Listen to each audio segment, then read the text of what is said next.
Contents. Acronyms and abbreviations. Preface. Edward Webster and Karen Pampallis. Introduction. Revisiting the National Question. Edward Webster and John Mabey. Part 1. Key Foundational Traditions. Chapter 1. Decentering the Question of Race, Critical Reflections on Colonialism of a Special Type. Jeremy Cronin and Alex Mohubet-Swain Mashalot. Chapter 2. The African National Congress, Social Democratic Thinking and the Good Society, 1940 to 1962. Robert van Niekerk. Chapter 3. Oliver Tambo and the National Question. Loli Kalinikas. Chapter 4. The Unity Movement and the National Question. Basil Brown, Malat Pumlilgios, Hamilton Peterson, Charles Thomas, and Alan Zinn. Chapter 5. The Africanist Turn in South African National Question Discourses. Sifamandla Zondi. Part 2. Continuity and Rupture. Chapter 6.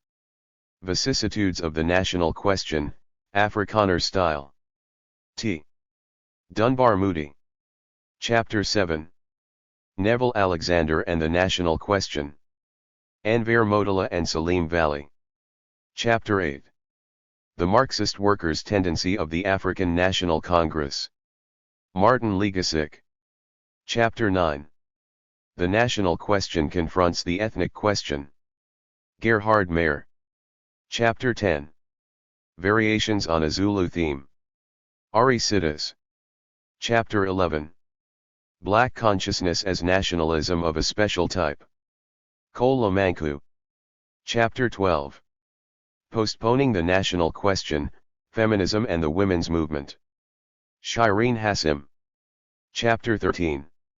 Workerists and the National Question. Alec Irwin. Chapter 14.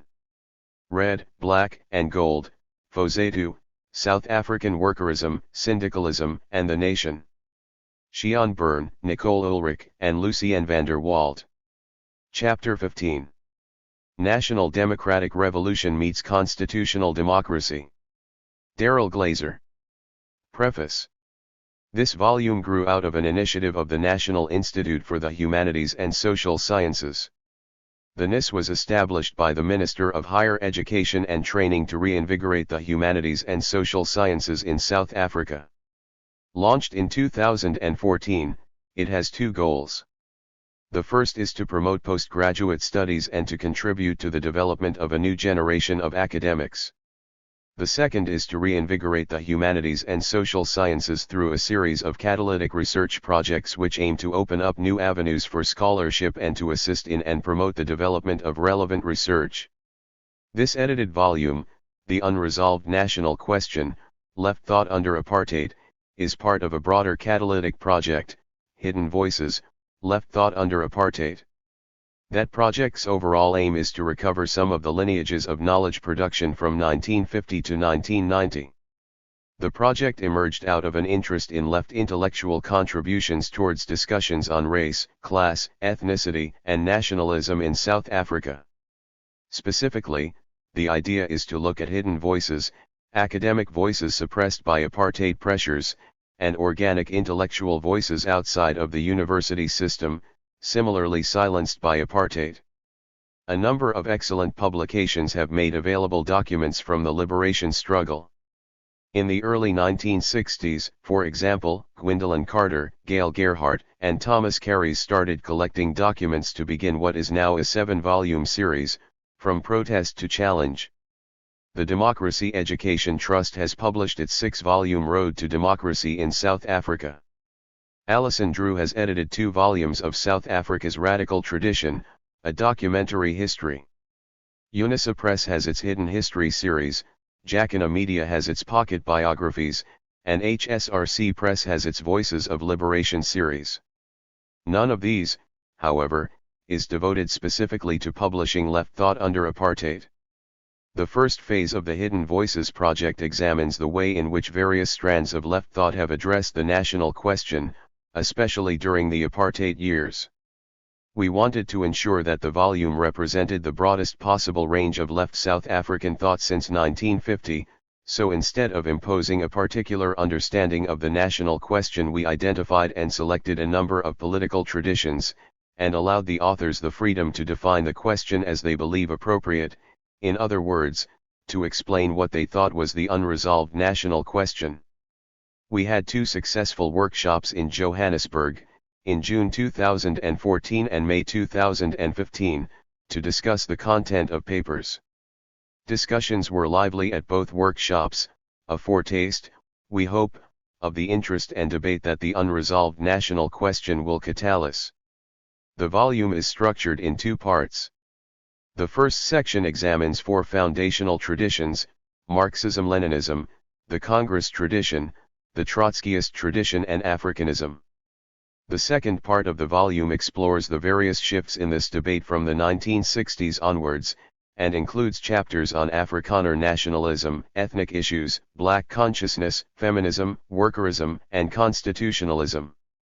We struggled to decide what contributions to include in this collection. After all, the boundaries of the nations of Africa are an artificial construct of 19th-century colonialism.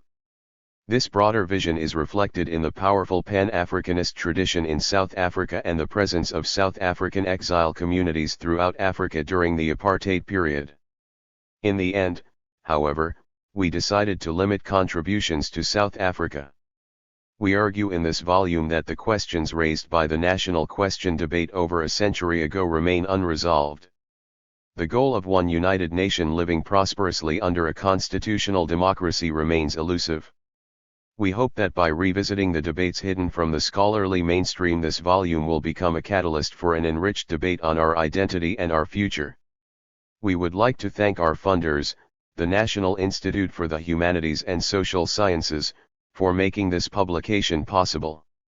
We also thank the Chris Hani Institute, and Anthea Metcalf and Priscilla Magaw in particular, for their support during the first phase of this project.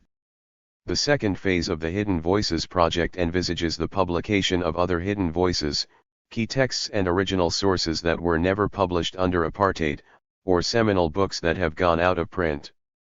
This phase of the project will be located in the Society, Work, and Development Institute at the University of the Witwatersrand.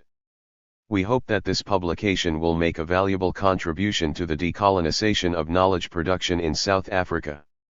Edward Webster and Karen Pampallis. Johannesburg, September 2016. Revisiting the National Question. Edward Webster and John Mabe. 1. The 2015 academic year seemed to begin on a familiar note as students struggled to find sought-after places at South Africa's top universities. Then a protest broke out in February at the University of Cape Town.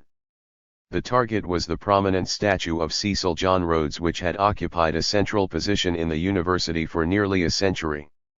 The trigger for the protest was the deep sense of injustice felt by black students by the celebration of the symbol of colonial conquest, exploitation, and land dispossession. The demand, named Rhodes Must Fall, rapidly spread across South African universities, culminating in the dramatic removal of the statue. In October, a demand for no university fee increases, fees must fall, took center stage. By the end of the year, the protest had developed into a broader call for the decolonization of universities, with the issue of race at the center of nationwide campus protests. Seized with the challenge of the present, the architects of this new movement, not surprisingly, seemed impatient with the narratives of the past. But we have to grasp the present as history. 2.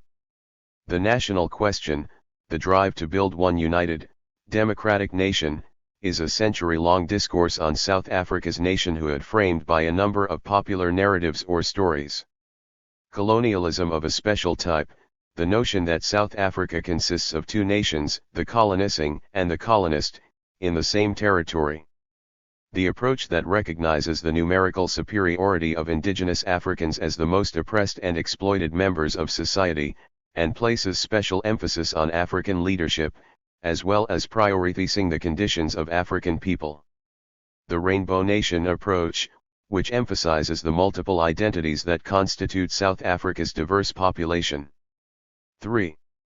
Studies of nationalism, race, and ethnicity, and their relationship to class, lie deep in the intellectual history of South Africa.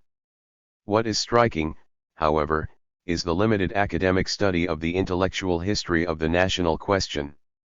4. To some in South Africa there never was a national question, insisting that South Africa has become a fully independent sovereign nation exercising the right to determine its own future. 5. The issues at stake were about internal democracy and economic power. Why, 23 years into our democracy, should we revisit the history of this debate? The rationale for this volume is that the central challenge of forging a united, democratic nation remains unresolved. We boldly declare in the Constitution that South Africa belongs to all who live in it, both black and white, united in our diversity.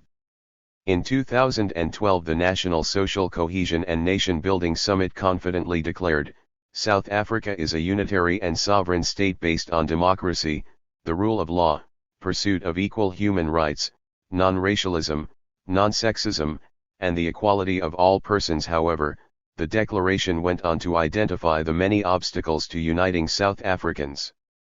The contribution of this collection of essays is to show how the foundational traditions of the past continue into the present, and how new approaches to the national question have emerged. In order to capture the dynamic nature of this debate around the national question, we first trace its origins to 19th century Europe's attempt to grapple with the colonial nature of South African society. The rest of the volume is divided into two parts. In Part 1 we identify four foundational traditions that emerged from a broadly left position to address the national question in South Africa: Marxism-Leninism, the Congress tradition, Trotskyism, and Africanism. 6.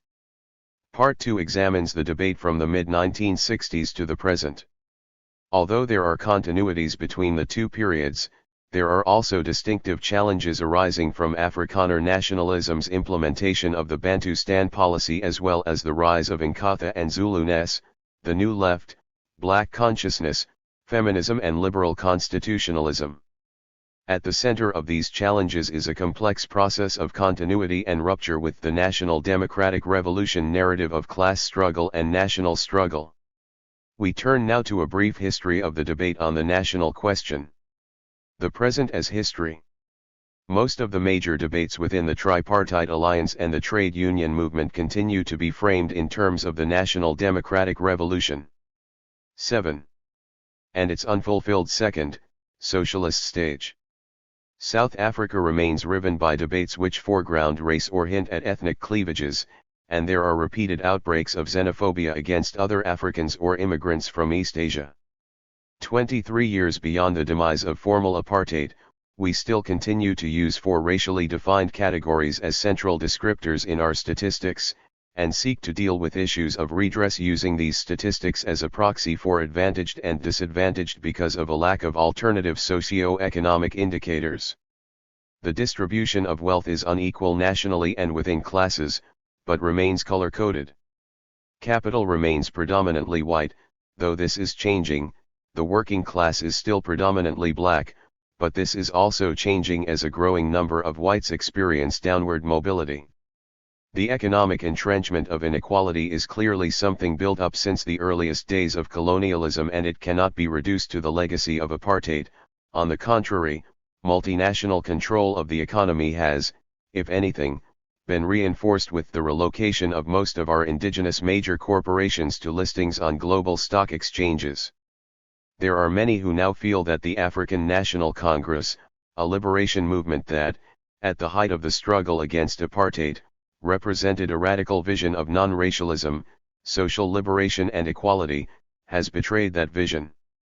Mazibuko Jara, a key figure in the United Front, an initiative to link unions to the community, argues that the ANC's NDR theory is an exhausted Marxism that is denuded of both its radical impulses and emancipatory logics, particularly when it comes to resolving the national question.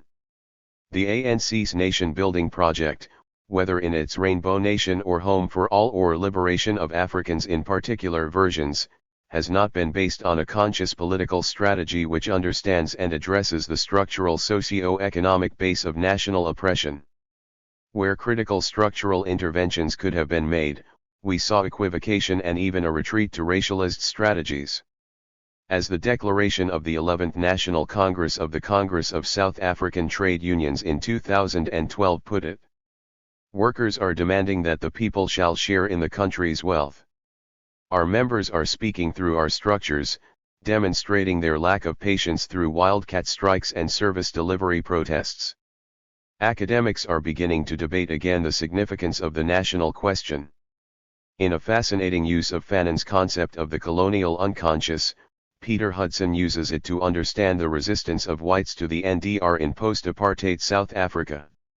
He analyzes Brett Murray's controversial painting of President Zuma, The Spear, to illustrate the return of the colonial repressed through the colonial symbolic. As Fanon puts it, the black man is penis. Gilhart more recently wrote, I was inattentive to the national question, a profoundly evocative term that for many South Africans conjures up struggles against colonialism and imperialism, the indignities and violence of racial injustice and dispossession, the sacrifices and suffering embodied in movements for national liberation, and the visions of social and economic justice for which many fought and died. I also failed to take seriously a key phrase of the ANC alliance, the NDR, the meanings and ownership of which have become an increasingly contentious side of struggle within the ANC alliance over the decade of the 2000s. 8. The origins of the national question go back to the struggles for national liberation and the formation of nations which dominated Europe in the late 19th and early 20th centuries. The treaties signed in the aftermath of the First World War saw the breakup of three predominantly feudal empires, the Austro-Hungarian Habsburgs, the Russian Tsars and the Turkish Ottomans. In their place a number of ethnic-linguistic national states were created, according to the then prevalent belief in the right of nations to self-determination. The Bolsheviks, in the course of the Russian Revolution, also supported the recognition of ethnic-linguistic nations as put forward by Stalin, but ended up with a multicultural union of Soviet socialist republics. In South Africa, the national question was first articulated in meetings of political organizations, movements, and trade unions, or in what were called social debating clubs and other informal sites, rather than in the context of formal knowledge production within the academy. Early debates on the South African national question were led by the Communist Party of South Africa, their theory having been shaped from the 1920s by the Marxist-Leninist debates taking place within the Communist International. In 1920, Lenin had argued that anti-colonial national independence movements were objectively allies of the global socialist struggle, even if led by the bourgeoisie and based on underdeveloped peasant societies. There were oppressing and oppressed nations, and therefore a potential existed for national revolutionary struggles to undermine capitalist imperialism. He also held that it was possible for such nations, on gaining independence, to skip the capitalist stage of development and move directly towards implementing socialism. This debate took place in the context of India, with the Indian Communist Roy opposing it on the basis that indigenous capital was already too strong and would dominate the national independence struggle. Lenin's position was adopted. The debate resulted, in 1929, in South African communists taking up the slogan of an independent native South African republic, which was envisaged as eventually leading to a non-racial workers' and peasants' republic. In essence, this was the first expression of a two-stage national democratic revolution, the first stage bringing universal democracy, the second giving rise to the advance to power of workers and peasants. Key foundational traditions. As we indicated earlier, the first part of the volume deals with four foundational traditions. 9. We begin with the Marxist-Leninist tradition developed by the CPSA in the 20s. The distinguishing feature of South Africa, the CPSA reported in January 1950, is that it combines the characteristics of both the imperialist state and the colony within a single indivisible, geographical, political, and economic entity. Michael Harmel expanded on this position in a 1953 paper titled Observations on Certain Aspects of Imperialism in South Africa. He identified whites as having settled in South Africa, contrasting this with India where the colonialists went out to make a quick profit and then returned home. The result, he claimed, was that white South Africa had an imperialistic relation with black South Africa, which was its colony. He pointed to the system's rapacious demand for cheap labor and then argued that the system was increasingly being challenged by the growth of a non-white national liberation movement. He saw this as the advanced progressive anti-imperialist force in our country, arguing that it was a movement of workers and peasants, professionals, middle and commercial classes with no developed large bourgeoisie. By the time the South African Communist Party, the successor to the CPSA, issued its program, The Road to South African Freedom, in 1962, much had changed. Repression had intensified, and an armed struggle had begun, directed mainly at infrastructural sabotage. For the first time, the SAC peace program mentioned the theory of colonialism of a special type and linked it to the National Democratic Revolution. In the first chapter of this volume, Jeremy Cronin and Alex Mashallow revisit the national question through a critical engagement with the concept of CST. The roots of this concept are located in a 1928 resolution of the Communist International on the South African question characterizing South Africa as a British dominion of the colonial type. They argue that while it is no longer relevant to characterize South Africa as CST, the concept is useful in considering the programmatic tasks required to resolve the national question. Certainly, as part of the answer to the national question, it is crucial to resolve the questions of race, nationality, ethnicity, and identity. However, they also argue that South Africa's political economy was cast in a colonial mold and inserted within the global circuit of capitalist accumulation and reproduction, and that this has shaped the national question. The second tradition we identify is the Congress tradition. Robert van Niekerk examines the national question from the perspective of the ANC's social policies. Through an examination of key foundational policy documents such as the African Claims and the Freedom Charter, as well as the writings of Presidents General A.B. Summa and Albert Luthuli in the same period, he argues that the ANC had a clearly articulated social democratic agenda for the post-apartheid good society, as a basis for the resolution of the national question. Loli Kalinikas continues this focus on the Congress tradition through an examination of Oliver Tambo's concept of the South African nation. She explores challenges posed by race and ethnicity from the time that Tambo helped to found the ANC Youth League in 1943 through to the organization's unbanning in 1990, and argues that scholars have neglected the influence of indigenous culture on Tambo's commitment to collective decision-making and style of political relations.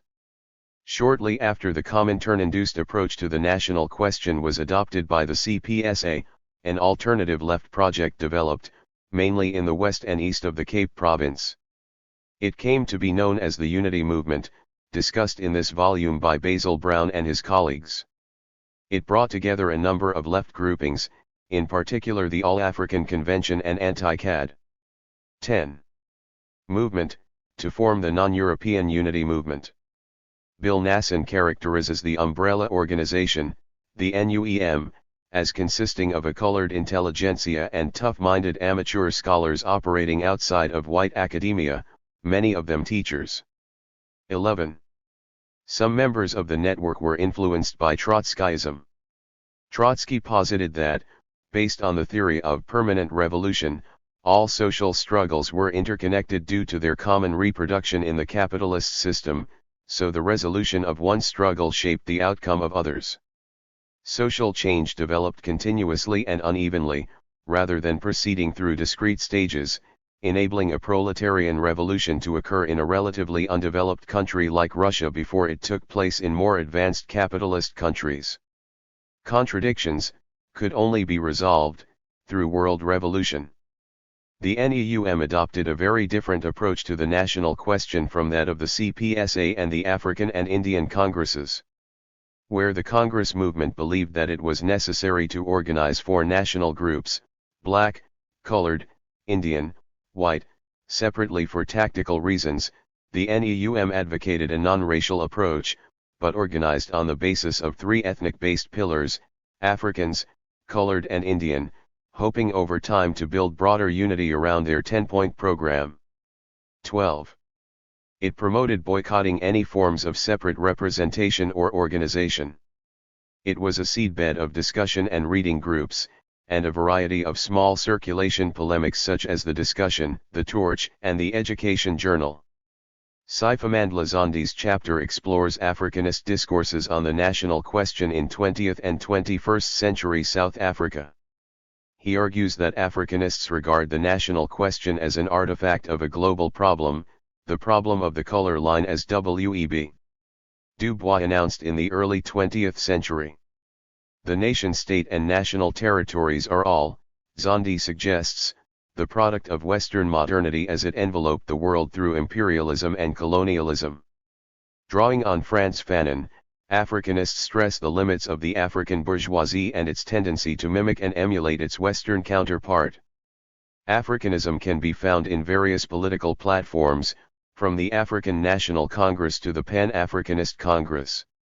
Africanists emphasize the solidarity of Africans and other subaltern peoples as an important solution to the national problems generated by a global problem: global colonialism, global racism, global capitalism, global cultural imperialism, global epistemic imperialism, global ecological imperialism, and so forth. The crushing of the movements of national liberation inside South Africa in the early 1960s was to change the context within which the national question was pursued profoundly. Forced underground and into exile, these movements no longer had a public presence in South Africa, and made way for a number of new responses. Continuity and rupture. This volume examines, in Part 2, how these foundational traditions both endured and changed. The first direct challenge to the national question emerged with the implementation of the apartheid government's Bantustan policy, specifically the establishment of the Transkei as a self-governing territory in 1963 and later, in 1976, as an independent state. Dunbar Moody's chapter in this volume examines how there was, within Afrikaner nationalism, an abiding contradiction between the moral and spiritual affirmation around which they built their own nation and their inability to apply the same values to other nations. In response to decolonization in the 1940s and 1950s, Afrikaner nationalists developed the apartheid project of promoting ethnic identities and asserting a right to independent nationhood in the form of Bantustans. Moody sets out the liberal nationalist views that underlay the cultural basis of Afrikaner approaches to the national question. Afrikaner arguments about culture, however, were always at odds with the white racism that emerged starkly from debates within Afrikaner circles about whether to admit Afrikaans-speaking colored people into the Afrikaner fold. In 1960, Hendrik Verwoerd used political power to settle this debate along racial lines. However, after the National Party and the Afrikaner Broederbond split irrevocably in the early 1980s, progressive Broederbond intellectuals engaged in an intense debate about whether Afrikaner cultural survival required Afrikaner domination of the state. The final constitutional settlement decided this matter by abandoning ethnic notions of group rights in the new South Africa. 13. Neville Alexander wrote One Azania One Nation in response to the many discussions on the national question in which he participated while a prisoner on Robben Island. He sought to understand and refute the theory of nationality that informed the National Party's attempt to implement the Bantustan policy. He criticized those who discounted the notion of the nation. Perhaps, Anver Motola and Salim Valley suggest in this volume, the seminal contribution to this question. The chapter by Martin Legasik takes Alexander's critique a step further by applying to South Africa Trotsky's theory of permanent revolution. The chapter focuses on the origins of the Marxist workers' tendency of the ANC and the expulsion from the ANC of 4 of its members. The MWT maintained that the methods and ideology of nationalism could not end national oppression, and that to undertake the abolition of apartheid and capitalism the working class would need to build and transform the ANC on a socialist program. Such a program, they argued, should not be based purely on class but should also include national liberation and other democratic tasks. Legasik concluded. 14. by pointing out that the national question has not been resolved in South Africa to this day. Just as national oppression is rooted in capitalist exploitation, he argued, so national liberation is rooted in class struggle.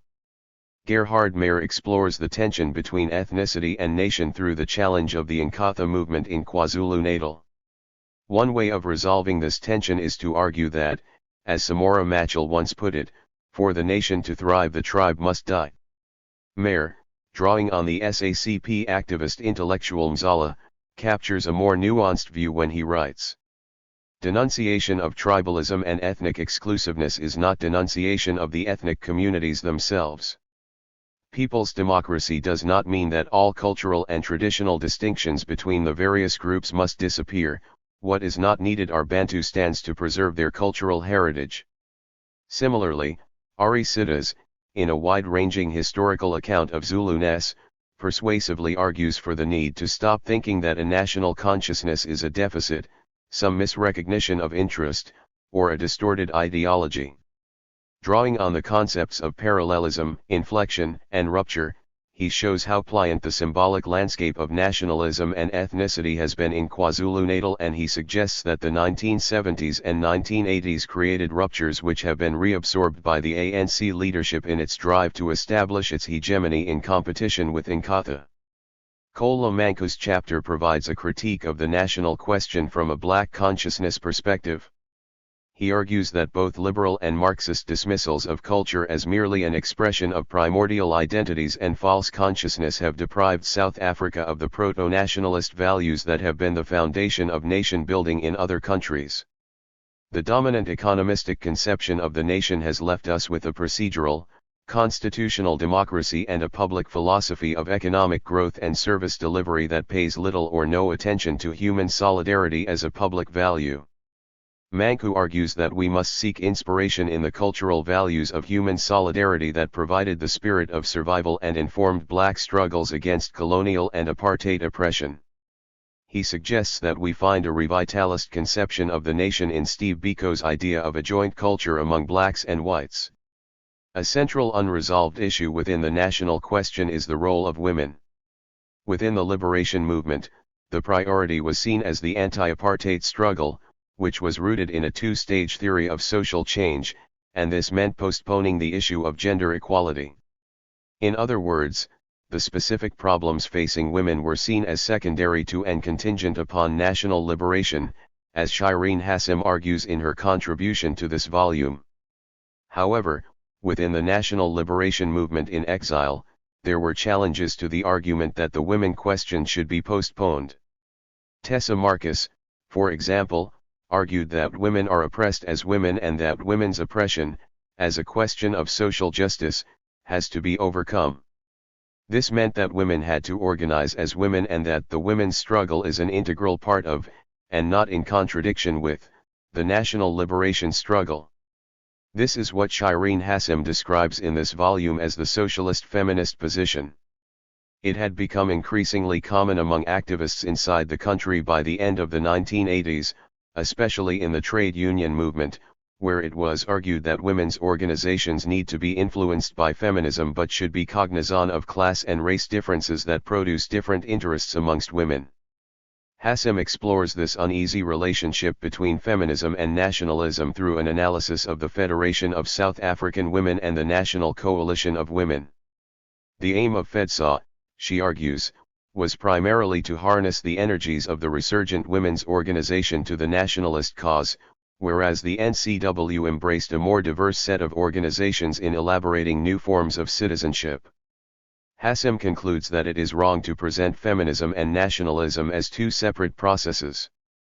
Rather than polarize a rights-based approach to feminist theorizing with a needs-based approach, she shows how gender politics in South Africa suggests ways in which rights-based activities can facilitate and enhance struggles to meet needs.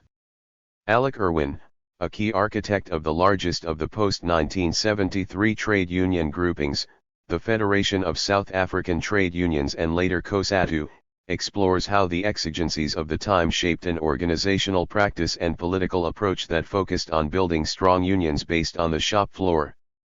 While a superficial analysis might have viewed this emphasis on workers' control and industrial unionism as a form of syndicalism, Irwin argues that it conceived of itself as a distinct form of working-class organization, as was spelled out in a 1982 speech by Joe Foster. Tensions with the liberation movement emerged, encapsulated by the workerist vs populist debates of the 1980s. Irwin argues, however, that COSATU was able to unify unions across widely different political views and objective conditions and, as such, was an exercise in nation-building and, therefore, relevant to the national question. In their chapter, Xian Byrne, Nicole Ulrich, and Lucien van der Walt argue that although COSATU's workerist approach has been caricatured, it was a cohesive, class-based, left-wing current.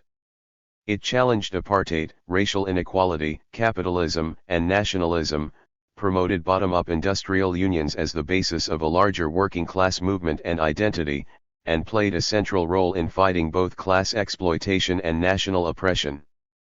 In the new South Africa, the working-class movement was to create, from below, a new, working-class nation. Workerism was, they argue, not economistic, as sometimes claimed. Its eclecticism contributed to workerism's internal tensions, exacerbated by the lack of an adequate medium and long-term strategy. Both weaknesses led to its eventual eclipse by African nationalism and Marxism-Leninism. Daryl Glazer concludes the volume with a chapter on the challenge of liberal constitutionalism.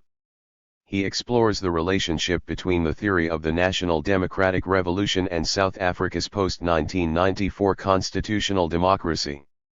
There are clearly a range of tensions between these two fields of discourse and practice, which arise from differing accounts of institutional form, of procedures and rights, of power, and of the nation and people whose liberation is sought. An analysis of the sources and character of these tensions helps to clarify whether the two fields are inherently adversarial in a way that must result in one superseding the other, or whether terms can be found for their coexistence. The chapter argues for the latter point of view, but only if the NDR is construed in a particular way. Glazer also argues that terms of coexistence ought to be found, given the historical failure of Marxist-Leninist governments that were rationalized by versions of NDR theory which treated democratic constitutionalism in a hostile or instrumental way. The attractiveness of coexistence is boosted by evidence that social justice gains can be made on a constitutional democratic terrain. The unresolved national question, catalyzing a new research agenda. In this volume we have identified a variety of intellectual traditions that address the questions of nationalism, race, and ethnicity during the apartheid period.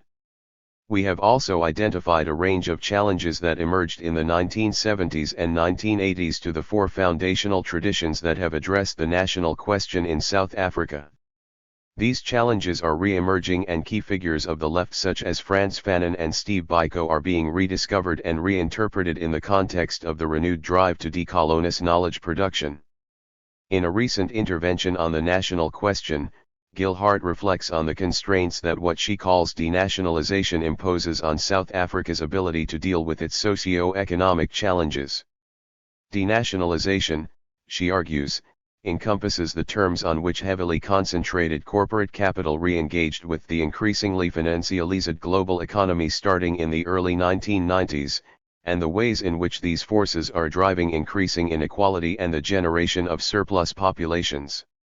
This includes massive capital flight, permission for powerful conglomerates to disinvest from the economy and move their primary listings to London, and the formation of a small but powerful black capitalist class allied with white corporate capital.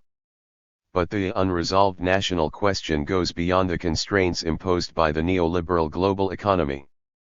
Today we have to ask why, given the chief's complicity with the apartheid administration, did the ANC endorse these traditional Bantustan rulers post-1994? The chiefs and tribal authorities that were created were authoritarian, deeply undemocratic, and often corrupt, and yet they have survived into the post-apartheid era. And Sabija's answer is that it has been politically expedient for the ANC to strengthen traditional authorities. Indeed, as Gibbs suggests, Ode, these densely populated rural areas have become a dominant part of party caucuses. And then there is the question of race. Historically, the unity movement was the most assertive in its rejection of the notion of race. There was only one race, they argued, the human race. Kolomanku, in his chapter on the Black consciousness approach, rejects as irrational the unity movement's denial of the ontological reality of people's self-understanding. The existence of physical differences between races is not a myth, Manku observes, the myth is the notion that there are pure races. In their day-to-day interaction, activists and analysts recognize the reality of race. Masabuko Jara reinforces this argument when he writes, "In my analysis, the CST thesis did not sufficiently explain the development of, nor develop strategies to address, racial identities in colonial and apartheid South Africa, together with the concomitant fears and perceptions of working-class colored people about the reduction of their privileges due to deracialization." Shireen Hassim suggests that women's organizations have made major attempts to ensure that gender inequalities are understood and addressed as part of the struggle for a free South Africa. However, much of the scholarship of political movements and ideas on the left has tended to treat gender as subordinate to race or class, or sometimes both, rather than as a constitutive element of both race and class. The result has been consequential for how politics is conceived as well as for how a non-oppressive society is imagined. She argues for the gendered nature of the economy to be addressed, and for attention to be paid to sexualities as variables that structure political and social subjectivities and political practice itself. The role of trade unions in the national democratic revolution remains contested, as the current divisions in COSATU attest. The issues raised earlier on the idea of a working-class politics re-emerged in December 2013 when the National Union of Metal Workers of South Africa decided not to give logistical support to the ANC in the 2014 elections. Following independence, trade unions in post-colonial Africa have tended to submit to the ruling party that drove the liberation struggle. However, growing marginalization led unions in countries such as Zambia and Zimbabwe into opposition and the formation of separate political parties. In the case of Zambia's movement for multi-party democracy, it won state power in elections. However, there has generally been a low level of political tolerance for political opposition in post-colonial Africa. Unlike established democracies, these new governments are engaged in the complex task of nation building. The result is a culture of us versus them, and union-backed oppositional parties have often been labeled counter-revolutionary and imperialist. The union-backed movement for democratic change, for example, soon became the focus of organized violence inflicted by the Zimbabwean state. Could South Africa be a special case in post-colonial Africa? The existence of a relatively large industrial working class, strong civil society organizations and an independent trade union movement with a political culture of shop floor democracy makes the survival of a workers' party more likely. In this volume we have suggested that a range of theoretical approaches developed during the anti-apartheid struggle. These approaches still inform current debates within the ruling alliance, but is there not a need to go beyond them? Many unresolved questions arise when one revisits the national question. How can the national space of South Africa be transformed in a globalist world of transnational capitalism? Is building a nation not inimical to a Pan-African project and an invitation to xenophobia? Does the resolution of the national question mean the replacement of capitalism? Where in discussions about the national question are the conceptions of gender and the gendered nature of poverty?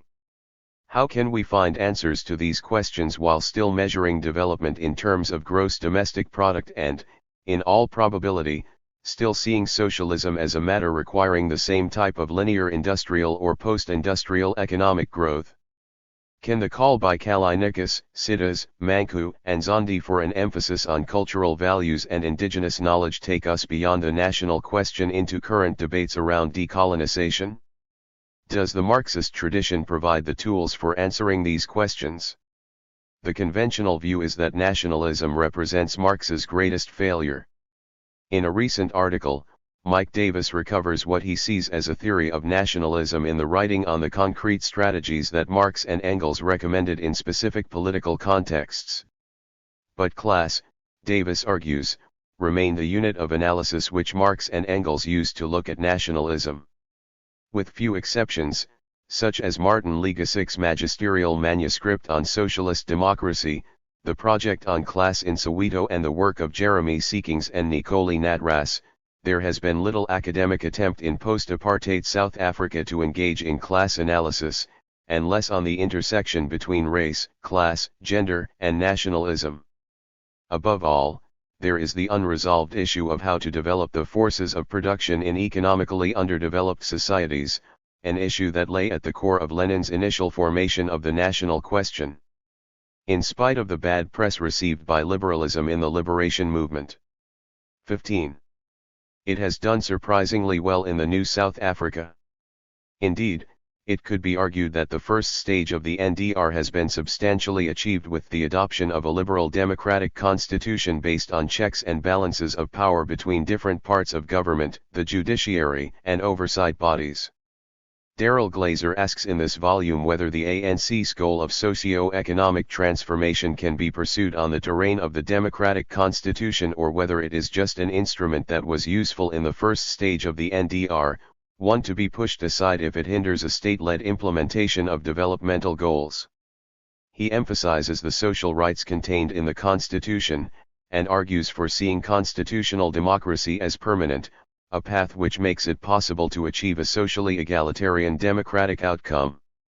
An example is the property clause in the Bill of Rights which recognizes the right to expropriate both for a public purpose and for what it calls public interest. 16. Towards the end of his life, Frederick van Zyl Slabbert, a leading liberal thinker, wrote of the tensions between pursuing a market economy and the NDR. He concluded optimistically, out of the current confusion, something extraordinarily creative may yet emerge. We would argue that something creative has already occurred with the expanded social rights of the Constitution. Indeed, to call our Constitution liberal is to miss the point that it contains the potential for a far more radical transformative project than traditional liberalism. As Glazer suggests in this volume, our failure to reach these social goals has less to do with the Constitution than with political will and structural constraints. But what is the ultimate goal of the National Democratic Revolution? The Communist Party formulation in the 1950s and 1960s was of a two-stage revolution. The first stage was the achievement of constitutional democracy based on essentially liberal precepts, placing the working class in a position to advance, in the second stage, to the achievement of socialism and, eventually, communism. Were the two stages to occur separately and chronologically, or could they occur simultaneously?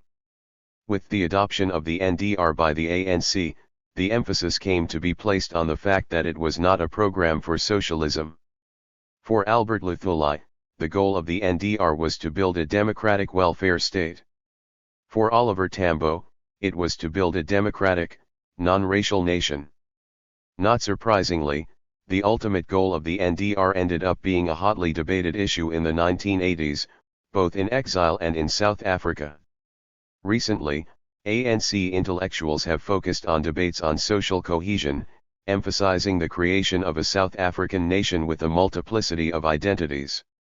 For Cronin and Mashalo, the neoliberal agenda of the Mbikiites consisted in reducing the core task of the national question to the modernizing and deracialization of monopoly capital in South Africa, the former by opening up to global markets, and the latter by promoting a black bourgeoisie. The National Democratic Revolution was portrayed, they argue, as a stage that required the completion and consolidation of a capitalist democracy in South Africa. They reject the explicit two-stagism of the CPSA Conference of 1929 and emphasize instead the two interrelated processes of combined and uneven development of South Africa as a semi-peripheral country within the imperialist system, with an internal articulation reproducing a racialized cheap labor system. In 1993, the SACP adopted the slogan "Socialism is the future, build it now." It was, Cronin and Mashalo suggest, a shift away from stagism to a socialist struggle seen as being fought in and through a Gramscian-type national democratic war of position across all key sectors of power. This, they assert, must also involve a struggle for national sovereignty through a relative delinking from the global order and democratic popular sovereignty over the capitalist market through progressive decommodification, including the solidarity economy. We hope that by approaching this debate through the hidden voices of the past, this volume will act as a catalyst in developing a new research agenda and political project that takes the debate forward in the context of a democratic state in the 21st century. Such a project, we argue, should begin by revisiting the national question. Notes. 1. We would like to thank John Pampallis and Alison Drew for their useful comments on earlier drafts of this introduction. 2. Tony Morfitt, in his afterword to the recently republished edition, interprets Turner's phrase "the present as history" as placing all aspects of the present social life as provisional and already in movement in the processes of change. 3. We do not see non-racialism as a distinct political project. Instead, it underpins to a greater or lesser extent virtually all of the political discourse. As Sosk argues in his comprehensive analysis of the ambiguous and contested nature of the term non-racialism, it is not possible to reduce non-racialism to a single, definite idea. There are Marxist, liberal, and African nationalist versions of. 4. There are 4 notable exceptions: Neville Alexander, Andrew Nash, Peter Hudson and Peter Vale, Lawrence Hamilton and Estelle Prinsloo. 5. In 1934 the Dominion colonies were given full independence and legislative powers equal to Britain. 6. During the workshops leading up to this manuscript, we included discussions of the democratic liberal tradition. However, we eventually decided not to include that strand in this volume, interesting as it is, since South African liberals never directly addressed the national question. 7. Jeremy Cronin and Alex Mashallow argue for a socialist struggle fought in and through a Gramscian-type national democratic war of position across all key sectors of power, see Chapter 1 in this volume. 8. There has also been a revival of interest in Marxism. The establishment of the Mzala Center for the Study of South African Society in Pietermaritzburg in 2015 is another example of scholarly interest in the national question and Marxism. 9. Traditions, as distinct from narratives or stories, are handed down from generation to generation and have deep symbolic significance. We do not see non-racialism as a distinct tradition, it underpins much of the contemporary political discourse. 10. The CAD was the Colored Affairs Department established by the government. It was seen as a segregationist institution. The anti-CAD movement was begun in February 1943 at a conference in Cape Town called by the Teachers League of South Africa. 11. Bill Nassen's depiction of the NUEM as a colored intelligentsia is a stereotype. Their best-known leader was I.B. Tabata, who was not colored, nor were Livingstone Ngozi, Andrew Local, etc. I would like to thank Alison Drew for pointing this out. 12. We would like to thank Alison Drew for helping us formulate a more nuanced view of the unity movement. 13. See Dan O'Meara for a different interpretation that focuses on how Afrikaner nationalism laid the foundations for the rise of an Afrikaner bourgeoisie. 14. Martin Legasik died while this volume was being edited. 15. Liberalism, Malika argues, is not a product of the anti-colonial struggle, but an antithesis to the latter. In its various manifestations, its ambition was to capture black nationalism, subvert it, and dilute it of its radical content. It wanted to subordinate the anti-colonial struggle to its leadership. Thanks to its political choices and strategy, it distanced itself from the liberation movement, opting instead for participation in the white-only parliament. 16. A robust debate took place in the letters columns of the Business Day newspaper on the land question. Jeremy Cronin, Deputy General Secretary of the SACP, cited the property clause as evidence of the eminently progressive constitution, which acknowledges that the majority of South Africans continue to suffer from a colonial history of prolonged and systematic expropriation. John Kane Berman, a traditional liberal, vehemently disagreed, arguing that the recently proposed expropriation bill seeks to prevent the courts from pronouncing on this very issue. The victim of an expropriation is thus empowered to go to court only to contest the amount of compensation offered, not to question the validity of the expropriation itself or even whether it is constitutionally compliant. References: Alexander, Neville 1 Azania, One Nation. London, Z. Alexander, Peter, Claire Surudi, Keek Mosk, Mosa Fadai and Kim Whale Class in Soweto. Peter Maritzburg, UKZN Press. Burawa, Michael, and Carl von Hold Conversations with Bourdieu, The Johannesburg Moment. Johannesburg, Wits University Press. Carr, E.H. Socialism in One Country 1924–1926, 2nd edition. Harmonsworth, Pelican. Koch, Jacqueline. The War Against Ourselves, Justice, Nature, and Power. Johannesburg, Wits University Press. Craven, Patrick. Speaker's Notes for COSATU Spokesperson, May Day 2014. Unpublished document. Cronin, Jeremy. Constitutional Gripe. Business Day, May 20, 2015, page 10. Davis, Mike. Marx's Lost Theory, The Politics of Nationalism in 1848.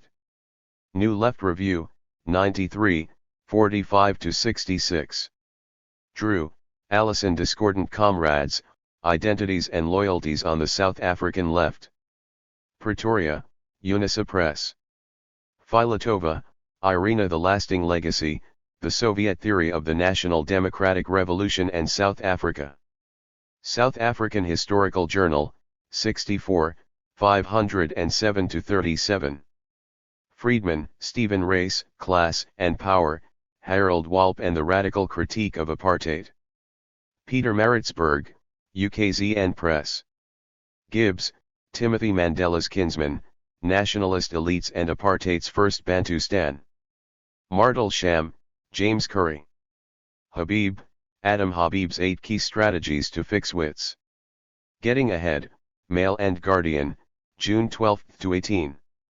Harmel, Michael. Observations on Certain Aspects of Imperialism in South Africa.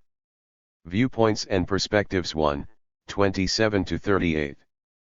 Part of the Johannesburg Discussion Club papers, held in the African Studies Collection, Jagger Library, University of Cape Town.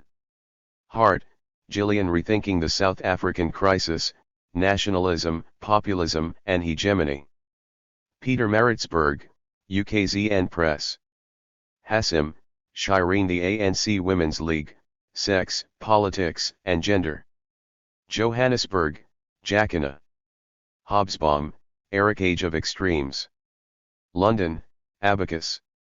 Hudson, Peter. The Freedom Charter and the Theory of National Democratic Revolution. Transformation, 1, 6–38. Hudson, Peter. Taking the Democratic Subject Seriously. Social Dynamics, 35, 394–410. Hudson, Peter. The State and the Colonial Unconscious. Social Dynamics, 39, 263–77. Hudson, Peter. Liberalism, Colonialism, and National Democracy. Theoria, 61, 89–101. Hudson, Peter. Colonialism and Capitalism in South Africa Today. Unpublished paper, Department of Political Studies, University of the Witwatersrand.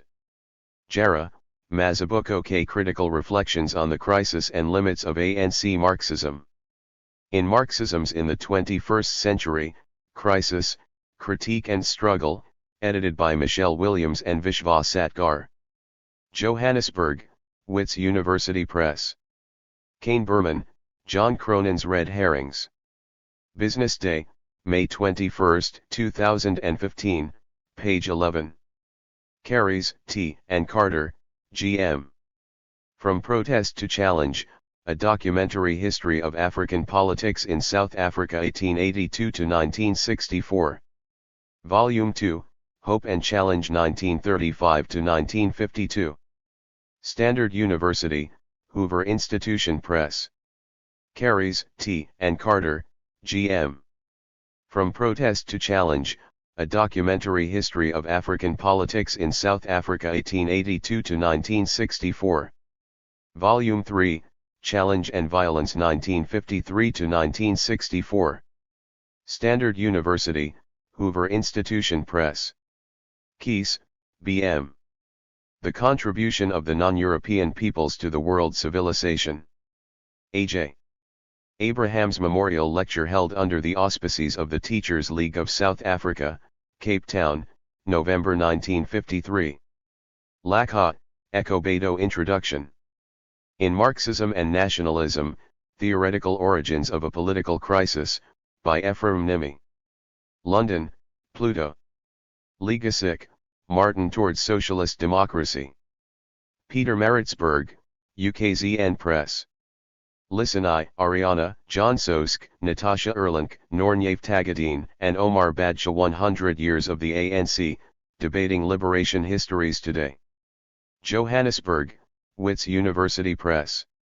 Malacca, Eddie Friends of the Natives, The Inconvenient Past of South African Liberalism. Durban, Third Millennium. Mapungubwe Institute of Strategic Reflection Nation Formation and Social Cohesion, an inquiry into the hopes and aspirations of South Africans. Johannesburg, Mistra. Marcus, Tessa The Women's Question and National Liberation in South Africa. In the National Question in South Africa, edited by Maria van Diepen. London, Z. Marx, Shula, and Stanley Trupedo The Politics of Race, Class and Nationalism in 20th Century South Africa. London and New York, Longman. Mabe, John The Unresolved National Question in Left Thinking, Seeking Lineages and Hidden Voices. Concept paper commissioned by the Chris Hani Institute for the first workshop on the national question under apartheid, Hidden Voices, Unpublished Works 1950s to 1990, Johannesburg, June 2014. Morfitt, Tony The Intellectual Reach of the Eye of the Needle. In the Eye of the Needle, Towards Participatory Democracy in South Africa. Calcutta, Seagull. Nairn, Tom The Modern Janus. New Left Review 94. Nash, Andrew The Moment of Western Marxism in South Africa. Comparative Studies of South Asia, Africa, and the Middle East, X1X, 66-82. Nash, Andrew The Double Lives of South African Marxism. In Intellectual Traditions in South Africa, Ideas, Individuals, and Institutions, edited by Peter Vale, Lawrence Hamilton, and Estelle Prinsloo. Peter Maritzburg, UKZN Press. Nasson, Bill The Unity Movement, Its Legacy in Historical Consciousness. Radical History Review, 46, 189-211. And Sabija, El Democracy Compromised, Chiefs and the Politics of Land in South Africa. Cape Town, HSRC Press. Nzimanda, Bonginko CE. The People's Republic of China, An Opportunity for Delinking from Imperialism. Reflections from Beijing. Umzabenzi Online, 11, July 23. O'Meara, Dan Volkskapitalisme, Class, Capital, and Ideology in the Development of Afrikaner Nationalism 1934-1948. Johannesburg, Raven. Seekings, Jeremy and Nicole Nat Ras Class, Race, and Inequality in South Africa. Peter Maritzburg, UKZN Press. Slabbird, Frederick Van Zyl The Other Side of History. Johannesburg, Jonathan Ball. Slovo, Joe The South African Working Class and the National Democratic Revolution. Umzabenzi, discussion document published by the South African Communist Party. Sosk, J. The Impossible Concept, Settler Liberalism, Pan-Africanism, and the Language of Non-Racialism, African Historical Review Volume 47, Number 2, pages 1-36. Stalin, Joseph Marxism, and the National and Colonial Question. In Stalin as Revolutionary, 1879-1929. A Study in History and Personality, edited by Robert Tucker, 1973. New York, W.W. Norton. Vale, Peter, Lawrence Hamilton, and Estelle Prinsloo. Intellectual Traditions in South Africa, Ideas, Individuals, and Institutions. Peter Maritzburg, UKZN Press. Williams, Michelle, and Vishva Satgar. Marxisms in the 21st Century, Crisis, Critique, and Struggle. Johannesburg, Wits University Press. Walp, Harold. Race, Class, and the Apartheid State. Paris, UNESCO. Chapter 1. Decent Ring. The Question of Race. Critical Reflections on Colonialism of a Special Type. Jeremy Cronin and Alex Mohuibet-Swain Machelot. In much activist and academic discussion, the national question tends to be dominated by matters of race, nationality, ethnicity, and identity, not least in South Africa, and for obvious reasons. These emphases are not misplaced. Race, and especially racism, along with related issues like ethnic rivalries and xenophobia, continue to be burning concerns in contemporary South Africa.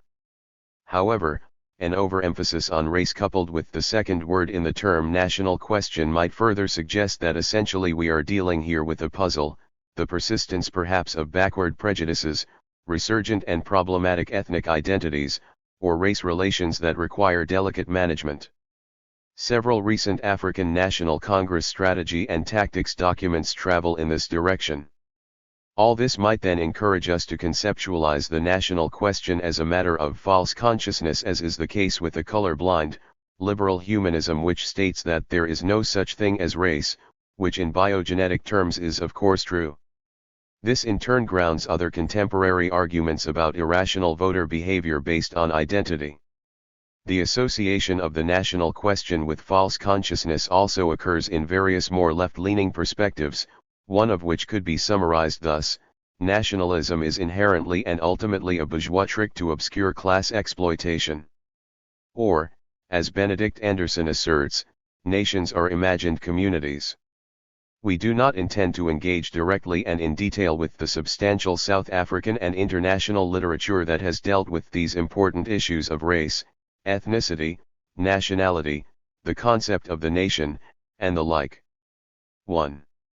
Rather, we hope to shift somewhat the central focus of the discussion on the national question. In doing this, we are not entering into an old South African debate that surfaced in activist circles in the 1980s, class versus race. On the contrary, we are seeking to illustrate how the configuration of both class realities and racial/national identities have been shaped by the manner in which the capitalist political economy of South Africa has been inserted within the global circuit of capitalist accumulation and reproduction.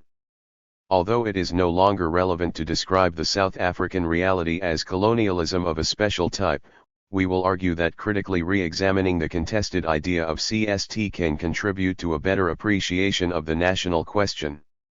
In shifting focus in this manner, we seek to illustrate that understanding the pre-1994 South African capitalist political economy as grounded in colonial-type articulations helps to clarify South Africa's concrete specificity within a general world capitalist system. This, in turn, should contribute to a better understanding of the possibilities and challenges of advancing democratic, working class, and popular struggles. A central thesis of this chapter is that CST and the political economy of South Africa are best understood as the interrelationship between two colonial-type core/periphery relations. The first is an external colonial relationship determining the semi-peripheral positioning of South Africa's emergent monopoly capital sector. It involves South Africa's incorporation into and subordination within the global imperialist accumulation chain, essentially as an exporter of primary commodities produced on the basis of super-exploited labor. The second is an internal, racialist articulation between what was formerly an oppressed black majority and a white minority. This internal articulation was grounded through the first half of the 20th century in what Harold Walp insightfully analyzed as a core/periphery relation between two distinct modes of production. These systemic features of South Africa's political economy are the consequence of a complex history of domination and resistance in the wider context of the global expansion of capitalism. They include the relatively effective and prolonged resistance of pre-colonial African societies to colonial settlement. Despite the genocidal intent of much of the colonization process, by the beginning of the 20th century, the overwhelming majority of those living in South Africa were of indigenous African descent. Other early specificities of the South African reality were the Anglo-Boer War and the particular challenges of industrial mining requiring high levels of capital investment and significant quantities of low-paid manual labor. The special in colonialism of a special type should refer not so much to the mistaken notion of South Africa's exceptionalism but, rather, to the specific features of its political economy within a general context. Colonialism and its variants. Colonialism in the capitalist epoch was first implanted into what later became South Africa in the mercantilist phase of expanding capitalism, with European settlement at the Cape under the aegis of the Dutch East India Company. A second, relatively distinct dimension of colonial settlement was the direct result of the advancing development of a new phase of capitalism, industrial capitalism, with its early epoch entree in Britain.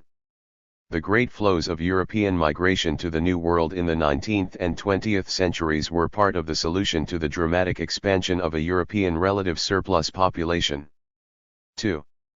Much of this migration went to North America, Australasia, and the temperate zones of Latin America. But some of it came to South Africa, with the 1,820 British settlers an important early wave in this process. These earlier colonial realities have affected modern South Africa in many profound ways.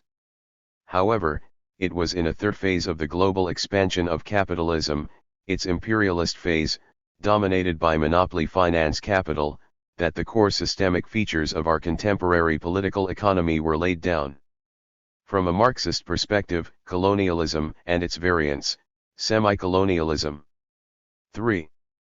Settler colonialism, internal colonialism, colonialism of a special type and neocolonialism, all refer essentially to articulations of dominance/domination.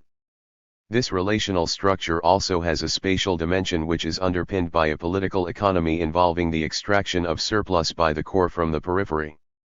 The latter may or may not be developed or partially modernized in this process of domination, but it is a skewed and essentially blocked development, that is, underdevelopment rather than simply no development. In the capitalist era, these colonial-type relations are embedded in the nature of capitalist expansion and accumulation that invariably involves development and underdevelopment, or combined and uneven development. It is important to note that combined and uneven development is a generalist feature of capitalism, and does not apply only to those core/periphery relations that might be more usefully described as variants of colonialism. There is no Chinese wall between colonial and non-colonial instances of combined and uneven development. Colonial variants, we suggest, are characterized in the politico-ideological domain by two factors. First is the evocation of national/racial/ethnic identity and difference, although often in quite different ways, by both the hegemonic power bloc and the oppressed. The former may, for instance, invoke racial superiority, or manifest destiny, or a civilizing mission. The latter may, as in South Africa, seek to overcome narrow ethnic identities with mobilization and a discourse of a common African, or black, national identity.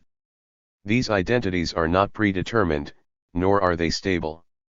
They draw upon a range of pre-existing realities and articulate these into colonially oppressive identities and/or a national emancipatory discourse. How these identities consolidate is contested and is ultimately the product of struggle, including struggle within and between classes. The second and more important politico-ideological factor which characterizes colonial-type formations is the presence of colonial administrative apparatuses distinct from but articulated with the metropole state, the Raj in India or, in South Africa, separate native affairs administrations plus, here comes the double articulation on which we will elaborate later, tribal authorities, Bantustan administrations, and a range of racially separate municipal black local authorities.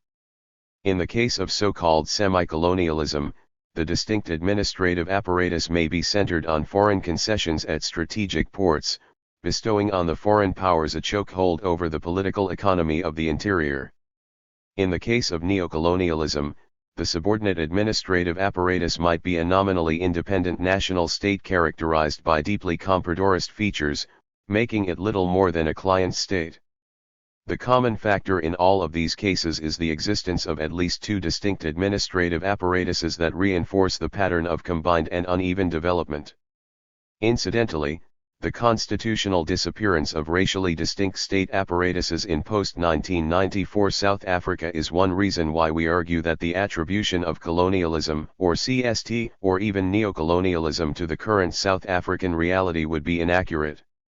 This is not to deny the existence of serious compradorist tendencies and dangers within the state and among the new political elite, but the post-1994 democratic state has a relative measure of autonomous capacity partly linked to the significant democratic majority that the ruling party still enjoys. It cannot simply be dismissed as a client state. However, this measure of sovereign capacity certainly needs to be used with a greater degree of strategic coherence and determination if the dangers of full-scale neocolonization are to be avoided.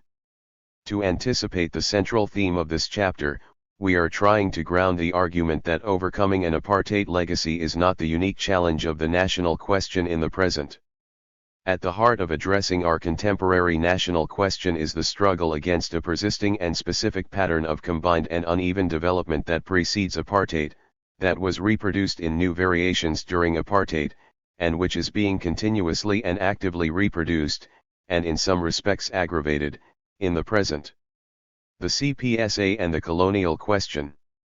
The national question was first incorporated into the programmatic perspectives of the Communist Party of South Africa in 1929 with the adoption of the so-called Native Republic thesis. This was an endorsement of the line developed at the 6th Congress of the Communist International meeting in August and September 1928. More specifically, it meant acceptance of the resolution on the South African question emanating from the CE's Executive Committee after the plenary Congress. The resolution argued that the role of communists in South Africa was to work with the nascent national movements. It called on the CPSA to adopt the correct slogan, for an independent native South African republic as a stage towards a workers' and peasants' republic with full, equal rights for all races. The CI resolution was hotly debated, and accepted with varying degrees of enthusiasm or resignation by the CPSA National Conference in 1929. 4. In recent decades, the Black Republic thesis, the commitment to working with national liberation organizations, and the explicit two-stagism of the CI resolution have been the subject of considerable debate. Many commentators regard the Black Republic thesis as the original sin of the Communist Party in South Africa, one which has marked and compromised its politics ever since. Although we certainly concur with the criticism of the rather mechanical stagism of the CI resolution, we believe that it contains seminal insights, and these required a linking from any notion of stagism. The opening paragraph of the CE's Executive Committee resolution reads: South Africa is a British dominion of the colonial type. The development of relations of capitalist production has led to British imperialism carrying out the economic exploitation of the country with the participation of the white bourgeoisie of South Africa. Of course, this does not alter the general colonial character of the economy of South Africa, since British capital continues to occupy the principal economic positions in the country, and since the South African bourgeoisie is equally interested in the merciless exploitation of the Negro population. This is the passage that seeks to ground a new strategic line. Central to the argument that will be advanced here is the insistence by the Communist International on the colonial character of South Africa, notwithstanding the 1910 Union settlement, and notwithstanding the emergence of a white bourgeoisie. This formulation begins to lay the basis for understanding South Africa's colonial character as resting on two interrelated processes of combined and uneven development, although this is not developed in the 1928 resolution. The important consequences of this double colonial type articulation implicit in the Comintern resolution were obscured partly because of the controversy that the resolution triggered both within the CPSA at the time and continuously in broader debate ever since.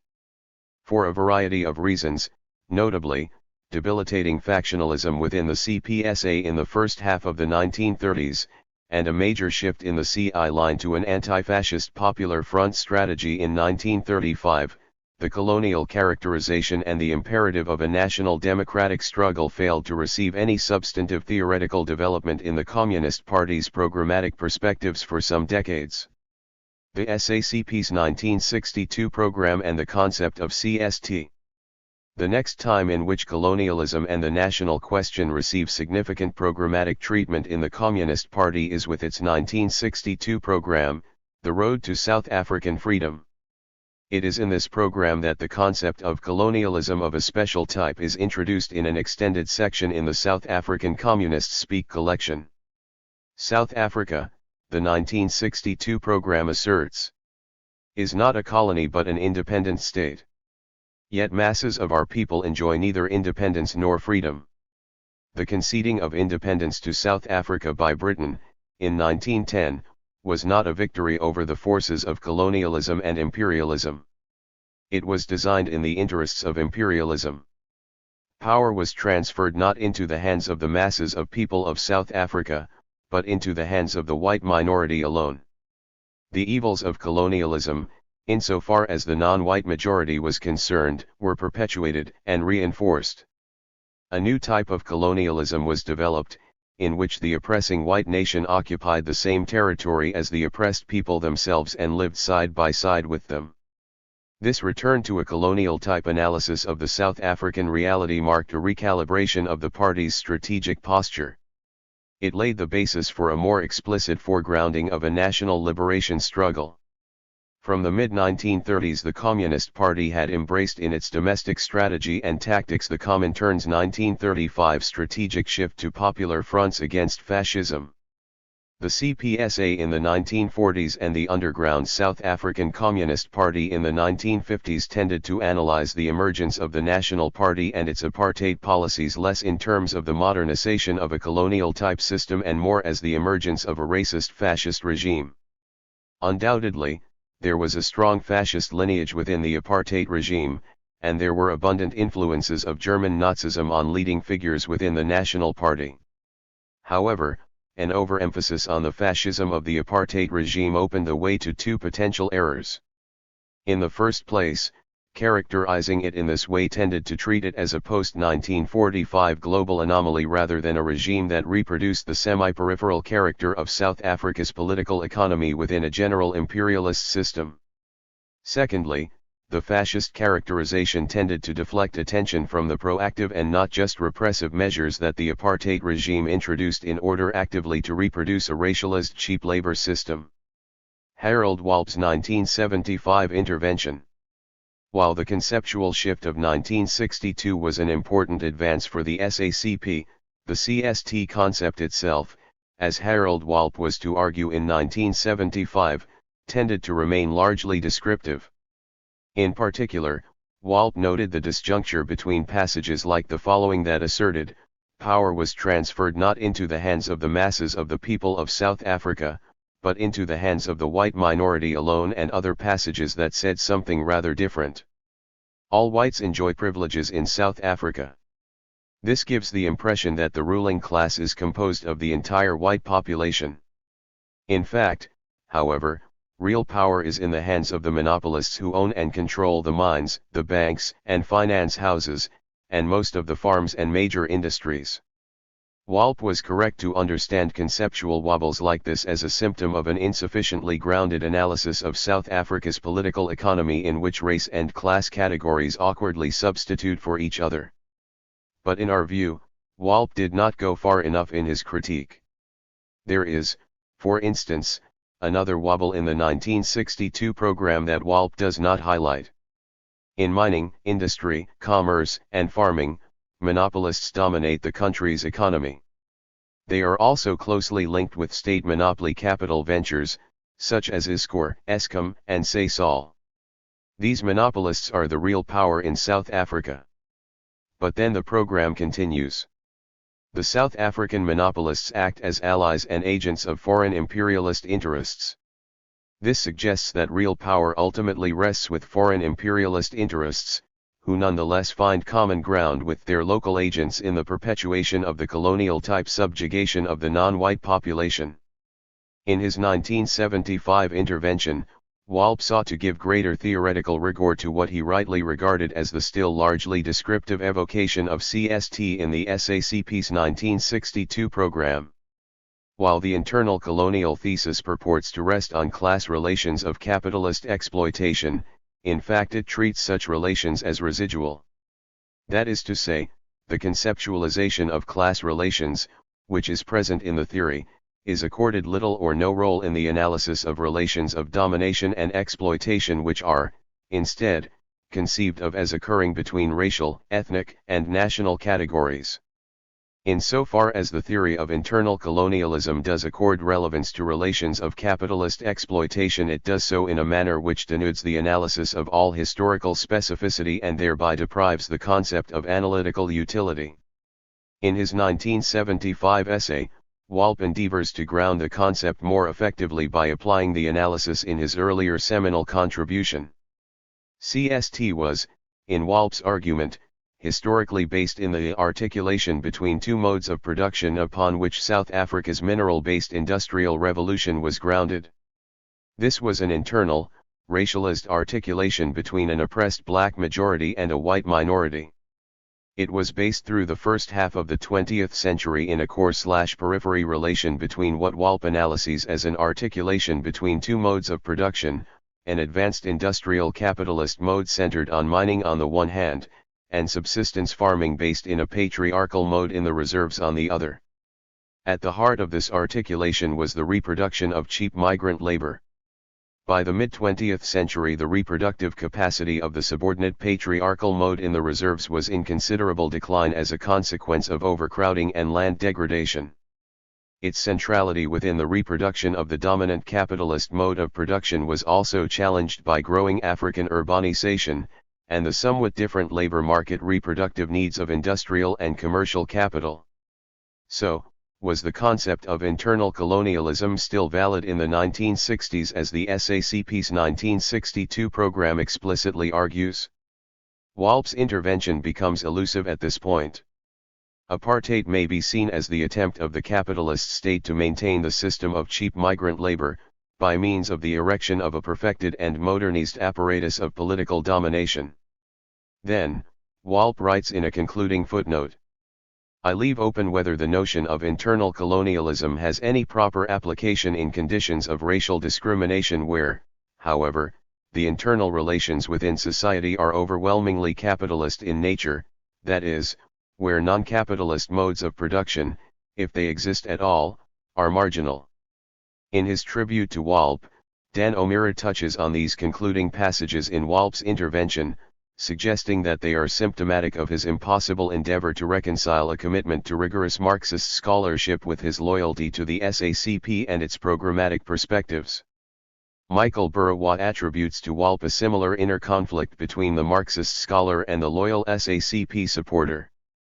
In dealing with CST, Burawa writes, did not have the courage of his class convictions, and could not imagine separating the socialist project from the national bourgeois project.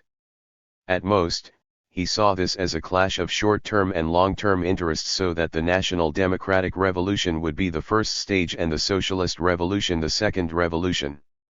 He didn't see what Frantz Fanon saw, two very different, opposed projects that existed side by side, that vied with each other within the decolonization struggle.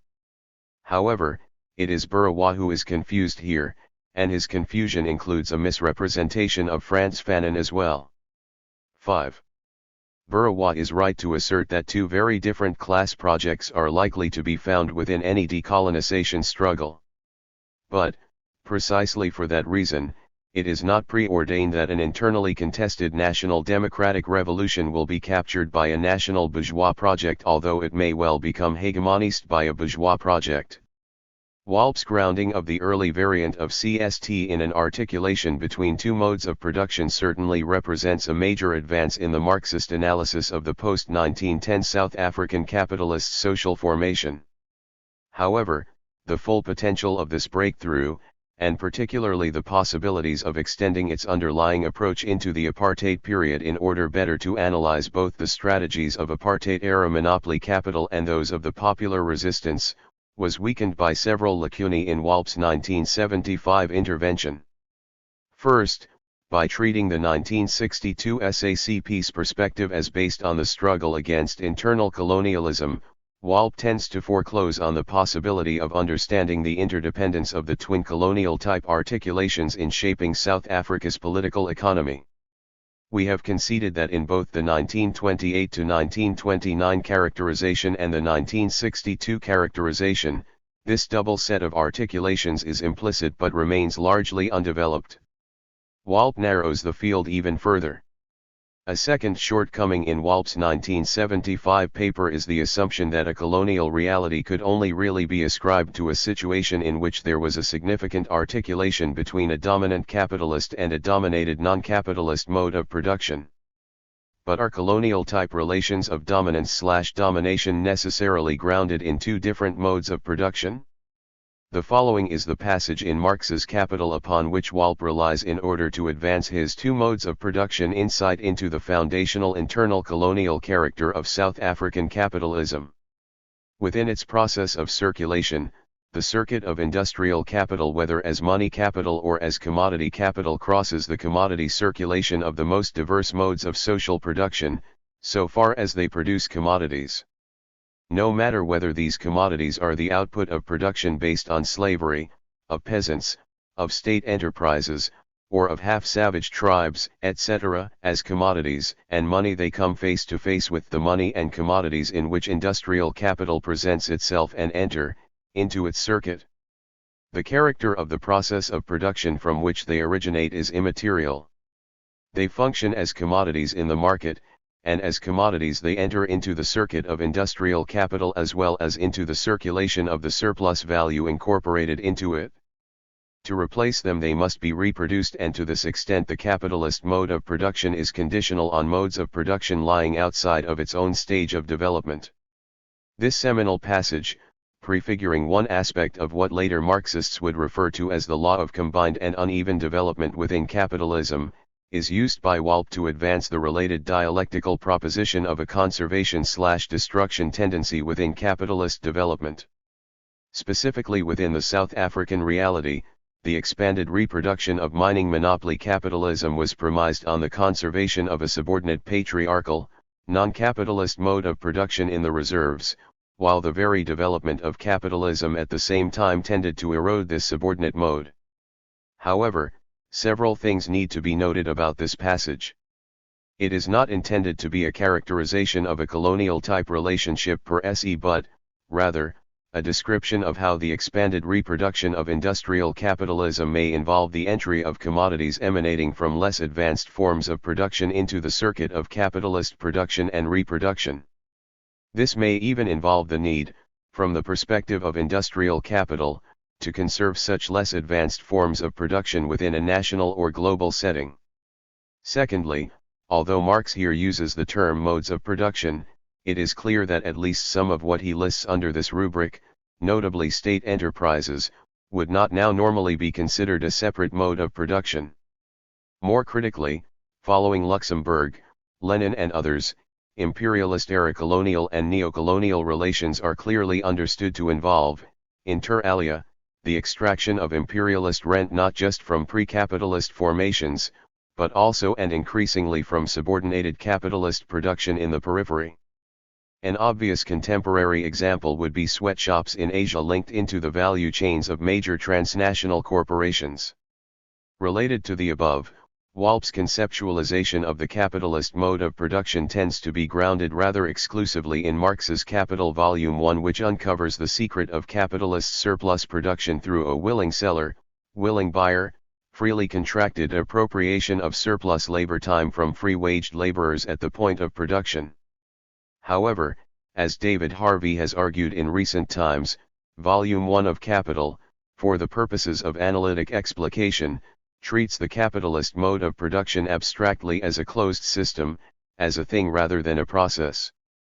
It is only in the lesser read Volume 2 that the conditions for the expanded reproduction of capitalism, that is, the challenge of actual surplus, realization, are considered. The disadvantage of these assumptions is that they relegate accumulation based upon predation, fraud, and violence to an original stage that is considered no longer relevant or, as with Luxemburg, as being somehow outside of capitalism as a closed system. Harvey argues that the primitive accumulation, the extraction of surplus associated with, for instance, colonial dispossession, is a continuing feature of contemporary capitalism in a variety of old and new forms of dispossession. These include commodification of land and water resources, debt peonage, structural adjustment, and other austerity programs involving privatization and the rolling back of welfare gains. In the South African reality, the tendency to treat the capitalist mode of production largely from the perspective of point of production surplus extraction runs the risk of seeing apartheid as outside of a capitalist logic. Of course, we should guard against excessive structuralism, but, as we will argue later, the mass education and mass township housing initiatives during the apartheid era were not external to the need for the expanded reproduction of capital, rather, they were critical interventions to sustain a racially segmented reproduction of labor for the capitalist South African reality of the 1950s and 1960s. Furthermore, and this will become more central in our later arguments about the relevance of all of this to the current struggle for socialism in South Africa, there are the important insights into the capitalist reproduction of labor power developed by Marxist feminists. Diane Elson lays the groundwork for such an understanding. In a capitalist economy, labor power is separated from the means of subsistence, and the process of production and reproduction is a dependent variable, shaped by the accumulation process. The fundamental antagonism between buyer and seller is that between households as sellers of labor power and enterprises as buyers of labor power. Elson's concern here is to develop a socialist agenda. She goes on to argue that this will require an inversion of the articulation between capitalist enterprise and proletarianist household, in which the process of production and reproduction of labor power is the independent variable to which the accumulation process accommodates. Put another way, Elson is arguing that a socialist struggle needs to invert the enterprise-household relationship, prioritizing the production of use values for proletarian households, making this the independent variable to which the capitalist accumulation process is increasingly subordinated. Essentially, this involves the free social production of a range of basic services to the household/proletarian community. We will touch on these perspectives in the concluding section of this chapter. For the moment, we are simply arguing that the exploitative reproduction of labor power under capitalism involves a variety of social and economic activities which may, or may not, involve an articulation between two separate modes of production.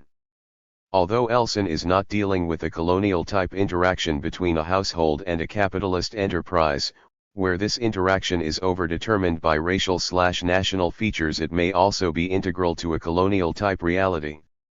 In short, in our view, Walp's hesitation in extending the concept of internal colonialism to the post-1945 reality in South Africa is not well-founded. Apartheid, social wage and exploited labor power.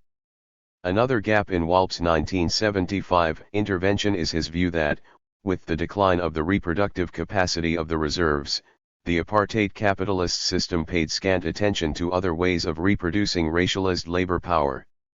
Although the regime did seek to conserve the residual capacity of the reserves, Walp writes, the diminution of the product from these reserve economies generates rural impoverishment and, also, in the absence of the assumption by the capitalist sector of responsibility for indirect wages, extreme urban impoverishment. The consequence is increasing African pressure on wages and on rural conditions, pressure which becomes elaborated into an assault on the whole political and economic structure in the 1940s and 1950s. Apartheid may be seen as the attempt of the capitalist state to maintain the cheap migrant labor system. In the face of this opposition, by means of the erection of a perfected and modernized apparatus of political domination. These perspectives are partially correct.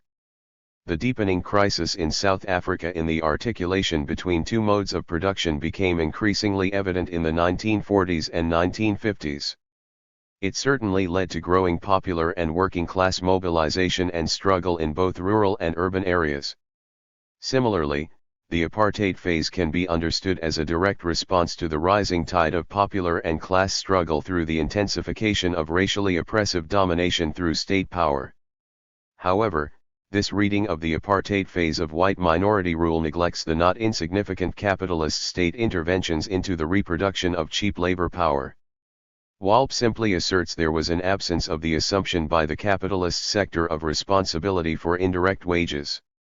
Although this might have been largely true of the 1940s and first half of the 1950s, as the apartheid system gathered momentum, increasingly vicious state oppression was complemented by major social wage or reproductive interventions, particularly with the mass rollout of education and the mass construction of urban township housing.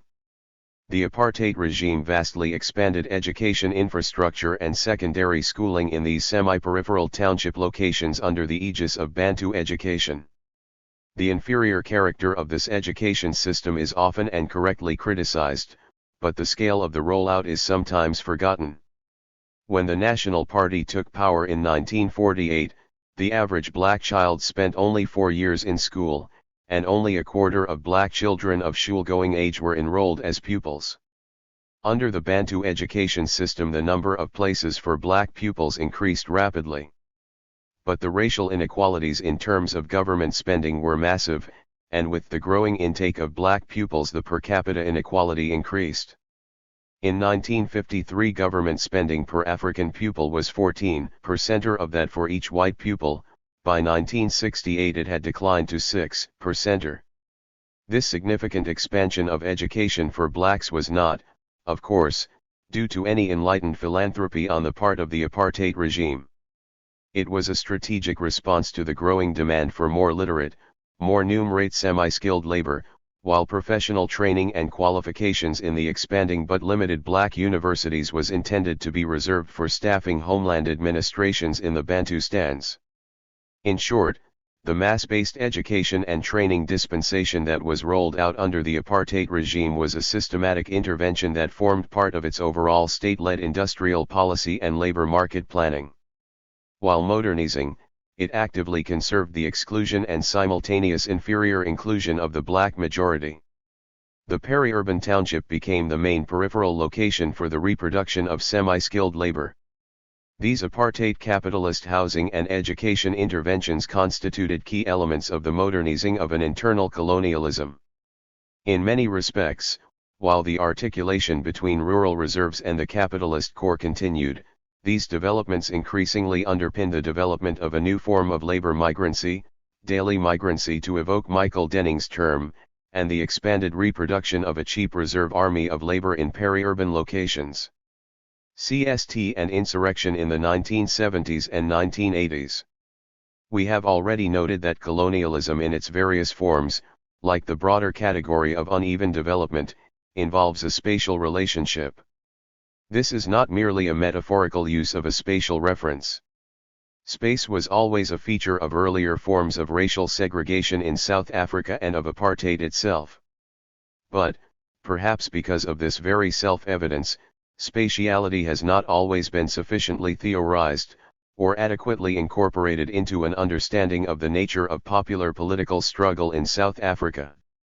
The 1962 SACP program characterized CST as a new type of colonialism, in which the oppressing white nation occupied the same territory as the oppressed people themselves and lived side by side with them. This is not entirely accurate, since the nationally oppressed were separated spatially from the white minority but within the borders of the same nation-state. Nor is it entirely accurate to say that the oppressor and the oppressed lived side by side. Spatial exclusion of the black majority was always interlinked with various mechanisms of simultaneous inferior inclusion, as wage laborers and retail consumers, within the dominant capitalist system. This dialectic of racialized exclusion and simultaneous disadvantaged inclusion became absolutely critical for the semi-insurrectionary struggles that unfolded in a series of rolling waves from the mid-1970s through the 1980s and into the negotiations period of the early 1990s. The South African liberation struggle assumed a form that was somewhat different from the classical national liberation struggles of the 20th century. The latter tended to be based on a rural peasant base in the remote countryside. In South Africa from the mid-1970s, however, the epic entrees of much popular struggle occurred along the axes of CST's exclusion/inferior inclusion fault lines. The proletarian township, the Bantu education school and the Bush College became the loci of popular power and partially liberated zones. The maximum weapon of struggle, even for the active working class which used the workplace as a point of organization, was the temporary withdrawal of participation in disadvantaged inclusion, the general stay away, consumer boycotts, bus boycotts, school boycotts, and so on. Because these were essentially centered on proletarianist communities, they could not be sustained indefinitely. Households were dependent on wages and on consumer items. However, localized productive/reproductive social activities, and the petty surplus they produced, provided some buffering support to the struggle. Much of this remains under-researched. We note these points because new questions now arise in the present. Understandably, overcoming the apartheid legacy and addressing the national question are often conceptualized as a process of integration, integrating our urban spaces to overcome racial divides, integrating the informal economy into the formal, banking the unbanked, and so on. Yet, these initiatives often fail. That is largely because integration is liable to toss marginalized individuals and households into sink or swim situations, exposing them to the inequitable power relations that pre-exist within the labor, property, retail, agricultural and financial markets. This raises a critical strategic and tactical question. How can integration occur on different terms, on the terms of the working class? That is to say, how do we alter the class balance of forces? It means, in part, building working class and popular power not only through integration into existing capitalist markets, but also through a relative delinking of proletarian households and communities from absolute dependency for survival on these very markets. This includes building sustainable livelihoods and producing community use values, services, and assets through cooperatives, public employment work guarantee schemes and other initiatives. The legacy of an internal CST geography might, in the case of land still under communal land tenure, for instance, assist this partial delinking from the capitalist markets through the effective use of state power and community mobilization. External articulation. South Africa's political economy. We believe that this relatively long exploration of the concept of CST can help us better to understand both the challenges and the potential opportunities confronting progressive forces in South Africa. In particular, we believe that a critical re-examination of CST's key features can assist in countering a widespread failure to grasp the dominant strategic agenda of monopoly capital in South Africa in the post-1994 period. The SACP's 1962 program stated that, with the 1910 Union settlement, a new form of colonialism had been developed in South Africa with power transferred to the hands of the white minority alone. But who transferred this power, and did they transfer all power? Although the 1962 program does not ignore the persisting reality of imperialism, it fails to lay the basis for a deeper understanding of the ongoing subordination of South African monopoly capital to the core centers of advanced capitalism. In ANC strategy and tactics documents of the 1990s, the concept imperialism disappeared. The hegemonic reading of post-1994 South Africa is one of a prodigal returning to the bosom of a happy family. It is the same perspective that led then-President Thabo Mbeki in 2002 to hail the outcome of a G8 summit as the birth of a more equitable system of international relations and the end of the epoch of colonialism and neocolonialism. Such statements are symptoms both of the mistaken assumption that the end of the Cold War also marked the end of imperialism, and the related misreading of the global trajectory of capitalism over the past half-century. This has led to serious strategic and tactical errors, based on the illusion that post-1994 South Africa is located in the geopolitical West and that we are still living in the golden years of capitalism that followed the Second World War. The welfare state democracies in the advanced capitalist countries of the North from 1945 to the early 1970s occurred within a specific set of realities, including the challenge of an alternative global Soviet bloc, and powerful domestic left and labor formations emerging from the anti-fascist struggles in much of Western Europe. The dominant capitalist power, the United States, and the advanced sections of capital had learned the negative lessons of the reparations that had followed the First World War, and were now committed to major investments into war-torn Western Europe and Japan. Marshall Plan aid and domestic Keynesian policies were the order of the day. Explicit or implicit national social pacts prevailed, ensuring productive investment, high tax contributions, commitments to near full employment and extensive social wage measures. However, by the mid-1970s, slowing growth and inflation were the early indicators of a deepening systemic crisis. National monopoly capital in Western Europe increasingly led the charge against domestic social compacts, the turn to neoliberalism, the rolling back of the welfare state and high domestic taxation, the taming of trade unions, the transnationalization of corporate structures, the globalization of investment in pursuit of low-wage markets, and growing financialization were all part of this shift. A subordinate but by no means insignificant South African monopoly capital sector echoed this global trajectory, but with its own specificities.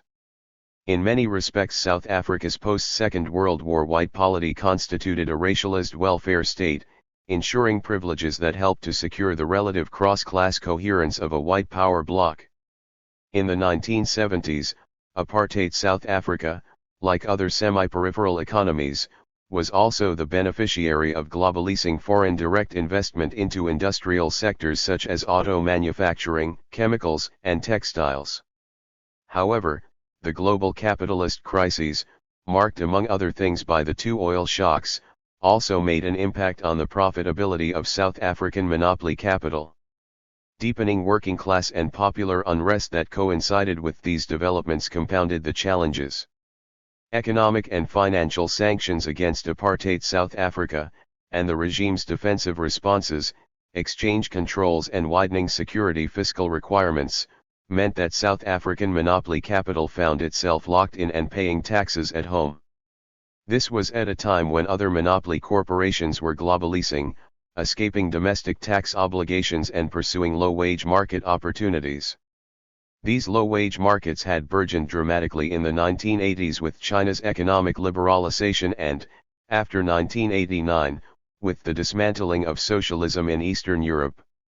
With significant surplus bottled up within South Africa, local monopoly capital enterprises increasingly conglomerate and diversified, with mining and finance capital expanding into retail, forestry, agro-processing, logistics and property. However, any sustained inward industrial strategy was constrained by the small size of the domestic market, and by the continued destabilization of the region. This was the context in which key sectors of South African monopoly capital from the mid-1980s began to explore the possibilities of a negotiated transition to a non-racial democracy. However, their strategic objective was less about democracy and more about escaping the discipline of a national state. Under the aegis of the globally acclaimed Mandela transition, private South African monopoly capital successfully lobbied the new government for major liberalization, conceding important labor rights on paper while undercutting many of these through retrenchments, labor brokering and casualization.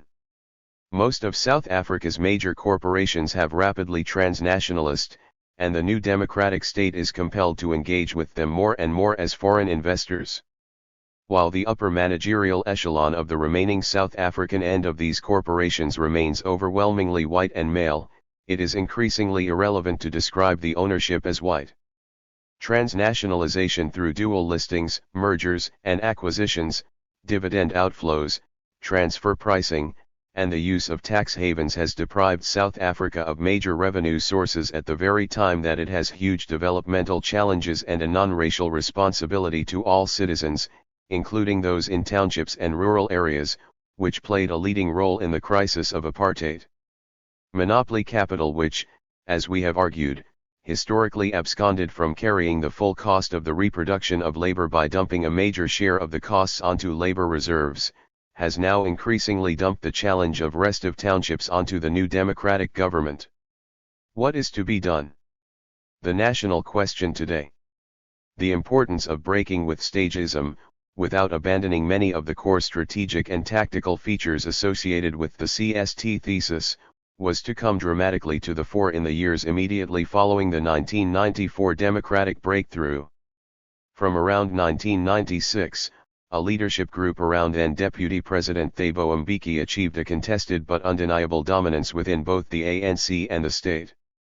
In opposition to this development, the SACP and the Congress of South African Trade Unions characterized this tendency as the 1996 class project, alluding to the announcement in 1996 of government's neoliberal macroeconomic package, the Growth, Employment, and Redistribution Strategy. For the 1996 class project, the national question was essentially conceived of as the task of normalising, which is to say, deracializing, South Africa's political economy. In particular, this underpinned the energetic promotion of black economic empowerment, seen largely as the creation of a new black, patriotic bourgeoisie.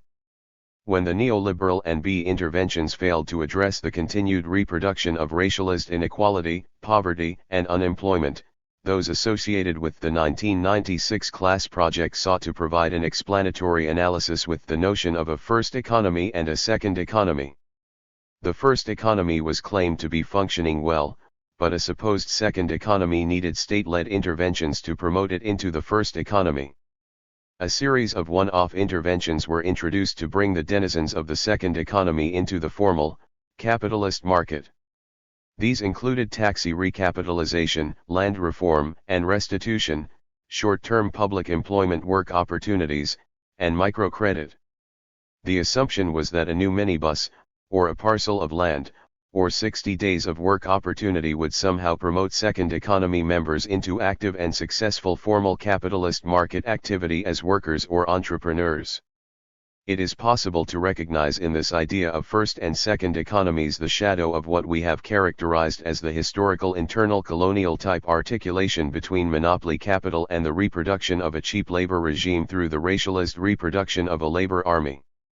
However, the 1996 class project conceived of this as two separate economies at different stages of development, with the second economy requiring developmental state interventions to allow it to catch up. Missing in this analysis was precisely the understanding of the dialectical process of development and underdevelopment. It is the character of South Africa's monopoly capitalist economy and the double articulation associated with it that actively reproduces a second economy. The neoliberal agenda of the Mbekiites consisted in reducing the core task of the national question to the modernizing and deracialization of monopoly capital in South Africa, the former by opening up to global markets, and the latter by promoting a black bourgeoisie. In short, the National Democratic Revolution was portrayed as a stage that required the completion and consolidation of capitalist democracy in South Africa. Faced with this problematic stagism, the SACP revisited its own programmatic understanding of the National Democratic Revolution. As far back as the early disputes around the Native Republic thesis within the CPSA, there had been voices querying the notion of stages. SP. Bunting, for instance, in a 1928 letter to Eddie Rue referred to stagism as verbiage and stated that no black republic in SA could be achieved without overthrowing capitalist rule. In the 1970s, Ruth First, a prominent SACP-aligned theorist, rejected the idea of stages. Joe Slovo stretched the notion of the interrelationship of a national democratic and socialist stage to the extreme, arguing that there was no Chinese wall between them, without, as Legasik has correctly noted, ever quite abandoning a residual notion of two stages. In September 1993, addressing the Special Congress of COSATU, then SACP General Secretary, Charles Nkakula, advanced the theme "Socialism is the future. Build it now." Speaking on behalf of the SACP on the eve of the April 1994 elections, Nkakula began to develop the theme of actively building capacity for and momentum towards socialism in the midst of the national democratic revolution. These themes were taken forward programmatically by the SACP's 9th National Congress in Soweto in November 1995, signaling a decisive break with two-stagism. In breaking with the mechanical two-stagism, the SACP was, it might seem, converging with a position long advanced by those associated with the Marxist workers' tendency who, drawing on a Trotskyist legacy, argued for a national democratic struggle but in the context of a permanent revolution. Here it might be useful to introduce the Gramscian distinction between a war of maneuver and a war of position, the former envisaging a rapid, frontal, and typically anti-state insurrectionary advance, and the latter striving for systemic and cumulative transformations towards socialism, waged simultaneously across a range of sites of struggle including the state itself. It would be wrong to imagine that there is a mechanical and unbridgeable gap between these two postures, but they do helpfully underline different strategic calculations. Since 1994, the SACP has adopted essentially a war of position strategic posture which informs its participation in the state and parliament as part of the ANC-led tripartite alliance. This strategic perspective is not rooted in a two-stage approach to the national question but, rather, in the strategic calculation that a socialist democracy in South Africa has to be fought for through a national democratic war of position across all key sites of power. But what exactly are the critical systemic transformations that are decisive for any socialist advance in the South Africa reality? This returns us to the central focus of this chapter. We have argued that South Africa's political economy continues to be dominated by what was formerly a colonial-type double articulation that still reproduces crises of underdevelopment, our inclusion as a semi-peripheral exporter of commodities within the world capitalist system, and the reproduction of a racialized cheap active and reserve army of labor. The former articulation is based on the latter, and vice versa. Strategically, as the SACP's 2014 document Going to the Root argues, any socialist-oriented systemic transformation of this reality must involve a relative delinking or, if you like, the progressive disarticulation, of these two axes of underdevelopment.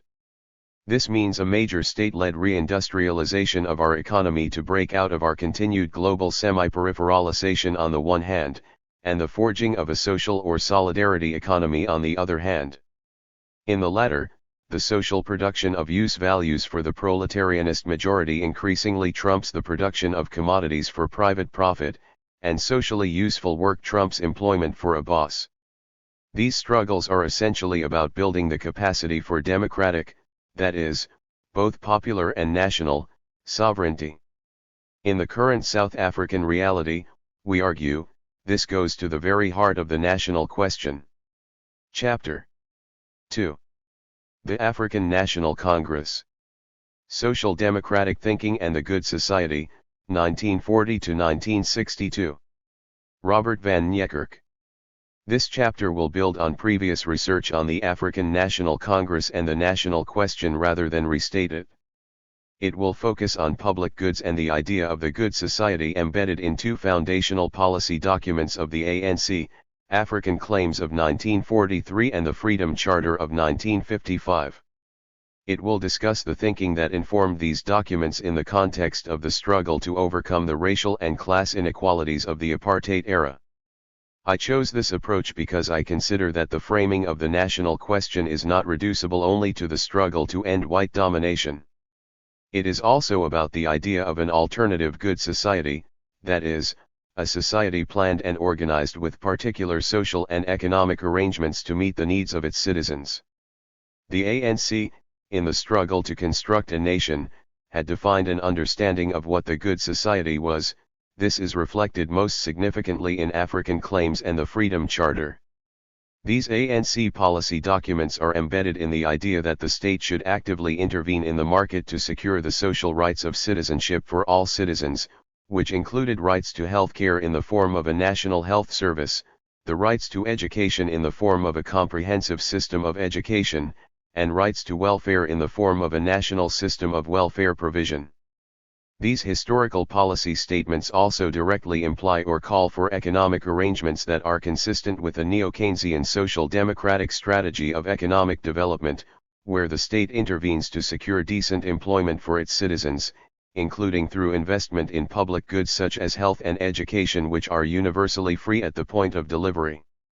They articulate a clear strategy of equality for the society, which the socialist and historian Richard Tawney described as the pooling of its surplus resources by means of taxation, and the use of the funds thus obtained to make accessible to all, irrespective of their income, occupation, or social position, the conditions of civilization which, in the absence of such measures, can be enjoyed only by the rich. These two policy documents spoke to the rights of workers to organize themselves and to be decently housed in a manner concomitant with the prevailing living standards acceptable to the wider society. This strategy of equality has been clearly embedded in the ANC's policy trajectory since at least African claims in 1943. Had it been implemented, it would have led to the establishment of a social democratic welfare state. If we are to take these foundational ANC policy documents seriously, the resolution of the national question is thus the establishment of a constitutional democracy in a non-racial, unitary state based on a universal franchise, where public goods such as health, education, and welfare are provided by the state as an entitlement of citizenship. The debate on the relationship between the national question and ideas of post-colonial social policy is one that has received little systematic attention in the scholarly literature on national liberation struggles. It was, however, an issue that was prominent in the thinking of radical intellectuals and scholars in the context of the struggle against Nazism and fascism during the 1940s and discussions on the New World Order which was to replace it. For example, as early as 1942, the African independence political activist George Padmar identified the strategic importance of the call by the anti-fascist Atlantic Charter to make global democratization and extension of welfare part of the struggle against colonialism. The failure to articulate ideas of the good society more fully into the political programs of anti-colonial and national liberation movements requires further research. In a valuable paper, Thandikam Kandaiyer concludes that the struggle for national liberation involved subsuming the social question within the imperatives of the national question to create a coalition of class and social forces around a nationalist agenda that could overthrow colonial rule. The crisis of the development model in Africa following structural adjustment programs, growing social differentiation and the rise of ethno-nationalism has led, however, to a new wave of democratization and the possibility of new coalitions emerging. These could be focused on egalitarian social policy, which requires decoupling struggles for recognition from struggles for redistribution and equality. The historian Frederick Cooper also draws attention to the displacement of social questions during struggles for economic rights by workers in the French and British colonies, in favor of a unifying nationalist discourse. The reason such a social democratic agenda failed to be implemented has been the subject of significant scholarly discussion. The failure has been chiefly located in the post-apartheid government's adoption of a neoliberal policy framework of fiscal conservatism which has privileged market-based economic and social policies. The attempts by Dr. Aaron Mosorladai, the Minister of Health, to establish a national health service funded by general taxation, revisits the social democratic policy trajectory embedded historically in ANC social policy. Based on the objective of achieving free universal health care provision for all inhabitants of South Africa at the point of delivery and based explicitly on social democratic principles of equity and social solidarity, the NHI policy proposals have created an opportunity for the ANC potentially to reconnect with its displaced social democratic strategy of equality. My key argument is thus that the social policy agenda of the ANC in the 1940s established an unmistakably social democratic agenda, rooted in the primacy of universal public goods provided by a unitary state as an entitlement of citizenship, public goods such as a national health service, a comprehensive system of national education, quality state-provided housing, a system of income maintenance for those who are unemployed or who could not work, and state-provided employment. This is the radical implication of African Claims, a document prepared under the leadership of perhaps the most significant political strategist of a modernizing ANC, Alfred Bidini Summa, President General of the ANC between 1940 and 1949. The substance of Summa's policy positions on the good society were far more decisively radical than those of the ANC Youth League, at least the Youth League in its earliest incarnation under Anton Lembede in the late 1940s, and were taken up by Albert Luthuli in the 1950s and expressed in the 1955 Freedom Charter. Both Summa and Luthuli represent significant hidden voices of social democratic thought in the ANC. An engagement with these ideas may create the possibility of reclaiming the ANC as a movement committed to the universal provision of public health, education, and welfare to all its citizens, provided by a democratic, constitutional state as an entitlement of social citizenship, with accompanying economic arrangements which are unequivocally redistributive and give effect to the good society. In other words, a social democratic welfare state. Its achievement may also provide a meaningful solution to the still unresolved national question. A.B. Xuma and African Claims. Between 1912 and 1952, the ANC attempted to secure citizen entitlements using nonviolent strategies. Historically, the dominant concern of the ANC and allied movements was seeking civil and political rights for the African majority. A.B. Summa, himself a medical doctor, took health and social policies seriously.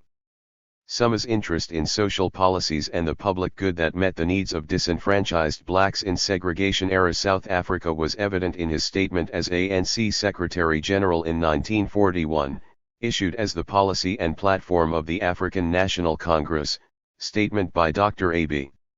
Summa. Alongside the demand for franchise and representation rights for Africans are the following positions on social policy. D. Social welfare.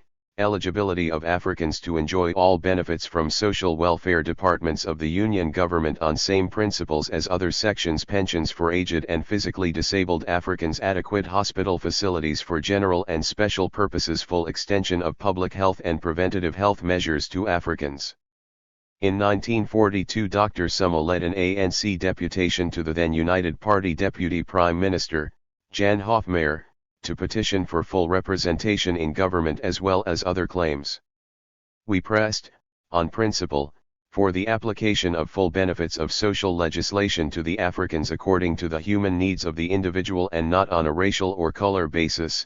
He urged the extension of the benefits of the Children's Act to African children, the application of disablement pensions, blind pensions, and old age pensions to Africans.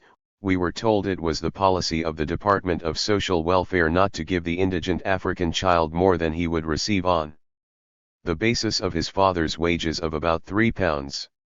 Besides, we were told that it was the intention of the department not to take away the urge on the part of the mother to go out to work for her child. The segregation government's response reminds one of the less eligibility principle of the English Poor Laws of 1834, which ensured that state assistance was kept to a level which would not place the indigent in a better position than they would be in if they had stayed in, or entered into, employment. As Th. Marshall argued in his pioneering essay, the Poor Law was a substitute for the claims of the poor as a social right of citizenship. The claims could only be met if the claimants ceased to be citizens. Claimants to the Poor Law social grants were placed in a stigmatized, exclusionary social position by surrendering the civil and social rights they possessed. The application of English poor law principles in segregation-era South Africa resulted in the conflation of the poor with blacks, thus the poverty of blacks reinforced their citizenship disentitlement. Segregation legislation not only reproduced white economic domination by bifurcating the nation by race and class but also consolidated it through racialist social policies that reinforced unequal citizenship. To acknowledge blacks as full citizens in a single nation would undermine the entire fiscal and political edifice of the system of racialist capitalism during the era of segregation. Although it was to change in the later war years, the claims to equality employed by the ANC in the early 1940s acknowledged the legal boundaries of the segregation-era state. The ANC thus sought access to health, social welfare, and education for blacks in the reformist language of eligibility, adequacy and extension. This legal strategy of the ANC, claiming equality and thus the social rights predicated on its achievement, proved unachievable, however, in the face of a state committed to maintaining white domination through a strategy of racial paternalism based increasingly on repressive political rule. Tawney comments on reliance on legal strategies to achieve equality. In reality, of course, except in a sense which is purely formal, equality of opportunity is not simply a matter of legal opportunity. Its existence depends, not merely on the absence of disabilities, but on the presence of abilities, in proportion as the capacities of some are sterilized or stunted by their social environment, while others are favored or pampered by it. Equality of opportunity becomes a graceful, but attenuated figment. Summa clearly understood the political significance of the struggle for an inclusive citizenship based on a universal franchise. He was aware that only a mass-based unified movement for national liberation could secure the claims of disenfranchised blacks to universal franchise. Without a strong, active, and militant African National Congress, even our parliamentary representative and our members of the Native Representative Council, with their talented membership, can accomplish nothing unless they have the backing of a strong national organization. Within a year, his position was to become more radicalized, as reflected in his presidential address to the ANC's annual conference in 1943. He argued that white domination over blacks was enshrined in the words control and segregation, which had brought the most oppressive and discriminatory color and race legislation and which had been responsible for acts that in our minds seem hardly different from those of fascism and Nazism. In the same address, Summa discussed black disenfranchisement in the following unequivocal terms. In the political sphere, the African has no status. He is a South African national but not a citizen. He is a part of the population but not counted among the people of South Africa. He has no right to vote, no right to represent himself in the councils of the state. Like a crying child who must be quieted, he has been given the Native Representative Council, a toy parliament. It gives but a shadow of political rights and is intended to eliminate forever, if our European rulers can help it, the influence of the Africans over the governing councils of the states, and therefore eliminates him as a factor in using his franchise, to compel legislators to grant him his citizenship rights and pay heed to his demand. This position, that social rights of citizenship could only be realized by a full, unqualified franchise, was to be reflected in the African Claims Policy document. It was based on the extension of the universal franchise as the cornerstone of the post-war, post-segregation good society as reflected in the section on a Bill of Rights. Echoing the American Declaration of Independence, it set out the most direct and unequivocal statement of African expectations for full, unqualified rights to citizenship. We, the African people in the Union of South Africa, urgently demand the granting of full citizenship rights such as are enjoyed by all Europeans in South Africa. African Claims and the Freedom Charter were the most significant ANC policy documents before the unbanning of the ANC in 1990. Their formulations reflected a gathering pro-independence nationalism in Africa that was inspired by the war against Nazism and fascism and the call in the 1941 Allied Atlantic Charter for post-war democratization for societies under Nazi and fascist occupation and the global extension of welfare. The committee which drew up African Claims comprised 28 key intellectuals and political activists from varying ideological positions who were active members of or aligned to the African National Congress. They included James Kalida, Secretary-General of the ANC, Moses Kotane, Secretary-General of the Communist Party of South Africa and member of the ANC, Z.K. Matthews, Executive Member of the ANC, Govan Mbeki, Trade Secretary of the Federation of Organized Bodies in Transkei, Edwin Mafutsenyane, Member of the National Executive of the ANC and member of the CPSA, Ghana Makabeni, Trade Unionist and President of the Council of Non-European Trade Unions, Pixley Ka-Isaka Seme, Attorney and Executive Member of the ANC National Executive, RV. C. Lopthema, Editor of the Bantu World, member of the Native Representative Council and Speaker of the ANC, and A.B. Summa, chairperson of the committee.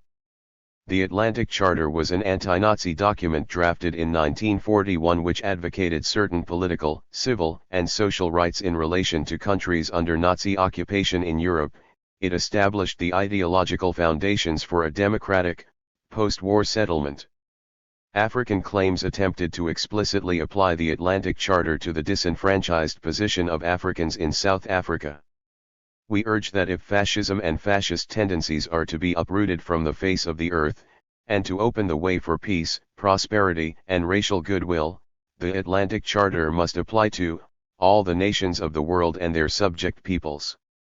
And we urge that South Africa, as a prelude to her participation at the peace conference in the final destruction of Nazism and fascism in Europe, must grant the just claims of her non-European peoples to freedom, democracy, and human decency, since charity must begin at home, and if, to quote B.C. Radio Newsreel, we fight for world democracy.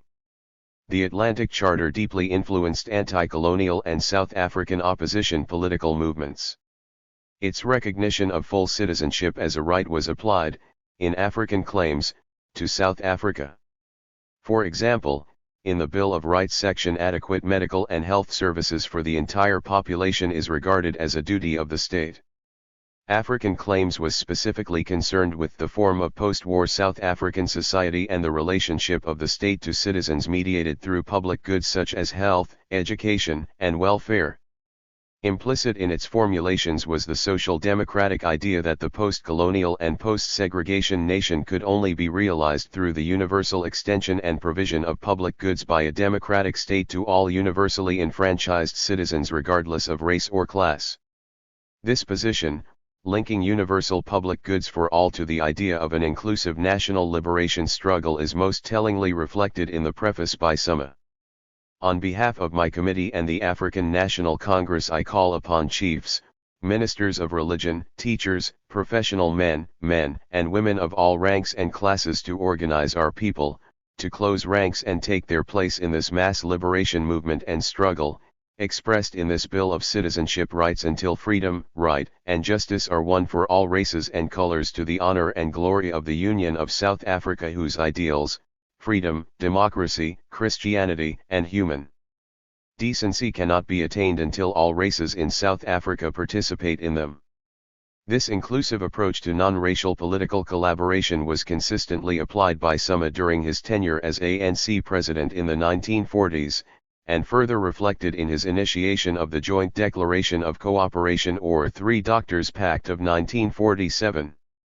The pact was a political response to the Asiatic Land Tenure Act of 1946, a particularly repressive law passed by the United Party government which restricted the residency and trading rights of Indians to particular areas in Natal. The Land Tenure Act provoked militant opposition led by the Natal Indian Congress. The pact took the form of an agreement between Summa, Monty Naicker, and Yusuf Dadoo on the need for political alliance and cooperation between the African National Congress and the Natal Indian Congress in the struggle for a universal franchise, including freedom of movement, the right to recognition of trade unions, removal of land restrictions, and the provision of adequate housing facilities and the extension of free and compulsory education. What then was the ANC view on public goods in a post-segregation society as reflected in its African Claims policy statement?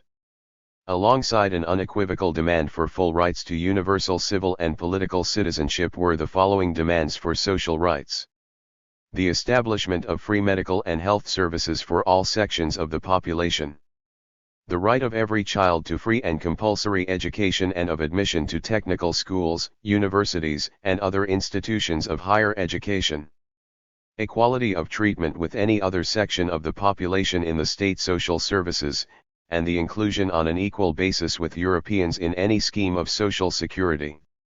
The extension of all industrial welfare legislation to Africans engaged in agriculture, domestic service, and in public institutions or bodies. For the ANC led by Summa, the limits of liberalization were reached with the publication of African Claims in 1943.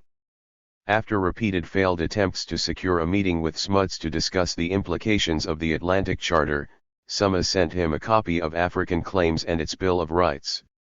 Smuts sent a reply through his private secretary in September 1944 rejecting the application of the Atlantic Charter to South Africa.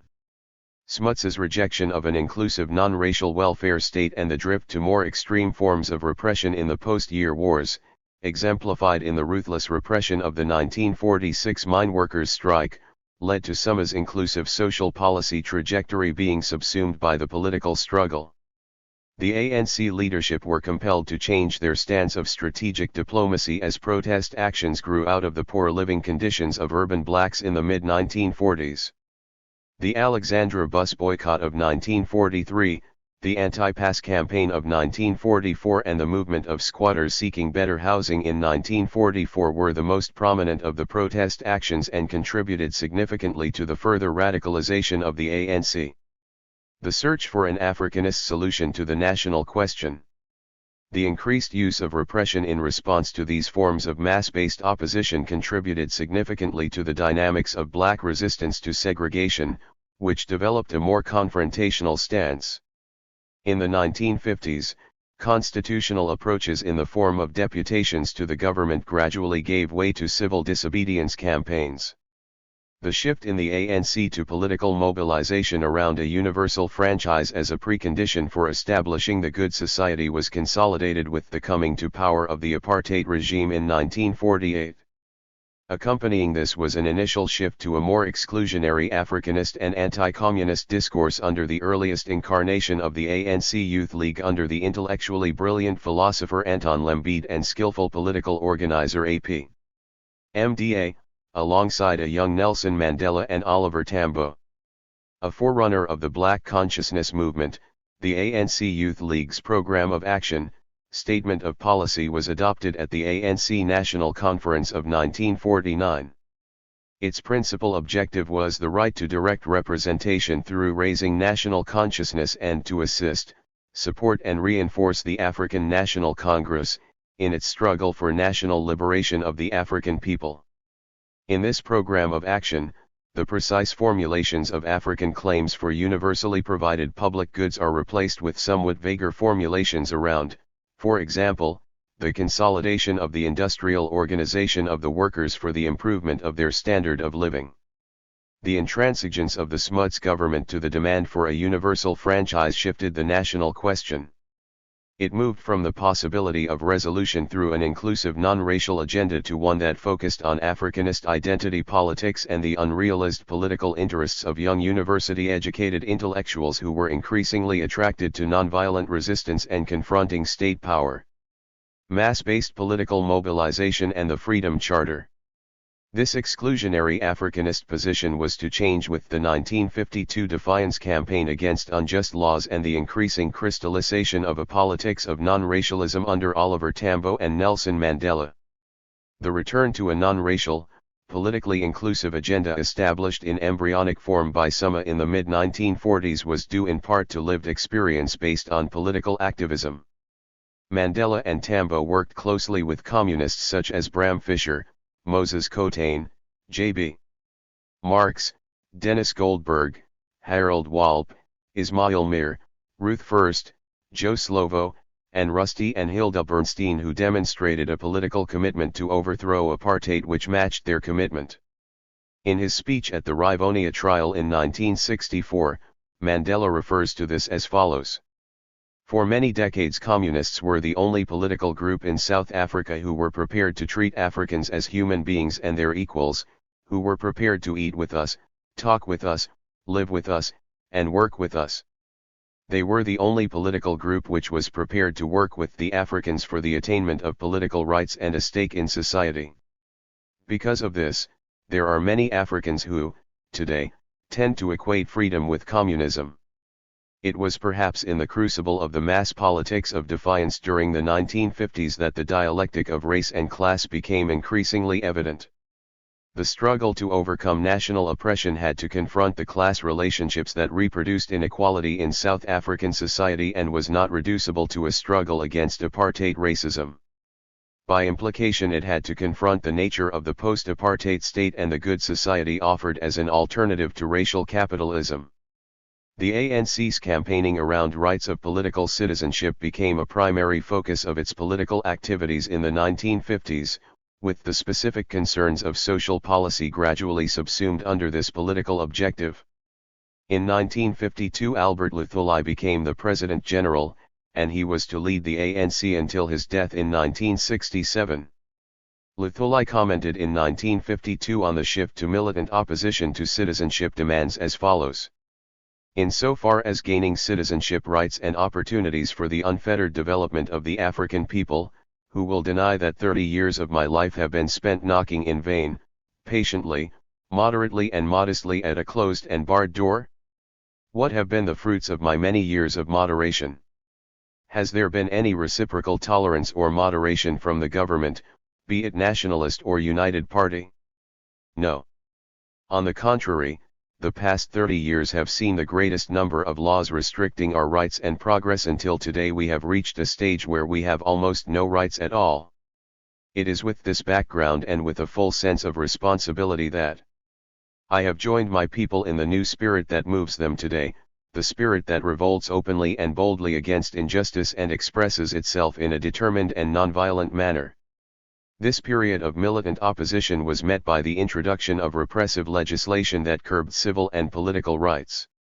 These included the Suppression of Communism Act of 1950 mentioned earlier, the Criminal Law Amendment Act of 1953 which was aimed at anyone who protested against the repeal or modification of any law, and the Riotous Assemblies Act of 1956 which prohibited public gatherings in open spaces if they threatened the public peace.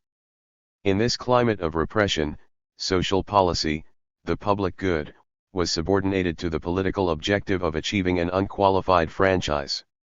This was illustrated in the case of education by the presidential address of Nelson Mandela to the Transvaal Congress of the ANC in 1953. Mandela first criticized the objective of the Bantu Education Bill. The aim of this law is to teach our children that Africans are inferior to Europeans, and then proposed undermining the intentions of Bantu education by replacing it with an alternative system of education under the control of African parents within their communities. You must defend the right of African parents to decide the kind of education that shall be given to their children. Teach the children that Africans are not one iota inferior to Europeans. Establish your own community schools where the right kind of education will be given to our children. If it becomes dangerous or impossible to have these alternative schools, then again you must make every home, every shack or rickety structure a center of learning for our children. Never surrender to the inhuman and barbaric theories of Verwoerd. This approach to social policy located it as a site of contestation with the ruling National Party regime over social rights, and the system of community schooling.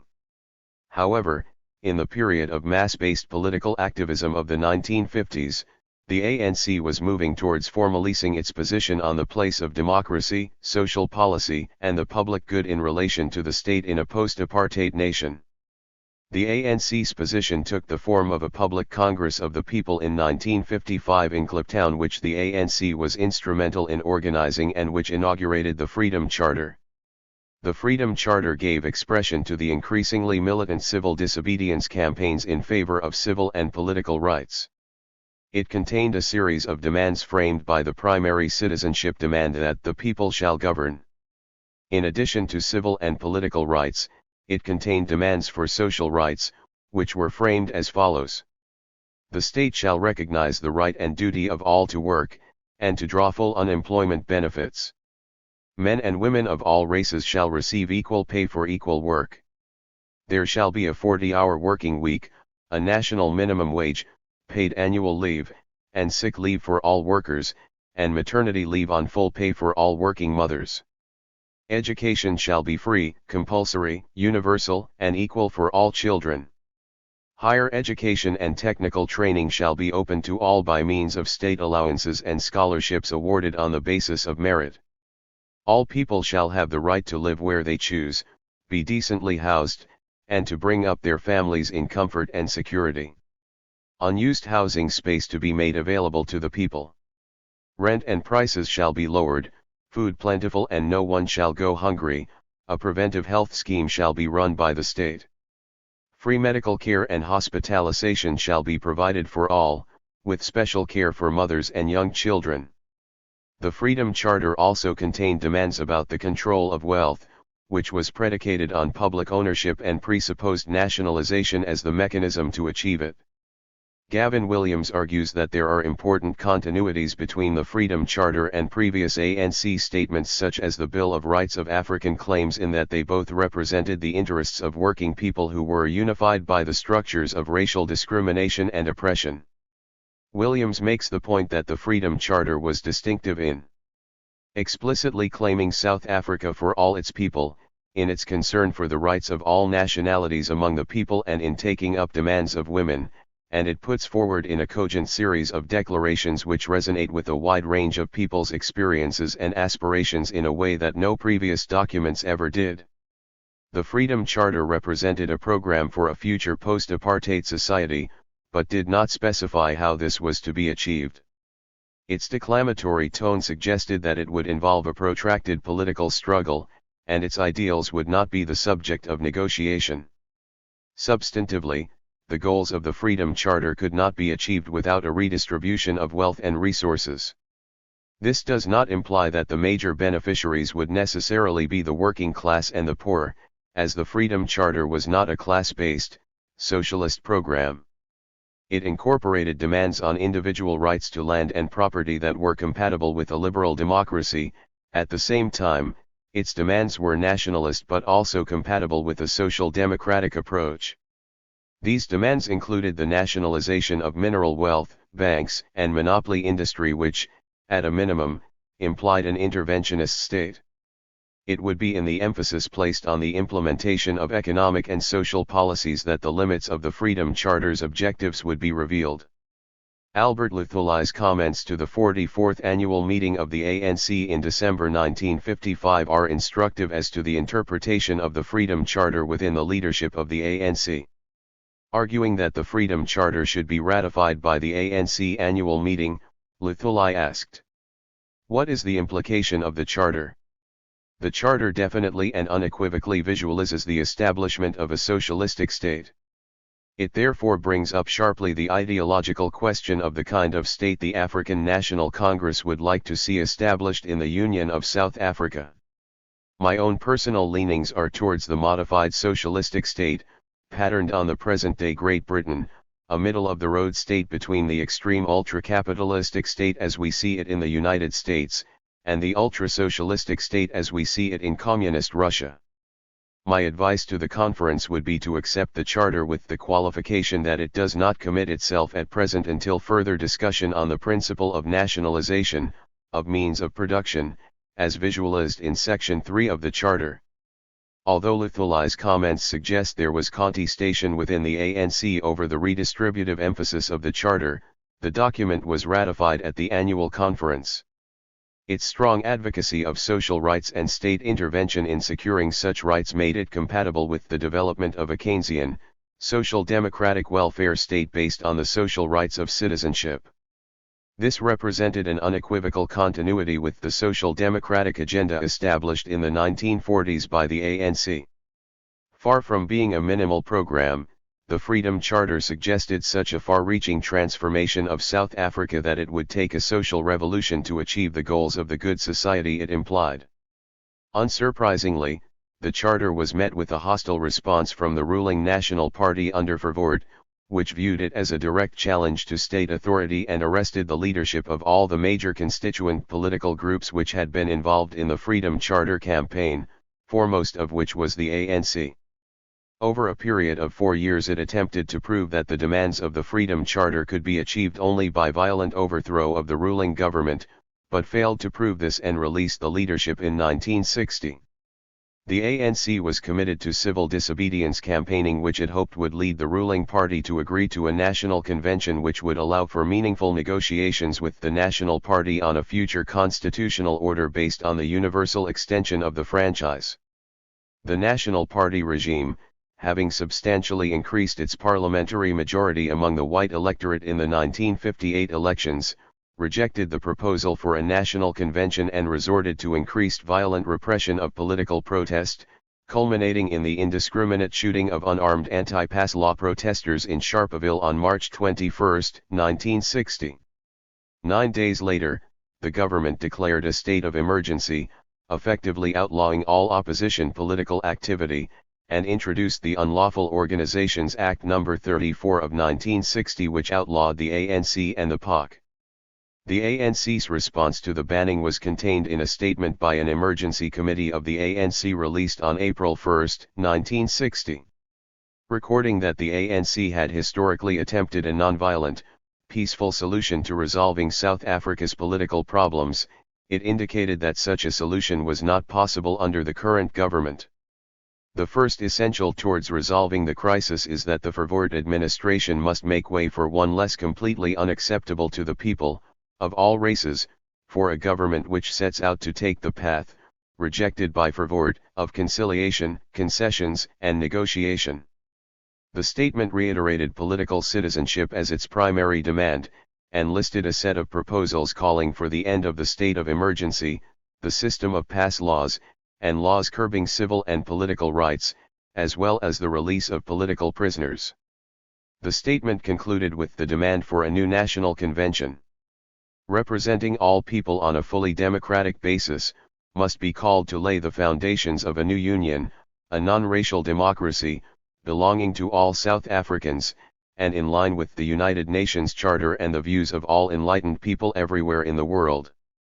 The banning of the ANC in 1961 ended all chances for dialogue between the opposition movement and the government on a new democratic constitutional order based on a universal franchise. The banned ANC was left with no alternative but to rely on mass mobilization and underground forms of struggle as a means of overthrowing the apartheid regime, including the use of armed struggle. By 1962, Luthuli was more categorical about the form of interventions that the state should support to realize the post-apartheid good society.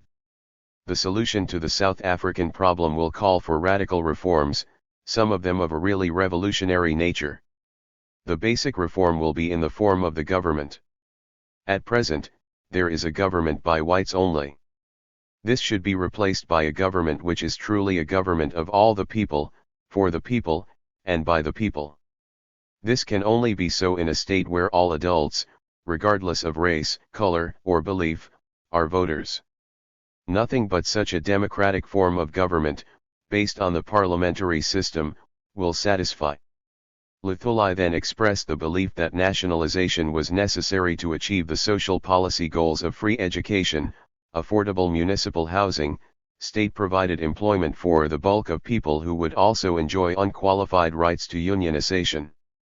In a free South Africa, state control will be extended to cover the nationalization of some sectors of what at present is private enterprise. It will embrace specifically monopoly industries, the mines and banks, but excluding such institutions as building societies. Luthuli then advocated that the new government should have as its objective the creation of a democratic social welfare state. He stated, "It will be the paramount task of the government to bring it about and advance it without crippling industry, commerce, farming, and education." In short, the discourse within the ANC between 1940 and 1962 regarding how to overcome the legacies of segregation and apartheid was premised on a state that was democratic and would intervene in the economy to secure redistributive social policies in health, education, and welfare. The substantive form of such a state was a social democratic welfare state. This is reflected in the policy formulations of the 1955 Freedom Charter, which demonstrated a reconnection with the inclusive discourse of the 1943 African claims and unequivocally in social policy with a social democratic vision of the post-apartheid good society. Conclusion. The economic and political demands of the war against fascism in the early 1940s and the democratic alternative to fascism represented by the Atlantic Charter of 1941 acted as a decisive catalyst for developing a post-war vision of global democracy and social security. The ANC under A.B. Summa interpreted the global extension of political and social rights in the anti-Nazi Atlantic Charter as applying to disenfranchised blacks in South Africa, and it was on this basis that the ANC participated in the war against Nazism and fascism, based on the policy document African Claims. The response of SUMA and the ANC to the political possibilities presented by the Atlantic Charter was to extend the call for social rights to a fundamental demand for civil and political rights for blacks. In this regard, the most significant statement on social citizenship to emerge in the war years was the African Claims document, which called for the comprehensive extension of political, civil, and social rights, including health, welfare, and education, to all citizens regardless of race, class, or gender by a democratic state as an entitlement of citizenship. The ANC, swelled by the urban dwellers whose housing, social welfare, and health needs remained unmet, increasingly turned to direct action to secure the political rights demanded in African claims.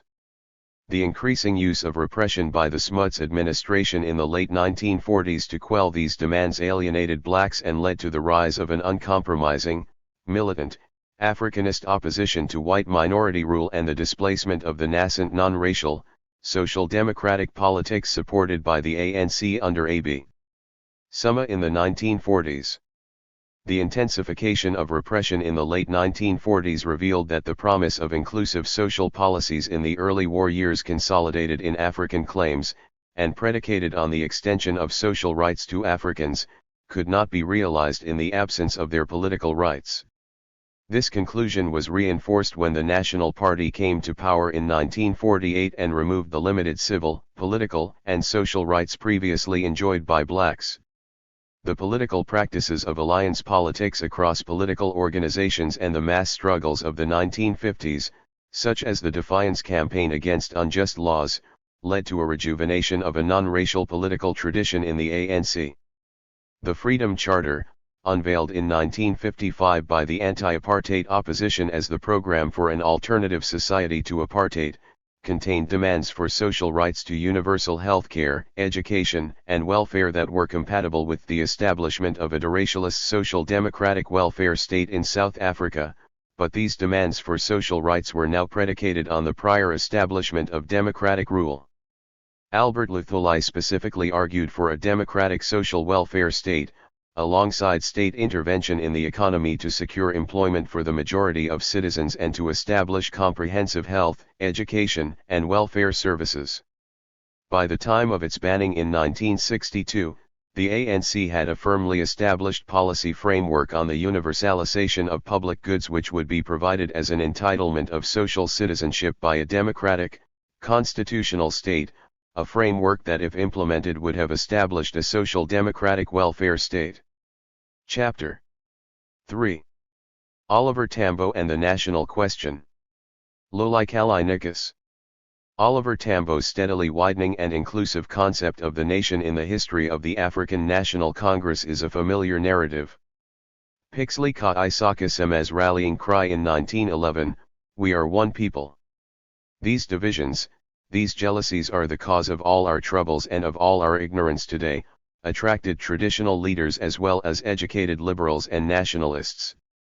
It inspired the many generations that followed the launch of the South African Native National Congress in 1912.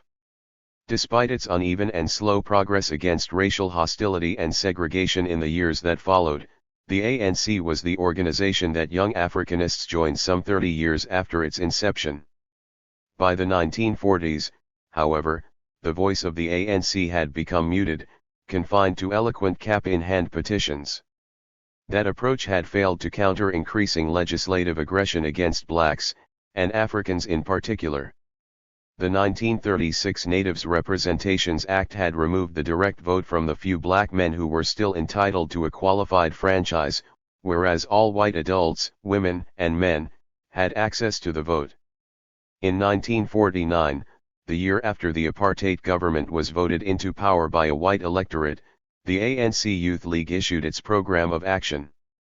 Founded by Walter Sisulu, Oliver Tambo, and Nelson Mandela, the ANCIL was first led by the passionately articulate political philosopher and law clerk, Anton Lembede. The young, predominantly male, African elite initiators of the Youth League concluded that the answer lay in mass action. Above all, they were unapologetically Africanist. The problems of African churches, trade unions, teachers, traders, industrialists, farmers, and peasants represent merely certain aspects of our colonial national struggle, which is one, single and indivisible, asserted Lembede in sketching out the task of uniting a nation.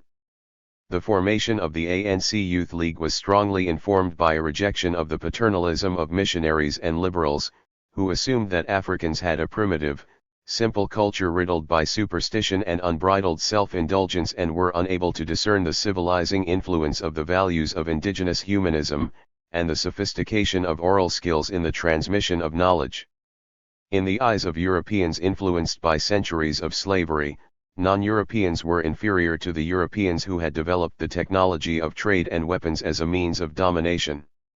Like most of the Youth League founders, Oliver Tambo had attended missionary schools and stridently exposed these colonial prejudices. Lembede emphasized that the Youth League would insist on Africans going it alone. For Oliver Tambo's part, the need to defend humanism, dignity, and self-esteem, and to empower the most oppressed and exploited, Africans, was self-evident.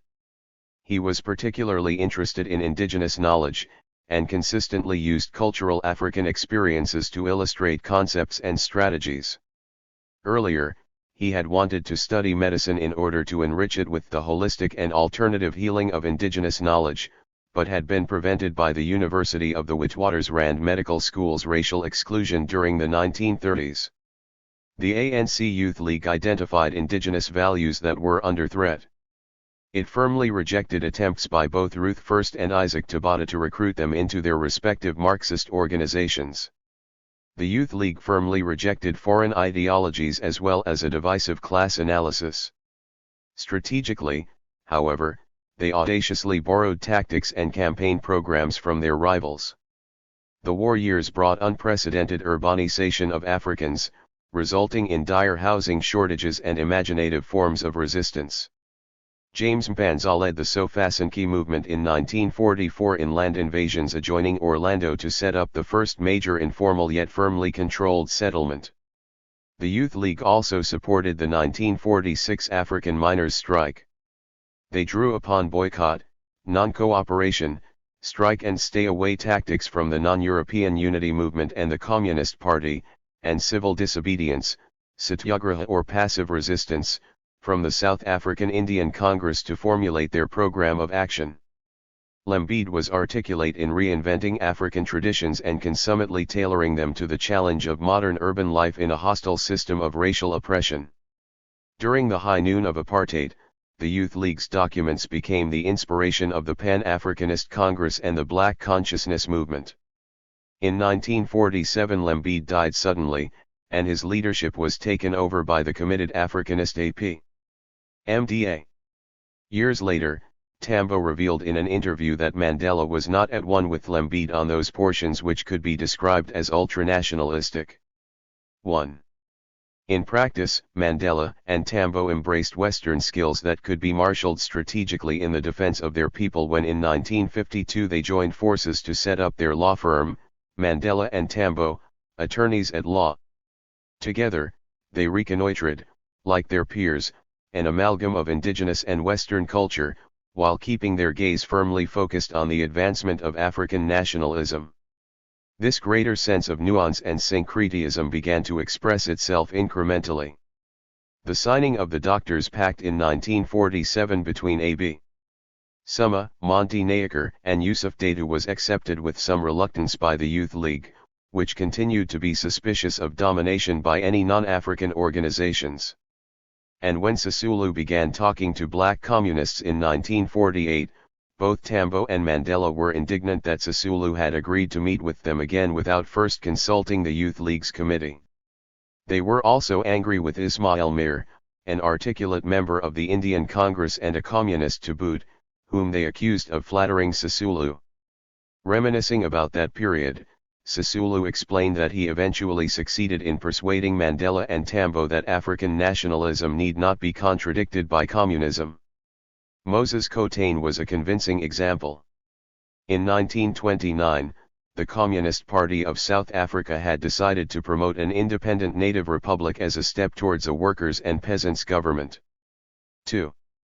Cotain wanted to turn this into reality, beginning with the need for the Communist Party to Africanize its Marxism. In pursuit of that objective, Cotain and J.B. Marx, another leading African CPSA member, became active members of the ANC. Cotain's strategic example, and his commitment and integrity, were persuasive. In 1949, the anti-Indian riots in Durban took many Indian as well as African lives. The scale of popular rage and violence shocked the ANC leadership. They appointed Tambo, calm, professional, an intelligent listener and scrupulously fair, as a member of the ANC Working Committee formed to ascertain the causes of the riot. Also on the committee were Albert Luthuli, George Champion, Cotain, Ghana Makabeni, and others. It was in Durban that Tambo first met Chief Luthuli, a church minister in Groutville where he lived. Observing his responses to the social conditions and distress on both sides of the conflict, Tambo was struck by Luthuli's humanity and his intellect. 3. Tambo, I.C. Mir, Luthuli, and Champion toured the riot area in an open van. On a loud highlander, they called on the communities for peace and dialogue. The resulting statement issued by the Working Committee concluded, "The Union policy of differential and discriminatory treatment of various racial groups is the fundamental contributing cause of racial antagonisms. The WC is of the opinion that the situation demands a roundtable conference of African and Indian leaders including the representatives of Indian commercial groups." The dramatic event proved to be historic on several levels. The trauma that the Working Committee had encountered sensitized the ANC leadership to the need to look more holistically at damage inflicted by the authorities. This was clear evidence that, even on a local level, municipal authorities were systematically imposing apartheid, and fine-tuning segregation among the black communities themselves. Ismail Mir commented, "This is the first time that OT acts on a national terrain and not only in the Transvaal. So he comes to Durban in the midst of the riots and we stand together, addressing the people in my van. What has been opposed by the Ansel, to work together with the Indian community, here were the riots which caused them to change their minds." It was also the start of the ANC's identification of Tambo as the movement's lifelong chief problem solver. The Youth League's program of action, spelling out a systematic plan of organized, collective and direct action, was adopted by the ANC at its December Congress in 1949 after intensive lobbying and support from an unexpected source. Phyllis Antantala remembers. "Summa got up and he said, 'Well, we don't want this thing in Congress. We want a dignified organization.' The kids fought every inch of the way to put their program through. The CP members who had dual membership, CP and Congress, were laid back throughout that whole day. It was only after dinner that they came back and threw in their lot behind the Youth League. Fellows like Cotain, J.B. Marx threw in their lot, Mafutsenyane, Lucas Phillips who came from Cape Town, and it was because of their support that the program of action was accepted by Congress. These Communist Party members," concluded Antantala, "knew that the party was about to be banned, and they wanted to work with and influence the militant Youth League in the future." 4. The program of action proved to be brilliantly timed. The National Party had come into power in May 1948, and had already begun systematizing apartheid through its brutal tightening of segregation laws while rapidly expanding well-paid job opportunities for Afrikaners in the police force and the growing government bureaucracy. Walter Sisulu was now Secretary General of the ANC's National Executive Committee, and Oliver Tambo was a respected member. Borrowing from the effective passive resistance campaign, they recast their first initiative, the Defiance Campaign, to emphasize active rather than passive protest. Although the ANC worked with the Indian Congress, which had pioneered the method of passive resistance under Gandhi and others such as Thumbi Naidu, they made it their own campaign by virtue of rallying many thousands of African volunteers. In June 1951 the ANC achieved a breakthrough by inviting other national organizations of non-European peoples to take part.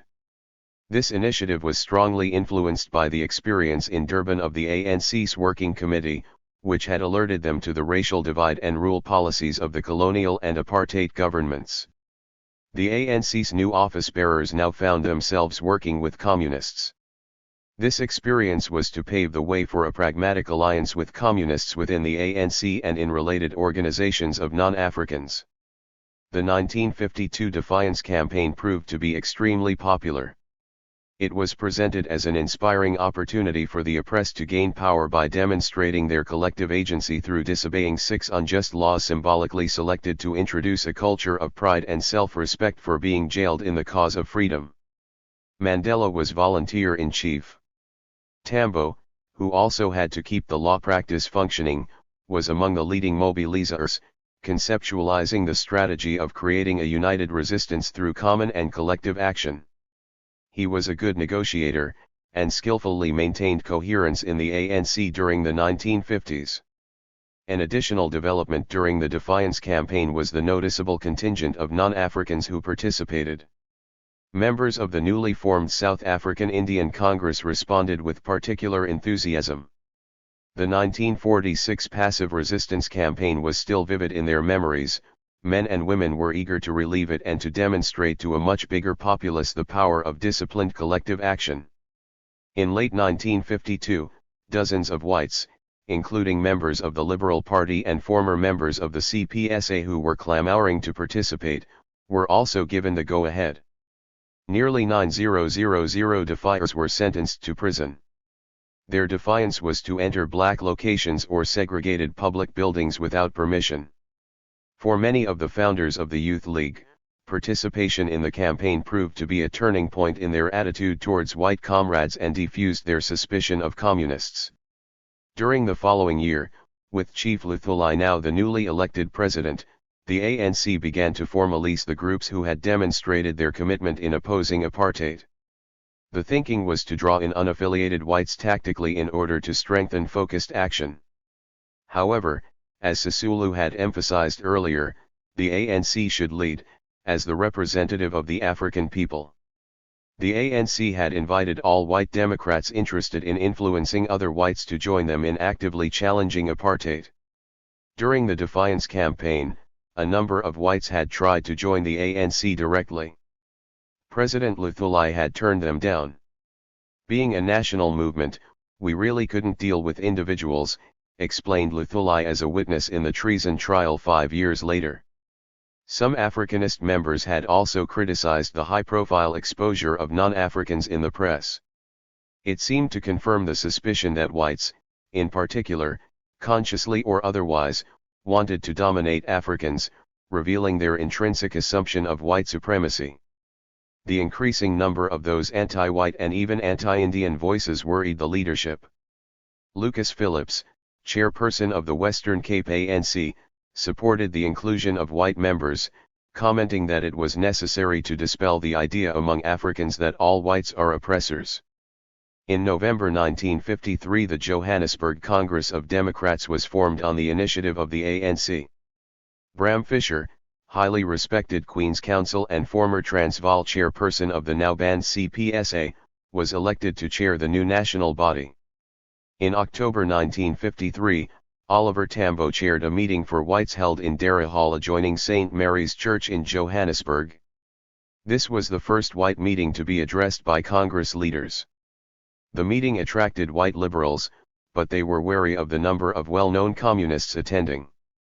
In that year, a liberal party had been formed, as well as the Torch Commando.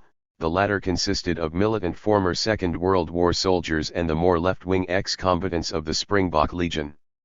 Unknown to most of the audience and speakers, an underground South African Communist Party had also been formed in that year, but this was not revealed, even to former communists who had not joined the revived party.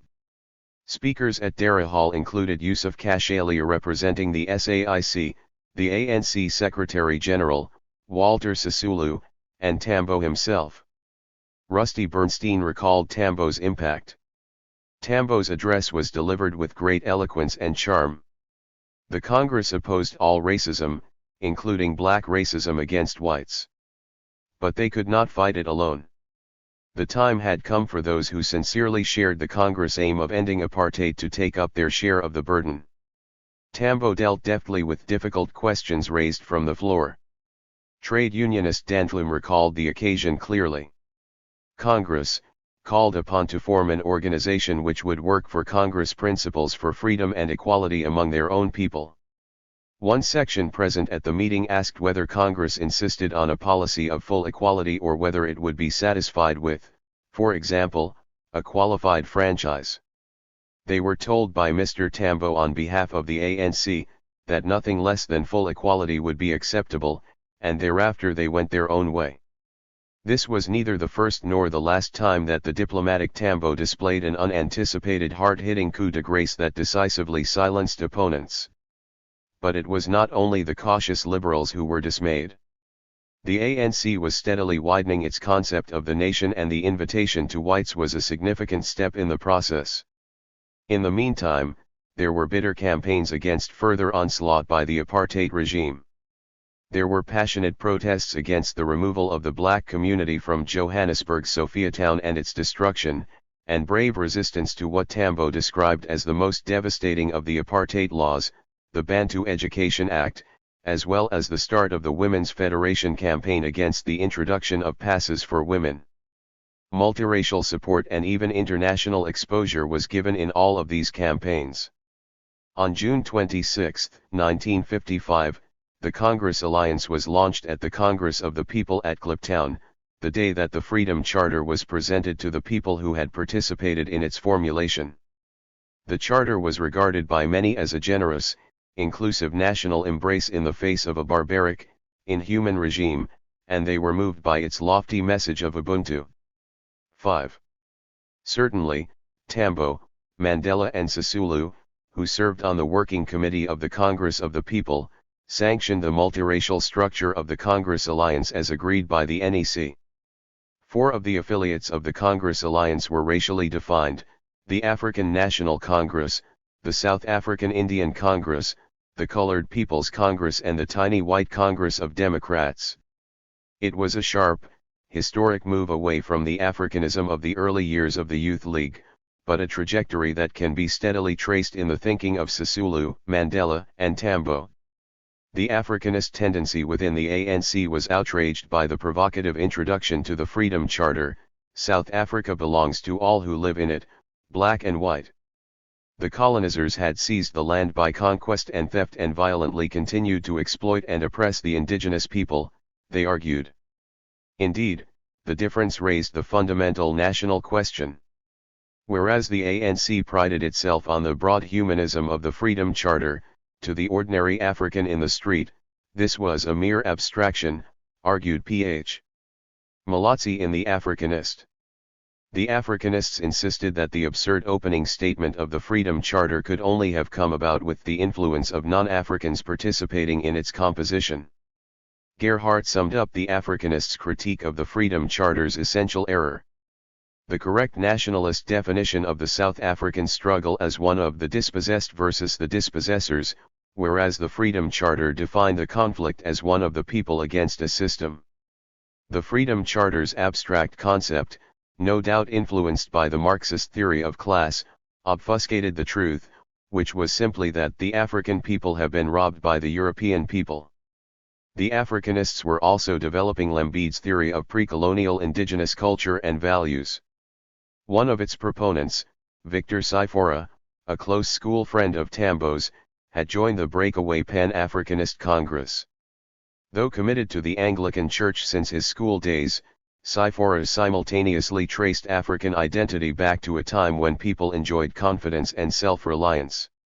As Lembede had advocated. For us, the slogan for African nationalism was not, as it is not, a formula of hate, but rather a formula of reconstruction, the reconstruction for the soul of the African without which all battles, moral, economic and political, must be lost. Ourselves, for ourselves, and by ourselves, hold the key to our salvation, to our progress and glory, whether the white man, his law, his government, his church are with us or not. Later, however, when the POC was formed in 1958, the white man was to be firmly excluded until Africans had achieved liberation on their own terms, without compromise. After it is all over, we will grant those who accept African hegemony their full rights as private citizens of an African state. The Congress alliance was simply reproducing the structures of apartheid through its four-nation structure, argued its critics, particularly the Unity Movement, bitter foes of the CPSA. The ANC responded by arguing that under apartheid's draconian segregation laws, it was impossible not to employ pragmatism in its long-term strategy. Years later, Tambo recalled how he spent an entire night of debate and discussion yet was unable to persuade his fellow youth leaguer, Robert Sobukwe, of the necessity of inclusiveness, which would strengthen power and influence for the heavy task that lay ahead. The increasingly strident criticisms by Africanists eventually led to the breakaway movement, the Pan-Africanist Congress. Tambo's astute chairing of rowdy meetings might well have saved greater hemorrhage of membership and discouraged the Africanists from their attempts to seize control of the ANC. Instead, they broke away to form their own organization. A direct outcome of the Freedom Charter was the treason trial. The arrest of 156 men and women across the racial spectrum in December 1956 gave the stamp of popular legitimacy to the accused. During the long and tedious court case in the following 4 years, a lasting bond was formed among them. In the end, all were acquitted. The December 1959 Congress of the ANC proved to be an historic event. It was to be the last legal national gathering of the elected leadership in South Africa for more than 3 decades. In that year, with an ailing Chief Luthuli living under constant banning orders and a sense that the regime was ready to do its worst, the Congress elected Oliver Tambo as deputy president to assist Luthuli in his duties. Assessing recent developments, the Congress also considered opening up membership to all races. Most welcomed the idea in theory. They agreed that such a move would not only accord with the Freedom Charter but would also solve the problem of the multiracial critique. However, the POC breakaway was a clear warning that a significant portion of their members would not countenance such a step. In short, the ANC leadership dared not depart from its traditional collective decision-making or rush ahead of its constituency. Once again, with a knotty problem, consensus prevailed.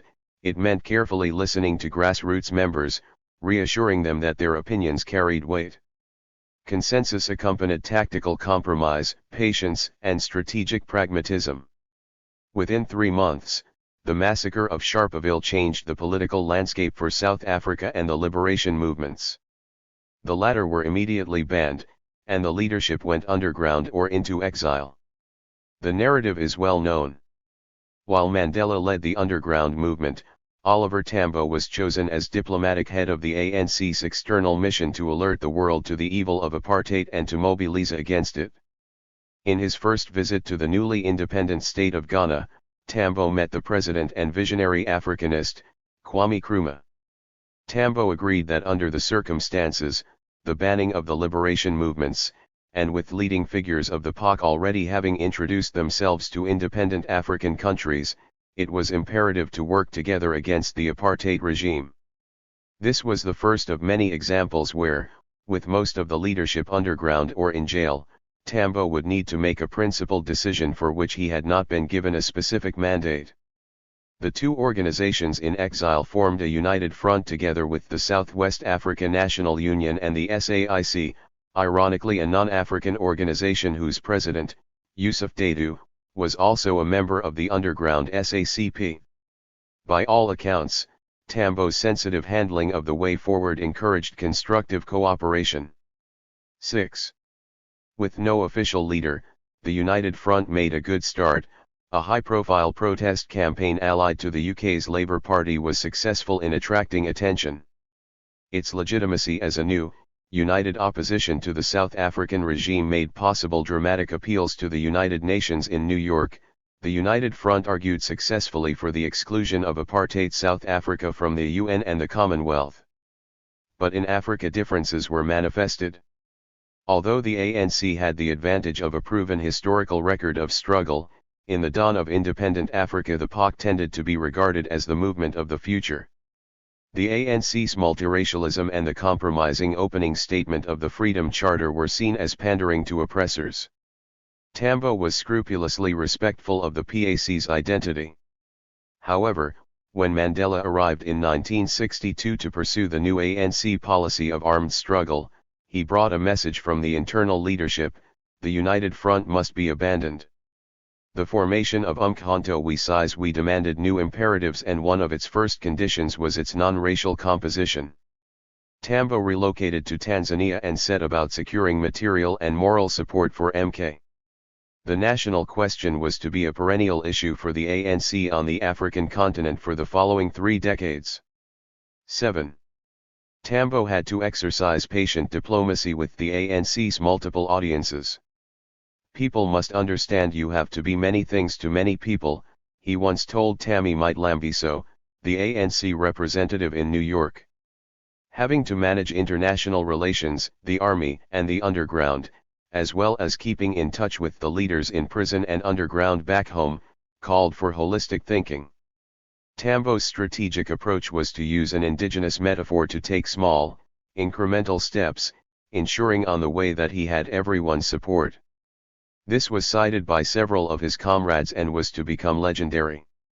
Wilton Quaye very clearly recalled its genesis. It was during the stay-at-home of 1958. The late Segal from Sophiatown was saying, "We must stay away forever until we are free." So OR says, "You know, you come from Rustenburg, you have a piece of land there. When you are plowing it, you always take 1 acre at a time. You plow it. You take another acre. That is Sekindama, 1 by 1. You can't say this strike must go forever until we are free. What are we going to eat?" The first 15 years moved very slowly. Indeed, it seems in hindsight that Tambo was operating cautiously from a position of weakness, particularly as the death of Chief Luthuli elevated him without formal approval from home and from Robben Island, where most of the elected ANC leadership was incarcerated for life. Tambo, meticulous lawyer and agent of correct democratic procedure, had to feel his way forward. That he had to be pragmatic was a lesson he had learned during the contestations over the national question following the gradual acceptance of the Communists, the various non-Africans and the adoption of the Freedom Charter. During the years which followed, ethnicity was emerging as a divisive issue, fueled by the Hani Memorandum, written collectively following the first engagement in combat at Wankie in southern Rhodesia. It condemned both the MK and the ANC leadership and complained about preferential treatment along ethnic lines. Tambo's response was to arrange a consultative conference of all the ANC branches in exile. This took place in Morogoro, Tanzania, in 1969 and included the venerated ANC leaders J.B. Marks and Moses Kotane. Tambo stepped down, but was re-elected and confirmed as the acting president of the ANC. It was then that non-Africans were elected onto a new structure, the Revolutionary Council, with considerable powers to fulfill an important new resolution, that the political imperative should take precedence over the military. The other symbolically significant resolution prioritized the working class as the motive force, and formally acknowledged the Revolutionary Council as the structure that would drive change inside South Africa. The non-African members of this subcommittee were also members of the SACP, as indeed were the African members, Joe Matthews and Duma Nakwi. Tambo explained how the opening of membership came about in an exile setting, where official apartheid constraints did not apply. "We were taking the decision outside, we thought the time had come. The formula that was adopted was this: all patriots who support the Freedom Charter and the policy of our movement could become members of the external mission. Therefore, non-Africans can perform any duties and fill any positions, except on the National Executive Committee, because their membership of the NEC would need consultation with the leadership at home and, in general, our people. That is how the thing stands."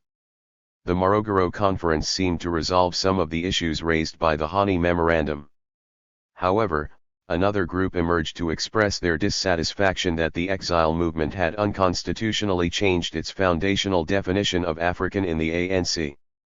A group of 8 disgruntled senior members met with Tambo, who appeared to be sympathetic to their concerns. He had of course been through this process 10 years earlier while still at home, and was anxious to listen carefully to their grievances and forestall another breakaway. For him, more than ever in exile, the liberation movement had to strive to remain united against the real enemy. Almost all of the Gang of 8 had been members of the SACP, but had been castigated or sidelined in the party for corrupt behavior. Party members claimed that denunciation of non-Africans by the 8 was a smokescreen for power struggles over leadership. The outcome, distressing for Tambo but vigorously pursued by Dumanakwi and agreed to by the majority in the NEC, was expulsion. The Gang of 8 were bitter that Tambo had not supported them. They sent a message to the leadership incarcerated on Robben Island that Tambo had betrayed the revolution. The reply eventually came, a message from Mandela. It confirmed support for the ANC in Lusaka, whose leader is O.T. However, the tensions exemplified by the 8 did not disappear with their expulsion. Ideological struggles related to the unresolved national question, for the soul of the ANC, were to continue in a more muted form. The national question had another, deeply embedded stream of ethnicity and kinship, with a disconcerting habit of surfacing in surprising ways, perhaps because imposed exile heightened the longing for one's familial roots. These aspects of ethnicity were to be a complex challenge for those who had a broader vision of the South African nation. In the ANC, as well as in debates on Robben Island, ethnicity was linked to the issue of Bantustans. Was it acceptable to engage with them? Certainly, both in strategy and in practice, the ANC and MK were already engaging with the Bantustans. The plan was to enter South Africa through the Bantustans to conduct guerrilla warfare. Tambo did not hesitate to seize any opportunity to talk discreetly to heads of Bantustan states. He explained his thinking about Bantustan chiefs and township initiatives to call for independence to the Revolutionary Council. To castigate them because they are not measuring up to revolutionary standards would be wrong. They are people of some influence. We must not turn them into enemies. If they are enemies, we can surely neutralize them. They and the ANC have plenty in common. He was, of course, referring to the national question of their common African identity and history, accentuated more than ever under apartheid. Bantustans remained a tricky question.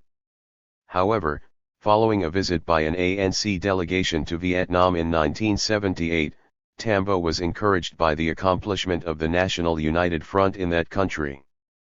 Against great odds, it had managed to build up an impressive mass resistance movement.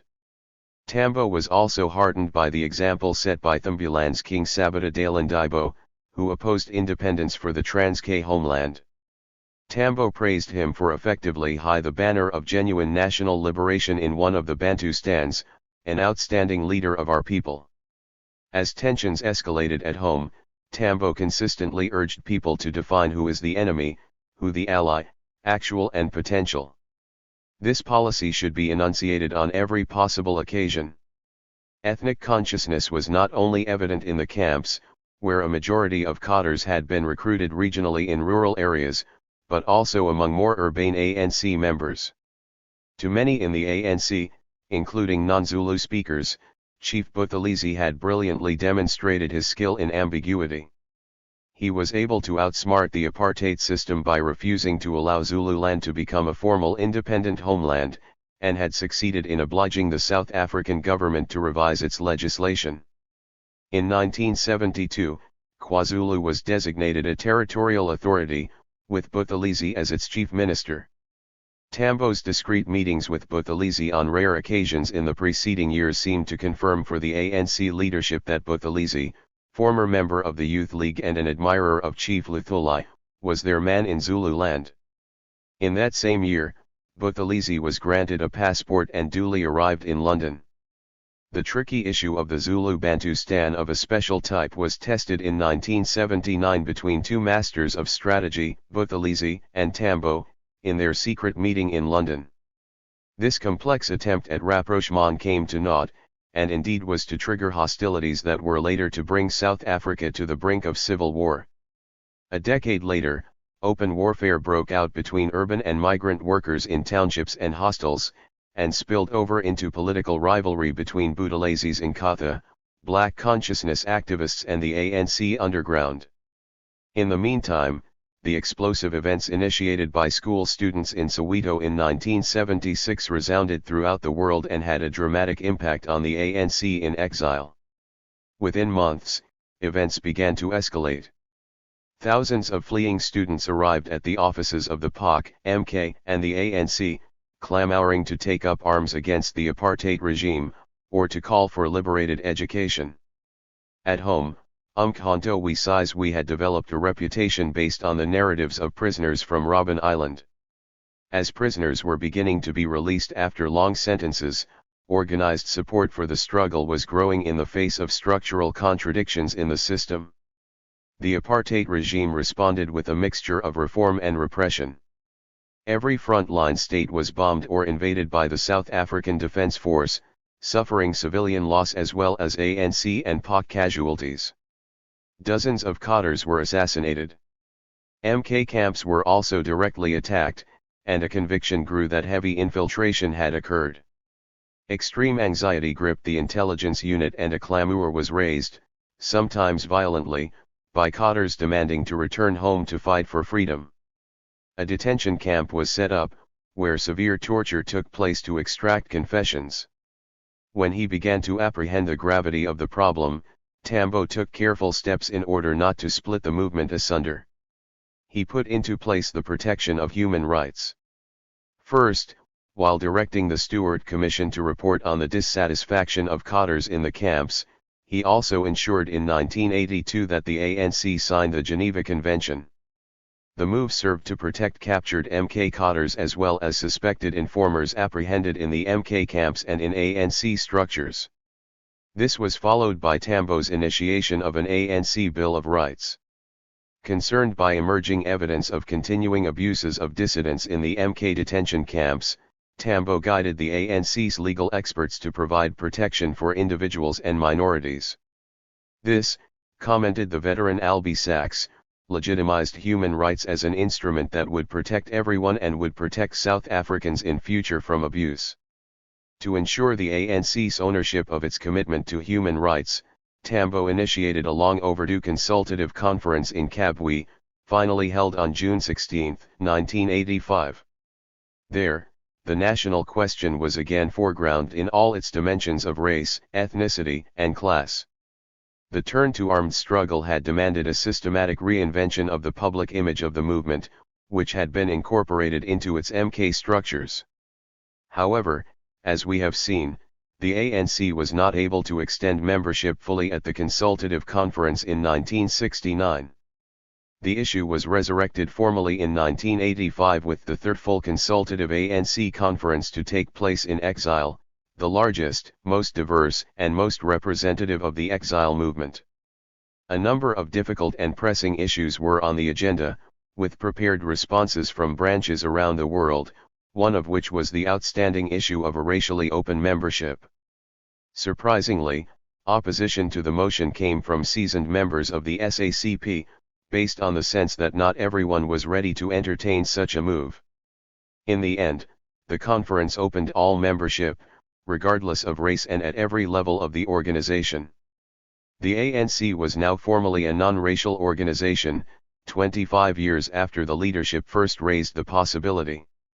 Tambo had never lost sight of an inclusive ANC whose members participated in defining its identity. This is the wisdom that came from the National Executive Committee in 1959, that we have to have regard for whether the masses of the people also understand correctly the need to go along with you. That is the only reason why the matter is coming up. We want to test opinion. In practice, the ANC has moved forward, it has not marked time. The elephant in the room within the movement, though, was an issue that engaged many ANC supporters around the world.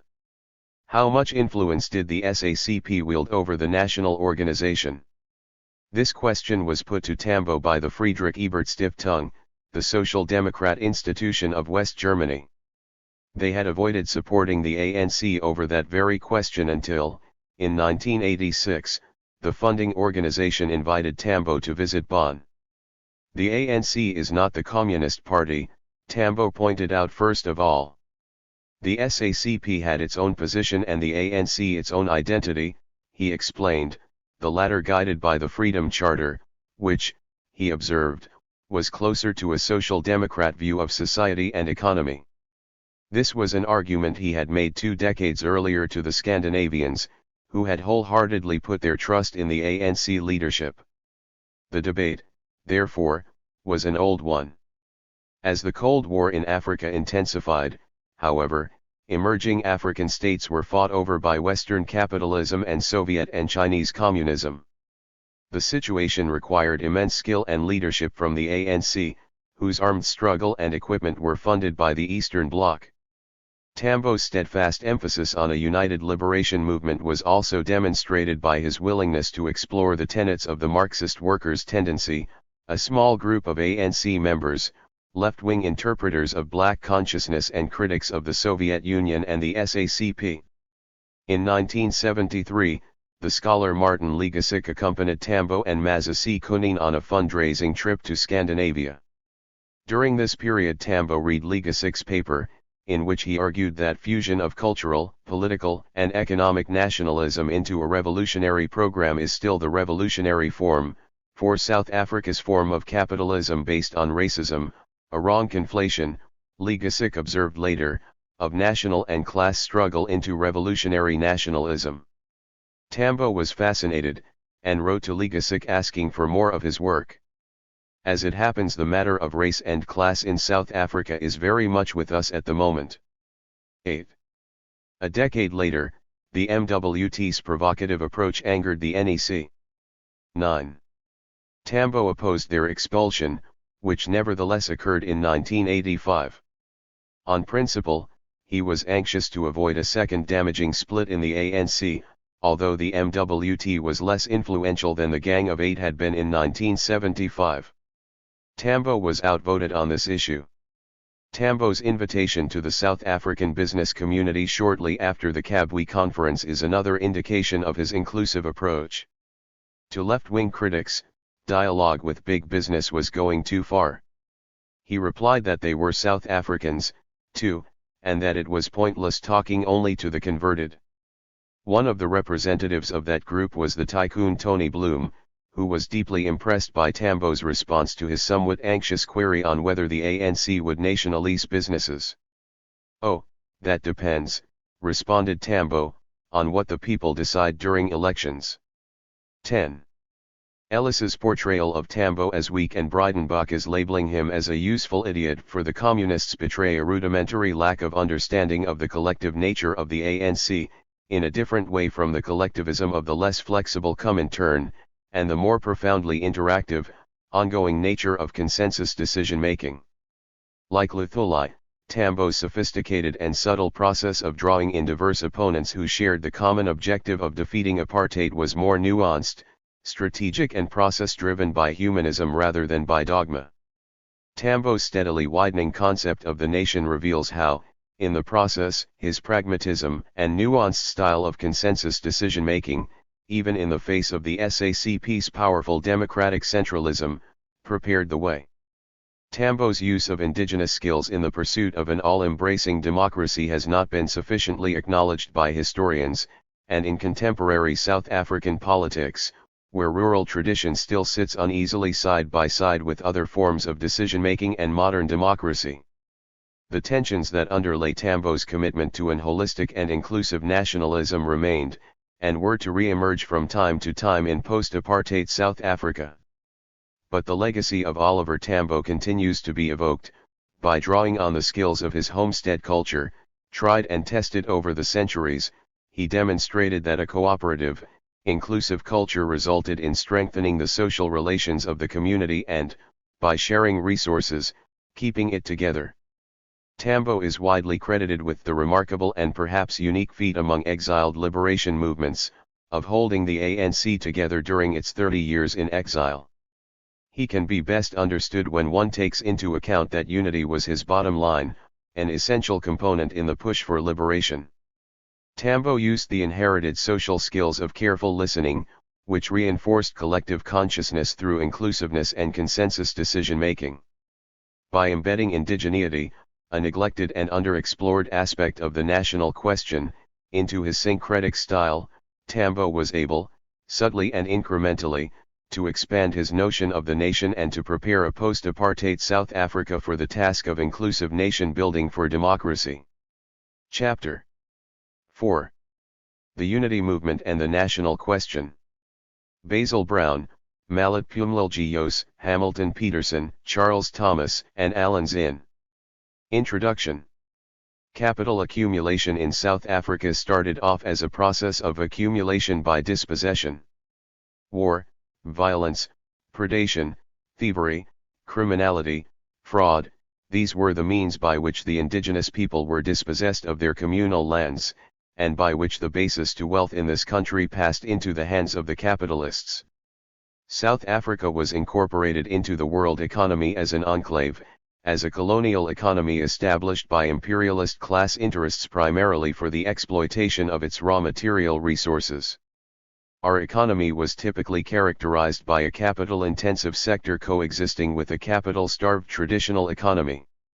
Although often described as dual, they are by no means separate. The capitalist sector, particularly the gold mining industry, was critically dependent on the traditional economy for the ongoing supply of ultra-cheap, ultra-exploitable supplies of labor. By providing a subsistence base, the traditional economy in effect lowered the minimal acceptable wage threshold of labor, thereby ensuring the very existence and sustainability of the capitalist system in this country. Herein lies the root of our so-called national question, for, historically, class rule in South Africa has been about institutionalizing systems of duality in our society in order to extend and maintain the conditions of exploitation. It is against this background that divide and rule as a fundamental mechanism of class rule needs to be understood. Capitalism's interests were served by dividing the nation, by perpetuating a corporifery duality in society and the economy. Historically, this has created the conditions of struggle in South Africa. It explains why opposition that was predicated on the principle of one single South African nation has had revolutionary implications, why a call for a non-racial democracy was a fundamental threat to the very basis of capital accumulation. The NEUM and the national question. The non-European unity movement had a clear-cut position on what constituted the nation. In a 1951 declaration to the people of South Africa, the following was stated: Who constitutes the South African nation? The answer to this question is as simple as it would be in any other country. The nation consists of the people who were born in South Africa and who have no other country but South Africa as their motherland. They may have been born with a black skin or with a brown one, a yellow one or a white one. They may be long-headed or round-headed, straight-haired or curly-haired, they may have long noses or broad noses, they may speak Xhosa, Zulu, Soto, English or Afrikaans, Hindi, Urdu or Swahili, Arabic or Jewish, they may be Christians, Mohammedans, Buddhists, or of any other faith. So long as they are born of a mother and belong to the human species, so long as they are not lunatics or incurable criminals, they all have an equal title to be citizens of South Africa, members of the nation, with the same rights, privileges, and duties. In a nation it is not necessary that the people forming it should have a common language or a common culture, common customs, and traditions. There are many nations where the people speak different languages, consist of different nationalities with different cultures. All that is required for a people to be a nation is a community of interests, love of their country, and pride in being citizens of their country. From the outset, the movement was uncompromising in its demand for the full franchise as the most important right of all and, indeed, the fundamental right of all in an undivided South Africa. Moreover, it was noted, in Africa and in Asia, independence conferred by the former colonial power, accompanied as it has been by the granting of the full franchise, has not meant national liberation for the populations of these countries. They have remained in economic bondage to their former masters, and this has meant, necessarily, the continued wretched poverty and exploitation of the peasants and workers of these countries. If national liberation is to be obtained, then there has to be the establishment of an equal citizenship by abolishing the old colonial land system, the old unequal legal system, the old exploitative system of taxation, indeed every form of inequality, educational, social, and economic. A change that is concerned only with the political, that is, only with the franchise, far from abolishing the yoke of oppression and exploitation, results in a double harness. The burden of carrying the independence elite is added to the old heavy load of exploitation by the colonial masters. Thus, for the NEUM, the national question has always meant nothing less than the establishment of equal citizenship for the entire population, as well as the abolition of rightlessness, poverty, and inequality of the nationally oppressed and economically exploited mass. Precursors to the NEUM. In the interwar years, two major developments occurred which were to have a profound effect on the ideas of the unity movement, especially with regard to the national question. The first was the spread of the ideas of Mahatma Gandhi. Gandhism became an ideological tendency which would have far-reaching effects on the fledgling national movement in South Africa. The second was the impact of the Bolshevik Revolution on the question of imperialism. The nascent movement in South Africa was forced to deal with this issue. As it is today, the hour in the early 1930s was ripe for one direction or another. In his seminal study of the All-African Convention, The Awakening of a People, I.B. Tibetan noted that this period saw the sprouting of a range of political organizations among the oppressed. There was already a body known as the National Liberation Front, soon to be followed by the Non-European United Front. To the left of these were smaller intellectual groupings such as the Lenin Club and the Spartacist Group. It was these bodies, principally formed by immigrants from Eastern Europe, which resulted directly in the formation of the Workers' Party of South Africa and of the Fourth International Organization of South Africa. In the middle of that political maelstrom, there arrived in December 1935 the All-African Convention. Propelled by the three Hertzog bills enacted late in 1935, the AAC was a spontaneous response to legislation which, according to its authors, would solve the native question once and for all. In the eyes of the South African ruling class, no problem was more critical than that of land, labor, and the banishment of liberty. Their response was evocative of the final solution offered by Hitler to the Jewish question. The three Hertzog bills were the Native Representation Bill, the Native Trust and Land Bill, and the Urban Areas Amendment Bill. The first banished the political rights of the oppressed masses, and circumscribed them in a dummy electoral vote and a dead advisory council. The second took away their rights to land, pretending that a trust fund would improve on the provisions of the 1913 Land Act, soon demonstrated to be a forlorn hope. The third aimed at regimenting the labor of the African masses, driving it to those areas where it was needed most. The intellectual clubs such as the Lenin Club, already in full bloom, now had an opportunity to mingle with the dynamics of a real and spontaneous mass movement. In the 1930s the industrial working class had not yet been created in the political economy. To be sure, this was the creation of the secondary industries which came into being only after the Second World War, thanks to the newly discovered drive for import substitution. So far, the working class was but a nascent concept actualized only by mine labor and labor in the communications sector. The masses of the people, more than 4/5 of the population, remained rural, living on residual land pockets in the native reserves. The small organizations which had come to life in the 1930s now suddenly became important as the social leaven that would convert the AAC into a politically conscious mass movement. In an essay written in 1941, entitled 5 Years of the All-African Convention, Tabata drew these lessons very clearly so that all could realize the dynamics of the new situation. It was within this milieu that a new cadre of politicos arose. Ghulam Gul was shaped by the immigrant movement that came from India. A doctor, he learned much from the revolutionary working class movement in Europe, where he had studied.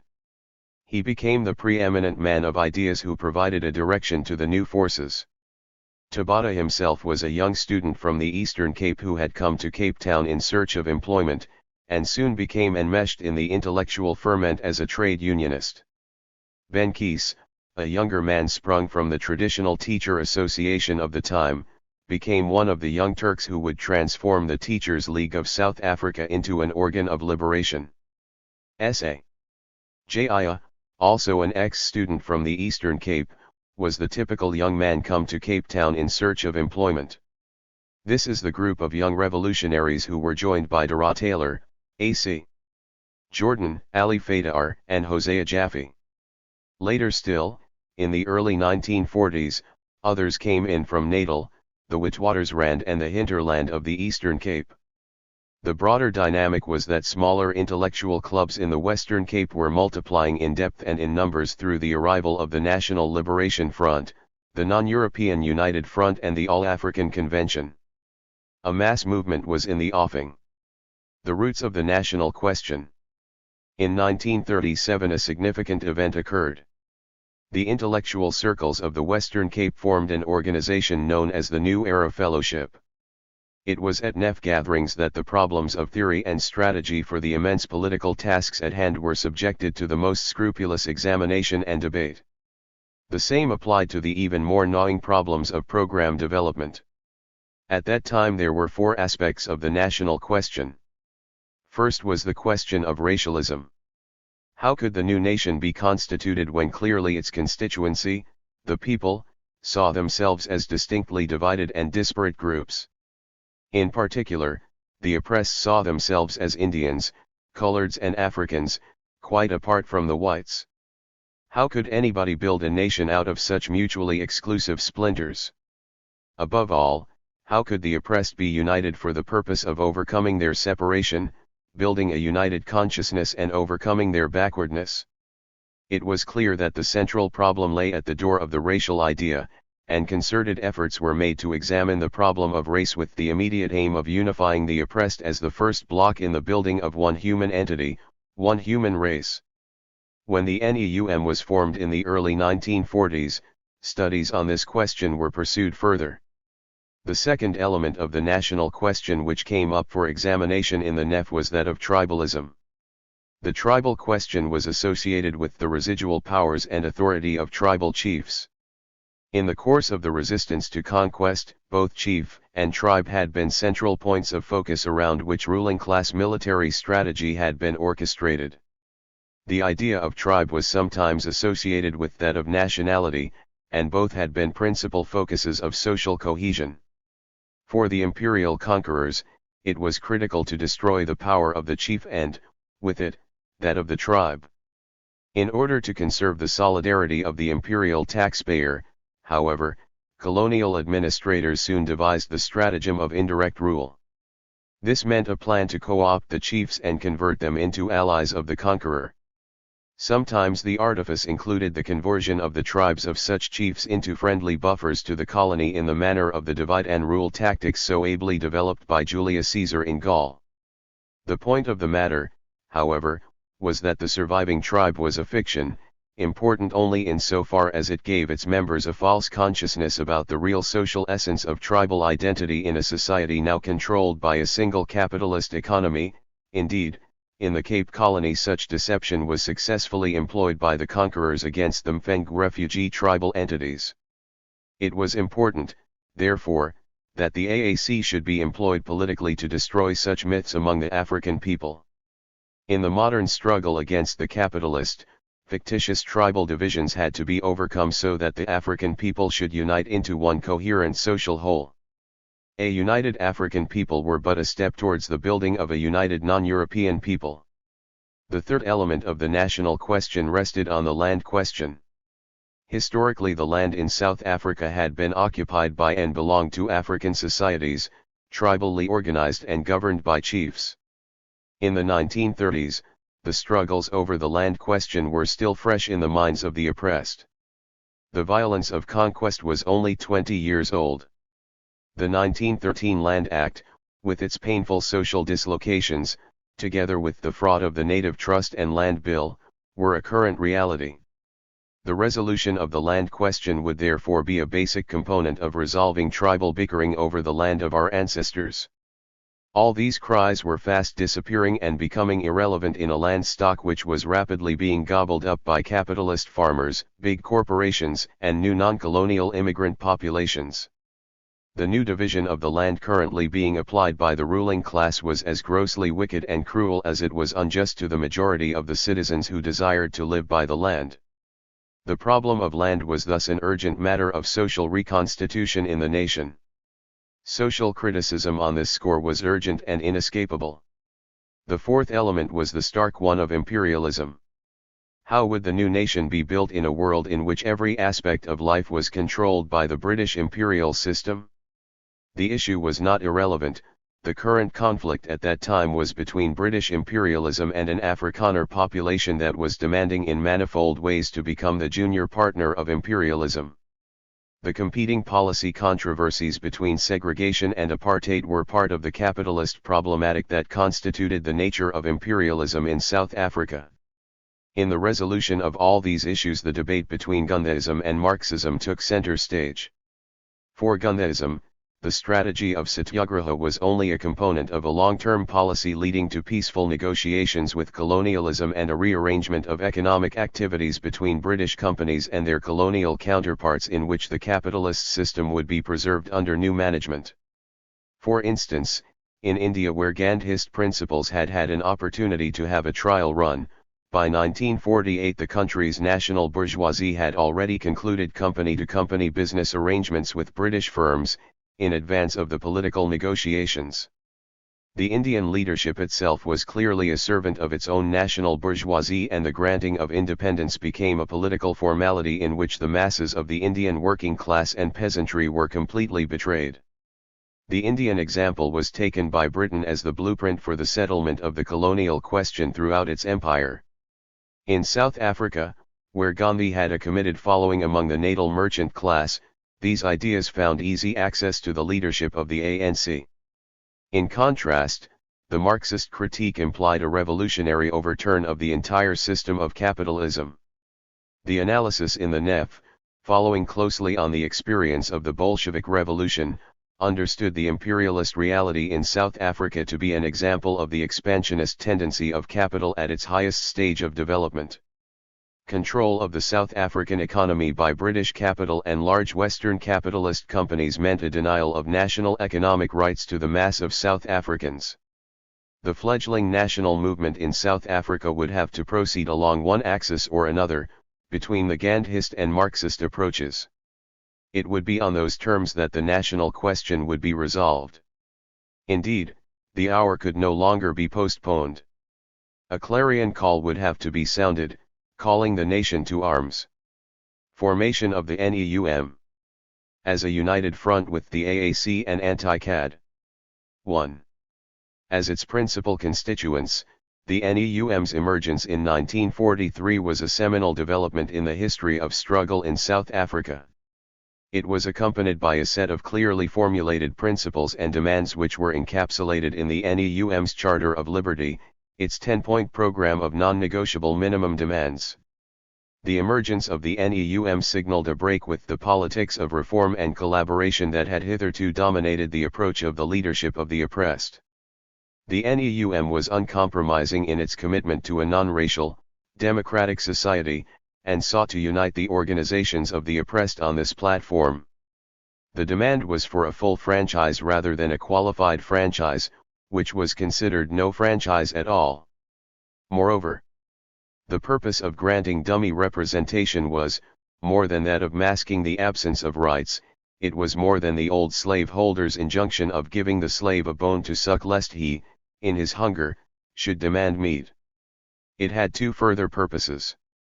It has always been a means of fostering division between various groups of the oppressed and so preventing and hampering the growth of the unity of the oppressed people, which is indispensable for any struggle against oppression and exploitation.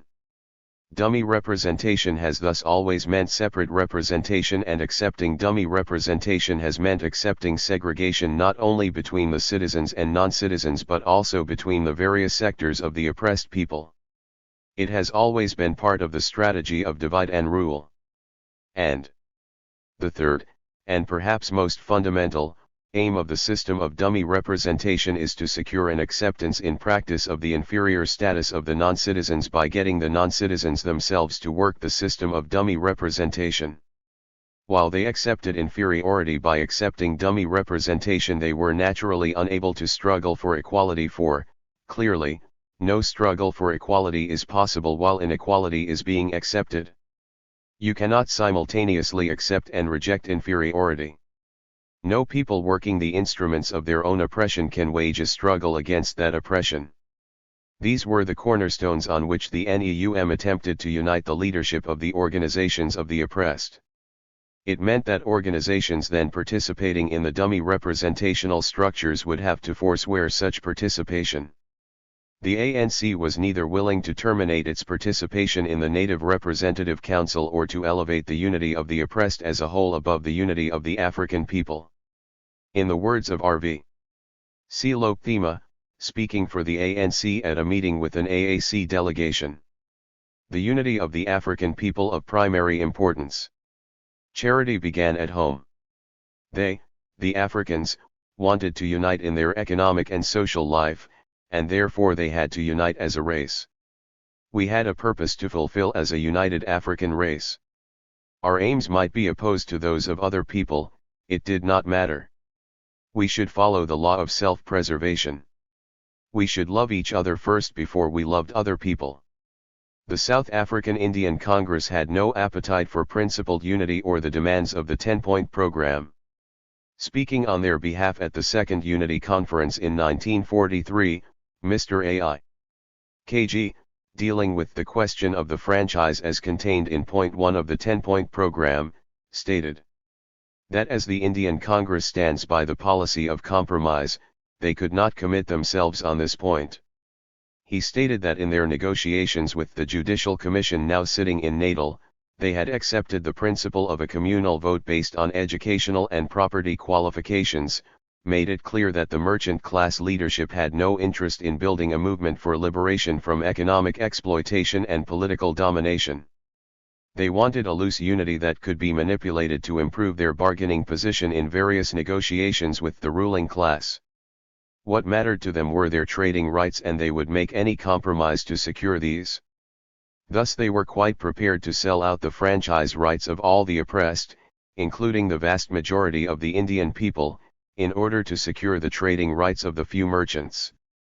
The rest, as they say, is history. The emergence of the unity movement. Following 2 decades of repression by the apartheid government, with Cotter's banned, banished, detained and imprisoned, the unity movement re-emerged as an active organization at the beginning of the 1980s, in a decade that witnessed a massive turnaround in the dynamics of struggle. At this stage, a key strategic objective of the liberation movement was to counter the National Party government's balkanization policy of separate nation-states, or Bantustans. The unity movement noted that both the national unity of the oppressed and the dismantling of the homelands, i.e. the reunification of South Africa, are problems central to the national question. This was the era of Grand Apartheid, when ruling class ideology and policy were characterized by the oppression and exploitation of the working class along racially defined lines, and when divide and rule was taken to its ultimate conclusion, the separation of the races in strictly demarcated homelands and urban ghettos.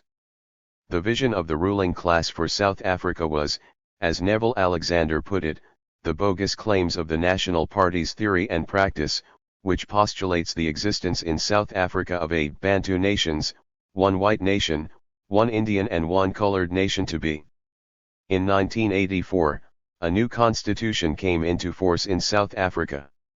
The single House of Parliament was replaced by 3 constituent bodies, a 178-member House of Assembly, an 85-member House of Representatives, and a 45-member House of Delegates. As already mentioned, a cornerstone of unity movement politics was the positing of one South African nation, with full democratic rights for all, regardless of color, race, or sex. The new unity movement's declaration went on to say, "We strive for the dismantling of apartheid in all walks of life, for the dismantling of the location and homeland system and for the reunification of South Africa. Equally importantly, we strive to put an end to the oppression and exploitation by local and foreign interests of the mass of rural poor who bear the brunt of the evil system that dominates South Africa at present. We strive for principled unity and a programmatic struggle to liberate the oppressed from the yoke of servitude and the daily insults of color and race discrimination. The rulers have intensified their divide and rule policies. Under the pretense of power sharing and the fraud of independent national states, the rulers have set up more elaborate machinery both to divide the oppressed and to harness gutless collaborators to work that machinery. In line with Ellen Wood's observations, the National Democratic Revolution was the form that the class struggle took in this period. Modern revolutions have tended to take place where capitalism was less, rather than more, developed. Where, for example, the state itself is a primary exploiter, where, say, the state exploits peasants by means of taxation. Economic and political struggles are hard to separate, and in cases like that, the state can readily become a focus of mass struggles. It is, after all, a much more visible and centralized class enemy than capital by itself could ever be. The state's growing complicity in capital's antisocial purposes might mean that the state would increasingly become a prime target of resistance in advanced capitalist countries. And, according to Neville Alexander, national liberation came more and more to be presented in terms of a national democratic movement, i.e., the nation was conceived as being oppressed or stultified by the bourgeois rulers of the country. Liberation of the nation meant consistent and total democratization of the society, a task which the bourgeoisie, white or black, was incapable of performing. Consequently, it was the task of the workers to bring about this historic transformation. Conjunctures in the 1980s. By the beginning of the 1980s, capitalism in the metropolitan countries of North America and Western Europe had succeeded in reining in their high inflation of the 1970s. This caused unemployment to jump to levels not seen since the Great Depression, in spite of high unemployment and rapid deindustrialization caused, among other things, by a restrictive monetary policy. In both the US and the UK, disinflation was accompanied by determined attacks on trade unions by governments and employers, epitomized by Reagan's victory over the air traffic controllers and Thatcher's breaking of the National Union of Mine Workers. In subsequent years, inflation rates throughout the capitalist world remained continuously low, while unemployment went more or less steadily up. In parallel, unionization declined almost everywhere, and strikes became so infrequent that some countries ceased to keep strike statistics. In South Africa, the mass of unfranchised citizenry was not falling for the ruling class fraud of separate nations, and was boycotting the dummy representative bodies, effectively rendering them unworkable. For example, in elections in 1984 for the House of Representatives and the House of Delegates, only 30% of registered colored voters and only 20% of registered Indian voters cast ballots. Reduced economic activity in the metropolitan countries meant reduced economic activity in South Africa. As a result, the South African currency lost value, the gold price dropped, and unemployment and inflation rates rose. The resistance movement gained momentum. The economic crisis, which ordinary people felt in the rising cost of living, gave momentum to the resistance movement for political change, which grew dramatically. Trade union strikes, stayaways, boycotts, factory occupations, and other forms of protest spread throughout the country. Simultaneously, forces in the global political economy that were to have a determining effect on capital accumulation in the 1990s were taking shape. Apart from the demise of the USSR, there was the so-called Third World debt crisis and, perhaps more importantly, the ruling class response to it. This is nicely encapsulated by David Graeber. During the 70s oil crisis, OPEC countries ended up pouring so much of their newfound riches into Western banks that the banks couldn't figure out where to invest the money. Citibank and Chase therefore began sending agents around the world trying to convince Third World dictators and politicians to take out loans, they started out at extremely low rates of interest that almost immediately skyrocketed to 20% or so due to tight US money policies in the early 80s. During the 80s and 90s, this led to the Third World Debt Crisis. The IMF then stepped in to insist that, in order to obtain refinancing, poor countries would be obliged to abandon price supports on basic foodstuffs, or even policies of keeping strategic food reserves, and abandon free healthcare and free education. All of this had led to the collapse of all the most basic supports for some of the poorest and most vulnerable people on earth. 30 years of money flowing from the poorest countries to the richest was quite enough. These loans had originally been taken out by unelected dictators who placed most of it directly in their Swiss bank accounts. The justice of insisting that the lenders be repaid, not by the dictator, or even by his cronies, but by literally taking food from the mouths of hungry children.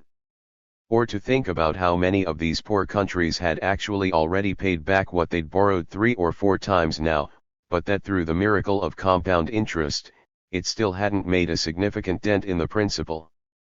For South Africa, the stage was set for a neoliberal coup. On the one hand, the ruling class's separate nations divide and rule strategy was completely and utterly rejected by the working class masses.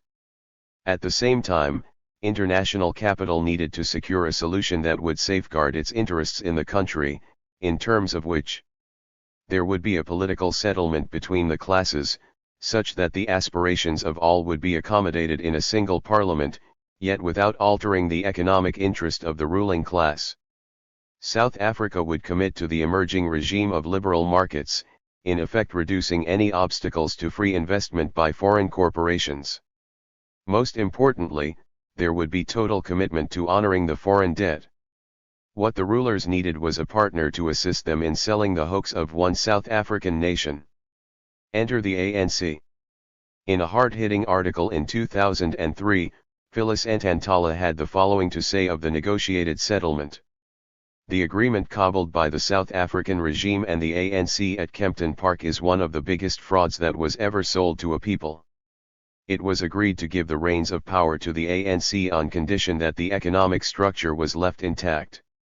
This meant that besides the conglomerates that own the wealth of South Africa, the 11% of South Africans would still control 80% of the economy. This 11% is all white. That the Land Act of 1913 would not be touched, only the land affected under the Group Areas Act of 1950 would be negotiable. This meant that the 87% of African land, stolen by whites would still be in their hands, and the African population, the majority, would still be confined in the 13% of the land. The Mandela Constitution further entrenches the rights of whites in the 87% of the land, in that under the Constitution, rights to private property are entrenched. Writing on this fraud, Albie Sachs, an acute and honest ANC leader, says, "We have achieved a great victory. We have accomplished what the apartheid regime never did. We have derishalized oppression and legalized inequality. The agreement was the changing of the guard, white faces replaced by black faces, all gatekeepers at the treasure trove, South Africa, whose wealth still belongs to the global conglomerates with a sprinkling of whites in South Africa and now, a few black elites." In a review of Hein Marais, South Africa pushed to the limit, the political economy of change, Helena Sheehan says of South Africa under ANC rule. There has been privatization of public property, regressive taxation, and facilitation of capital flight. This expatriated capital represents wealth amassed from South African labor and from resources extracted from South African soil. Redistribution has been conflated with black economic empowerment, which has brought the enrichment of a layer of black tenderpreneurs, who provide black cover for white capital and engage in conspicuous consumption, simultaneously representing collusion in the impoverishment of the masses and embodying the secret aspirations of many of them.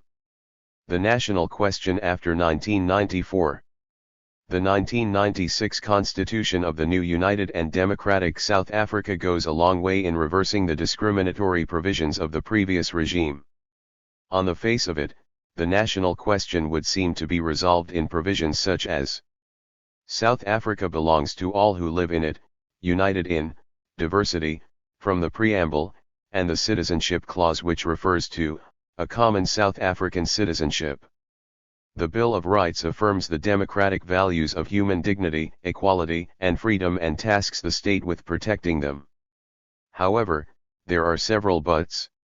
In the first place, apart from various affirmative action type reforms, the prevailing property relations were left intact. Thus, the basis for the ongoing exploitation of South Africa's working class was laid, and today the devastating effects of this can be seen in numerous indicators, such as the following. Since 1994, the year the ANC took power, to 2006, the number of people living on less than $1 a day has doubled, from 2 million to 4 million. Between 1991 and 2002, the unemployment rate for black South Africans more than doubled, from 23% to 48%. Of South Africa's 35 million black citizens, only 5,000 earn more than $60,000 a year. The number of whites in that income bracket is 20 times higher, and many earn far more than that amount. The ANC government has built 1.6 million homes, but in the meantime 2 million people have lost their homes. Close to 1 million people have been evicted from farms in the first decade of democracy. Such evictions have meant that the number of shack dwellers has grown by 50%. In 2006, more than 1 in 4 South Africans lived in shacks located in informal shanty towns, many without running water or electricity. It was as if the Constitution had issued a new license to foreign and local capitalists to pick up where their predecessors had left off. Thus, it would be true to say that the Constitution does not prevent this attack on the living standards of the mass of the working class people, it facilitates it. The second but addresses the role of the so-called democratic provisions of the Constitution. An article in the Bulletin has the following comment about democracy South Africa style. What we have today, parliamentary democracy, should be called parliamentary democracy, because that is what it is, a mockery of democracy. Through voting, all we end up doing is legitimizing the rule of an elite who have anything but our interests in mind and who will continue to exploit our hopes for as long as we let them. Surely not another 20 years. The system that we have in this country comes packaged as part of a liberal agenda that offers personal and social freedoms with one hand and economic exploitation with the other. The reason that voting changes nothing can be ascribed to 3 major reasons. Firstly, the system decrees that we the people will do nothing but cast our ballots, that is the extent of our participation under the system. Secondly, the system provides for a parliament which is little more than a talk shop whose main role is to ensure a climate conducive to capitalist profit-making. Thirdly, management of the economy remains in private hands, unhindered by parliament and the voting public. For the capitalists, local and foreign, it's business as usual. By granting the nation liberal freedoms, the Constitution has achieved 2 major benefits for capitalism. It has forestalled socialist revolution by providing parliamentary or bourgeois democracy in its place, and it has legitimized private property and capitalist profit-making. So, we have freedom of speech, freedom of organizing, and freedom of exploitation. A third concern with the Constitution is that it provides for the institution of traditional leadership and customary law. This flies directly in the face of liberal democratic principles. It is the backdoor by means of which the ANC's historical ambivalence on the question of race or nationalities asserts itself. As stated by Unity Movement stalwart, MP. Gios. The collaborationist politics of the ANC towards the chiefs was part of its general ambivalence on the matter of traditionalism and traditional customs. This was the root of its nationalist outlook. It is a position which derived directly from the ANC theses of 4 nations inside the structure of South African society, namely Africans, Coloreds, Indians and whites. This was a multiracial nation in which the 4 races or national groups had long and old cultural origins. The need of the moment was to make a rational unification of these strands, articulated as they were like Archbishop Tutu's rainbow colors. In reality, These were the views upheld by unredeemed tribalists and racists who wanted to create rational order out of a divergent human past. They offered intractable resistance to the unity movement position of one human race and one nation. Even such eminent leaders of the ANC Youth League as Anton Lembede and A.P. MDA denounced the unity movement insistence in 1948 on non-European unity as a fantastic notion. It was only the abrasive condemnation of racialism and the governance of the chiefs by Steve Biko and a hegemonic black consciousness movement in the 1970s that forced the ANC into temporary retreat on this issue. However, once in power after 1994, the ANC went back to its traditional position on African chiefs. It is no accident that today, on its 100th anniversary, it is resuscitating the ghost of the 1951 Bantu Authorities Act in the form of a Traditional Leadership and Governance Framework Act where the chiefs will enjoy even more powers than they did in the Bantustan regimes of the Nationalist Party. In a sovereign republic, resting on a non-racial constitution, this position amounts to a contradictory republican monarchy. This dramatically ramps up the potential for xenophobia in South African society. Previously, the multiple nations theories of the apartheid rulers created an ever-present competition for jobs that could degenerate into race-based conflict among the surplus unemployed. In the modern context, this is more likely to occur at the level of South Africans versus foreigners, meaning unemployed workers of Zimbabwean or Somalian or Mozambican descent, for scarce jobs. In other words, the policy of divide and rule is alive and well. The way forward. The current reality suggests that the national question will not be resolved as long as capitalist relations of production are dominant. In other words, the national question amounts to far more than the constitutional acceptance of a single South African nation. As long as the ruling capitalist order persists, not only will historical imbalances in the distribution of wealth continue, but future imbalances are guaranteed to persist and, most likely, deepen. The answer, then, is unequivocal: transition to a socialist order. In this regard, the unity movement has responded strategically in two key ways. First, it revised its 10-point program from a set of minimum demands to a transitional program. Second, it adopted an action program underpinned by the slogan "Towards a People's Democracy." In the preamble to the revised 10-point program, the following statement positions the movement for its intended direction. The nature of our struggle.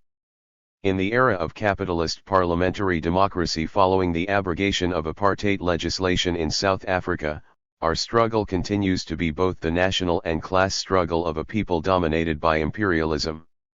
It is a struggle by the entire working class of this country for nothing less than total emancipation, emancipation from all forms of deprivation and discrimination, from all forms of enslavement and victimization.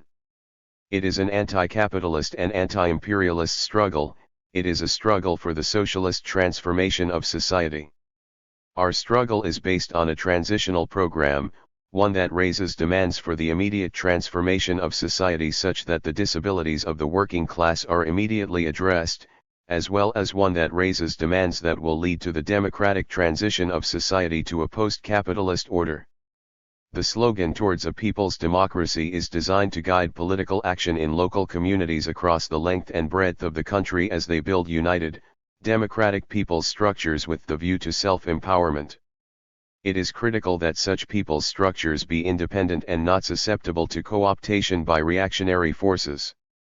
Such democratic structures would then form the vehicles through which the working people would pursue not only their demands for immediate redress of their capitalist-induced disabilities, but also their transitional demands for the new socialist society.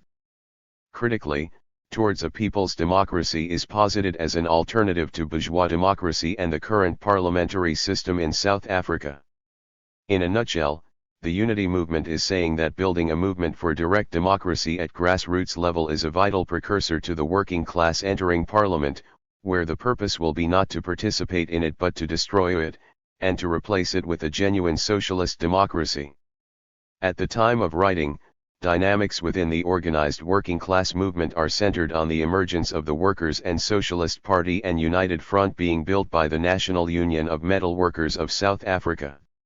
While it is far too early to predict which way events will shift, it is not unlikely that forces in favor of worker participation in the bourgeois parliament will surface under both the WASP and NUMSA banners. Given its commitment to building the people's power base outside of parliament, this is something that the unity movement will definitely seek to contest via democratic processes within the working class movement.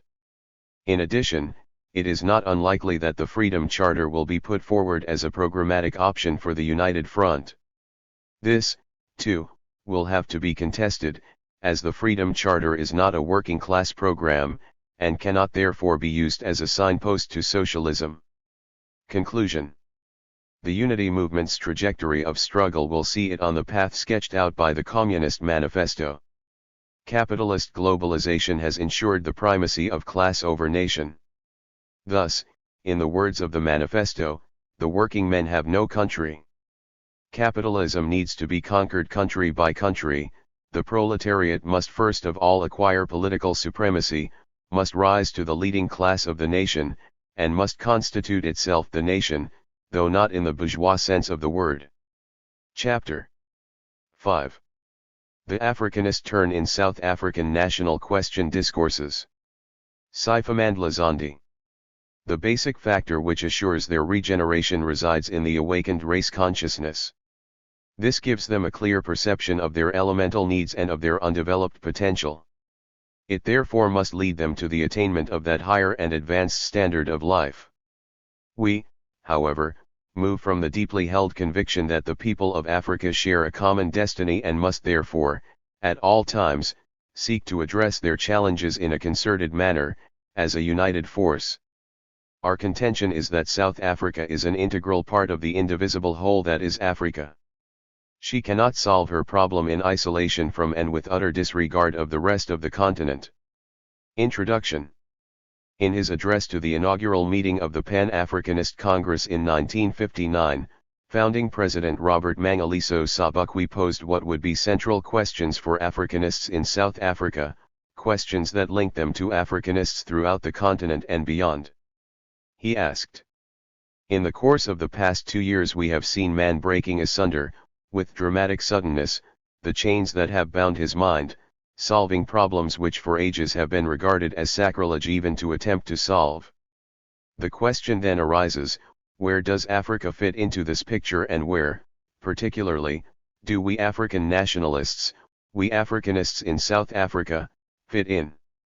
Sobukwe was observing changes taking place in the world in the middle of the 20th century, following 2 terrible wars that had devastated physical infrastructure, human lives, and the dream of a better world. He observed the massive changes taking place then as pregnant with many possibilities for Africa's dream of a new world, a world for all.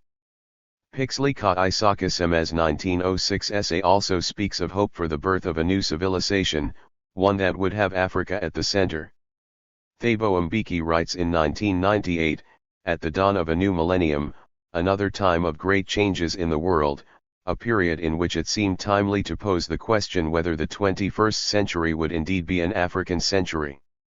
There are many Africanist voices in between and after the 3 that I highlight in this chapter. The point here is to illustrate 3 themes.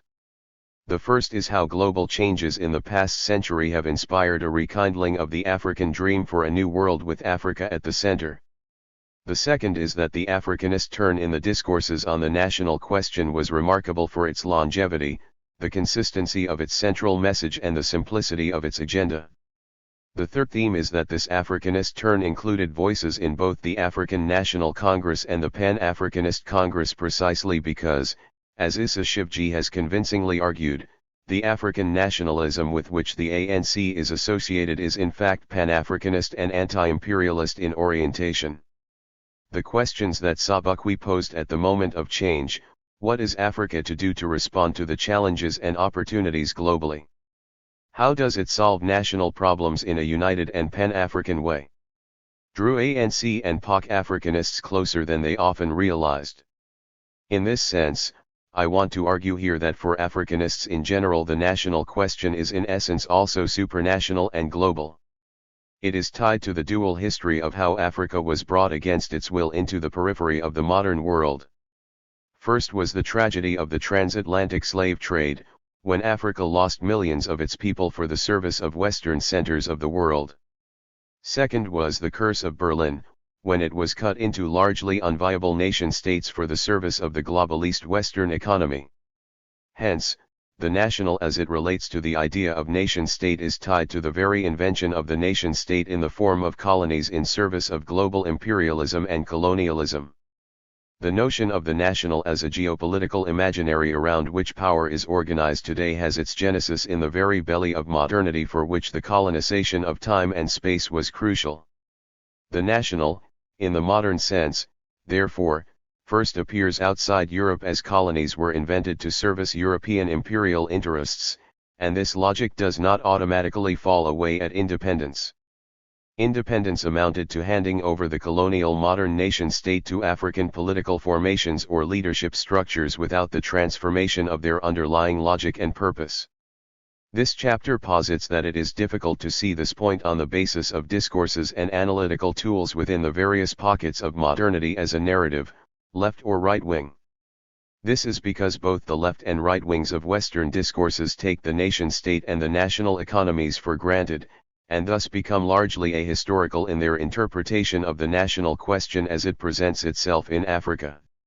Such discourses fall into the old trick of modernity, which is to present itself in the language of progress and civilization when in fact it hides its darker underside, coloniality. Has shown how, below the veneer of modernity, there emerged a new model of power that naturalist racist, capitalist, patriarchal, Eurocentric, Christian-centric, heterosexual and sexist hierarchies, a model of power he calls coloniality. In turn, this model of power resurrected ideas about the constitution of power in terms of the logic of dominance, from Plato's idea of philosopher-king through Machiavelli's prince to Friedrich Nietzsche's will to power that naturalis inequality. It was encounters with this hidden side of modernity that created conditions for resistance, African nationalism and Pan-Africanism as combative ideologies, paradigms, instruments of counter-power and liberatory thought and action.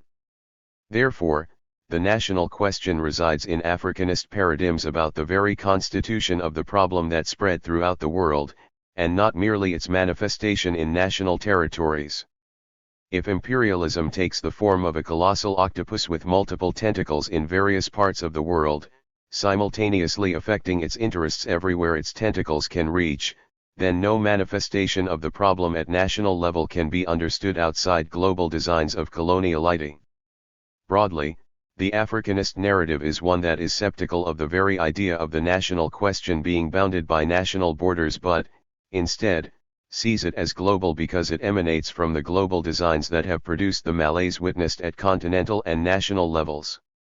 It is a problem of a colonial global humanity that Western Europe's modernity takes credit for constructing, in the name of progress.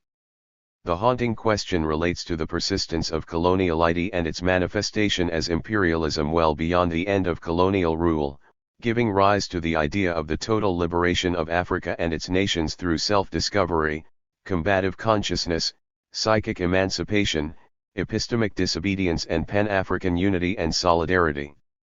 Total liberation suggests that where Africa is freed from one of the many hands of the global colonial octopus, the liberation is inadequate. Total liberation goes beyond the emancipation of the dominated, from the visible and physical strictures of coloniality to liberation of the mind, the soul, the spirit, and culture, and therefore it is not synonymous with political independence. It implies the remaking of the whole of common humanity rather than the insertion of Africans into the zone of Western human beings. This chapter, therefore, argues that the discourses about national questions in Africa cannot be understood outside discussions about the decolonization of the world as a whole, the de-imperialization of the world system. Context, concepts, and contours. In the African context, the mainstream national question discourse is a conversation that is taking place among Africans and others, but largely within the confines of modernity because it is a concern about what to do with the national territory, economy, and society produced by modernity and including its dark underbelly, coloniality. It is a discourse that is imposed on countries coming out of colonial rule by the historically determined condition of the nation-state and the national society. It is associated with discussions that took place in what Issa Shivji calls territorial nationalisms, especially in the period after independence. Pan-Africanism has always been a grand narrative of liberation from global imperial designs in their different forms, from capitalist domination to Eurocentric negations in the knowledge environment, and from colonial political domination to coloniality of being and identity, from neocolonial manipulations of the post-independence period to globalization.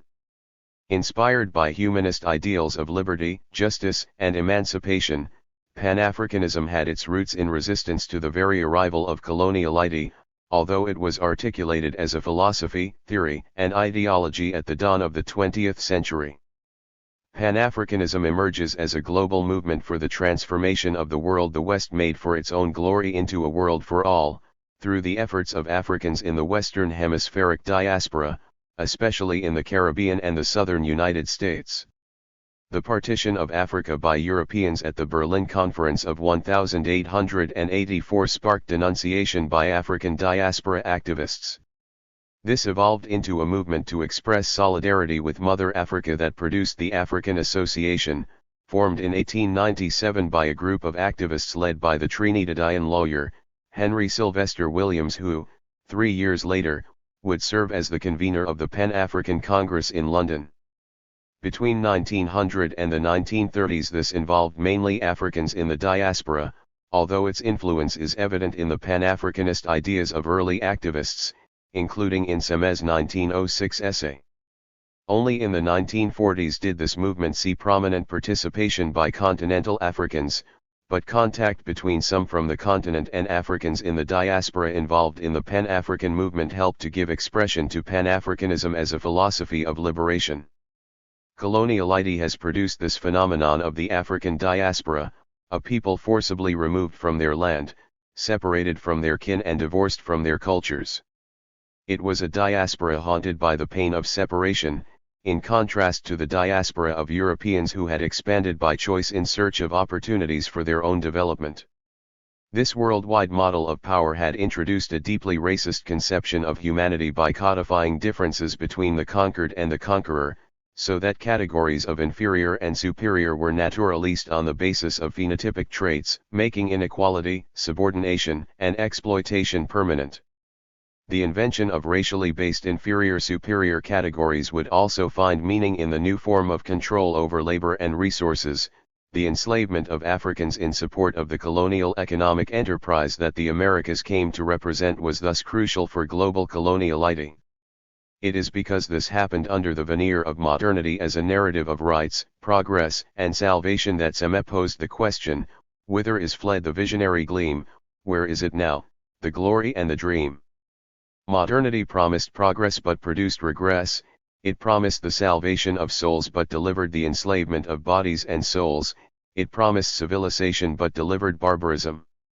Encounter with what Walter Mignolo calls coloniality as the darker side of modernity dashes the dream of freedom and a better life. Modernity produced conquered people of double souls, at once inspired by the narrative of progress and dismayed by the reality of unfreedom.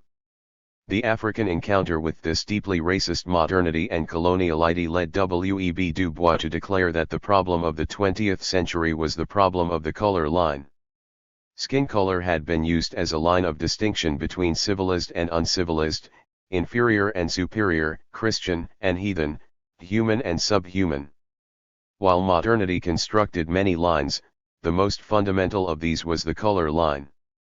Semmes' insistence at the beginning of his essay that I am an African, and I set my pride in my race over against a hostile public opinion underlines that the color line had been used to disparage the black in order to exalt the white, to affirm whiteness by demeaning blackness.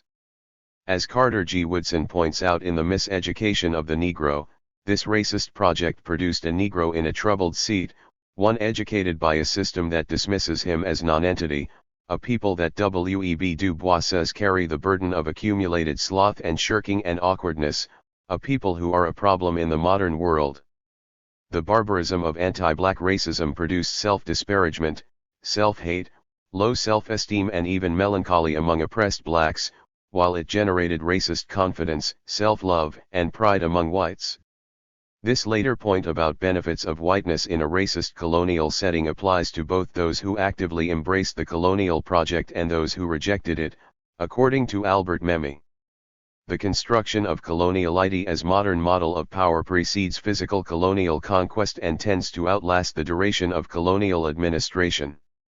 Coloniality existed more than 2 centuries before Jan van Riebeeck landed on the Cape Coast in 1652. The presence of European explorers and traders is thought to have contributed to the convolutions that took place in coastal areas in the eastern interior that are sometimes called the Mfakane and Difakon, the consolidation of nationalities. Indeed, the conquest required mutually reinforcing actions by the colonial administrator, the imperial army, groups of missionaries and colonial business enterprises. The colonial administration, the mine, the plantation, the church, and the school were among the most powerful mechanisms used to subdue Africans intellectually, psychologically, culturally, spiritually and physically. This complicated nature of coloniality imposed upon liberation struggles the need to look beyond the mere achievement of national independence, for this did not entail the attainment of freedom. Independence in this sense simply makes coloniality invisible rather than non-existent. As Ramon Grossfogel puts it, the old national liberation and socialist strategies of taking power at the level of a nation-state are insufficient to the task because global coloniality is not reducible to the presence or absence of a colonial administration.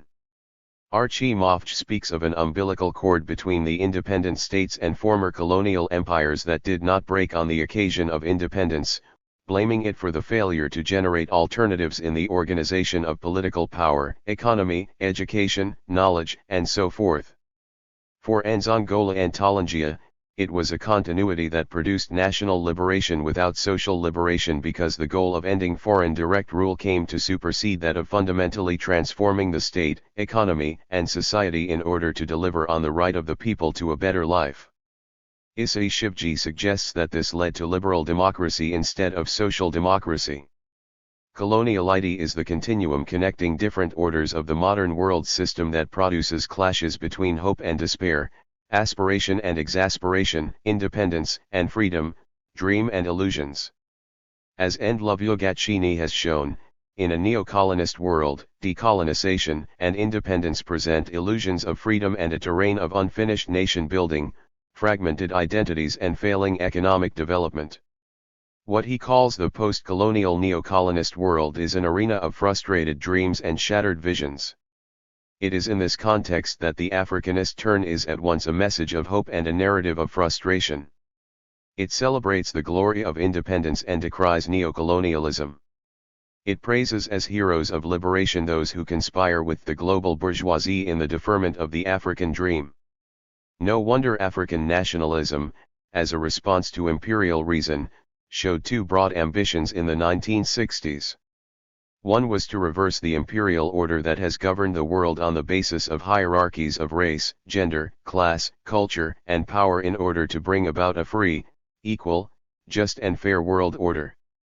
This was because it was thought that, as Amilcar Cabral, the leader of the Guinea-Bissau liberation movement, said, so long as imperialism is in existence, an independent African state must be a liberation movement in power, or it will not be independent.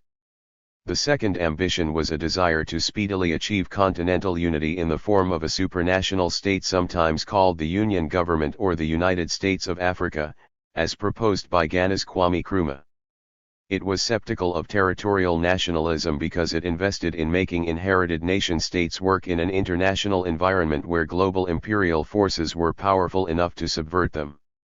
Nkrumah feared that if African nationalists focused wholly on newly independent states they would be vulnerable to neocolonial manipulations. Even though Tanzania's Julius Nyerere preferred a gradual process of continental unity by first building regional federations of states, he too was worried that if African countries delayed the process of building unity, sovereignty, the flag, and the anthem would become difficult to jettison when the time came for regional and continental unity.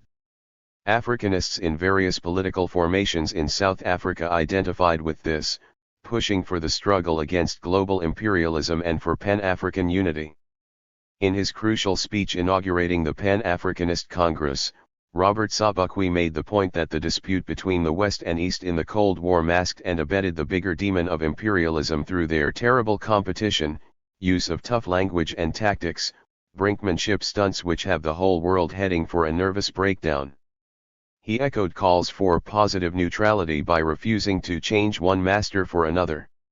He also underlined the fact that what united Africanists in South Africa, in Africa as a whole and in the diaspora was the unity of Africa, placing its destiny firmly in the hands of Africans themselves. On this basis, the underlying imperative of the South African liberation struggle was that South Africa could not solve its national question in isolation from the rest of Africa. The Pan-Africanist dream was frustrated as independence saw the rise of military governments and dictatorships that would haunt Africa until the 1980s. This decimated the capacity of the states to respond to social crises, further weakened as they were by neocolonial and imperial manipulations of domestic policies through loan agreements and structural adjustment programs that helped discredit independent African states in the eyes of ordinary people. As donors saturated the policy space, African states lost their self-determination in making critical policy decisions about the pertinent challenges of their time. African nationalism with a Pan-Africanist slant became an ideological home for all kinds of resistance against imperial and neocolonial designs in independent states, as well as in colonies like South Africa. Linkages with Third World nationalism provided useful energy to the African efforts, but it was weakened by the onslaught of the neoliberal agenda under the guise of globalization that emerged in the late 1980s. The policy prescriptions through aid conditionality, corporate penetration of the African state and cultural imperialism helped weaken the agency of African nationalism. In some cases, Shivji argues, African nationalism was forced to retreat and become entangled in territorial nationalism that had a weak understanding of global designs. It was a form of nationalism that would nurture and promote tribalist and ethnic tendencies, and parochial responses to the demand for continental unity. Because coloniality, both in the form of colonial rule and in post-independence neocolonialism, entailed a comprehensive project of domination, the national liberation agenda had to become a humanist endeavor, seeking to undo the very basis on which colonial and neocolonial distortions are built. It had to be a rejection of the idea of humanity bifurcated into beings and non-beings. It had to reject racism and other Eurocentric myths, while insisting on the ontological density of blacks merely because it had been denied. This was not always what African nationalist and Pan-Africanist struggles entailed in practice, of course, for many reasons. The task of this chapter is to outline the Africanist turn in the national question discourses rather than to reflect extensively on its impact in the practical pursuit of liberation. The key contribution of Africanist discourses on the national question is to disabuse the concept of territorial limitations by arguing that it is, in essence, a global question, a question about the deconstruction of the model of global power as described above. It also poses questions relating to African being and governance outlined below. A perennial question: who is an African? The Africanist discourses fundamentally hope for true and full decolonization, true liberation. Without the birth of a new world humanity and philosophy of humanism, colonialism evolves into new forms, including neocolonialism. Therefore, central to Africanist interjections in the discourses on the national question is the need to rethink matters of ontology in order to free the concepts of blackness and whiteness, Africanity and Ubuntu from racist distortions. In this thinking, Semes said, each race is self. This is why the idea of human brotherhood as the basis of true human solidarity permeates the works of early thinkers on Pan-Africanism. The question that arises in this regard is how Africanists respond to the perennial question, who is the African? Sobukwe explained a broadly shared perspective on Africanness as a human category this way. We aim, politically, at government of the Africans by the Africans, for the Africans, with everybody who owes his only loyalty to Africa and who is prepared to accept the democratic rule of an African majority being regarded as an African. Thus, Africanness was not a fixed biological attribute, unattainable for those from elsewhere.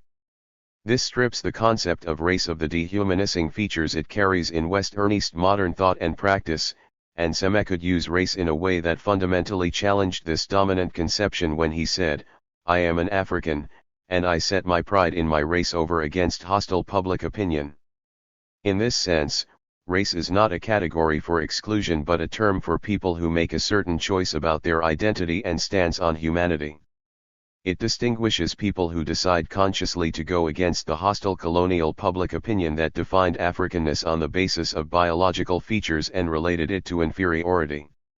Years later, Thabo Mbeki suggested the basic script for the birth of a new, post-apartheid nation in a speech to Parliament on the occasion of the adoption of the South Africa's democratic constitution.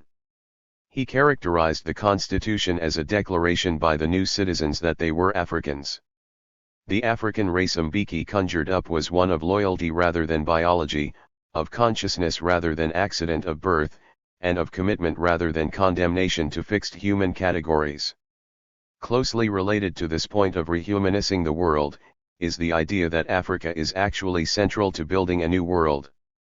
Archaeological discoveries showed that Africa was the cradle of humankind. Pan-African thought had long reasoned that Africa had given humanity to the world. At the height of apartheid and colonialism, it was thought that because Africans had experienced how a people could be victims of progress, they were best suited to thinking about a new humanity, a new human civilization founded on true dignity, peace, justice, fairness, and freedom. As Sobukwe put it in his speech, "We breathe, we dream, we live Africa, because of Africa and humanity." He went on to say, "On the liberation of the African depends the liberation of the whole world." He reasoned further, "The future of the world lies with the oppressed, and the Africans are the most oppressed people on earth." This is linked to questions of Pan-African consciousness and African loyalty. The idea is that the Pan-Africanist project cannot survive unless it rejects the imposed consciousness of a people as objects, as inferior, and as a people whose self-perception is organized into tribal illusions. Pride in Africa thus demands appreciation of African history, the history before Eurocentric distortions and negations, the history of a people as agents rather than subjects. This narrative envisages self-discovery and self-writing, enabling Africans to echo Seme's contention that the regeneration of Africans was in essence a march out of the imposed hellish zone of being fashioned by Western civilization. "The basic factor which assures their regeneration," he said in his 1978 speech to university students, "resides in the awakened consciousness." It is also central to Pan-Africanist orientation on the national question that the necessary rebirth has a spiritual dimension. This sets the Pan-Africanist proposition apart from other related discourses on the national question because Western modernity presupposes a difference between body and spirit, and therefore between reason and inspiration. Often, the dominant discourses understate the importance of the spiritual dimensions of the decolonization process, the need for spiritual liberation. Sobukwe once underlined the duty of the conscious African as being a mission to build a nation, to glorify God and to contribute to the blessing of mankind. It is remarkable to note that those concerned about the rise of Africanist sentiments among the restless and conscientist youth on university campuses, members of the ANC Youth League and Sobukwe when at Fort Hare University College in the 1940s, were already describing this development as a naughty spirit of nationalism.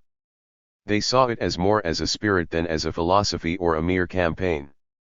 Pan-Africanists also underline the importance of the psychic liberation of a people haunted by coloniality in all its forms. Central to the interjections of Africanists to the discourse of liberation is the call that Bob Marley made in song, and which Marcus Garvey repeatedly made in speech: "Emancipate yourself from mental slavery, none but ourself can free our minds." In a wide-ranging speech to the newly formed Pan-Africanist Congress entitled "The State of the Nation," Sobukwe eloquently placed the question of mental liberation at the center of the Africanist argument about conditions for liberation. He recognized the coloniality of being by which the colonial system taught Africans that they were inferior, teaching them to accept white superiority. Therefore, he said, it was the very task of Africanists to exorcise slave mentality and impart the spirit of self-reliance that made them choose to starve in freedom rather than have plenty in bondage. He called upon Africans to embrace what Nkrumah called the African personality, and to pursue what Kenneth Kaunda called African humanism. Nkrumah and Kaunda called this a status campaign, and emphasized that there is no national liberation without the liberation of the status of being African. Failure to de-imperialize common humanity reproduces imperialisms of new kinds. The essence of neocolonialism, wrote Kwame Nkrumah, is that the state which is subject to it is, in theory, independent and has all the outward trappings of international sovereignty. In reality, its economic system and thus its political policy are directed from outside. As Sobukwe would put it in 1959, Africanists had learned that it was not enough to fight colonialism, one also had to fight imperialism, because while the former manifested practically at national level, imperialism was the force behind it all over the world. This realization drew Africanists closer to the critics of narrow national liberation such as Amilcar Cabral and the Argentinian revolutionary Che Guevara. The latter once argued, as long as imperialism exists it will, by definition, exert its domination over other countries. Today that domination is called neocolonialism. As we have shown, at the heart of the connections between the apparent system and its hidden forms was the question of race, in particular the assumed superiority of the white race. Therefore, Africanist discourses link the dethroning of the national colonial situation to the defeat of racist imperialism in the world. Central to the message of Africanists on the national question is the argument that the question is not national in essence, even though it manifested in a nation-state that the Eurocentric world system created.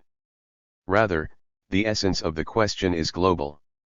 The very idea of nation-states and nations as we know them today is an invention of Western modernity following the traumatic experience of Europe through decades of internecine wars which sought to reorganize the existing political space.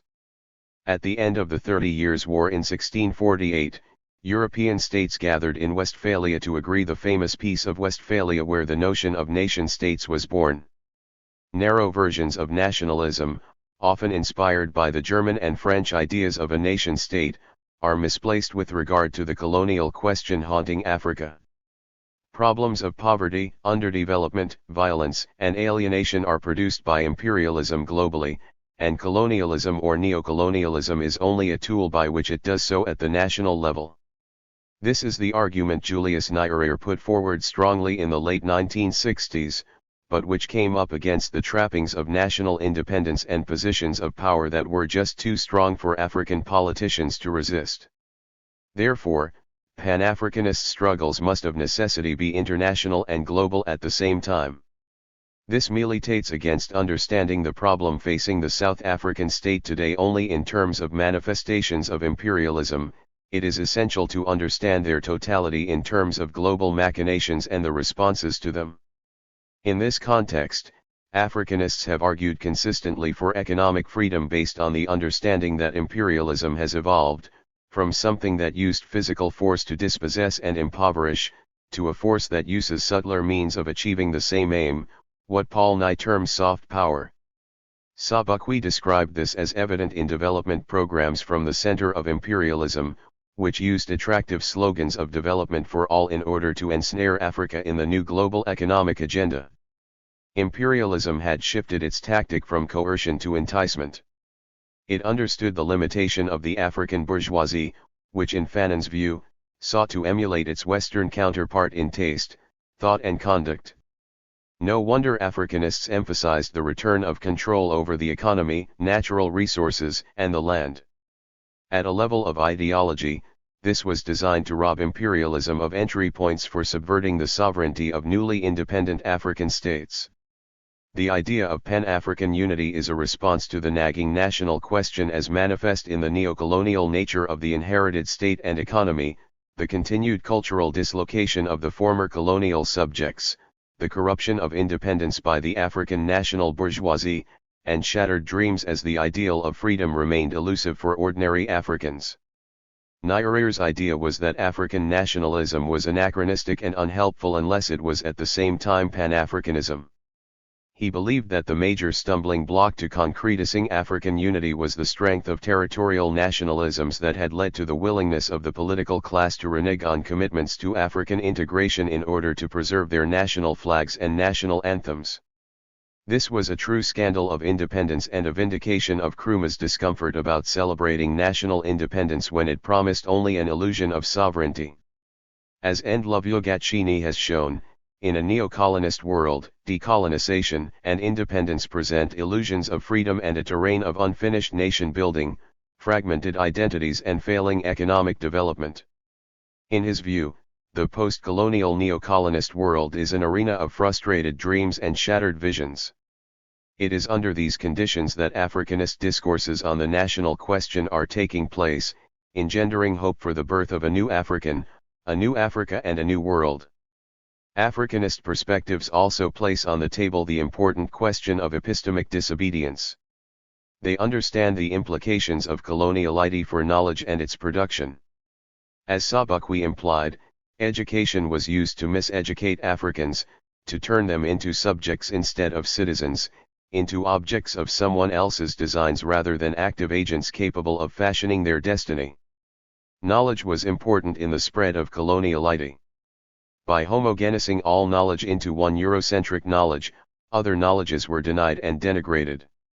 To achieve this, imperialism needed to move on the premise that Africans could not think and were therefore not beings with souls.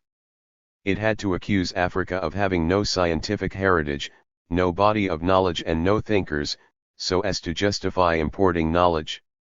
This is what Archie Mofch calls Eurocentric negations that legitimized erasure and other forms of epistemic injustices committed against the other. He said that there would be no need for Africans to claim the renewal of their heritage of knowledge and to insist on Afrocentric epistemologies if these were not denied them by Eurocentric negations. Therefore, the decolonization of knowledge and its production, which links to the decolonization of the mind, is seen as an important terrain of disobedience of coloniality, a rebellion against the neocolonist order of things. What structures incubated Pan-Africanist discourse on the national question? The Africanist or Pan-Africanist narrative on the national question is not a monolithic discourse, but a variety of discourses joined together by what I suggest are running themes. In South Africa, these discourses prevail in platforms associated with African nationalist, African leftist/Marxist spaces and in Pan-Africanist/Black consciousness terrains. Although the formation of the Pan-Africanist Congress was inspired by almost all of the thematic discussions outlined above, discussions in which its founding president, Robert Sobukwe, played a principal role, it would not be a consistently reliable platform for the flourishing of the idea of Pan-Africanism in the sense proposed above. A number of reasons can be proffered for this. One of them is that after Sobukwe there did not emerge a body of thinkers within the POC to keep the organization interested in the philosophical and ideological questions that instigated its establishment. In the difficult terrain of exile politics, and haunted by raids conducted by apartheid forces in neighboring countries such as Botswana, Swaziland, and Mozambique, the young POC found it difficult to settle down sufficiently to nurture this ideological and philosophical response to the national question. The politics of militarism overshadowed militancy, and dominant leaders did not develop a cadre of thought leaders in the frame of Sobukwe. Factionalism and the turning of the organization into a mass movement also ate away at the POC as a platform for input into the national, continental, and global discourses on Pan-Africanist propositions. In many ways, the ANC, which survived the exile years much better and with a strong domestic front, provided a home to many of the Africanist ideas. It was in the nature of the ANC to be a broad church and thus provide space for the competition between ideas born within modernity, from liberalism to Marxism, as well as those seeking to transcend it, like Black consciousness and Africanism. From Pixley Ka Isaka Sema in the early decades of the ANC through the emergence of Africanist voices in the Youth League of the 1940s to the recruitment of Black consciousness activists into the ranks of the ANC, especially on Robben Island, the ANC was able to appropriate the ideational space of the POC.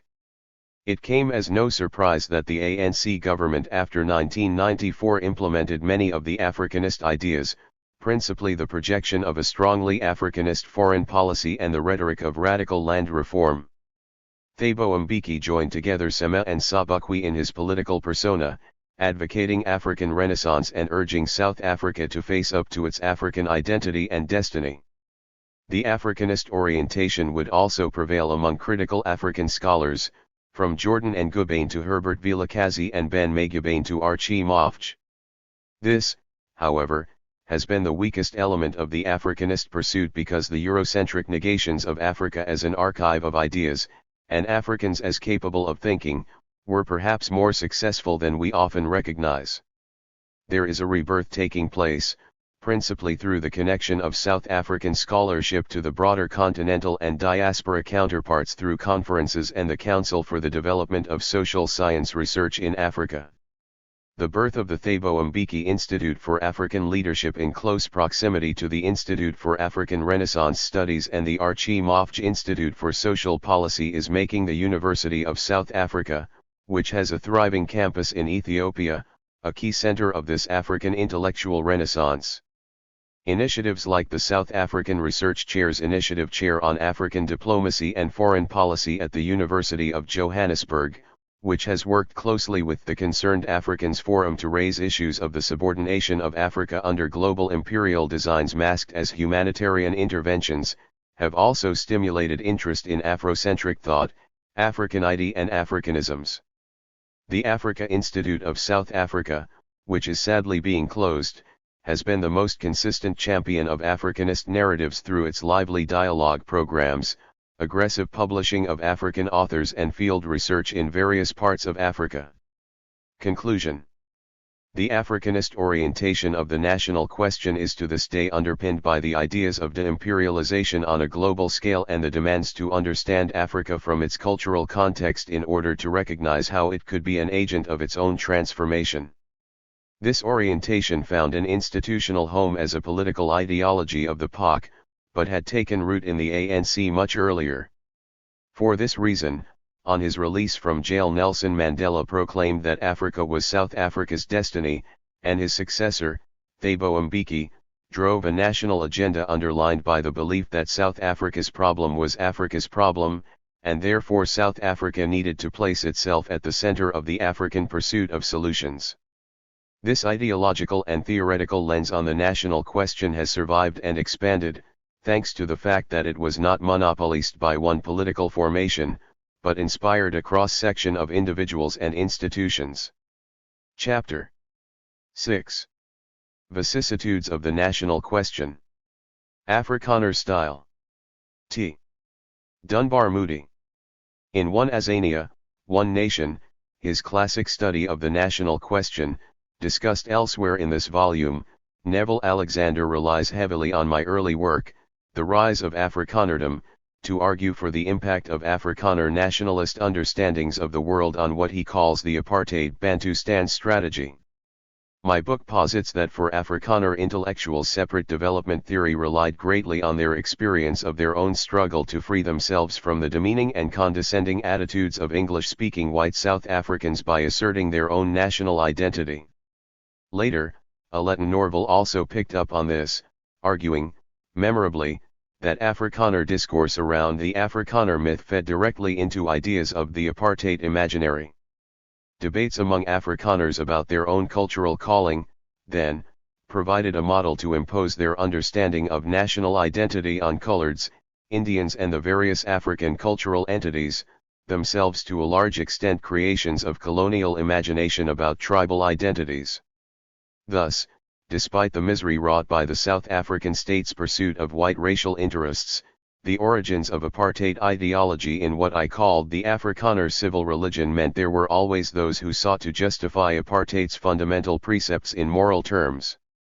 However cruel apartheid was in its effects, and however blind its adherents were to the suffering it caused, many Afrikaners saw the policy as tackling a moral dilemma rooted in their own experience of colonial domination. Indeed, some of the very ruthlessness of apartheid's implementation may be attributed to willful avoidance of the moral predicament it evoked. Much of it, of course, was simply self-interested blindness. From its inception, The full implications of separate development ideology engendered intense debate among Afrikaner intellectuals. This chapter makes no attempt to argue that debates among Afrikaner intellectuals caused the transition of the 1990s, but F.W. de Klerk clearly articulated his direction and marshaled his support along the lines of those debates, both for and against separate development. Moreover, it is striking how internal these debates were to a narrow intellectual community of Afrikaans-speaking white South Africans. Moral debates among Afrikaners were referenced in the Afrikaans press and published in widely read collections of essays, but with little or no participation from Afrikaans-speaking coloreds, let alone Africans or English-speaking whites. Such inwardness, compounded by the very effects of apartheid itself, closed off the majority of even morally aware Afrikaners from full comprehension of the suffering their policy had occasioned. I begin this chapter with a discussion of N.P. van Wyk Louw and his plea for a just nationalism. His writings develop the notion of separate development as the framework through which Afrikaners might find moral justification for apartheid. I go on to discuss tensions between the racist assumptions of apartheid and the cultural nationalist assumptions of separate development, which became explicit in the 1950s during the course of internal conflict among Afrikaners about the colored question. Eventually, after the Soweto uprising, both the National Party and the Afrikaner Broederbond split over the tricameral parliament.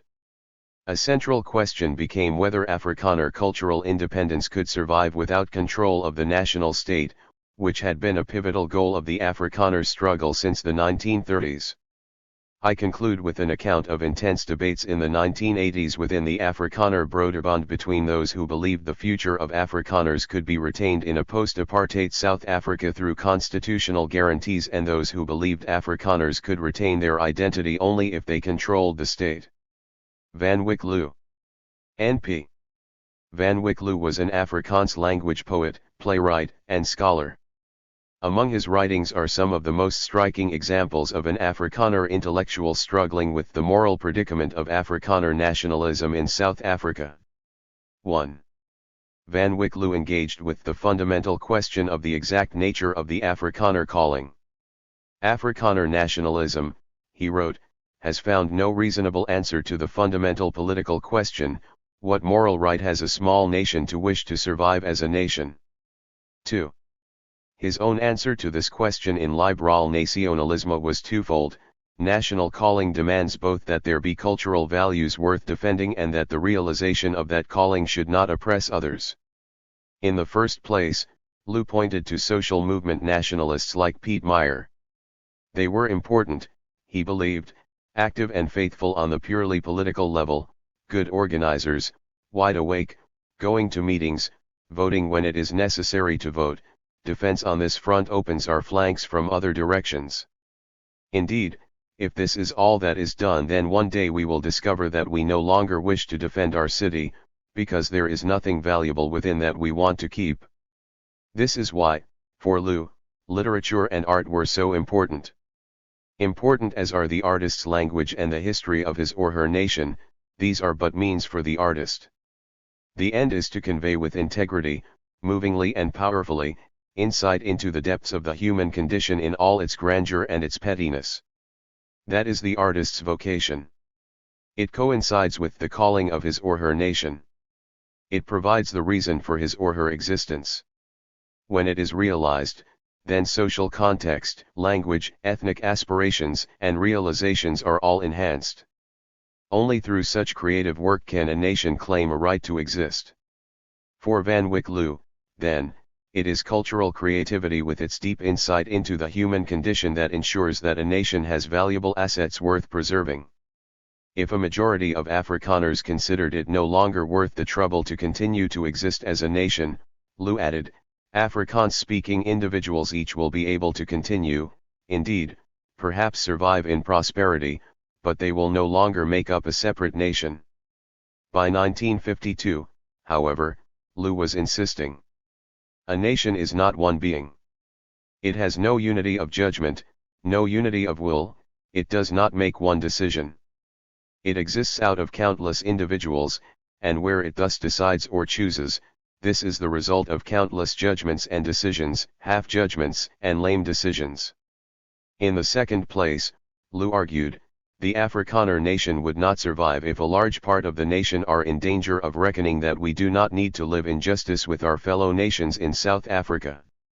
Suppose that a nation has come into the Narrows, finding that it must mount a life or death defense, it summons up all material and political powers, guards and marshals its spiritual, technical, intellectual assets, does everything it can to survive. Then it comes before the last temptation, to believe that bare survival is preferable to survival in justice. This is the lasting temptation awaiting a nation in their desert days, the biggest almost mystical crisis before which a nation can stand. I believe that in a strange way this is the crisis from which a nation appears, reborn, young, creative. This dark night of the soul in which it says, I would rather perish than survive through injustice. This is a theme Afrikaner intellectuals, especially after 1976, would return to again and again. At this point in his essay, Van Wyck Lu turns to practice. How is it possible to know and understand such a complex, chaotic, uncontrollable thing as a community, he asks. Such complexity had led many to conclude that big decisions should be taken out of the hands of the ignorant masses and assumed by a smaller elite better able to judge what should be done. Although Lu himself had implied the same in some of his earlier writings, now he asserted, no person and no group can truly see through the chaos of a large community and make proper decisions on its behalf. Human partiality and murky insight clings to everyone, even the greatest spirits. Precisely because all knowledge and insight is relative and one-sided, the elite must eternally be pulled by the dull demands, the confused but different insights of the masses. Hence Lu insisted on the importance of democracy, especially of open polemical struggle, public argument, ongoing debate. He was opposed to simple majority rule, which is itself, he said, a form of dictatorship by the masses. Instead, he advocated majority rule within a framework of checks and balances such as a free press, party politics, established rights for subordinate bodies, provinces, municipalities, individual persons, an independent judiciary and relatively entrenched written laws. Van Wyck Lu was a devoted nationalist. He was deeply committed to an evolving interpretation of Afrikaner sacred history and to creative use of the Afrikaans language, indeed, to the survival of the Afrikaner nation. He made three important points that would be picked up by Afrikaner intellectuals and politicians committed to reinterpretation of the civil religion. First, Afrikaner survival must be earned by inhabiting a local cultural context but transmuting it to create genuinely moving insights into the human condition. Second, ethnic survival without just relations with neighboring cultures is empty. And third, both insight and justice are best served by open discussion guaranteed by checks and balances. These are very general guidelines. They could be, and were, used in very different ways by Afrikaner intellectuals, politicians, and church and cultural leaders. How could one ensure both survival and justice, for instance, and what did justice imply in South Africa? What does cultural survival mean? What sorts of checks and balances made the best sense in the South African context? What were the implications for others of a single cultural group having captured the state? The colored question. Van Wyck Lu was one of the first Afrikaner intellectuals publicly to suggest the notion of separate development as a just policy to accommodate all the nations of South Africa. He had argued in 1946 that liberal demands for individual rights threatened the survival of Afrikaner ethnicity. The only alternative, he wrote, would be the separate development of the different groups, with as final goal something other than the current centralized union. The ethical impasse between ethnic and individual rights came down in practical terms in South Africa to a balance of forces between the numbers of the natives and the cultural, economic, and military preponderance of the whites. Lu concluded, the task of liberal thought in South Africa is to develop a policy for the future that remains true to the great European liberal principles but demands that there be no injustice in our multinational state, perhaps indeed the construction of a form of state unknown in Europe, if it comes to that, the total transformation of the artificial South African Union. This argument, or something very like it, was the logical and moral basis for Hendrik Verwoerd's later argument, perhaps formulated most immediately in response to Harold Macmillan's Wind of Change speech, that South Africa must move to self-determination for its many African nations. Apartheid was more than a negative system of racial separation, Verwoerd argued.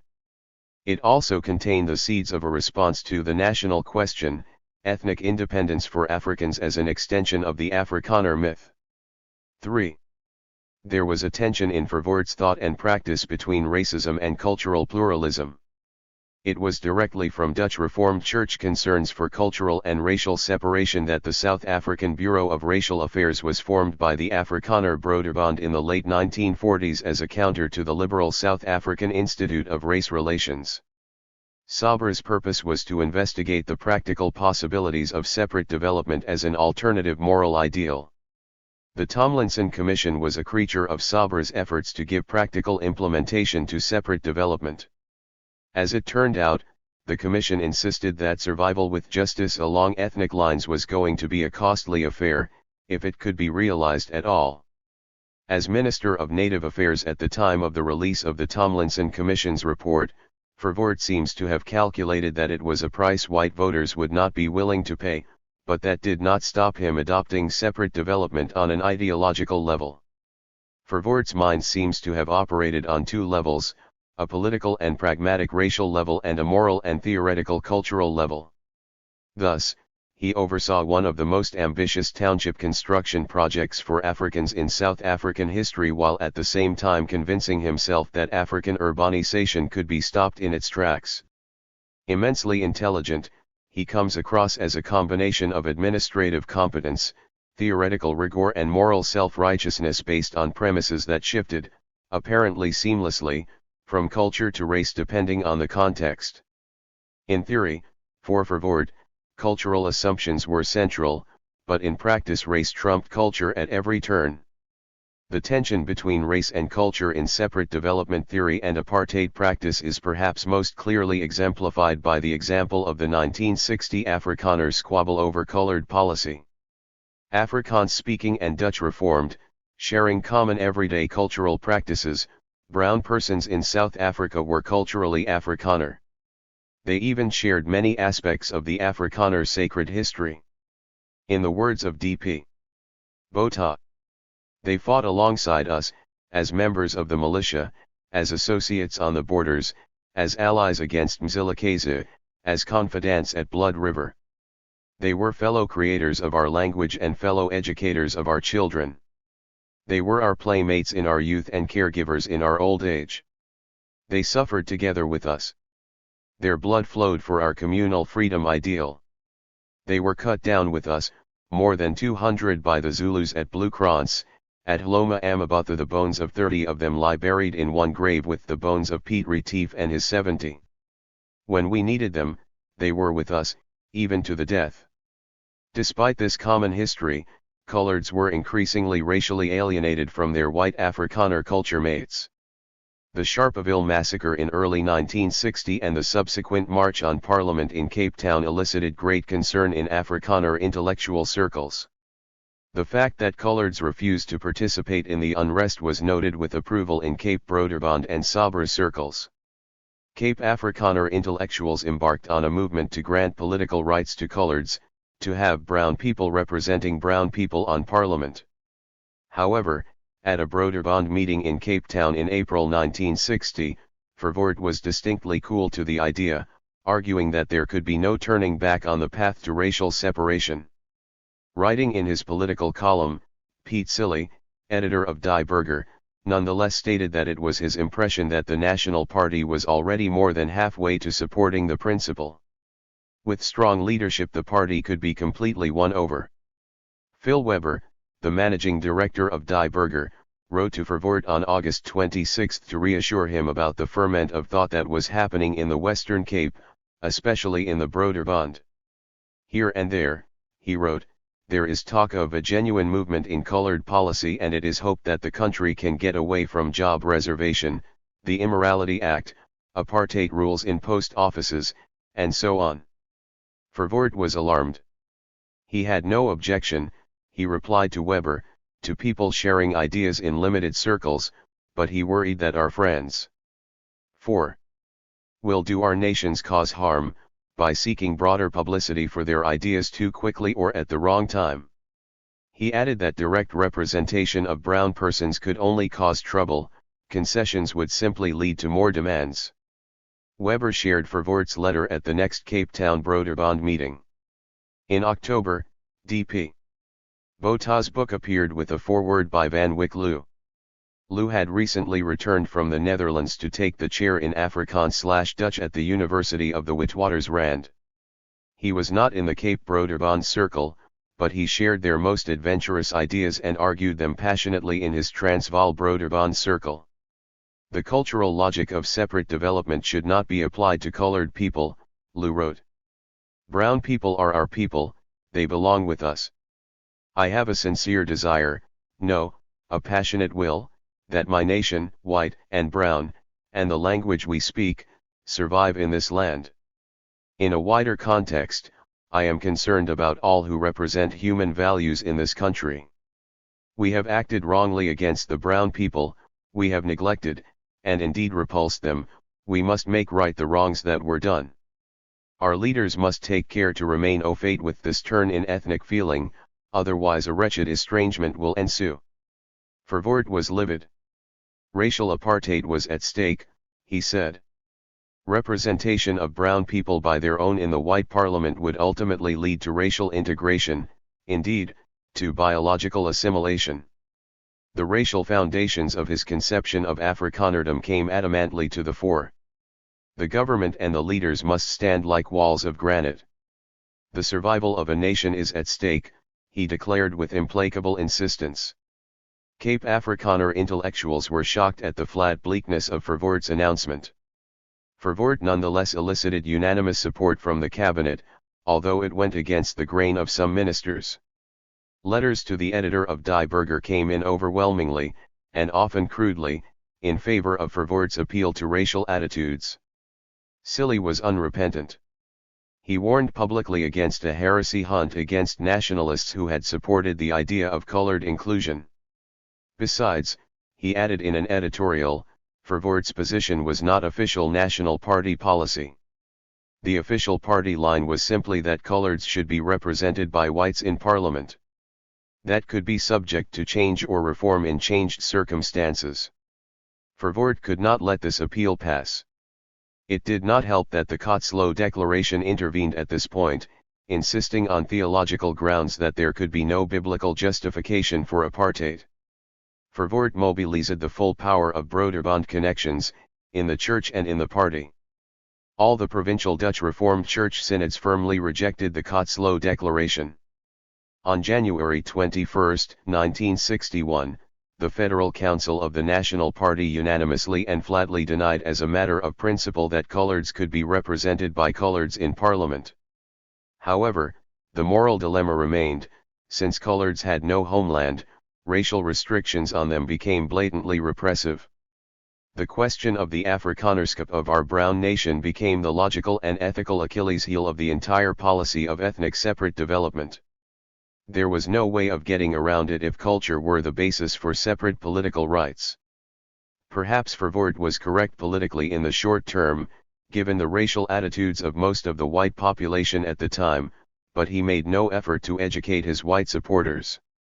Meanwhile, the forced removals, the devastation of District 6, the international embarrassment of charges under the Immorality Act, and the humiliation of colored cultural, social, and political leaders continued unabated. Rights of citizenship rested firmly on racial rather than cultural foundations. Whatever moral claims might be made for separate freedoms, as long as culturally Afrikaner colored people were excluded from Afrikanerdom, separate development with its cultural claims remained racist apartheid. Black consciousness was indeed a logical response to apartheid racial discrimination. Soweto 1976, a fundamental turning point. Verwoerd had managed to close down debate even within Afrikaner circles. Race trumped culture, and party politics overruled moral dissent in the Broederbond, The Afrikaner churches and Sabra. For a decade and a half, the Broederbond towed the party line and OOP-gesprek among Afrikaners moved out to small circles, such as that around philosophy professor, Johan de Genaar, at Stellenbosch. However, the Soweto uprising in 1976, was to change all that, albeit slowly and with much infighting during the decade before 1985. Gerrit Viljoen, the rector of the Rand Afrikaans University, was chairperson of the Broederbond in 1976. A careful chronological reading of his published speeches suggests a fundamental shift took place in his thinking after July 1976. The student revolt, as a sort of protest OOP-gesprek, had revealed to him the bankruptcy of Verwoerd's claim that black urbanization would be turned around during the 1970s. Blacks were obviously in the South African cities to stay. In the course of a 1977 speech given on the day of the vow, for instance, Viljoen proclaimed that the actual significance of Blood River lay not in the Voortrekkers' physical survival against Zulu attack but rather in the values and culture they represented. 4 sets of values were paramount, he argued: the political values of freedom for all nations, the economic values of the Protestant ethic, a fundamental humanity in dealings with other nations and persons, and a rich spiritual life of cultural appreciation and open, critical conversation. Viljoen admitted this was an idealization. Basic humanity had been transgressed, he conceded, in job reservation, the application of the Group Areas Act, migrant labor, the quality of life in black townships and the handling of political prisoners, but these issues were being raised and debated. One might well wonder what remains of Afrikaner Christian humanity after this list.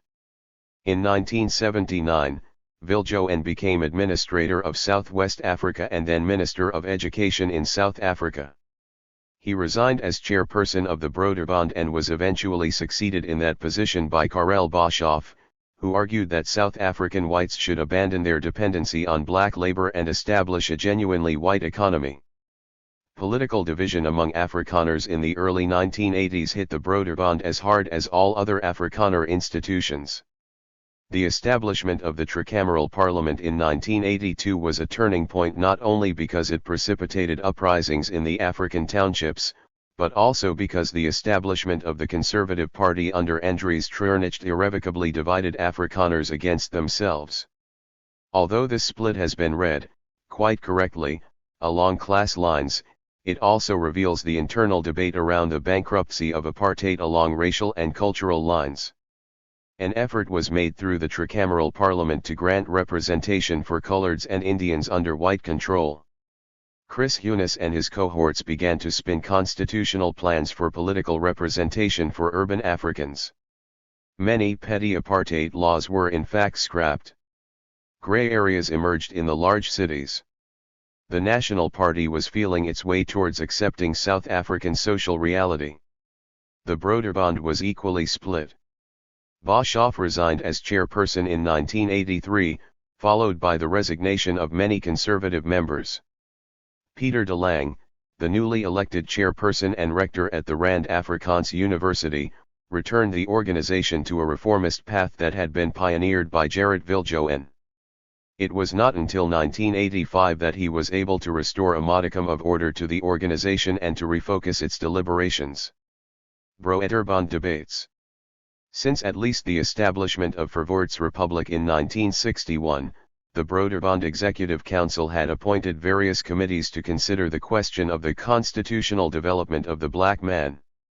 In earlier years, such deliberations had dealt with the separate development of black homelands, but under de Lang the committee changed its focus toward constitutional reform more generally. Now named the Committee for Constitutional Policy, hereafter Staatkundige Committee, this task force addressed the question of constitutional change for South Africa as a whole. The debates make for fascinating reading. In June 1986, the Staatkundige Committee circulated to all local branches a document which echoed Van Wicklow's famous passage about survival with justice. Entitled Basie Staatkundige Voorwaarts vir die Woordbestaan van die Afrikaner, hereafter BSV, the document posited a contemporary version of Van Wicklow's argument for just survival. Continued Afrikaner domination in South Africa spelled both a political and moral dark night of the soul. Moreover, policies proposed by the Conservative Party under Treurnicht represented bare survival, in their desert days. The BSV document was the Broederbond's response to the crisis. Rights claimed by Afrikaners must apply to all other groups and individuals in South African society. No group should dominate any other. Entrenched racial or ethnic rule must be abolished. The state must rule on behalf of all its subjects, regardless of race or ethnicity, favoring none. Indeed, the document added, black participation at every level of the political process was essential for Afrikaner survival. This meant that the head of state would not necessarily be white, although the power of that office should be limited so as to avoid group domination. Thus, the document added, the rights and aspirations of groups must be protected and satisfied. Eventual constitutional negotiations for a new system should include wide participation from all groups, else their exclusion doomed it to failure. The document added that group boundaries were not absolutely fixed. Freedom of association, including the right to associate and the right not to do so, is relevant. This includes thus also recognition of the formation of an open group. Ethnicity is important and also a reality in regard to the identification of minority groups and communities, but it does not imply the reification of group rights. Freedom of association thus also implied a right to voluntary open urban neighborhoods. While this would not necessarily threaten the survival of the Afrikaner, the document was nonetheless cautious on the matter. Separate neighborhoods are currently desirable, it read, from an order point of view, but could not be justified as a matter of principle. The document ended on a dramatic note. Humanly speaking, there are no guarantees, it stated. We have to think in terms of likelihoods, of reasonable risks. The greatest risk we face today is to take no risks at all. Our will to survive as Afrikaners and our energy and faith is the strongest guarantee. If the Afrikaner is not able through his own creative power to bring negotiated structures into being that are strong and supple enough to accommodate the clashing forces of South African ethnic differences, then it is inevitable that structures will be forced upon him in which he will have no say. That will make self-defense impossible. It is essential that representatives of different power groups participate in the writing of a new constitution. The acceptance of such a new system for the majority of our fellow countrymen, and ultimately also for the majority of Afrikaners, is one of the most important conditions for our survival. The document, which was approved in principle by 96% of the 1,012 branches that responded to a head office survey, became official Broederbond policy. Thenceforth BSV, with all its internal contradictions, provided the principles on which the Staatkundige Committee based its intellectual and educational work. Central contradictions in the BSV centered on how groups should be defined for political purposes if race were not an acceptable category. The document itself used racial categories in referring to Afrikaners as members of the white group. Survival was still understood in racial rather than ethnic or cultural terms. Racial categories were challenged in the document on at least two fronts, however. First, it noted that on grounds of culture and language, many colored persons are ethnically Afrikaner and, second, accommodation of freedom of association and the notion of open groups surely opened Pandora's box. Suppose all blacks joined together into one open group. Would that not ensure a black majority? Many Broederbond members submitted written responses to BSV when it was first circulated in 1986. I shall pay close attention to two of them, because contrasting them will provide useful guidelines to at least some of the debates that ensued within the Broederbond during the next 3 or 4 years. Given the abandonment of race as a viable category, the debate turned to the question of group rights, the legal basis for defining groups and, especially, the question of state power. What was really at issue was whether it was possible to retain the Volksstaat as the culmination of the Afrikaner myth, or at least maintain some legal basis for representation of cultural groups. At what level, then, Might Afrikaners retain some hold on state power?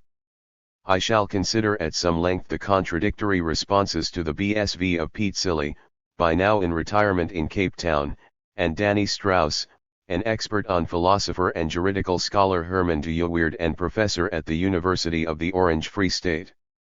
5. Silly's trenchant comments begin with a clear statement of contradictions inherent in the traditional Afrikaner points of view. The most basic position is that South Africa must belong in the first place to the Afrikaners, or, with less enthusiasm, to the whites, and, if that gets seriously meddled with, everything is over for the Afrikaner nation. Equally traditional, nevertheless, is more or less sincere lip service to the freedom ideal, in terms of which the Afrikaner must grant to other nations or groups in South Africa the same as they demand for themselves. Tension between the demands of justice and self-defense has been brought sharply into focus in our time both through the West's worldwide decolonization and the developing thought of the Afrikaner churches and intelligentsia. The outcome of these developments, Silly argued, is that realism compels Afrikaners to try the alternative path of mutual freedoms which they had been taught to reject as suicide. His Broederbond branch, Silly said, accepted the broad principles set forth in BSV with little enthusiasm but also with scant opposition. We see it as an honest attempt by the best available thinkers to shift Afrikaner institutions from a largely out-of-date policy perspective to an order of freedom, equality, and brotherhood, and to see whether we can manage it without driving our civilization, including the Afrikaner nation, into the ground. We know that we must try because we have no other choice. Silly thus affirmed a version of nationalism in which state and nation are irrevocably intertwined. Hence the reluctance with which Afrikaners of his generation confronted power sharing. In this regard, Silly and his colleagues agreed with Treurnicht and the Conservative Party. Power sharing between nations in the central state was the core issue. The question was whether Afrikaners as a nation could survive if they did not dominate the central state. For Danny Strauss this should not have been a problem. While he also agreed in general with the principles of the BSV, he started at a different place, with the conservative reformist politics of Abraham Kuyper. 6. As further specified by Herman de Yeweerd. His cardinal point was that the state as such must be conceptually and practically separated from various spheres of corporate social life such as cultural communities, families, schools, churches, and universities. Afrikaners, for Strauss, ought not to need to control the state in order to survive as a cultural community. Failure to make a clear distinction between the state and other social formations such as cultural communities, churches, educational institutions, and welfare organizations, was the primary cause for the crisis in which the Afrikaner nation now found themselves, said Strauss. Afrikaners, Strauss argued, had cherished false expectations of political order in South Africa. Before and after 1948, among many Afrikaners, the conviction took hold that Afrikaners owned the state. Membership in the nation was the most central bond in human life, so that all other social forms including the state, were embedded in the soil of the Afrikaner nation. The elaboration of this ethnic ideological line has resulted in our not learning correctly to distinguish between state and nation on the one hand and government and political party on the other. Although he cited various characteristics to describe the uniqueness of a nation, a common history, geographical location, language, and/or religion, Strauss insisted that the only uniquely differentiating characteristic of ethnicity is given in the typical cultural style of a specific nation. While formation of this cultural style takes place in inescapable conjunction with other social forms, the nation must not be lifted up as the fundamental basis of our entire life. No person's life is inexhaustibly contained within the nation to which he belongs. He or she was necessarily at the same time at least a citizen of a state, a member of a church community, a friend in a circle of friends and part of a family. Moreover, although it does have a solidarity unity, a nation possesses no permanent structure of authority. The state, however, does have authority in addition to its unity and thus is an obligatory association, as opposed to communities, even if they are real and historically constituted. Thus, in Strauss terms, it is not difficult to conceive of various nations as communities with a particular cultural style, living within the bounds of the authority of a single state. The core problem for the future of South African politics, Strauss insisted, is how the constitutional interests of, among others, ethnic groups can be meaningfully held together in one public order. The major differences between Silly and Strauss were significant and continued to haunt debate in the Staatskundige Committee throughout its life. For Silly, freedom was both cultural and political, achieved with the establishment of the Republic in 1961. Having lived through the long Afrikaner cultural struggle for freedom, he was only too aware of the importance of political power for cultural survival, and was willing to abdicate it only reluctantly, although he was also troubled by the racial exclusions built into the system. Strauss had a very different political philosophy, and domination of the state was irrelevant for the survival of cultural community, as long as the state followed through on its obligation to protect and guarantee communal life. After that, communities needed to take responsibility for their own flourishing, sovereign in their own spheres. Although I perhaps state the alternatives too starkly here, in the end it was Strauss's general position that won out in the constitutional negotiations of the early 1990s. 8. Contemporary South Africa is a constitutional state with entrenched protections for individual rights. Group rights are a matter for freely associating individuals. The Afrikaner nation, state of Piet Silly, now lies in shreds. The future of Afrikaner ethnic identity remains uncertain, but it cannot now be rescued by political power. Broederbond praxis.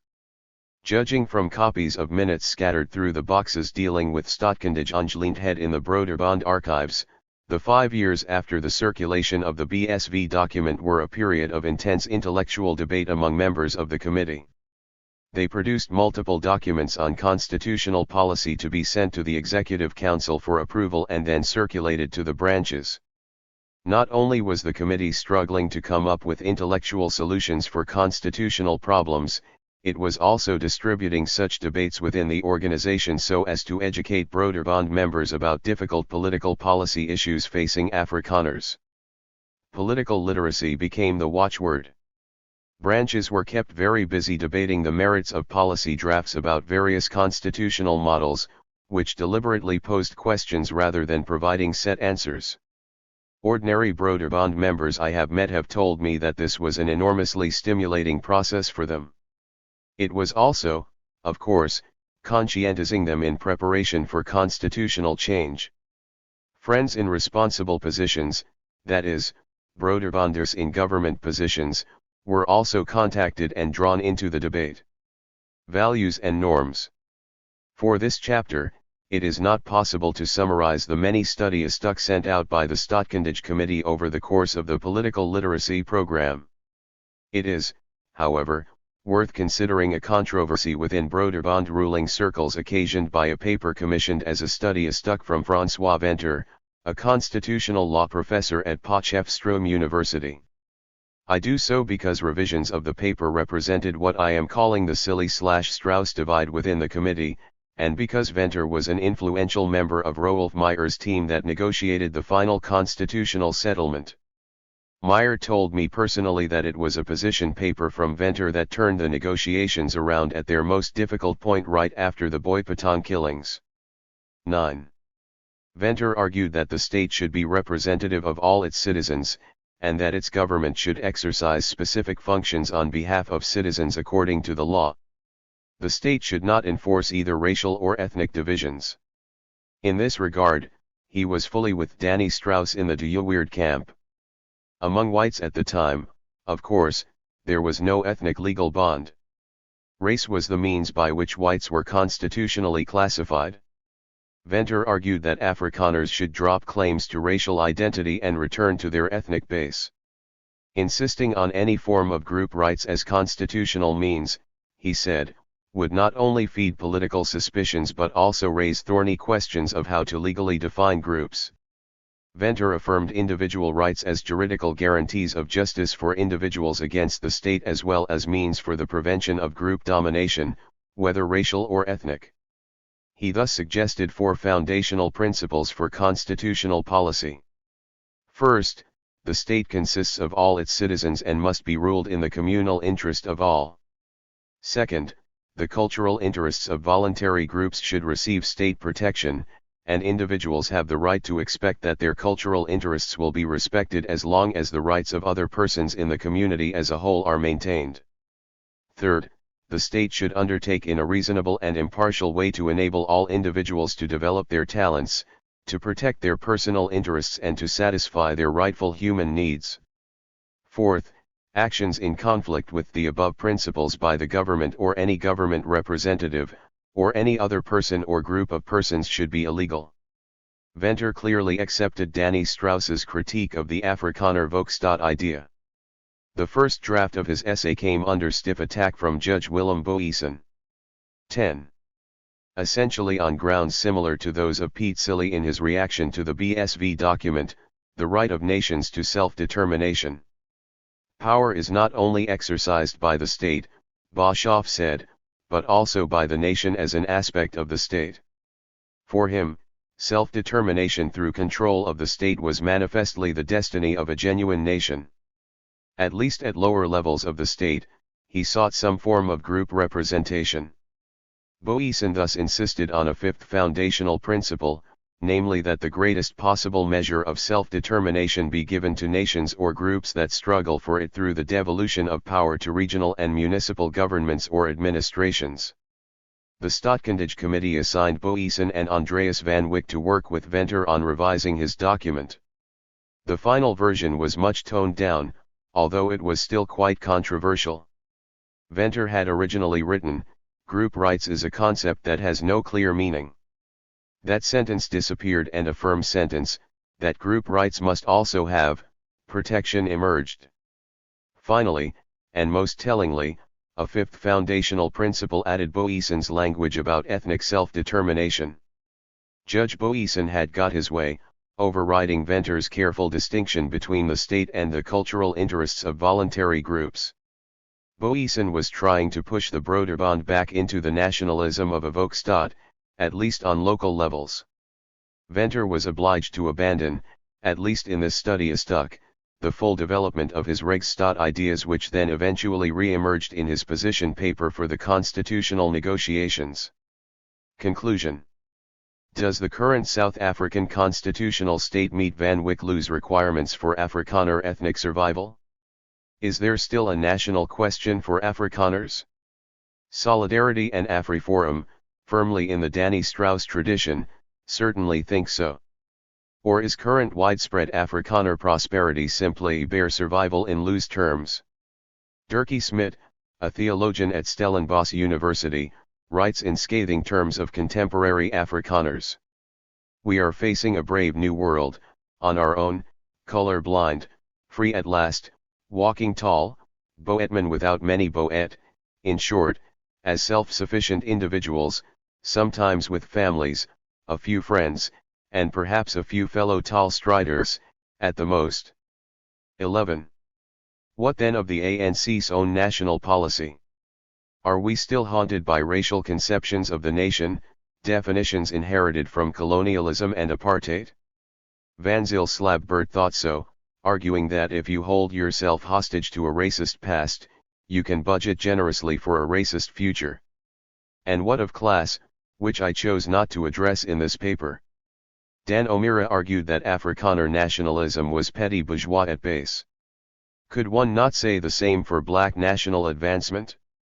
Affirmative action is clearly essential, but in its South African form is it much more than a petty bourgeois class revolution, making use of racial categories abandoned by Afrikaner intellectuals only very late in the game? Chapter 7. Neville Alexander and the National Question. Anver Motola and Salim Valley. Introduction. Among the scholars, academics, political analysts, and activists, even those not favorably disposed to Neville Alexander's political convictions and practices, there can be little dispute about his immense contribution to the discussions about the national question in South Africa over the last several decades.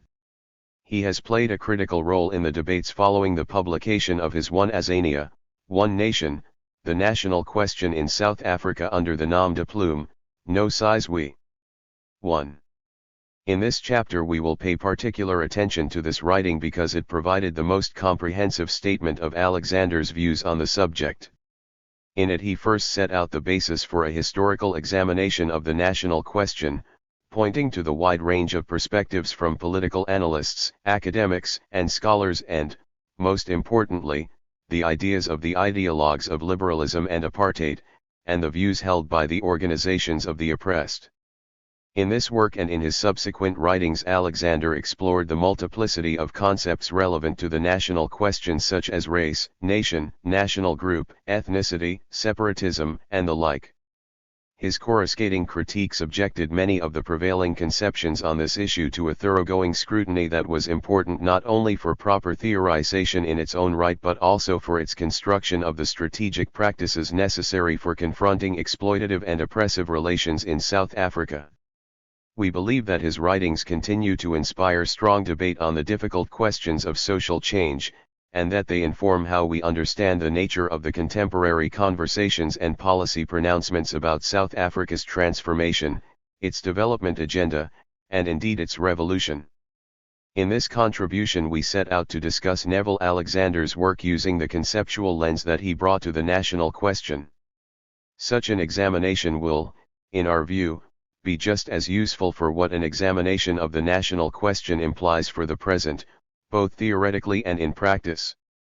Subsequent to the completion of his seminal work on the national question, Alexander wrote several pieces which elaborated and clarified his views on this issue. We hope to provide a fairly coherent presentation of his ideas, given the space limitations of this chapter. We first set out a clear exposition of Alexander's views on the national question, and then move on to deal with some criticisms of his ideas. Why did Alexander set out to address the national question? In a useful introduction, Alexander explains his purpose in writing the book on the national question following his imprisonment on Robben Island, during which time he had occasion to engage with some of the strongest leaders of the liberation movement from across the range of political organizations. It should be stressed that my approach has been motivated throughout by the desire to facilitate the unification of the national liberation movement by fomenting a discussion on the basis of national unity and on the political strategic implications of ideas about who constitutes the South African nation. Key to understanding his approach was his intention to deal with the pervasive reactionary nationalisms dominant both in the ideas of the apartheid regime and in much of the liberation movement itself, the need to refute the propagation of bogus nationalisms, the main purpose of which is to dissipate the force of the class struggle by deflecting it into channels that will nurture the dominant classes. For him these reactionary nationalisms conflicted with the interests of the working class, making it necessary to counteract the nefarious strategies associated with them.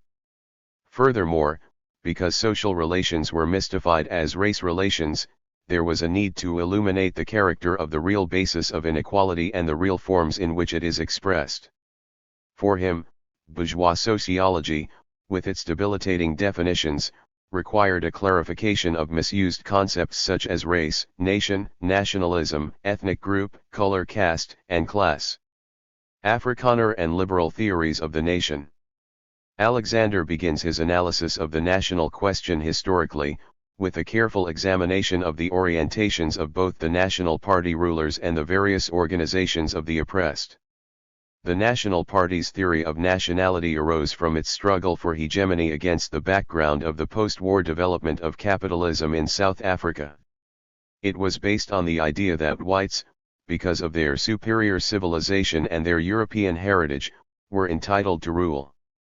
Its Afrikaner sectionalism arose historically from the conflict between Dutch settlers and the British administration in the Cape Colony around 1834 to 1840.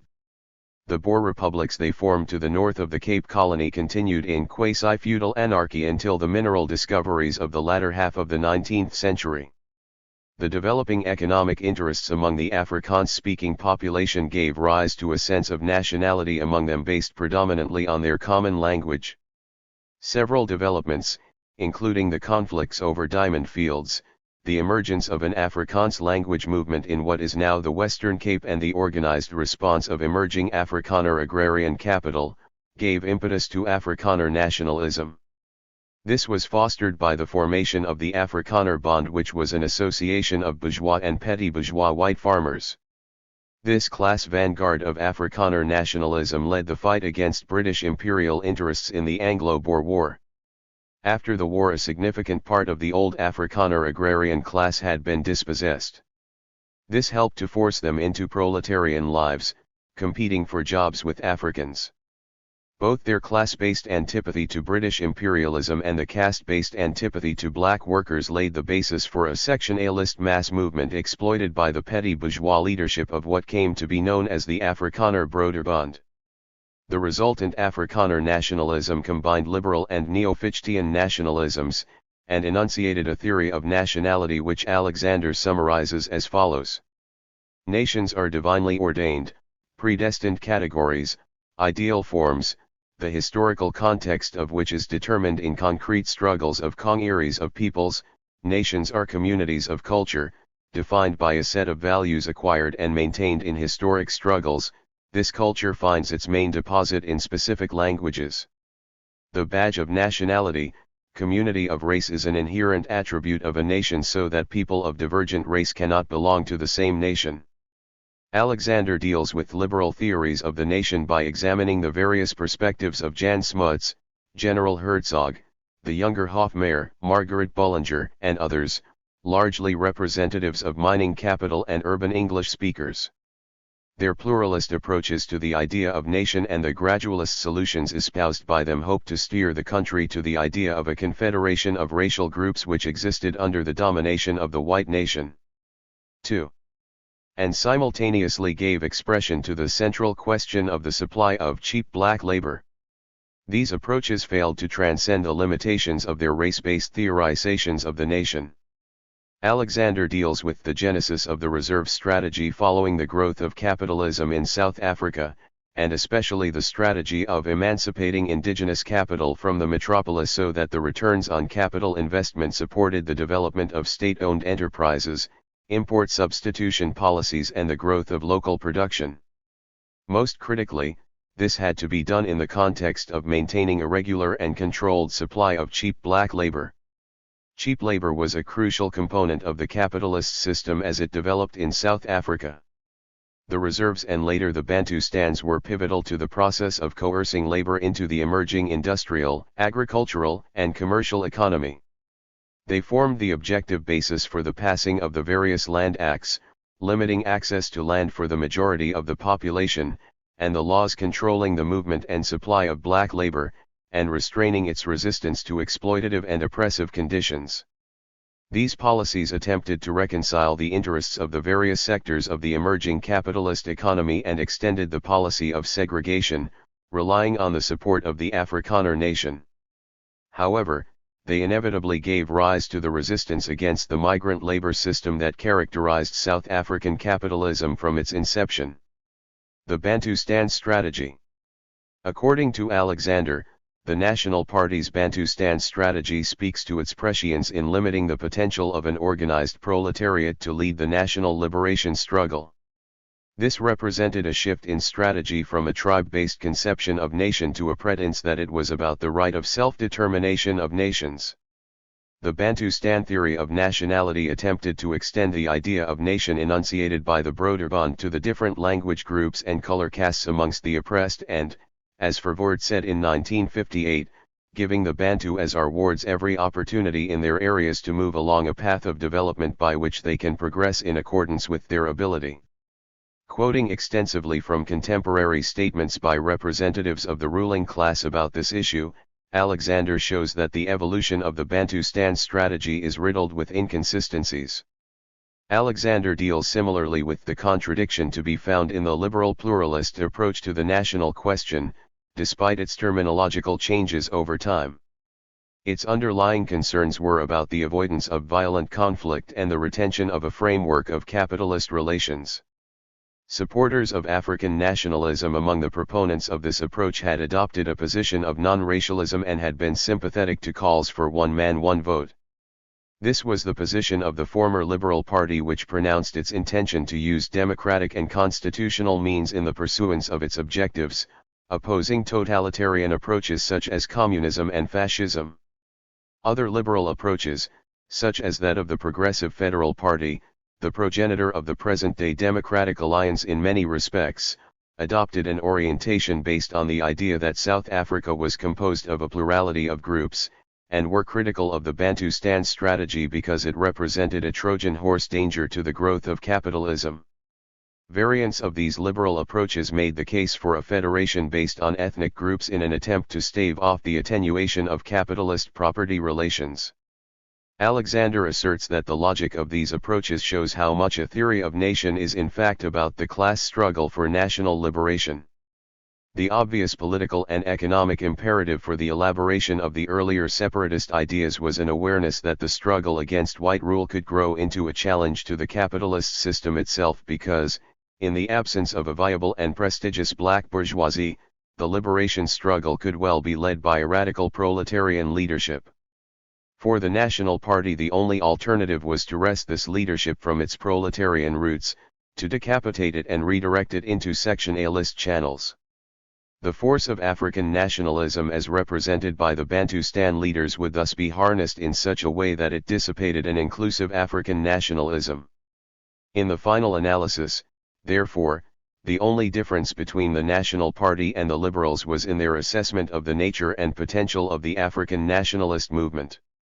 Though they expressed the interests of different fractions of the capitalist class, their strategic goal remained the same: how to secure the free enterprise system and how best to disorganize the proletariat. Responses of the oppressed before 1948. Alexander explains that three alternatives responses to conquest and dispossession might have been pursued by the oppressed: attempts to reconquer the land, the religious option based on the Ethiopian movement, and the response of the emerging black educated petty bourgeoisie which sought a betterment of their own particular group.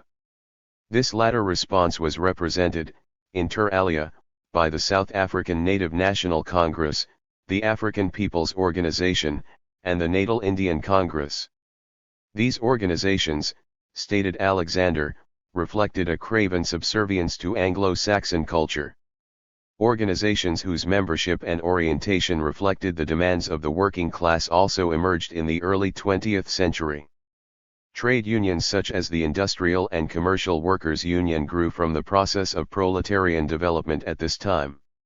In 1921 the Communist Party of South Africa was formed, largely as a breakaway from the International Socialist League, itself a splinter group of the pro-war, whites-only South African Labour Party. While the CPSA was prepared at first to work with the petty bourgeois Afrikaner National Party because of its anti-imperialist position, this position was abandoned in favor of a strategy of alignment with the liberal bourgeoisie based, in theory and practice, on the conception of a two-stage revolution, first for bourgeois democratic rights and later for socialism. In the Communist Party, the debate on the national question began in 1928. It took the form of a discussion about an independent native republic which arose largely from the need to reconcile the position of the CPSA with that of the Comintern and especially Stalin's formulation of the idea of a nation as a historically evolved stable community of language, territory, economic life, and psychological makeup manifested in a community of culture. At the time, the slogan of an independent native republic was meant either as a separate black state within South Africa or one in which Africans were to be regarded as a majority nation as against white, colored and Indian national minorities. This formulation was not without opposition since, as Moses Kotane was to argue, the language question itself posed some difficulties for the wholesale adoption of Stalin's formulation because it gave rise to questions about whether there was indeed one African nation or many distinct nations. Even those tendencies which were opposed to the CPSA, such as the Trotskyists, viewed language groups as national groups and color castes for practical purposes, suggesting to Alexander that there was a similar pitiable confusion in their ranks. Following the quest for non-European unity at the time were two other organizations. These were the National Liberation League and the Non-European United Front of 1938, signaling a progressive shift from the caste-based orientations of previous organizations and seeking a united approach on behalf of all the oppressed. Later, other organizations following this trend were formed, including the Anti-Colored Affairs Department movement, the All-African Convention and, in 1943, the Non-European Unity Movement. 3. The NEUM's approach to the idea of nation called into question the caste-based approaches preceding it, and did not hesitate to declare its allegiance to the idea of a single nation based on a rejection of Stalin's definition of the nation, arguing that the ideological lag had to be bridged by means of a genuine national unity movement. But Alexander also criticized the NEUM, arguing that it continued to be confused about the concepts of nation and state. Furthermore, although ideas of separatism were anathema to the NEUM, questions about class leadership were not posed or resolved. Yet the NEUM's approach had a significant impact on the subsequent approach of the Congress Alliance. Especially in the context of post-war developments, a younger group of ANC members sought a radical break with the bargaining and concession-seeking approach of its past leadership. Its explicitly Africanist youth league saw no place for whites in the liberation struggle and insisted that Africans were responsible for their own destiny while being prepared to form periodic alliances for expedient purposes with caste-based organizations. Alexander characterizes this as the view of the African petty bourgeoisie which wanted to use black chauvinism in a manner similar to the Broederbond usage of Afrikaner nationalism, and which similarly failed to include all South Africans in its concept of nation. Pluralist approaches after 1948. The rise of Afrikaner nationalist power in 1948 and the torrent of legislation that came with it gave rise to a similar upsurge in the responses of the oppressed. It was marred, however, by the caste-bound prejudices of these responses which prevented the development of a unified national liberation movement. The Freedom Charter itself was framed on the basis of 4 national groups and provided guarantees for each group's language, culture, and customs. Soviet approaches to nationality continued to influence the Communist Party of South Africa. Ivan Potkin, later director of the Moscow Africa Institute, argued that there are no grounds for assuming that one nation can be formed which would embrace the Bantu, the Coloreds and the Anglo-Afrikaners. The Indians are a completely separate group. This approach, influential in the CPSA, was consistent with the view espoused by the Africanist leadership of the ANC. 4. It was responsible for what Banturuk, a key member of the Congress movement, recognized as the danger of talking about large national minorities in the absence of any clear formulation of the national question. According to Alexander, the Congress movement and the CPSA were not unaware of the criticisms against their avowed position, and devoted an entire issue of the African Communist in 1976 to 1977 to the national question. This was partly in recognition of the power and sway of the emerging Black consciousness movement, which rejected the pluralist approaches of the Congress movement. Alexander points to the journal's references to the nation and to national groups, seemingly unaware of the contradictory notions implied in these ideas. He criticizes its historical falsifications about the indigenous owners of the land and uncritical references to the racial origin of various communities as well as references to the grievances of the other national groups. And he points to the considerable confusion about the question of class leadership in the struggle for national liberation. For him, such pluralist conceptions which echoed the views espoused by liberalism, and the inability to emphasize working-class leadership, left the Congress movement vulnerable to the politics of the liberal bourgeoisie. Alexander's own conception of the role of the black working class is best encapsulated in his Sow the Wind speeches. The black working class has to act as a magnet that draws all the other oppressed layers of our society, organizes them for the liberation struggle and imbues them with the consistent democratic socialist ideas which alone spell death to the system of racial capitalism as we know it today. In this struggle the idea of a single nation is vital. Ethnic, national group or racial group ideas of nationhood on the final analysis strengthen the position of the middle class or even the capitalist oppressors themselves. Developing his arguments further, Alexander deals with the four basic views about the nation in South Africa by both ruling class political parties and oppositional liberation organizations. Afrikaner nationalists regarded South Africa as a multinational state composed of several nations, each entitled to seek their self-determination and even their independence. It is an approach reliant on the idea of ethnicity. Alexander makes the point that the ideological power of such ethnic concepts of the nation need to be recognized because of their influence on urban working-class and middle-class communities who were not averse to assuming such ethnic identities despite their acceptance of being South African at the same time. The dominant position, however, remained the idea of a four-nation thesis. In Alexander's view, this position was essentially about the co-option of parts of the middle class and even of moderate elements in the liberation movement. In the liberation movement itself, this thesis was given its fullest expression in the writings of Anton Lammert and the ANC Youth League in the 1940s. As the Youth League's manifesto declared in 1948, South Africa is a country of four chief nationalities, 3 of which are minorities, and 3 of which suffer national oppression. Later the idea of four races is overtaken by more contemporary conceptions of non-racialism, but how this notion was understood remained problematic. If it implied the rejection of the concept of race itself, denying the existence of races, the implication would be to reject those actions and practices which are reliant on such definitions. 5. In effect, unless the use of non-racial is attached to the struggle against all forms of racism, all talk of non-racialism would remain vacuous. Making the distinction between non-racialists who are in reality no more than multiracialists and those who are steadfastly anti-racists, remains the critical defining factor. Internal colonialism thesis. For the CPSA and the ANC, the idea of the internal colonialism thesis was critically defining. It was based on the 1962 program of the SACP and argued, in essence, that non-white South Africa is the colony of white South Africa. This notion was based on the differing access of whites and blacks to the productive assets of the country.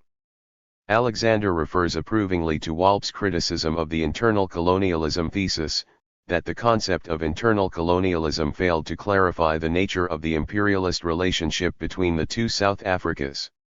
For Alexander, the party's neo-pluralist position in effect sanctioned the leadership of the liberal bourgeois.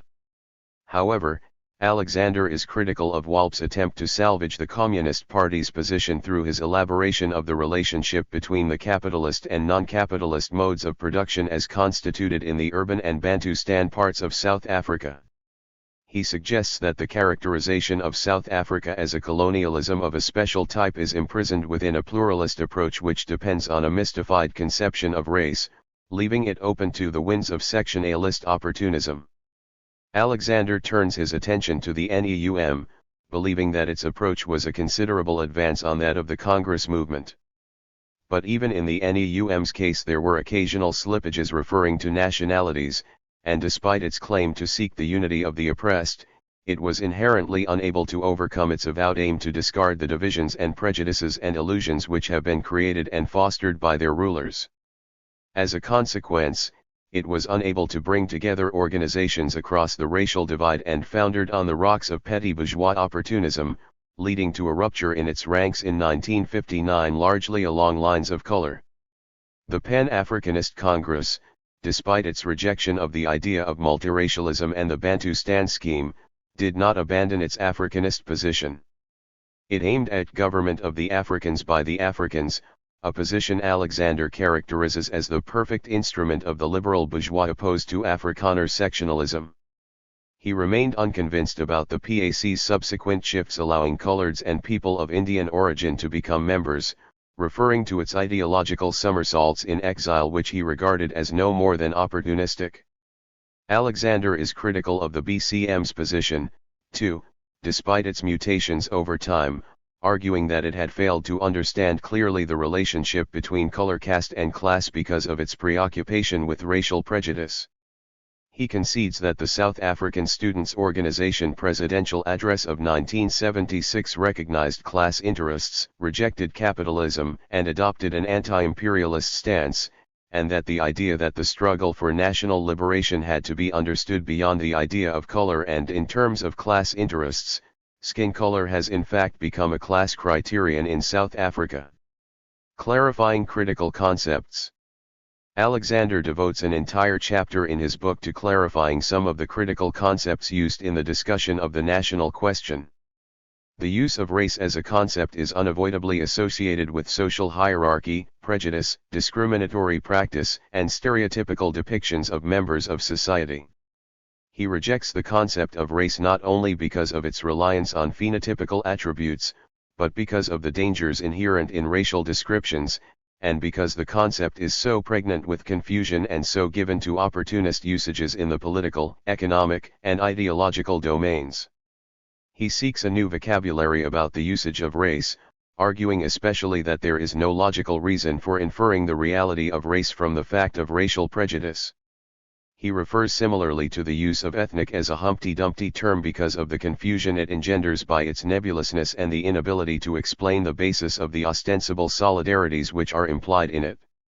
The concept of ethnic groups and ethnicity, which have come to supersede race theory, is dealt with more fully in his collection titled Sow the Wind.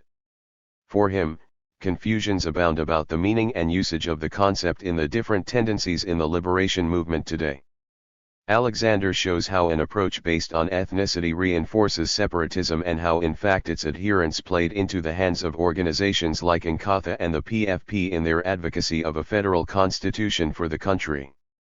Alexander did not, however, adopt a class reductionist approach to the national question. For him, to deny the reality of prejudice and perceived differences, whatever their origin, is to disarm oneself strategically and tactically. As for the concepts of national group and national minorities and the potential and real confusions these have caused, he argues, the races in South Africa are not national groups precisely because they are not nations and because they do not desire separate statehood. The term national group, like ethnic group, shifts the emphasis from alleged biological to alleged cultural and political attributes of the group. Whereas race, however, has either no political significance at all or, if it has, implies some state of inequality, the term national group implies specifically a political dynamic towards separation or accommodation among various national groups, each retaining as much sovereignty as possible within a federal or confederal setup. His main argument about the use of particular concepts, however, is that definitions are neither immutable nor uncontested and are given to socio-political practice reliant on the underlying theories, or lack of them, relevant to their usage. Given his reservations about how the concepts are used, he undertakes an explication of the central concept of nation. In this, he draws on Marx and Engels. In the Communist Manifesto they argued that the working men have no country.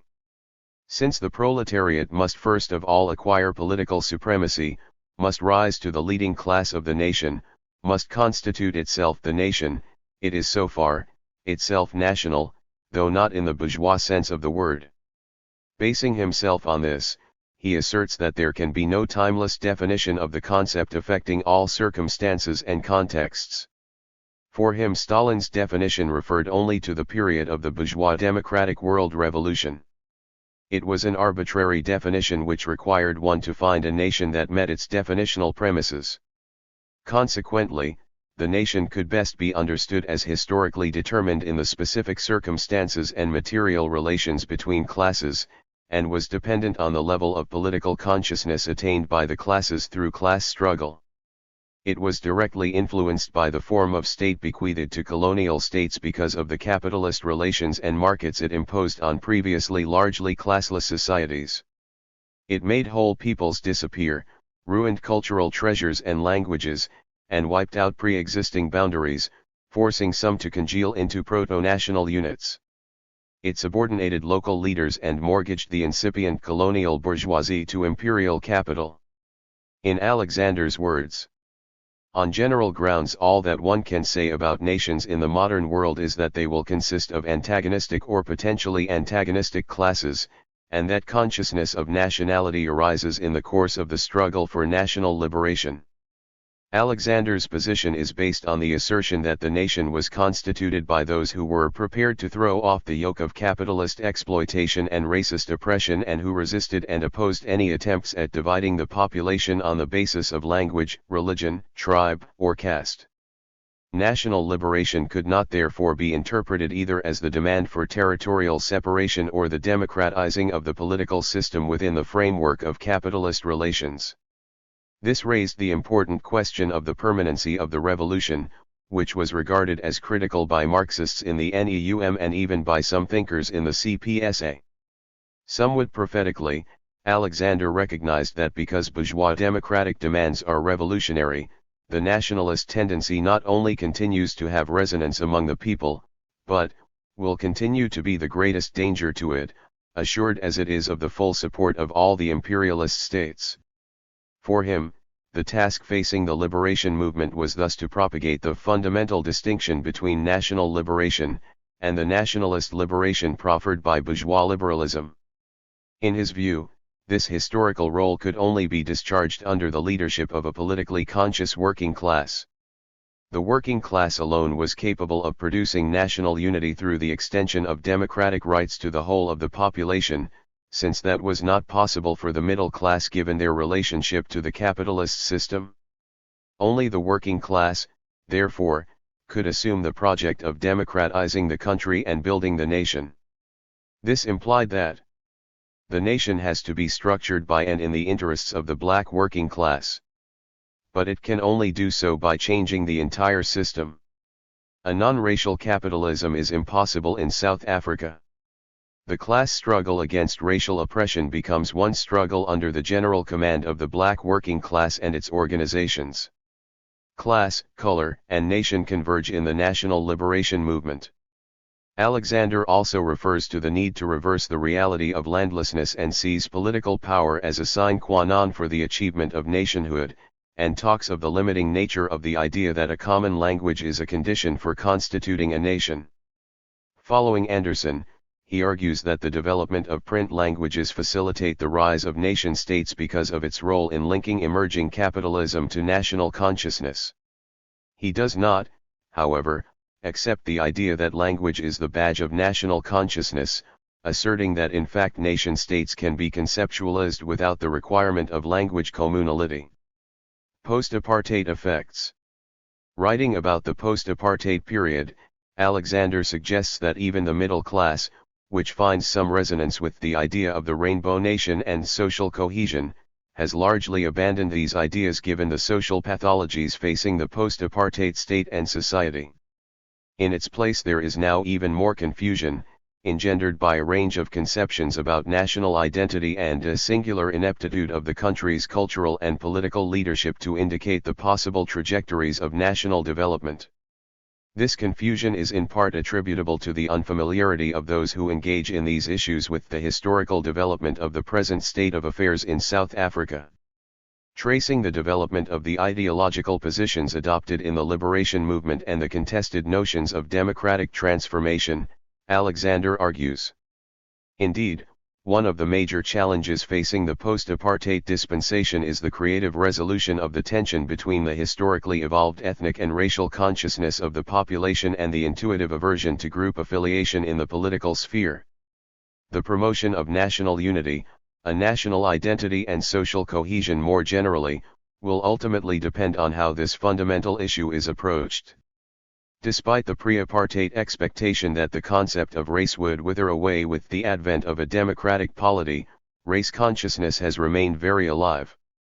The period of mobilization under the United Democratic Front and the National Forum towards a non-racial position notwithstanding, the position that is now the dominant paradigm has reverted to the older multiracial tradition of liberalism, expressing the tenacity of its historical grip on the consciousness of the masses of the people. This has had undoubted consequences for the trajectory of the post-apartheid state, evidenced in the outcomes of the affirmative action strategies based on race. The potentially devastating consequences of this scenario are beginning to manifest themselves in the defensive racist attitudes of entitlement, professional incompetence that breeds inferiority complexes and, all too often, resentment of any kind of excellence. In addition, elitist attitudes and aspirations to glamorous lifestyles thrive amid the devastation of the townships and the former homelands, while the blight of corruption, fraud, and outright theft continues to spread. In his An Ordinary Country, Alexander further argues that after the abolition of the racist forms of political and economic control, South Africa was no more than an ordinary country, limited in its search for national sovereignty as a consequence of the logic of global production. He criticizes the leaders of the post-apartheid state for their 180-degree ideological and political turn, coming to terms with the most barbaric consequences of capitalist or free market dogma. He points to the impact of the political compromise that prevented the realization of the goals of reconstruction and development, and of the electoral promises made by the parties that opposed racial oppression. Alexander calls for the conscious development of a community freed of the blight of racist ideas and ethnic approaches, a community that will deal with the systemic roots of racism, economic marginalization, and exploitation to counteract the hegemony of the assumptions that underlie these approaches. He calls for the development of ideas and practices beyond a glib rhetoric about social transformation, national democratic revolution and an African Renaissance, and the recognition of the critical importance of the problem of wealth and inequality. Moreover, the continued promotion of the racial categories of apartheid is hardly a harmless practice, since there are, as Alexander argues, other means to achieve the goals of redistributive justice not reliant on the usage of racist social identities. Although the metaphor of the Rainbow Nation is used to foster unity, it unfortunately and unintentionally places the focus on different races, nations, and cultures. Instead of this, Alexander pursues a new racial imaginary, employing the metaphor of the Groot Gariep, which views South African society as constituted by the confluence of different tributaries into the mainstream of a broader river. These tributaries symbolize cultural practices and beliefs originating from different parts of the world, which together result in a more encompassing and humane South African society. He goes on to say, while some influences might be stronger than others, we need to recognize that in this integrative dynamic there is no dominant mainstream that should assimilate and submerge other influences. The essential point is to use this dynamic to build integration and a sense of nationhood without denying cherished practices and beliefs and without undermining diversity. Alexander's detractors. As we suggested earlier, Alexander's ideas have been the subject of either neglect or misrepresentation. Most remarkably, a collection of writings on the national question was put together by Maria van Diepen for the Dr. Govinda Mbeki Fund some 10 years after Alexander's One Azania One Nation was published. Its contributors were drawn from arguably the most well-known theoreticians and strategists of the CPSA and ANC, including Joe Slovo, Francis Melly, Aziz Pahad, Mzala, Paulo Jordan, Harold Walp, Kader Ismail, and Tessa Marcus. In examining the references, indexes, and notes of Van Diepen's collection, we found only 3 references to Alexander's writing. 2 of them were fleeting, one mentioning his 1986 article in Transformation, and the other referring derisively to Trotskyists like Neville Alexander. The third, Slovo's 1989 paper, is no more than a restatement of the position of the SACP criticized by Alexander. It relies on the classics of Marxist-Leninist literature, to which it refers copiously in a critique of what is called workerism, which denies that the main content of the immediate conflict is national liberation, which it regards as a diversion from the class struggle. It refutes Alexander's criticisms of the colonialism of a special type thesis, arguing that CST/OES not imply a two-nation thesis, nor does it ignore class divisions within the communities. The CST thesis correctly describes the reality that, in the post-1910 period, the substance of the colonial status of the blacks has remained intact even though its form may have altered. It is this reality which provides a correct starting point for grappling with the complex problem of the relationship between national and class struggle. It is obvious that until the colonial status of blacks is ended, the process of building one nation cannot be completed. The Van Diepen volume is evidence of the claim that the SACP simply airbrushed Alexander's oppositional ideas. If the party ideologues were interested in debate, they certainly had no intention of seriously debating with Alexander. Even after the Van Diepen volume, Alexander has been dealt with in the most cavalier way. In a 2013 lecture, Paulo Jordan simply ignores what Alexander wrote for over 3 decades, referring only to his One Azania One Nation. In the section Neville Alexander and the National Question there is little discussion of Alexander's position and more about Trotsky's ideas on the Black Republic, failing in fact to acknowledge Alexander's direct discussion of Trotsky's position on the Native Republic. There is only a brief reference to Alexander's view of race, misrepresenting it by suggesting that he virtually implies that it was invented.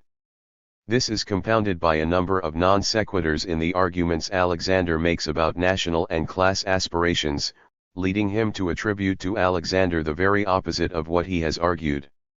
As for other criticisms of Alexander's writings on the national question, we can refer to Tabata, who is critical of Alexander's view of the BCM position. He asserts, "Let it be categorically stated that the struggle in South Africa is not a color struggle between white and black. It is a class struggle." Also reviewing One Azania One Nation, Brian Bunting makes this criticism. "No size we refers to Africans, coloreds and Indians in quotation marks and calls them color castes, has not enabled him to formulate either a national theory or a program of action more effective than that of the existing liberation movement headed by the ANC, of which the Communist Party is an important component. By this stage, however, it is too late for No Size We to come forward with new definitions. He has shot his bolt and revealed that all his agonizing is due to the fact that he does not understand the relationship between class and national struggle in the South African context. His theories, while interesting as semantic exercises, have no practical outlet and are therefore valueless to the liberation movement." Among his last writings is Alexander's South Africa, an unfinished revolution. His essential argument is that no social revolution has taken place since 1994, and in reality the post-apartheid state has extended capitalist relations. At best, South Africa has achieved what might be described as a regime change, signifying changes in the form of rule and the institutions of the state machine without any alteration of economic power or of the management of the repressive apparatuses of the state. Conclusion. The implications of Alexander's views for the present should be obvious to any discerning reader, since the national question remains not only unresolved but also mired in ever greater mystification, in many ways forebodingly anticipated in Alexander's ideas. We are reaping the stormy consequences of the flawed concepts of nation which relied on problematic ideas of race, nation, ethnic groups, cultural groups, racial minorities, and the like, descriptions which persist to this day as resolute beacons of a racist past. The desultory discourses of nation based on such descriptions, especially in the vocabulary of South Africa's political leadership, attest both to the poverty of its ideas and the abandonment of any notion of a common humanity and a shared history in the struggles against a racist regime. Unsurprisingly, criticisms abound about the possibility of racialist and xenophobic genocide à la Rwanda and Yugoslavia, warring ethnic groups, the abandonment of the project of social cohesion and a common South African identity. A further implication of the debate on this issue concerns how and who writes history and whose politics can be hidden from view, because only those who have ascended to political power need be recognized as participants in history. Such a view violates the rich and contested traditions, political ideas, and practices fundamental to the struggles against apartheid. The ascension to power is not the end of history or of the national question, since it remains as contested today as it has ever been. To conclude, we can do no better than to quote at some length Alexander's perceptive observations about the fate of the national question in the very last article he wrote on this issue. In it he argued, partly because of the racist and xenophobic incidents that became prominent in South Africa in 2008, discussions about whether or not there are any South Africans have brought two issues very clearly to the surface. On the one hand, it is obvious that the fading notion of the Rainbow Nation is an expression of the end of the euphoria and catharsis that accompanied the release of Nelson Mandela and the subsequent historic events in South Africa. Fewer and fewer people, more specifically in the middle classes to whom the notion was most appealing in the early 1990s, now believe that a sense of national unity and social cohesion is attainable in the prevailing circumstances of extreme social inequality, high unemployment, predominantly and continuing black poverty, widespread violent crime and social insecurity, the ravages of the HIV/AIDS pandemic, as well as the ever-present threat of xenophobia. In short, quality of life is rapidly deteriorating for all. At the time of writing, shortly after the Football World Cup spectacular in 2010, many ideologues and naive propagandists for one interest group or another are hoping against hope that the policy of bread and circuses, which has become a major part of the economic growth strategy of the ruling party, will revive the sense of hope and of a genuinely creative and constructive future that characterized the early years of the Mandela administration. These will remain vain hopes unless fundamental changes are made in economic, social, and even in cultural policy. He added, "One does not need much imagination to see all the possible initiatives that can be taken by civil society and government if the commitment to a non-racial South African nation is to be realized. If, however, this vision is absent, we will inevitably stumble into the jungle of racial conflict and the fragmentation, rather than the expansion, supersession, and transcendence of the national state." Chapter 8. The Marxist Workers' Tendency of the African National Congress.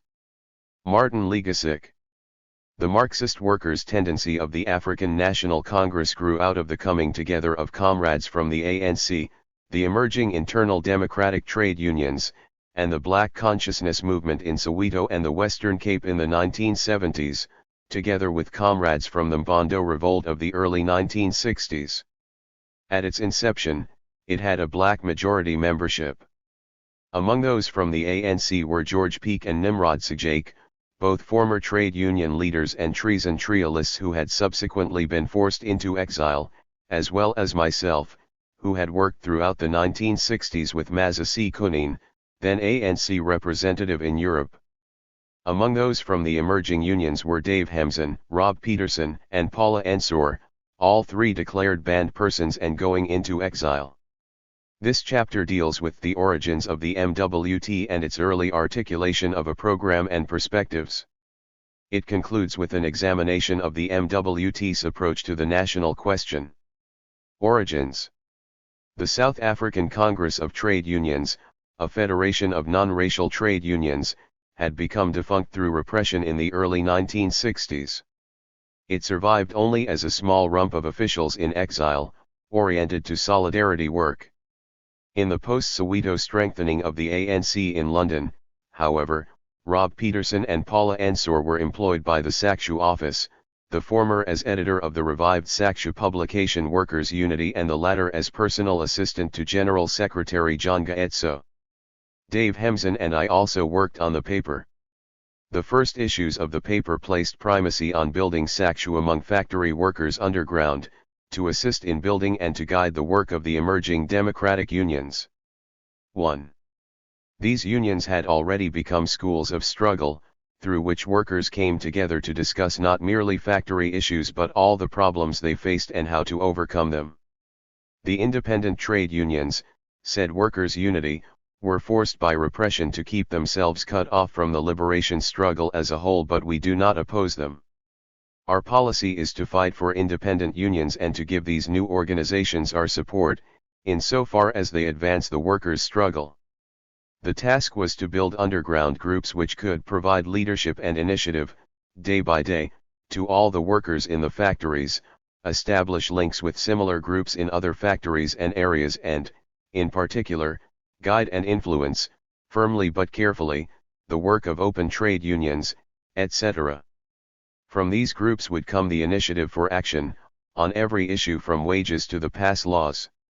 Only by organizing ourselves on this secure foundation can we be sure that our struggle will advance strongly, and the necessary link be maintained between our trade unions and our whole liberation struggle. John Gaetso's political report to the SACSU National Executive Committee in January 1978, drafted by Rob Peterson with input from others, including myself, subsequently appeared as Looking Forward and provided a context for these ideas. The tremendous upsurge of struggle inside the country since 1976, the report began, showed that capitalism and apartheid were bound together. The struggle against oppression cannot be separated from, and in practice has proved to be thoroughly bound together with, the struggle of the workers against the system of exploitation in South Africa. At the same time, it noted a fundamental change in the character of the period South Africa was passing through, from a sustained boom to a period of deepening and sustained recession which was likely to continue, interrupted only by short upswings. Politically, the report noted, under the heavy weight of the crisis, the old alliances and relationships are breaking up, or coming under increasing strain. We have entered a time of violent eruptions, in which sudden shifts in the political situation are likely to occur. Since at least the 1920s, the strategy of capital had been to rest on the political support of the white working class against the existence and potential resistance of the black working class. Now the ruling class was debating whether the black working class could be held back from revolution if a black middle class is not cultivated as a social buffer against them. The ruling National Party was thus riven with conflict between the Verkrampties and the Verlichts, speaking for capital. Prime Minister John Vorster was a Bonapartist, balancing between the social forces and the factions which make up the ruling party, and for that matter the white community as a whole. The concessions offered by the regime, however, were too little and too late. Looking forward presaged what took place in the 1980s when the State Security Council superseded the cabinet and created the joint municipal councils, and warned, the heads of the military and police forces may at some point be drawn more directly into the uppermost councils of the state. Dan O'Meara soon used the concept of Bonapartism in his analysis of the Muldergate crisis, which led to the replacement of John Vorster by P.W. Botha as Prime Minister.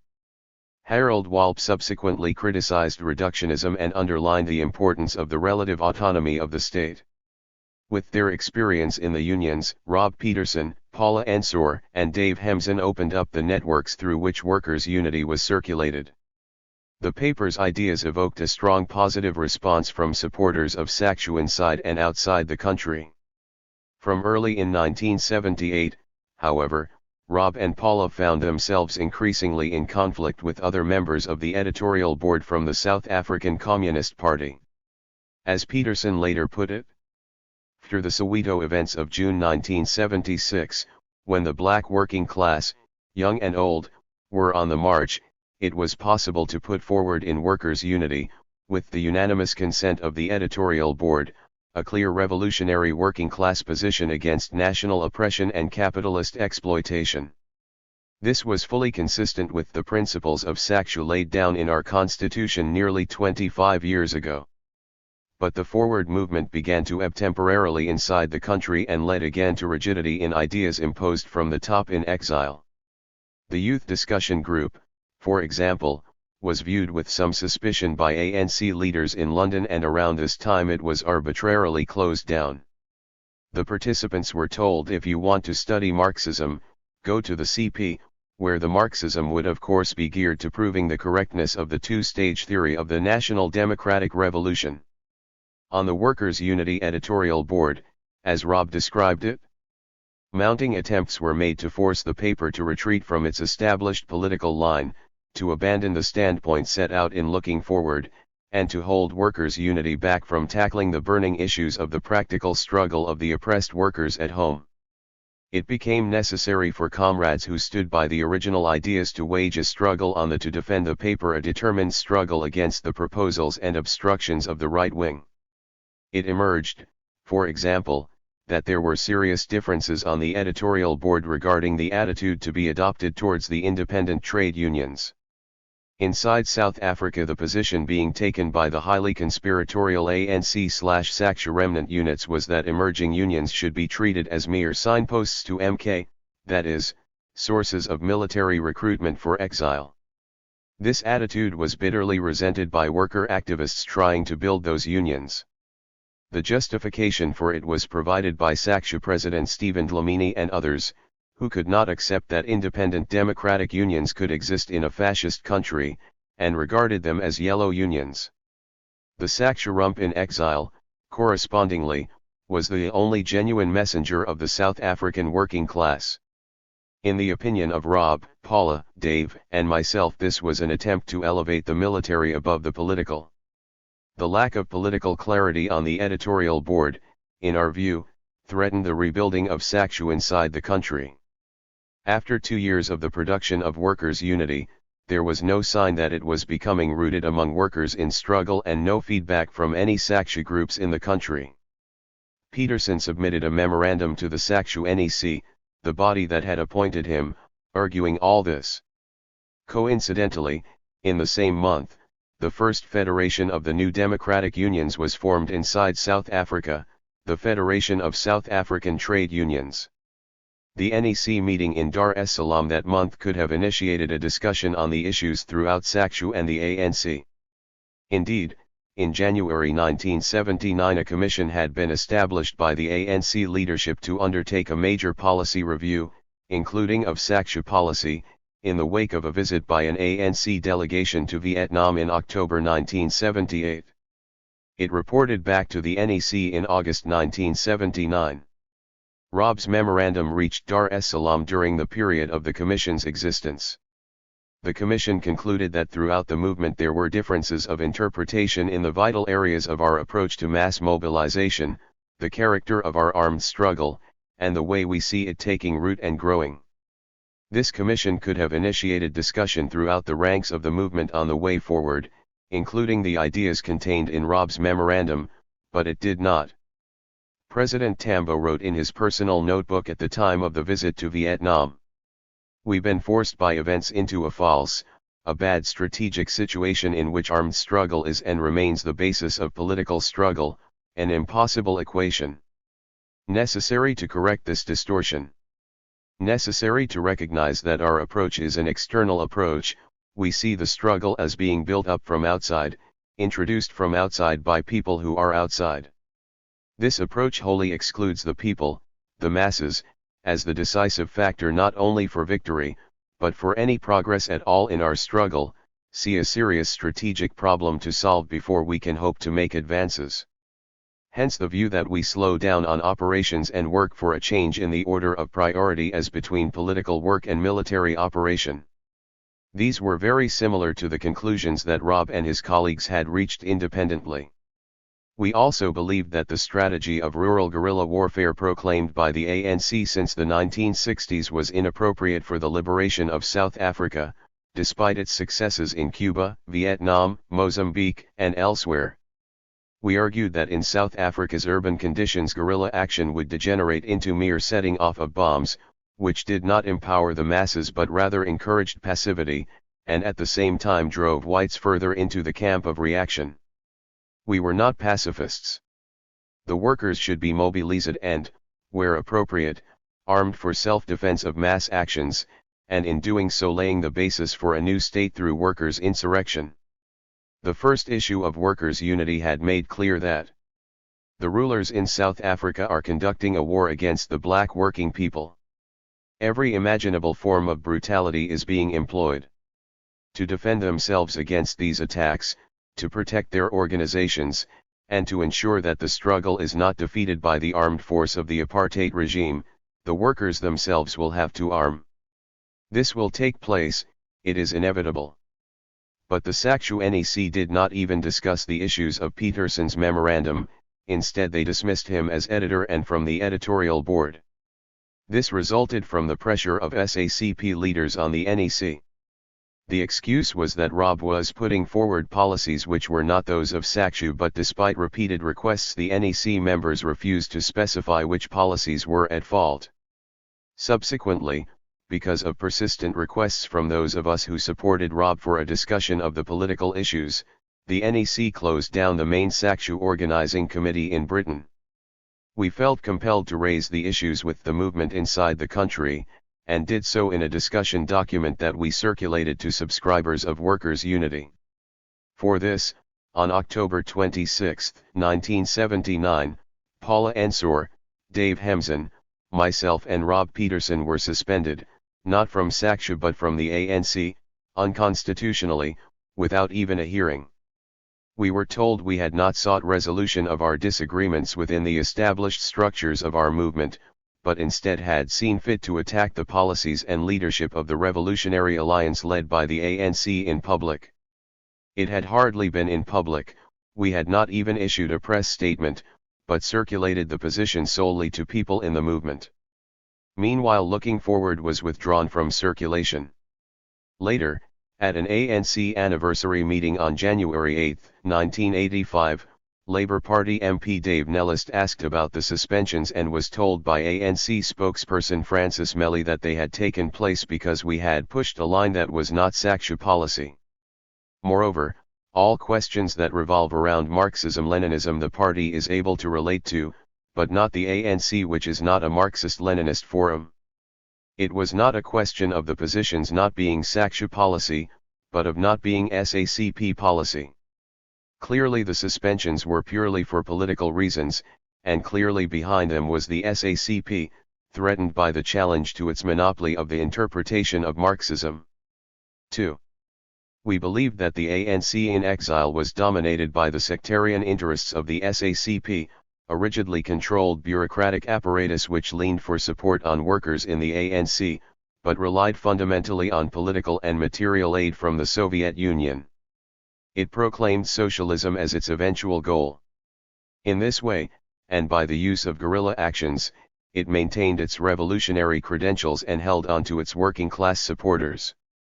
But at the same time, within the ANC it joined forces with and propped up the middle-class nationalist tendencies that wanted democracy without a workers' revolution. It was hostile to the assertion by the South African working class of its leadership in the liberation struggle. We were never given the opportunity to discuss the differences in a comradely way within Sakshya or the ANC in exile. We were simply suspended. The first political response came later, in the African Communist. Much later, 2 other members of the editorial board referred to the events in their autobiographies.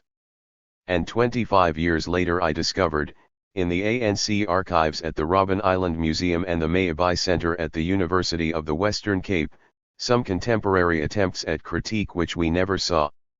Curiously, though these critics theorize about workers' unity's departure from Sakshya policy in its approach to trade unionism, not one of them makes a single reference to the actual rising trade union movement inside the country. One of the failings of which workers' unity was accused was an overemphasis on the cities. Mass struggle in the cities undoubtedly turns those cities into main battlegrounds, but only at particular moments in history. The revolutionary experience of most modern struggles for national liberation shows clearly that the enemy finds it relatively easy to control the cities, and that for long periods the main battleground of the revolution lies in the countryside. To emphasize the struggle in the cities and say not one word about the struggle in the countryside is to reveal an abysmal ignorance of the objective revolutionary process. Yet throughout the 1970s and the 1980s the main battleground of the South African Revolution was the factories, the townships, and the schools. Even the actions of Umkhonto we Sizwe, from its beginning in 1961, were overwhelmingly urban. That was because of the objective historical process. Within the ANC, in fact, there was a complete lack of clarity on the strategy to be followed, which the anonymous writer's dogmatic assertions fail to deal with. 3. It was equally regarded as a departure for looking forward to have warned of the dangers of co-optation of the black middle class by capital. A document points out that the black middle class in South Africa was destroyed by imperialism. Therefore, each time an Oppenheimer speaks about the need to cultivate a black middle class we must remind the people of our history. The Robbites do the opposite. They give credence to the lie that the imperialists in our country seek to make amends by creating what in fact they once destroyed. But who can say it was a lie that throughout the 1980s, indeed, from the establishment of the Urban Foundation in 1976, the capitalists tried to co-opt the black middle class to its support. President Tambo himself wrote in his personal notebook in 1982, Bota's total strategy, to be assured of support among black bourgeoisie in urban areas and upper ruling class in Bantustans. The people have been nurtured in capitalist expectations, racist strategy is to meet these expectations. Yet, we were expected by this anonymous author to hide this truth from the working class in South Africa and internationally. Warning that capitalists might co-opt the middle class did not, however, mean writing them off. If the ANC had confidently put forward a socialist program, it could have won large sections of the white as well as black middle class to the support of the working class. In the pamphlet we circulated in South Africa in response to our suspensions, we opposed the discussions which had just taken place between the leaders of the ANC and Gatsha Buthelezi, Chief Minister of the KwaZulu-Bantustan and head of the Zulu nationalist organization Inkatha. We characterized him as an agent of capitalist interests and a figure upon whom the regime will increasingly lean in its attempts to hold back the tide of revolution. Soon afterwards, Buthelezi took offense at this. Gatsha Buthelezi this week uncovered a worldwide plot by communists and Marxists to discredit him as a leader of blacks in South Africa. The chief said that a booklet entitled The Workers' Movement, SACSU, and the ANC and subtitled A Struggle for Marxist Policies, which was compiled by 4 white South Africans, was being distributed around the world. He disclosed that Paula Ensor, David Hemsen, Martin Legasik, and Robert Peterson were spearheading the move against him. Chief Buthelezi hit back, saying that Inkatha is the largest black organization this country ever produced and that it is dominated by its worker membership. These kind of journals reflect only the misbegotten concepts conceived in the incestuous relationships of twisted minds by people who are not in the struggle for liberation, he said. The continuation of the article merely confirmed that our assessment of Gatsha was correct. Last week Chief Buthelezi shared a platform with Harry Oppenheimer, head of Anglo-American Corporation, at the opening of a Technikon in Umlazi, and Chief Buthelezi said to him, "I am pilloried and castigated by some of my black brethren for what I am doing. I want here publicly to share a platform with you and say that South African blacks are deeply grateful for what you have done for us." More seriously, our criticism of Buthelezi as an enemy of the revolution was to be borne out in the counter-revolutionary vigilante role played by Inkatha in Natal against students, youth, the UDF, and COSATU throughout the 1980s and right up until the eve of the election in 1994. Indeed, some comrades of the MWT of the ANC were murdered by Inkatha thugs. National oppression and national liberation. In 1981 the MWT of the ANC launched a 3-monthly journal, Inkaba Yabaspanza. Though the MWT of the ANC was often accused of ignoring the national question, nothing could be further from the truth, as indicated by many quotations from Inkaba. For example, "The coming revolution in South Africa is, clearly and inescapably a proletarian socialist revolution. Is this not contradicted by the fact that democratic demands, and above all the demand for national liberation, are to the forefront in the revolutionary struggle? Not in the least. The key to understanding this lies in the theory of permanent revolution. In the earliest documents of the MWT of the ANC we wrote, national liberation, democracy, and the basic material needs of the people, the MWT of the ANC argued, could not be secured by the black workers of South Africa on the basis of capitalism. There can be no separation of stages, between its national democratic and its socialist aims. Just as national oppression is rooted in class exploitation, so the national liberation struggle is rooted in class struggle problem in its hands. Nevertheless, the proletarian party can and must solve the national problem by its own methods. The historical weapon of national liberation can be only the class struggle. After all, who could deny the reality of national oppression in South Africa? It was imposed by conquest, slavery, and dispossession of the indigenous people, transforming them into cheap migrant laborers, and reinforced in the 20th century by the mechanisms of segregation and apartheid. At the root of national oppression lay the stripping of the dignity of black people. We were in fact applying to South Africa the theory of the permanent revolution, first advanced by Leon Trotsky before the Russian Revolution of 1917. He maintained that the foremost tasks of the revolution in Russia were those of bourgeois revolution, emancipating the peasantry from the rule of the landlords, replacing the regionalism of feudal rule with unified nation-states, and replacing the rule of hereditary monarchs with forms of political rule reflecting the interest of the capitalist class. But the bourgeoisie, having developed later than the bourgeoisie in France, Britain, and elsewhere, was too weak to carry out these tasks. Indeed, because it was allied to pre-capitalist classes, it would stand in the way of this. Though Russia was a backward country, the working class would have to take state power to carry out those tasks. Having done so, it could not and would not stop there. It would come into inevitable conflict with the capitalist class, and be compelled to end capitalism. Thus, he anticipated, in Russia bourgeois and proletarian revolution would become fused together into what he, following Marx and Engels, called a permanent revolution.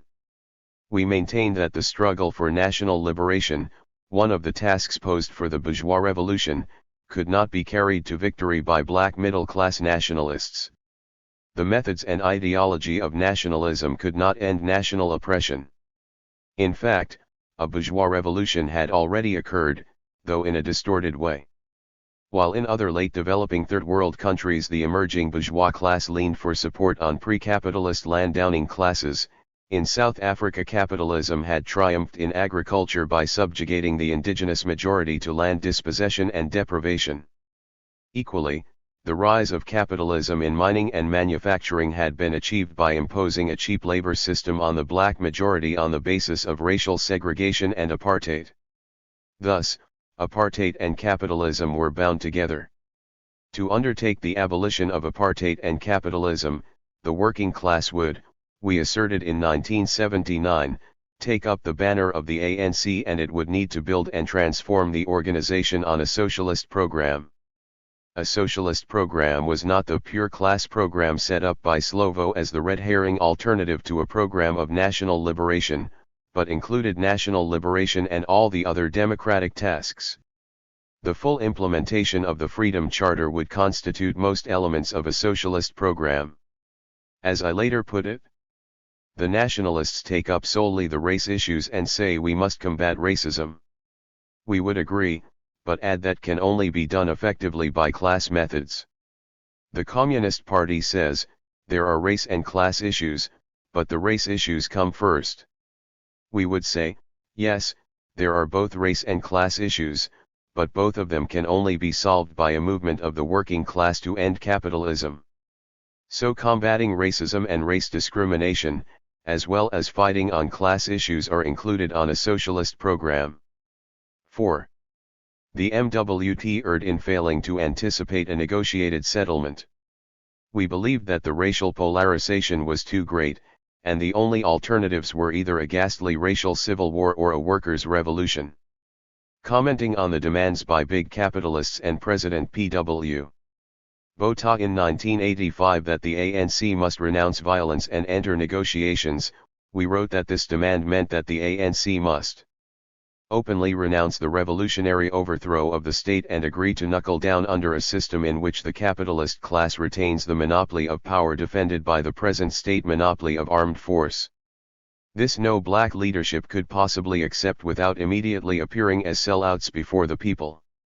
It is not violence which is at stake, in reality, but power. No ruling class surrenders its historical position of power without a fight.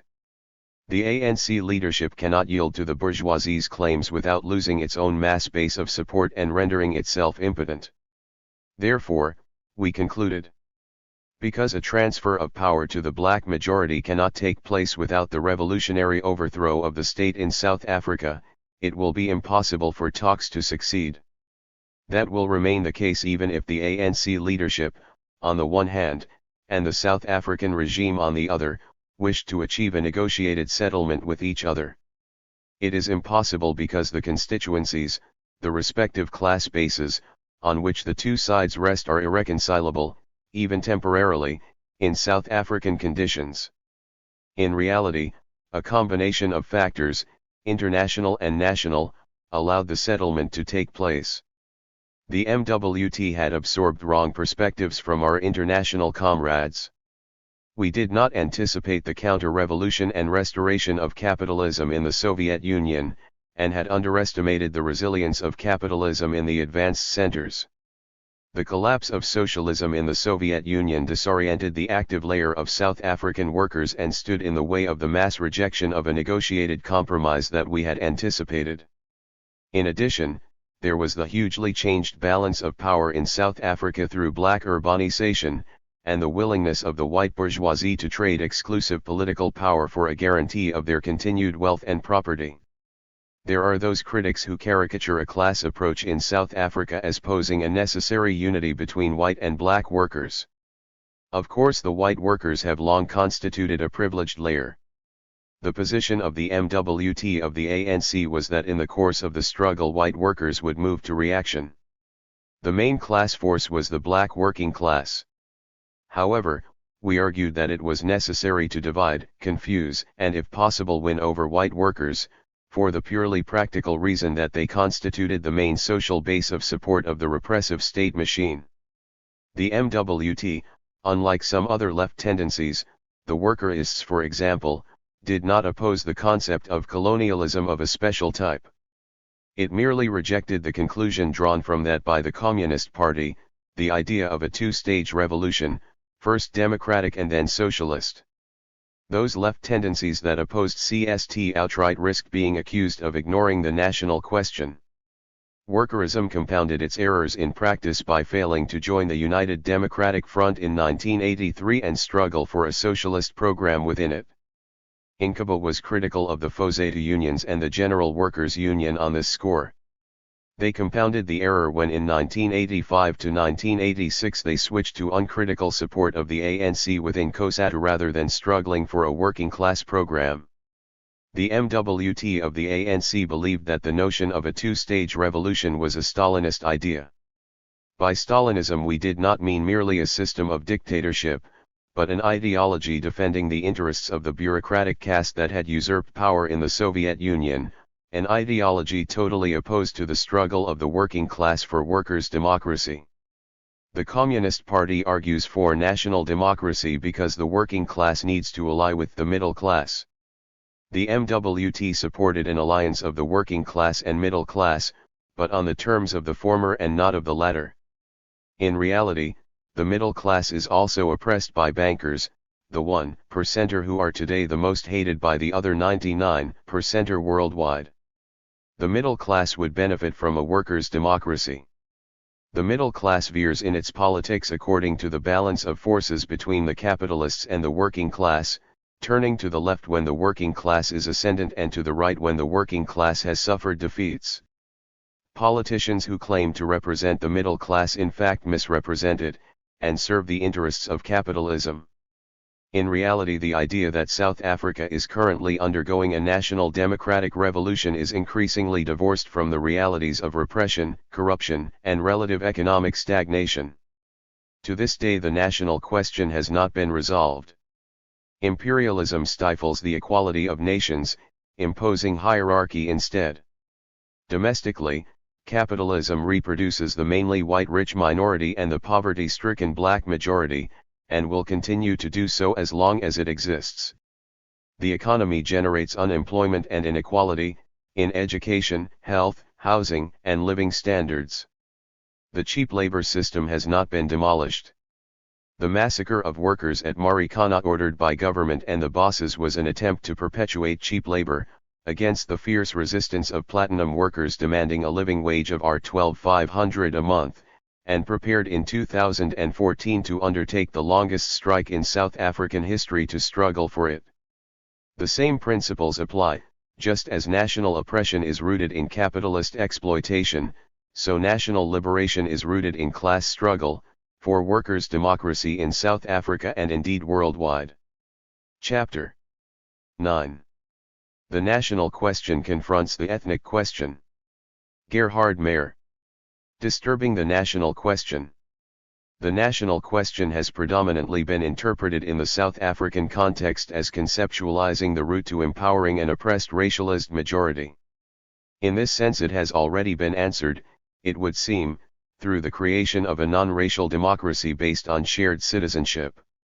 Black majority rule was achieved with the overwhelming victory of the African National Congress in April 1994. The consequence is that both class and race mattered, but, politically, race mattered more. Ironically, this liberal argument may also describe the approach of some South African Marxist theorists, including those of the South African Communist Party. As a first stage towards the overthrow of capitalism, it seems certain from present conditions that the revolution has been postponed until power is transferred to another political imagination. Such postponement may well be the reason why the national question continues to be asked, alongside the incomplete national democratic revolution, despite all achievements towards and since the overthrow of apartheid. 1. However, my position is that it was never the right question to begin with, not in this recent nation-state. The national question relied on an assumed hegemonic and homogenizing shared experience of racial domination among all black Africans. Stephen Friedman writes about an anonymous article in Africa Perspective. The authors argued that, the new Marxism did not understand how the actual experience of black people under apartheid laid the basis for unity under the banner of African nationalism. It ignored the national question. Marxism had long known that national territory, language, or culture could unite people across class lines. The contradictions were effectively transcended within the question as framed, but continue to leave extreme traces of conflict unattended, postponed and even denied, as had been the case during years of struggle against apartheid. The citizenry remains composed of difference and diversity, such as male and female, old and young, racialized groups reconfirmed, religions, and leaves perpetually demanding and threatening those outside the borders of the nation-state, as well as the victims of inherited racial and increasing class inequality. Anonymous asked for commonly shared experience of domination to create the nation, along with location within national territory, the nation-state of South Africa, that imperial and colonial container for capitalist placement, subject since 1948 to extensive and increased fragmentation though apartheid policy. Language and culture certainly did not disappear into the desired melting pot. The nation, it was implied, would occur despite the existence of apartheid ethnic homelands, because of shared racist discrimination. Distinctions of collaboration, class, political allegiances, ethnicity, and traditionalism had to be ignored. As the national question, it dates back, in South Africa, to the 1940s, although the related Black Republic policy within the Communist Party of South Africa, the predecessor of the South African Communist Party, featured in 1928. The volumes of From Protest to Challenge, an archive of documents of resistance, make clear that solidarity and fragmentation were, unsurprisingly, seen in a variety of terms before and after the South African War, tension between Christian denominations in the late 19th century, acceptance of chiefly authority by some, arguing that tribal conflict was as intractable as the conflict between Afrikaner and English speakers, and petition after petition calling for inclusion in forms of wealth and political democracy introduced through colonial conquest and rule. The elites were making their claims for participation within a new order, against the exclusionary form that was being created to accommodate colonial and Boer polities. This national question is an ideological notion, resting as it does on the constructed notion of the nation, an imagined community of inhabitants of nation-states, of building the nation, of what can be justified in the name of the nation. Here it differs from the structurally located origin and existence of terms such as class, sex, or gender. Social construction certainly does not mean there is no effect. As in the case of race, the most abhorrent actions, policies, beliefs, and behaviors have flowed, and continue to flow, from the notion of nation. I have previously argued against the notion of nation building, with the apparent goal an impossible and undesirable South African nation, or a black nation, or even a nation of the oppressed. Similarly, I have rejected mobilization on the basis of ethnic identity as dangerous in the extreme. Evidence since has not made me change my mind.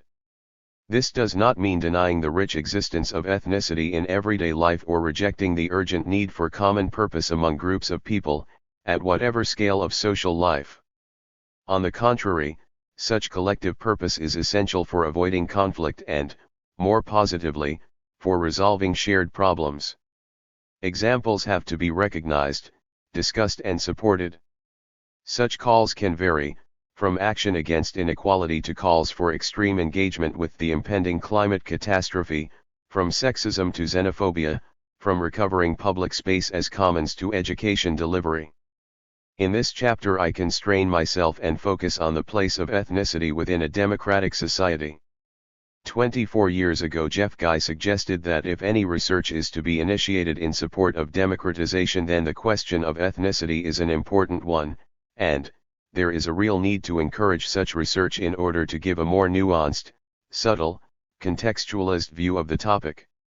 Jeff Guy's call is much neglected, but is still extremely relevant. In April 2015 the powerful holds of both ethnicity and nation were tragically displayed from within KwaZulu-Natal, now occurring in articulation rather than supposed contradiction.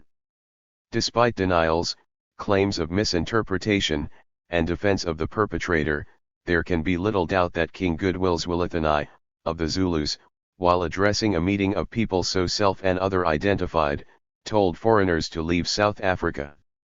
Thousands were subsequently targeted as non-South Africans, their properties were looted, murders were committed, and they were driven from their homes into refugee camps. Although he did not directly call for violence, followers interpreted what he said as a call to action. At a meeting after the events, the king condemned the violence, but added that if he had called for direct action from his people, the warrior nation, South Africa would have been reduced to ashes. Large numbers of his followers dressed for the formal occasion in traditional regalia and carried traditional weapons.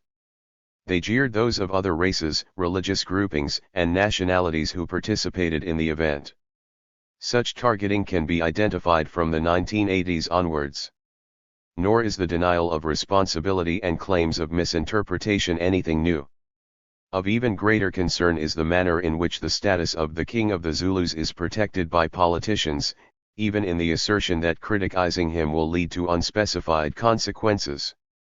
Those consequences are illustrated here through a clash between ethnic and national mobilization, during a period of struggle towards realization of the national democratic revolution and answering the national question. The episode illustrated competition over political identities and the social, political, and economic power associated with contesting positions during a period of extensive instability and transition. I call for an approach that recognizes complexity, both in understanding and in acting. This call remains necessary as the national question retains rhetorical validity in the form in which it was asked throughout the 20th century. The central role of calls to the Zulu nation to provide the cement for Zuluness illustrates the power and plasticity of ethnicity in political mobilization. Such adaptability allows ethnicity again to provide the basis of claims for power over subjects and for wealth. The apartheid ethnic Bantustan strategy, within a continuing racial and racist ideology, overlapped with formulation and reformulation of the national question within the ANC and other resistance organizations.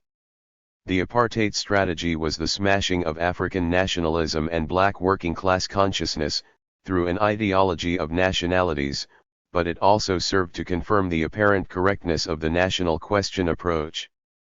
Bill Freund, in an excellent recent contribution to the very limited debate on the national question, uses probably the most serious discussant of issues of national identity, Neville Alexander, as a starting point. Freund compares the ANC with the Indian Congress movement, to illustrate how, as Congress in India had done, the ANC excluded some from its notion of nation. Congress tapped into a cultural imaginary that was fundamentally Hindu and thereby excluded both people outside the caste system who were not going to like the Hindu order of things and the huge number of non-Hindus. Locally, the ANC from the period where it began to function as a mass force had to steer militant nationalism which often understood the enemy strictly in racial terms. This had, and still has, threatening implications for racialized minorities. In competition for resources in post-1994 South Africa, the frailty of racial solidarity, alongside its common sense strength, becomes visible along ethnic and nationalistic fault lines. Two books, published within a year of each other in the second half of the 1980s, illustrate and grapple with the Zulu version of ethnic calls in the period immediately before 1994. The first to appear was An Appetite for Power, Buthelezis Inkatha and South Africa. The second is Gatsha Buthelezi, Chief with a Double Agenda. Both books had Buthelezi, the president of the Zulu ethnic movement Inkatha and chief minister of the KwaZulu Bantustan, on the cover. In one he was wearing a semi-military jacket, cravat, string of beads in the Inkatha/ANC colors of black, gold, and green, and a Harrods scarf. In the second, Mzala's book, Buthelezi is in full Zulu regalia, much as you would still find displayed by those who today hold power at many events in the province of KwaZulu-Natal, leopard skin ring around his head, leopard skin around his shoulders, carrying what might be an axe and an Nguni cattle hide shield, and around his neck a string of what are probably lion claws. The first book was written by two outsiders to Zuluness, but not to ethnic mobilization and its consequences. It deliberately set out to debunk the many myths surrounding the man and his ethnic movement, myths essential to a particular vision of the future. The book clarifies Inkatha's location in the fundamental transformation of the country, away from racist apartheid, and draws attention to the dangers of ethnic mobilization, to the class allies Buthelezi attracted, and to the creation of a new bourgeoisie. Buthelezi and his supporters were openly in favor of deracializing capitalism, they were anti-communist, and were opposed to disinvestment and independence for KwaZulu. Mzala wrote from within Zuluness, and the national question, and was committed to a Marxist understanding of the world. His book makes for a fascinating rereading in relation to the narrower topic here, as much for the content and the argument as for who the author was. Jabulani Mzala Nxumalo was an activist intellectual within the ANC and the SACP, prolific in his writing and in the range of issues on which he touched. A critical, and critically open, reading of his work would reward the effort, but here I will refer to only two sources. I examine them in respect of the aspect relevant to the argument, namely the national question and ethnicity, specifically as exemplified by Mangosuthu Gatsha Buthelezi and his Inkatha movement from the 1970s to the early 1990s. At Mzala's death in London in 1991, Brian Bunting noted in an obituary, he was endlessly fascinated and intrigued by the national question, and wrote and lectured extensively on the relationship between the national and class struggle in South Africa. Asserting that the aim of the South African Revolution was to end the inequality between the nations, he believed this could only be achieved under socialism. To be a member of the Communist Party did not mean that he was not equally devoted to the national interest of his people. He was immensely proud of Zulu history and culture, as any reader of his book, Gatsha Buthelezi, Chief with a Double Agenda, can testify. He believed that the Bantustan system stifled the national drive and independence of the African peoples. Here, note his people, the nations, and the plural in African peoples. Blade Nzimande, SACP Secretary General and at present Minister of Higher Education and Training, draws attention to the same aspects. He wrote extensively on the national question. This has always been a difficult and controversial subject in South Africa, and in the course of the 20th century communists themselves sometimes differed over how to analyze a South African society where race and class interact in complex ways.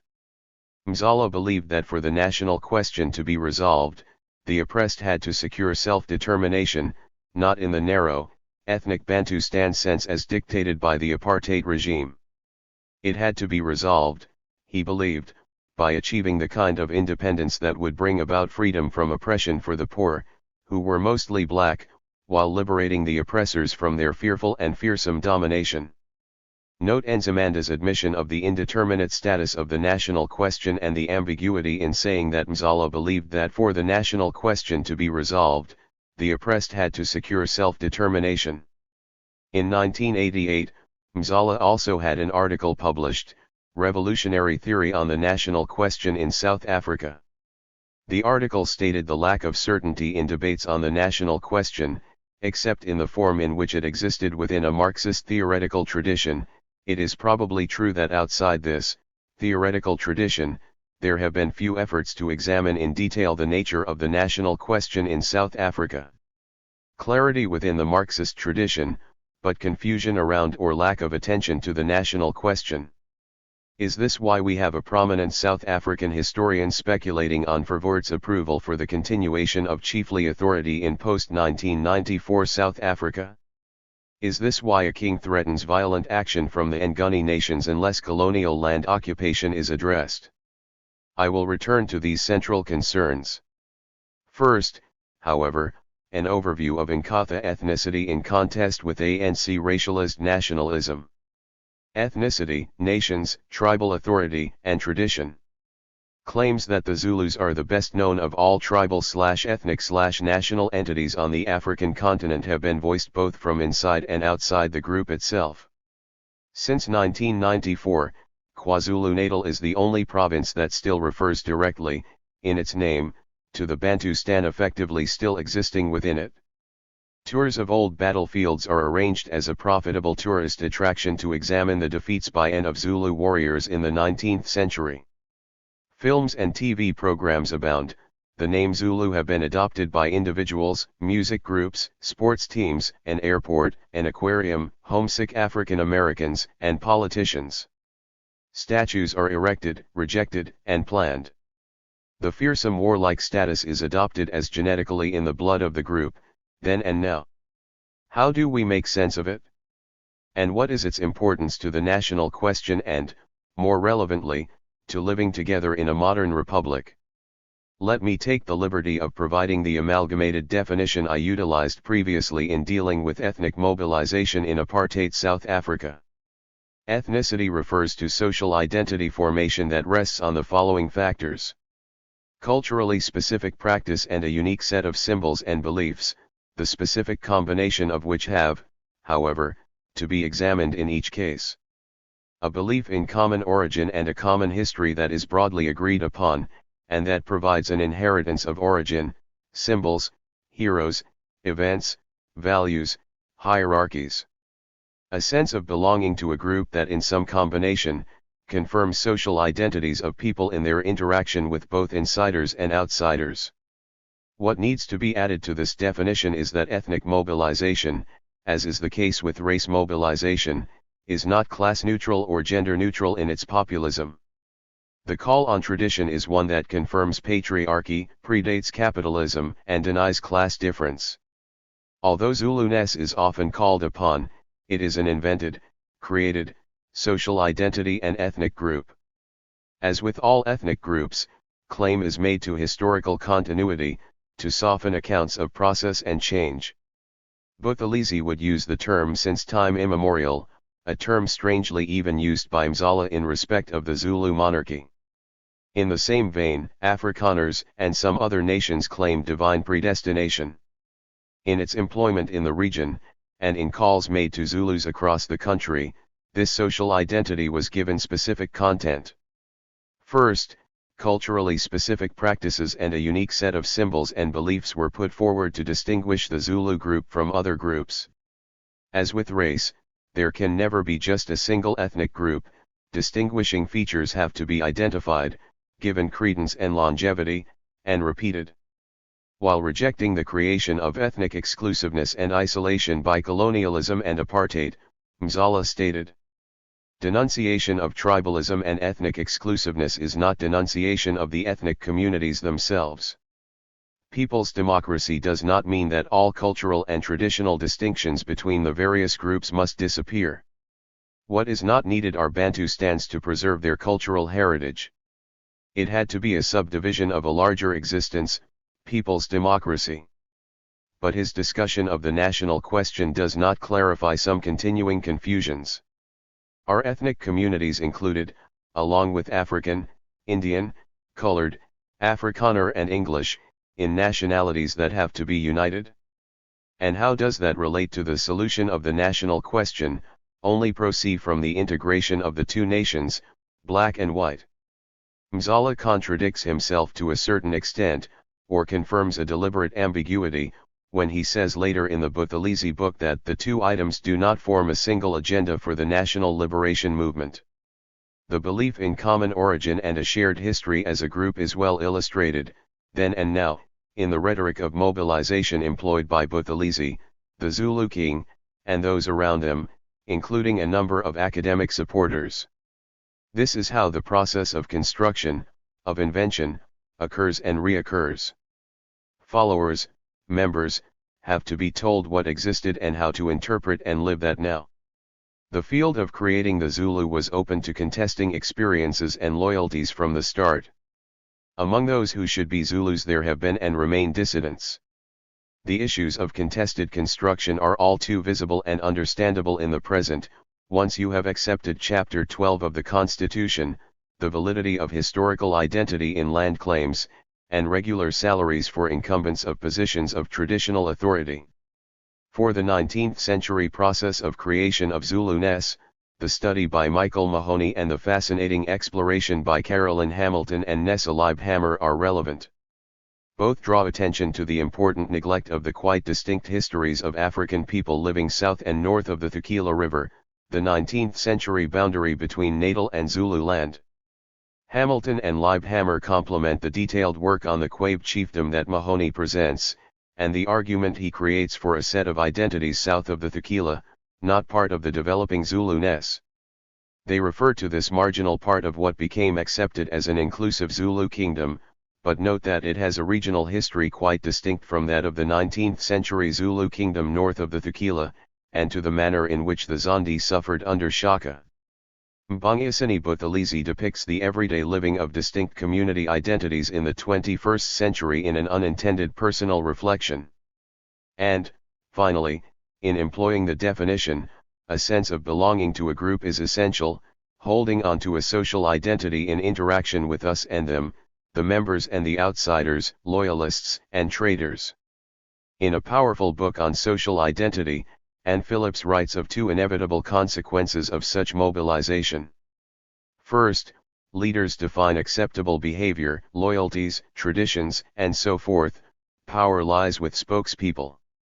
Second, the individuals, in all their complexity, disappear from view. Mangosuthu Buthelezi cast the net wide and inclusively here. All members of the Zulu nation are automatically members of Inkatha if they are Zulus, he told the KwaZulu Legislative Assembly in 1975. That is the goal of all mobilizers of ethnicity or of the nation. Even then, aspects of an internal peer group, chiefs and their followers north of the Thuquila, shown through now and then in debates in the KLA.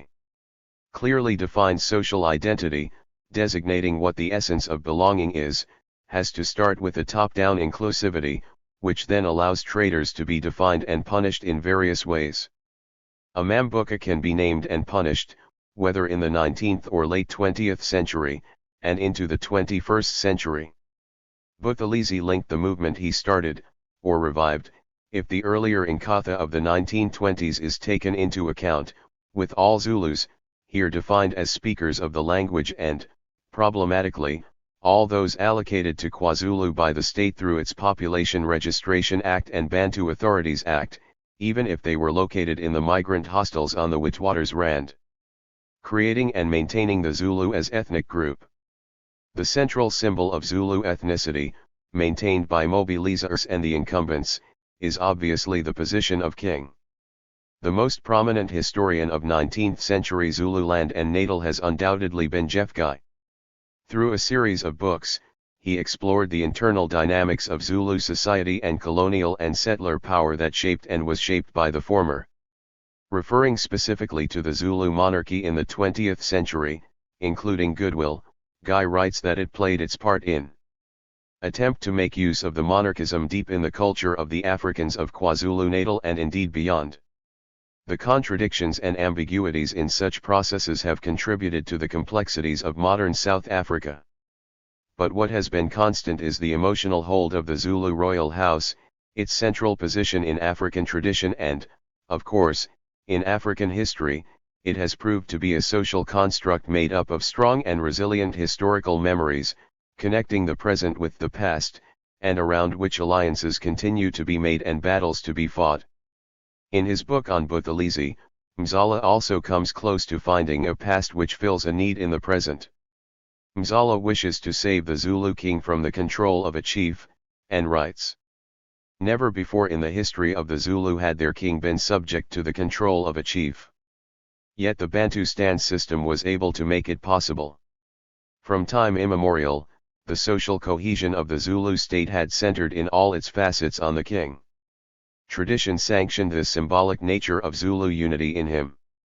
Michael Mahoney confirms the centrality of Zulu kings to a changing constituency during the 19th century, and with a sometimes critical link during periods of the 20th century, Zulu ethnicity and the Zulu king were the linchpins of the ideology of the movements led by the conservative elite. Mahoney concludes that much has to be forgotten in the building of the nation. In this case, conflict and divided loyalties between groups now mostly integrated, in claim and self-perception, into Zuluness have been largely obliterated in a common-sense presentation. What is being remembered, though, I would argue, is the service kingship still provides to conservative elites. In his mobilization of Zulu people, Buthelezi obviously also drew on the king, at earlier times against his will, as there were other interests within Zuluness and within apartheid that attempted to hitch goodwill symbolic centrality to their wagon.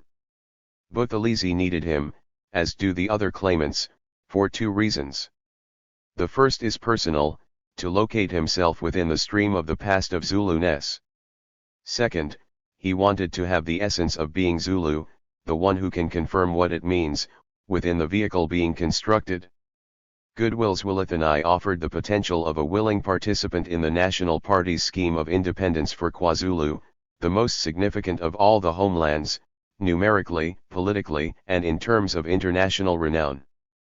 Buthelezi deliberately prevented this option, largely through popular and chiefly support for himself.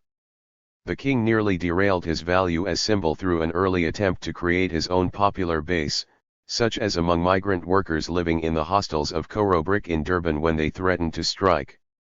Here, too, Buthelezi reined him in, leaving labor matters, at that stage, in the hands of the charismatic Barney Dladla, and later in his failed attempt to create the United Workers' Union of South Africa in opposition to the Congress of South African Trade Unions. In 1986 the king also entered the fray, but now inseparable from Inkatha and Buthelezi. In a speech, preceding violence against National Union of Mine Workers members at Hlobane Colliery, Goodwill committed himself to capitalism, and warned miners who insulted Buthelezi to desist.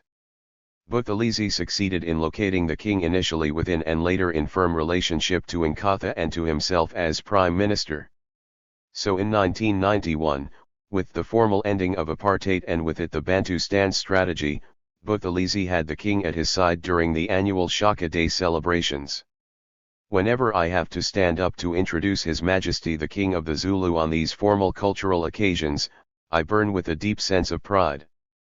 It is when one focuses on His Majesty representing the unity of the people in his person, and when you focus on His Majesty summing up Zulu history in his person, that you are confronted with an overwhelming sense of who the Zulu people actually are. In response the king confirmed Buthelezi. In 1994 the Inkatha Freedom Party very nearly derailed the elections with a threat of secession, or at the very least a federalism that would acknowledge the Zulu kingdom. The king continued into the democratic republican order post-1994, making grandiose claims for his role in maintaining Zuluness, costing taxpayers millions of rands per year, and acting, with the full support of the ANC, to continue to sum up the history and represent the unity of the Zulu as he did under apartheid and in Inkatha. Monogamous Buthelezi is still there, but a shadow of his former self in comparison with the political presence he enjoyed in South Africa during the 1970s and 1980s. Now it is the polygamous president of the country who stands next to the king and who dons traditional gear. Conflict, ethnic war or political struggle over identity. During the period 1980 to 1994 some 16,000 people died in violent clashes between supporters of Inkatha and those within a broad support base of the ANC. 2. Freund notes that, a full-scale civil war did not materialize in Natal, perhaps because the ANC-Inkatha rivalry was not a battle over the legitimacy of Zulu culture. Freund is right in large part, as my references to Mzala's position, and closer examination of the ANC's relationship with Zuluness and tribal authority in the Natal province, would support. Rather, the battle was over who would control and interpret Zulu culture in a period when political power was increasingly fluid. However, the ANC was predominantly committed to being a nationalist movement, in which ethnic and certainly racial conflict and tensions existed but, along with gender and class, were treated as subordinate to the goals of the National Democratic Revolution. The ANC has at times claimed that it launched Inkatha as part of a strategy to gain access to rural parts of South Africa from which to wage armed struggle. According to Mzala, the ANC initially thought Buthelezi then displayed what the ANC considered a democratic consciousness, however limited, it thought it wise to deal with him. That did not last long, and by the early 1980s virulent language was used by both sides, Inkatha and the ANC within the rapidly growing organized internal opposition to apartheid, which led to the extreme violence for the decade from roughly 1985 to 1995. Inkatha was from the start caught in the irresolvable tension between ethnic and nationalist mobilization. Buthelez's speeches displayed the intricate and layered way in which married the various legitimating traditions, ranging from Zulu lineages to prominent ANC leaders such as Albert Luthuli, from Zulu to Black, in concrete terms between the Inkatha cultural liberation movement and the ANC liberation movement's tradition of nationalism. Mangosuthu Buthelezi straddled the distinction between nation and nationality, between strategically located resistance movement and apartheid ethnic national state, between the oppressed and the Zulu homeland. He succeeded, for a while. A number of books, both critical and hagiographic, were devoted to him and to Inkatha, and very many more academic studies and articles, while his politics dominated newspapers for 2 decades. He was feted by some leaders internationally, and many more were not embarrassed to receive him and be photographed with him.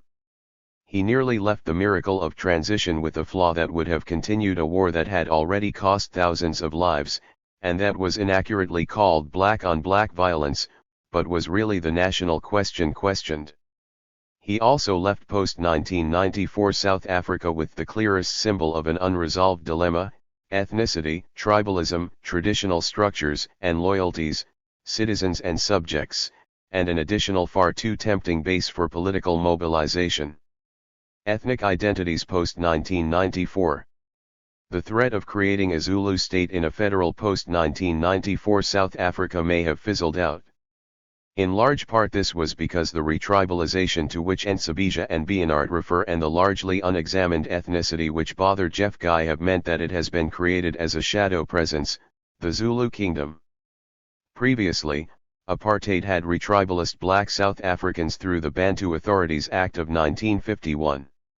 The IFP and its monarch succeeded in strengthening provincial powers and gaining recognition for and protection of the position of the king within KZN post-1994. Central to this process in KZN was the Inganyama Trust Act of 1994, signed off days before the elections on April 27, 1994. This act placed approximately a third of the land area in KZN in a trust, with King Goodwill as the sole trustee. A 1998 amendment established a board, chaired by the Inganyama or a nominee. It is the base from which Goodwill makes claims of further restitution, including calls for all of KZN as putatively the Zulu kingdom as it was claimed to be in 1838. The symbolic value of the king became slippery during the transitional period, from belligerent promoter of Inkatha, and fomenter of violence to this end, to bowing to the new political order reflected by the increasing power of the ANC in the new province of KwaZulu-Natal. His threats of action against critics, however, have not ceased. Despite Mzala's attempts to save Goodwill from responsibility, in his own right and not simply as a pawn in the scheme of Buthelezi, he was actively central to Inkatha in the 1980s and early 1990s. Since then he has actively, and expensively, continued to cement Zuluness as well as the territorial integrity of tribal authority and the Inganyama Trust land holdings. In fact, King Goodwill has become active in extending his influence beyond the Zulu kingdom in strengthening traditional authority nationally. He prepares the way for the local equivalent of the Royal Bafokeng holdings in mining and not just boosting ethnic tourism as is already the case in KZN. As John and Jean Komarov have argued, while it is increasingly the stuff of existential passion, ethnicity is also becoming more corporate. In KZN it is not only the brand, although that is everywhere, but also land and what can occur on it. The Komarovs draw attention to the brand, while Anninka Claessens and her colleagues argue for attention to what uses are planned on and under the land, but especially to the people located on it. So, Thudotupi asks how the democratic government has explained the spatial preservation of the former Bantustans in a new South Africa, when boundaries of the former tribal authorities represented some of the crudest structural markers of racialist, tribalist inequality. As justification she argues that the ANC government employs a history that presents tribal authorities as pre-colonial structures and then frames their retention as restoring the integrity of traditional leadership and governance institutions. That history supports the idea of privileging traditional leaders' interests, or not emasculating them, by focusing on the structures that existed before colonialism without asking how these structures were distorted and traditional leaders' powers inflated under apartheid or, most importantly, how they serve people's interests in current contexts. Lungisile and Sabija writes that the legislation applying to the former Bantustan areas, such as the Traditional Leadership and Governance Framework Act, resuscitate the powers they enjoyed under the notorious Bantu Authorities Act of 1951, the act that paved the way for the Bantustans and that Buthelezi used in his consolidation of power.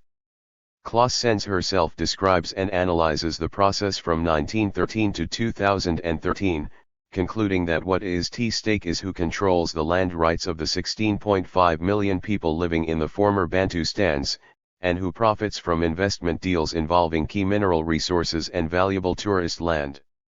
The ANC post-1994 displays several ambiguities in its rhetorical commitment to transformation of the apartheid past and attention to the poorest of the poor, as well as policies and practices that increase inequality through support for the activities of a new bourgeoisie. Ethnicity and tribalism, under the guise of custom and a pre-colonial value and authority system, serves this trend very well. The national democratic revolution may be unfolding further, and the national question may be in the process of being answered, but serious consideration of continuities and how to address them are markedly absent. In conclusion, the ANC in power has been willing to ditch many previous principles and political commitments over the 22 years it has been in power. What is surprising is that nearly all relate to three important elements in the struggle against apartheid: race and racialism, capitalism in its core exploitative element, and the Bantustan policy, with its reliance on notions of ethnicity, tradition, and subjects. It is this last issue that has been the central concern in this chapter. But why is an ANC government willing to increase the intensity of what Nsabija calls a dilemma for itself? How is it possible to continue deliberately with the three dimensions of apartheid, in much the same form and with similar consequences? Answers have been argued for strongly in the case of ethnicity and its various presentations and existences, control over people and land, votes, and enrichment of segments of society. On a more abstract level, the national question has largely stunted the imagination in thinking of alternatives. Nsabija has, as an innovative example of an alternative, proposed a new form of democracy for South Africa and elsewhere, combine the participatory elements of pre-colonial indigenous institutions and the representative aspect of liberal democracy, adding, importantly, that it would apply throughout the country, both urban and rural. It is to be hoped that Freund's argument, against the assumptions of many doyens of African studies in the West that ethnic identity is the motor force of political life, and that the fate of Zulu identity, a political force of national mobilization, shows the limits of such conjecture proves to be accurate. I am less confident. Zulu ethnic social identity is simply too tempting to those who wish to mobilize against perceived threats and towards maintaining power, even if it should be less than national control. Mahoney writes about much earlier periods in Zulu history. Zulu ethnicity and the Zulu king were the linchpins of the ideology of the movements led by the conservative elite. That ideology now serves in control over and access to land and potentially access to votes, and tradition is credible currency within the national question. Directly and indirectly falling back on ethnicity puts paid to answering the national question with racial solidarity, unless the answer incorporates some forms of tradition. And it demands another answer to growing inequality and divisions of gender, generation, and nationality. Stephen Friedman, in his intellectual biography of Harold Walp, raises the very important silence in theorization and debates around colonialism of a special type, the national democratic revolution and the national question on the issue of gender and feminism. I have not explored the place of women in the material and social worlds of the previous and revived Bantustans, but there is an extensive literature illustrating the additional burden borne by women under tradition. Why does traditional authority and Zulu ethnicity continue? The initial answer should be sought in the negotiations around the constitution in a post-colonial African country and the compromises that it involved, in the pressures from the Bantustans themselves, from the acceptance of tribal/ethnic divisions within the ANC over the years, from the limited and limiting debate around the national question, and more. However, in the 21st century it is impossible to imagine the rug of ethnicity being pulled from under the feet of a president with 4 current wives, a president who on many occasions wears leopard skins to show where his power lies, who expresses sentiments with regard to women and homosexuals that can be justified only by claiming conservative pre-capitalism as a model. Chapter 10. Variations on a Zulu theme. Ari Siddhas. For Jeffguy, Naphthal Mathawan, and Vasmgiana. There is a scientific and political imperative to stop thinking that a national consciousness is a deficit, some misrecognition of interest or a distorted ideology. The historical idea of a belonging, a horizontal solidarity to use Benedict Anderson's formulation, with its weaving together of territories, traditions, and experience, is not as ancient as its narratives claim, but it is a product of nation-states and of hegemonic projects within specific boundaries. It received unique formulations in the colonial period of the late 19th century, particularly in racially structured settler societies such as South Africa's. It is rather more to the point to ask what kind of consciousness it is, what its inflections are, and how it facilitates the emergence of non-racialism, anti-racism and class consciousness. By inflection I mean that the national or horizontal comrades hips it created differ in space and time. Cabral's articulation of the national question is not Mobutu's, and what was articulated in African claims in 1943 was not exactly what is being articulated now. Similarly, such horizontal solidarities are not merely a reaction to a structural constraint. There were many such constraints in the creation of South Africa's capitalist society, native reserves in the 1870s, pass laws in the 1880s, taxes culminating in the poll tax by the 1900s, the Union of South Africa and the Land Act by the 1910s, the Native Urban Areas Act and the Industrial Conciliation Act by the 1920s, all these cohered to define and construct the native, and as this construction was also tribal, the native's ethnicity was always at issue. Yes, such constraints were vital, but agency was and is important. It is equally vital to understand the emergence of the national idea as an active, creative, and ideomorphic. 1. Narrative by those who were considered to be natives, and how these narratives came to use the jargon, a meta-narrative that is transmitted intergenerationally. There is no one correct articulation of the national. Such an imaginative construction by the generation of the 1880s to the 1920s was trans-ethnic and involved a decisive shift from the native to the African. In its symbolic figurations it spawned parallelisms, inflections, and ruptures. In this chapter, I will explore these 3 processes. Parallelisms are discordant distances from existing movements that create alternatives but remain within the meta-narrative of the original movement. They usually peter out. For example, in the period of the 1880s to the 1920s there were resistances to the national commonality of Africans, there were Zulu as much as there were Soto particularisms. Although the Bombay Rebellion has been used as a marker of a national rebellion against colonial and settler rule, nuanced studies show it to be a specific rupture in the politics of accommodation in KwaZulu-Natal. Inflections are shifting articulations and class biases within the main story. Competing voices give the national idea a specific character. For example, the way Clements Catterley articulated the mission of the Industrial and Commercial Workers' Union in the Western Cape was not the same as the African nationalists of the day, nor was it the same as A.W.G. Champion articulated it in Durban and the Midlands. There was a different inflection to the story of national oppression. The emergence of the labor movement as a class inflection within or a challenge without was at the heart of the KZN debates of the 1970s and 1980s. Ruptures lead to the generation of new political formations. For example, the ICU started as an inflection that could have led to a rupture, but did not. The 1920s version of Inkatha in Natal could have, but did not. The Zulu intelligentsia of the 1940s and 1950s did not, but Inkatha and the Black consciousness movement of the 1970s did. None of them, however, can be understood outside the shifting inflections of the narrative. The formation of Inkatha was ab initio an attempt to create an inflection within the dominant tradition of the African National Congress. Chief Buthelezi solicited remarkable degrees of assistance from Jordan Ngubane and Joe Matthews, as much as he received it from Rolly Aronstein and Rick Turner. 2.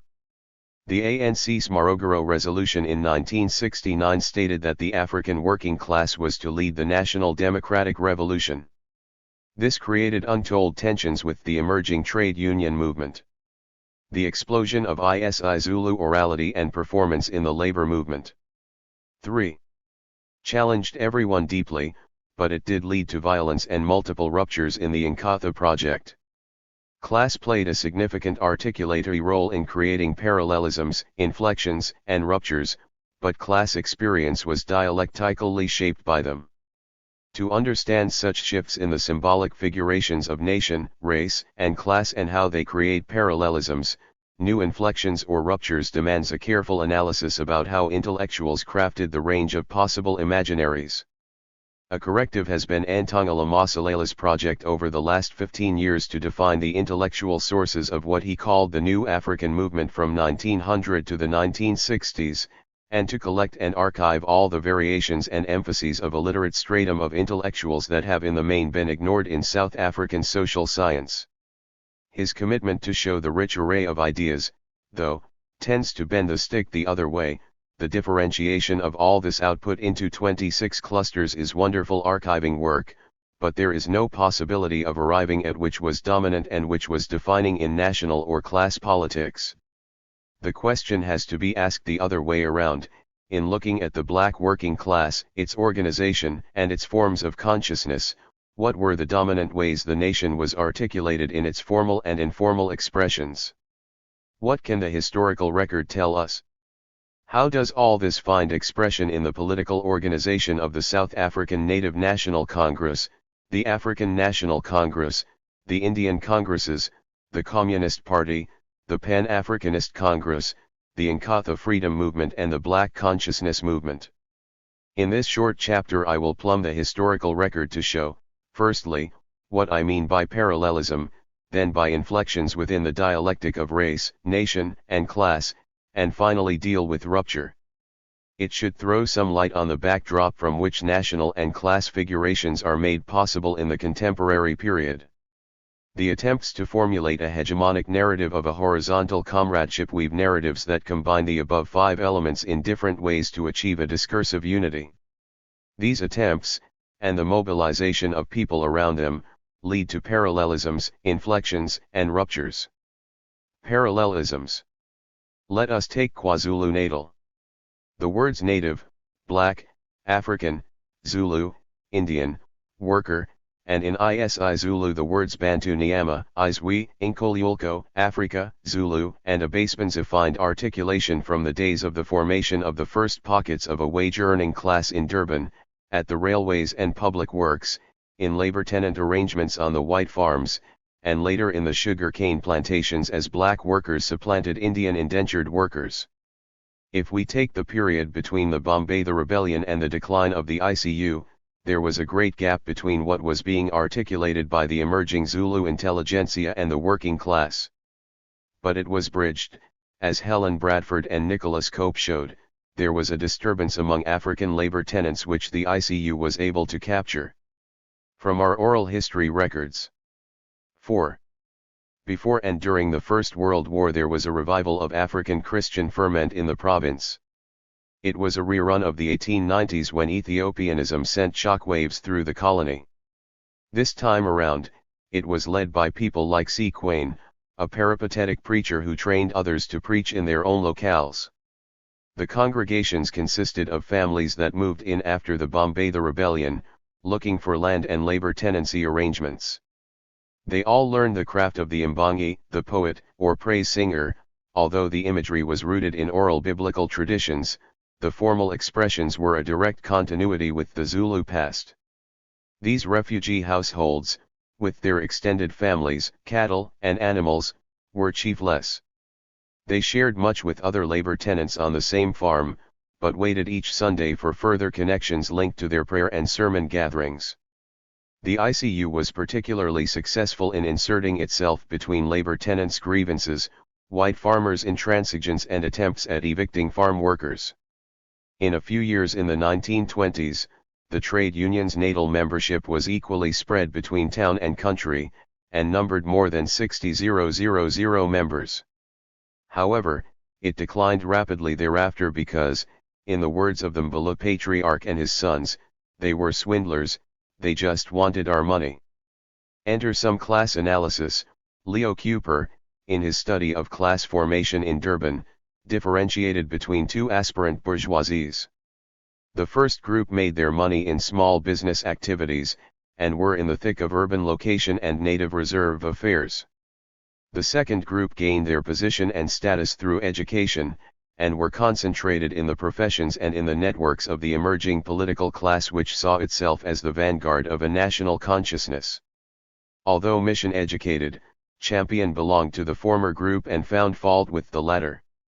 By the time he was asked by Clemens Catterley to become the ICU's natal organizer, he was well ensconced in Johannesburg's black middle class and white liberal networks, and enjoyed some of their patronage.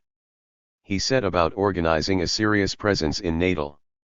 He was an anti-communist, and was at the forefront of ridding the ICU of communists in 1927.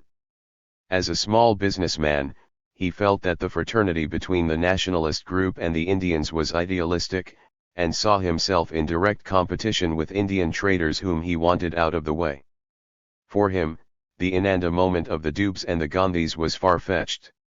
In town it was Zulu against Indian, and the black working class was both a customer and a source of savings. It was trade unionism as a source of savings that animated his first steps as an organizer for the ICU.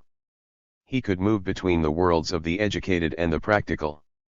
When the national office challenged Champion's leadership and activities, he played the ethnic card and led a Zulu split to form ICU Yes Natal. He succeeded in retaining allegiance on an ethnic basis but lost it rapidly when he provided no socio-economic improvement for labor tenants and farm workers. The decision to split the union coincided with his great effort to get closer to Zululand chiefs and headmen, to mobilize for a Zulu fund and, at the same time, to challenge the trans-ethnic nationalists who were getting worried about the machinations of John Dube towards a shift to what we have termed parallelism. Champion's shift to a Zulu-centric nationalism did not mean an abandonment of trade union and location politics.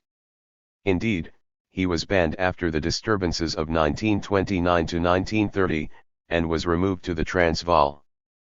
But whereas this self-identified Zulu petty bourgeoisie was close to black workers on a daily basis, the Amakholwe and educated kept a safe distance. Their mission was the upliftment of the urban and rural masses from backwardness. This had a parallel process in the Indian community in the immediate post-Gandhi period, as a new middle class was trying to economically, socially, and culturally uplift the workers who were moving into town after 40 years of indenture.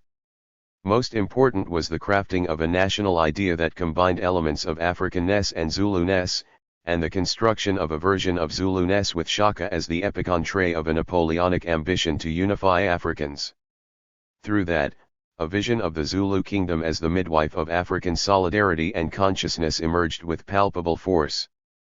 The story of Bambatha came to define the consciousness of his real and metaphoric children. The real ones were the Zondi people who lost land and had to enter into wage or labor tenancy agreements in the Midlands.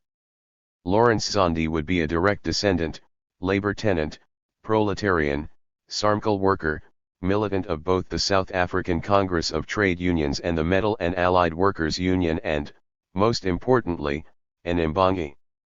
The metaphoric was the symbolic importance of Bambatha's defiance as a marker of rebellion. Later, the Bambatha rebellion permeated the self-identity of an educated middle class, and the idea of rebellion and the spear endured down the years. In the decade before the 1920s, the real children of Bambatha did not lack the metaphoric. Christian metaphors and Zulu orature combined well in the gatherings of congregations, but also in ICU gatherings in the hostile terrain of white farms in the Midlands. The work on nationalism based on Benedict Anderson's insights and articulations is limited.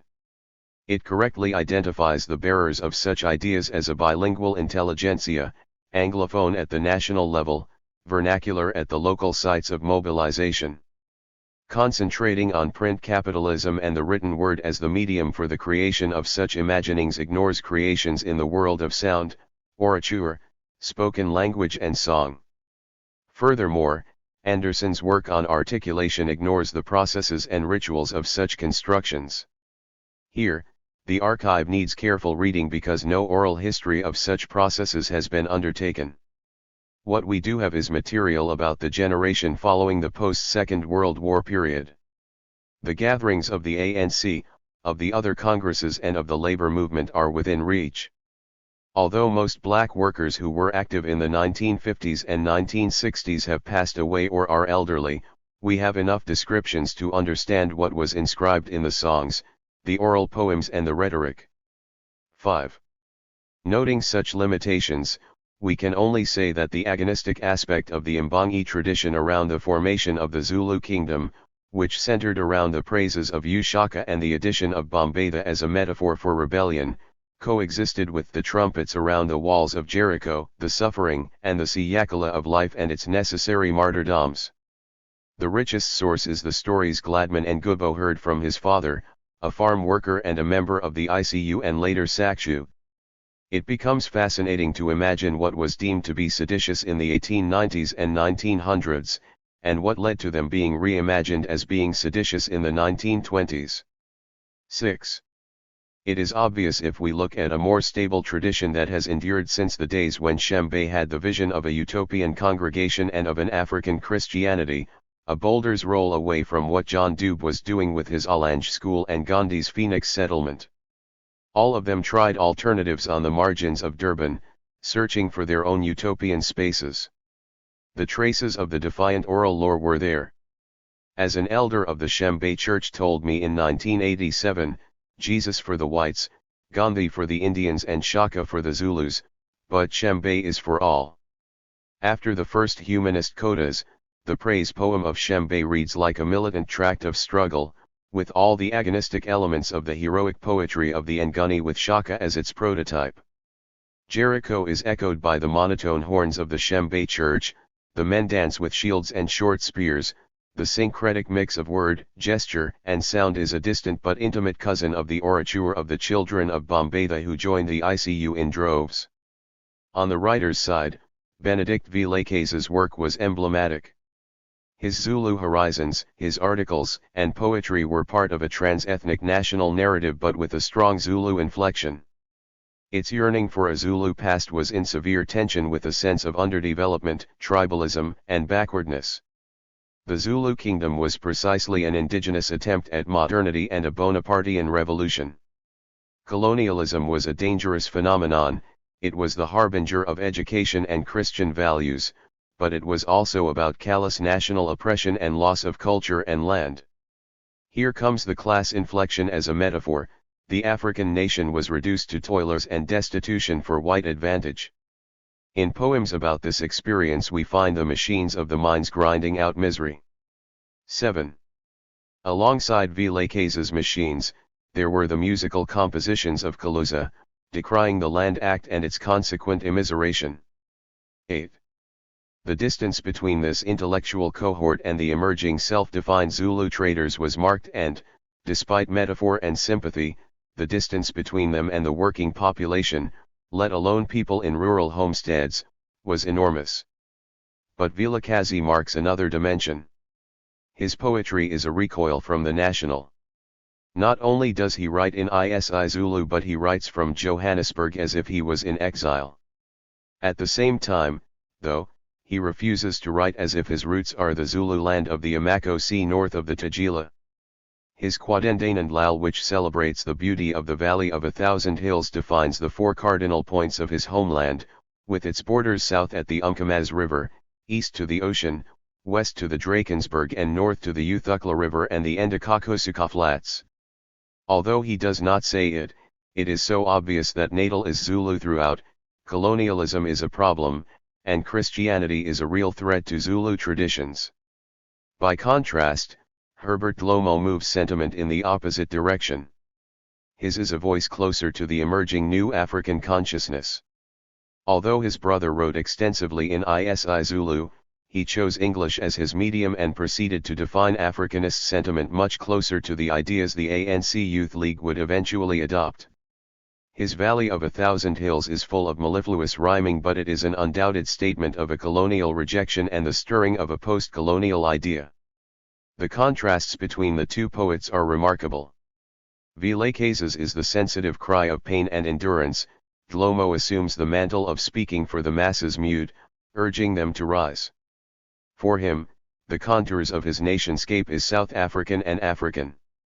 Inflections.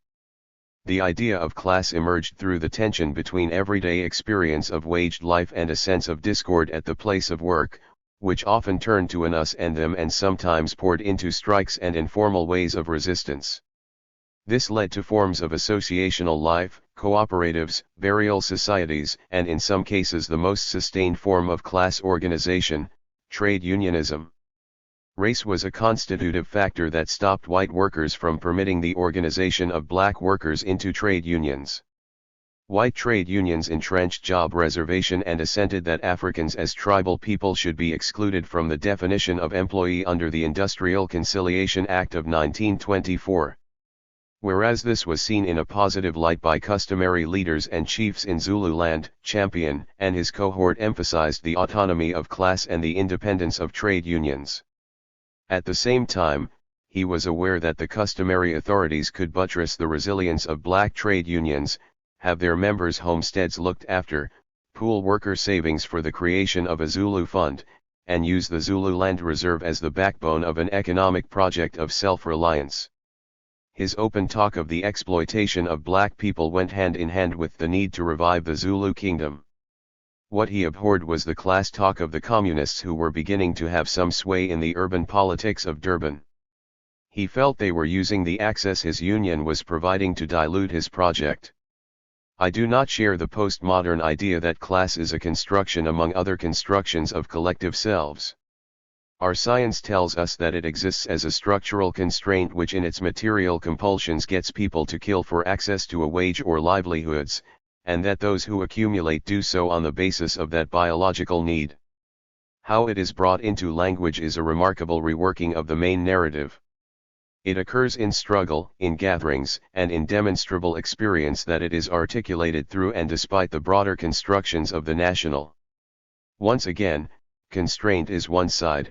How people and workers create an imaginary of an we does not drop out of a theoretical page, nor does it involve a spasmodic response to structure. Milling, food processing, and clothing were definitely the preserve of Indian workers, and so was Dunlop, the first mass-producing rubber and tire factory in Durban.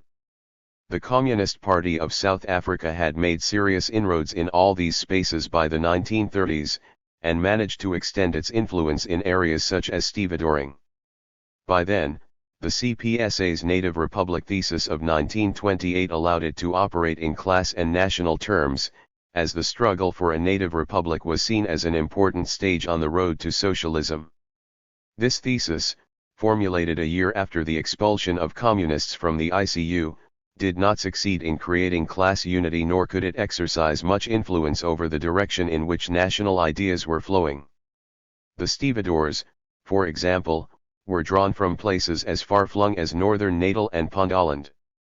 They defined a robust Zulu-centric idea of ethnicity and class, and through the leadership of Zulu Fungula defined a tradition that spoke to people who were Christian and non-Christian, Zulu or Xhosa, but used the agonistic tropes of the Zulu epic and oral poetry to construct their militancy.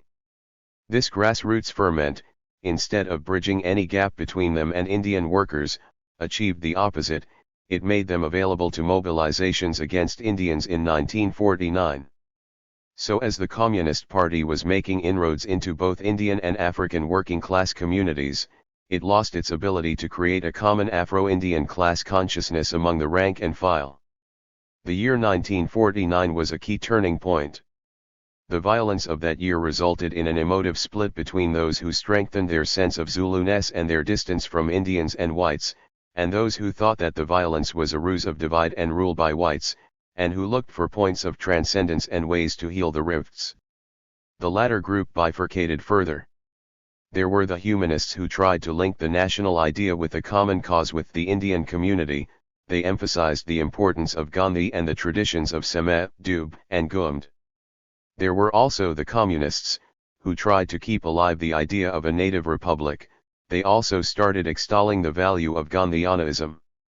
The latter group included members of the radicalized ANC Youth League who wanted action and a transformation of the African National Congress into an African National Congress. Champion fronted the first trend. He was to lose. Luthuli captured the support of the other two groups as the best possible compromise. The syncretic mix of Gandhianism and Christianity was one side of Luthuli's appeal, the other was his openness to action and his strong belief that the apartheid government was a culmination of settler evil. The Luthuli era crystallized what the national was, the Freedom Charter. However controversial and maligned by Africanists on the one hand and liberals on the other, it held sway and was endorsed in 1956 by the African National Congress. How such debates influenced the robust politics of everyday location life and the strong working-class subcultures of informal settlements is subject to debate. For the South African Communist Party, the content of the National Democratic Revolution, that is, the first necessary stage before socialism, the second stage, was to be the fulfillment of this. The achievement of this was to be the fulfillment of the National Democratic Revolution by the SACP.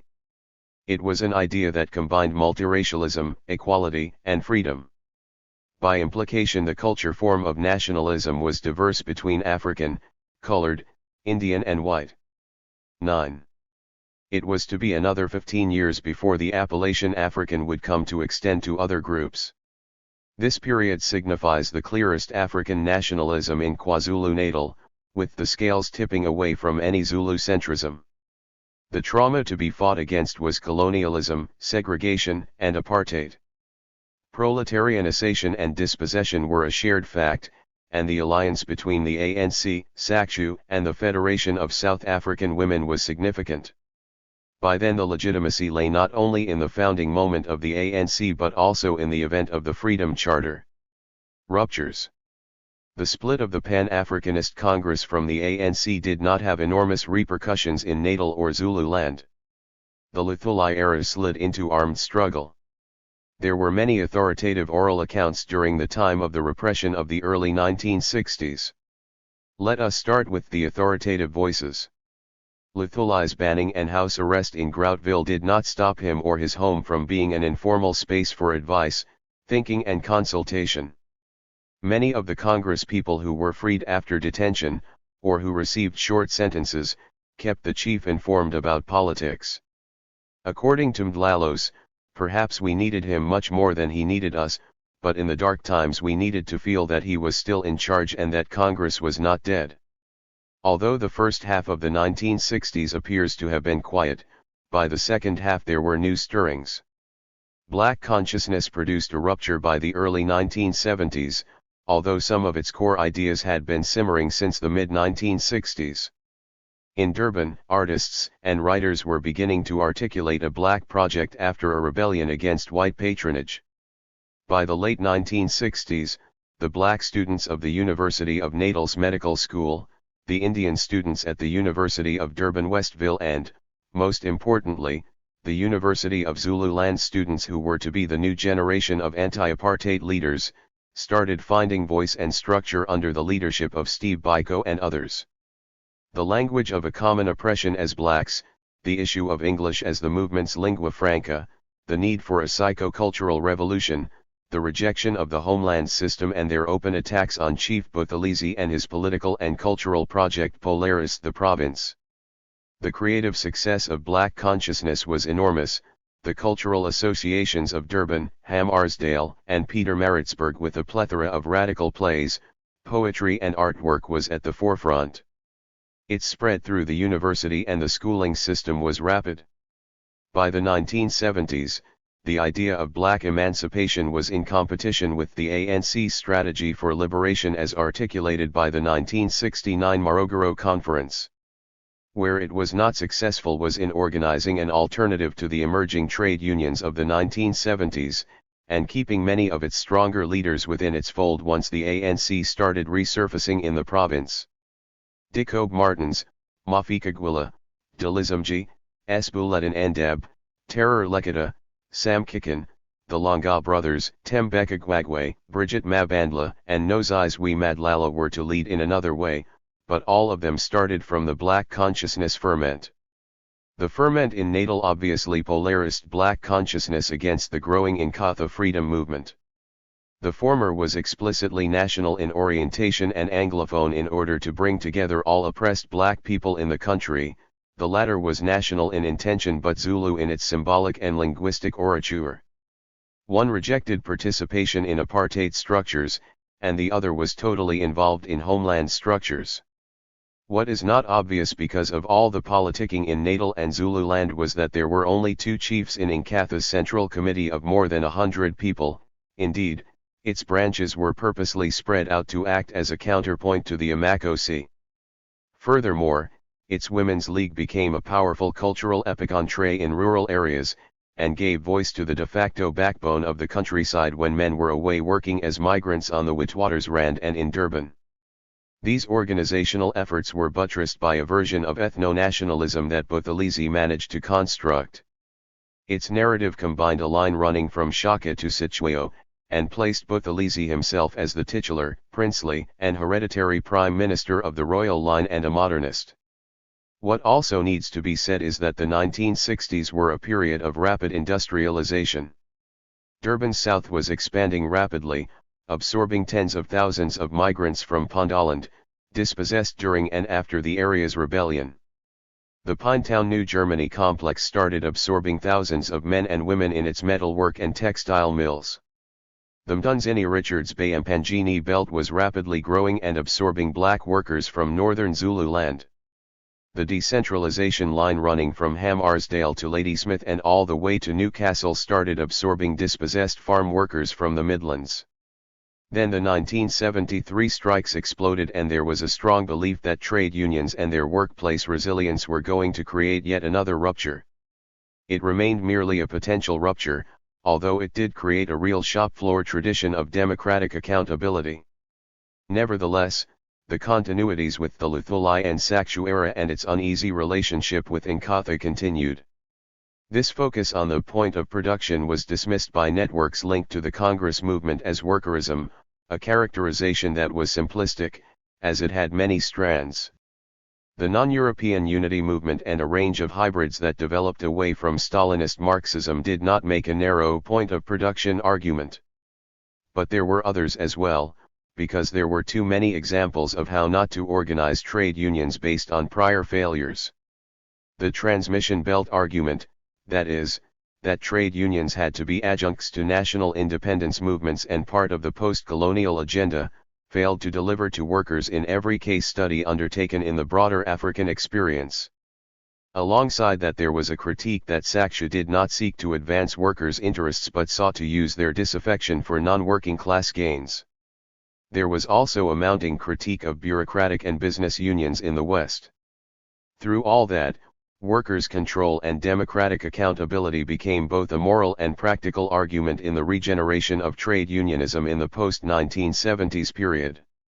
Ruptures did lead to the Natal Civil War from 1985 to 1995. It was precipitated by the split between Inkatha and the ANC in 1979. This created untold tensions in the trade union movement, exacerbated by the formation of an explicitly charterist formation, the United Democratic Front. For a short while, 1979 to 1982, the Community Action Support Group in Johannesburg managed to keep the charterist and the black consciousness traditions together in anti-apartheid activities. Already, there had been a split in the BC-inspired Black and Allied Workers Union in Natal and the Eastern Cape to form the South Africa Allied Workers Union, which was explicitly charterist. So was the Food and Canning Workers Union. The Community Action Support Group had been founded around FCWU's Fatties and Monnie's strike. 10. The leadership of the province was highly contested, but by 1991 Jacob Zuma emerged as the third way, with the active support of the SACP and the Congress of South African Trade Unions. He was seen as someone who could deal with Inkatha and end the carnage. He did, and he led the ANC's recovery in the province. In doing so, the language and imagery of this process mirrored Inkatha's conservatism and reading of history. Most commentators focused on Zuma's ideational populism and his evocations of Zulu-ness. What was ignored was a much subtler and ironic process, the use of Zulu-ness and the support of a highly organized working class to create an economic power bloc in the province. Bulletin Ndeb, who was the founding Natal General Secretary of the unbanned ANC and who was to become the first ANC premier in the province, had economic influence in and around Durban. He managed to create an inclusive identity politics, the African Renaissance Initiative, which combined black consciousness, Africanism, a modernizing Zulu-ness, and an Amakholwe sensibility with strong support among professionals. However, the Ndeb-centered initiative ignored the large dose of working class and Amakhabane workerism that was quite crucial to the Zuma bloc, who kept their distance believing that it was too close to Thabo Mbeki to survive his stewardship. 11. Although the 1970s and 1980s produced ruptures, the ANC leadership in KZN managed for a while to be gargantuan. It could devour any nuance of we-ness. If the cement between it and the masses was mixed around the promise of delivery, it could always deflect failure to the center, the national. According to key leader in the province, we were always committed to the RDP. We were always committed to a joint economic and social council between government and labor. We even created a workers' parliament. That is why we deployed Zuma back to the national, to open up the prospects. But see what happened. 12. What was meant was that all kinds of ploys and set UPS were created to discredit and sideline Zuma. By deflecting failure to the national, the leadership could slide through multiple signifiers of the possible we that constituted unity. I argued during the height of the violence that there was a multiplicity of Zulu-nesses at play in the province, that it was an unstable signifier that could be shifted to mean a range of experiences of dignity or prowess. It was not that it was used, it was how it was used to define a horizontal solidarity. 13. The key link was the Amakhabane, the heart of the Comrades movement in the 1980s. They saw themselves as metaphoric Amakomanisi even though many had not joined the unbanned Communist Party. They were the Amareliables of the insurrection and the Civil War. Such solidarities were extensive and culturally powerful. It was not just an ethic of contingency, but a movement with poetics and nuance. I would not claim with Patel that they were the forgotten after the transition and the consolidation of the ANC, but they were at the core of its success. Samuel Mthethwa could reach the old Durban shop steward councils, the Sydney Road workers and his Dunlop ex-workmates whom he had led for years, but also the rural homesteads of the Mthethwa clans all the way to Ngoma. Don Goomd, son of Archie Goomd, Congress stalwart and ANC leader, could reach his ex-chemical co-workers and the Amak-Holway communities of Claremont and Chesterville. New social movements in KZN had little purchase in such comrades' hips, although they managed to gain support from disaffected Nkatha networks in the urban and peri-urban areas or in the shacks that mushroomed astride so-called Indian townships. Despite their progressive ideas, they had no substantive purchase in black working-class politics in the province. This is so in the organized and stable industrial worker constituencies and the large numbers of survivalist workers in the informal economy. The responses of those proletarianists in KwaZulu-Natal, and those leaders from the native community who tried to establish a distinctive project of resistance and/or accommodation, reworked multiple versions of Zulu-ness, always in relation to a trans-ethnic national project. Some gripped the emerging labor movement and allowed it to define a sense of dignity and cultural prowess, some were too distant to make sense to workers' immediate needs. They varied in how they defined the historical subject of their narrative, and in how they defined the originary trauma of the fall. They varied in how they defined the social foundations of their alienation, and most certainly in how they defined in-groups and out-groups. Conclusion.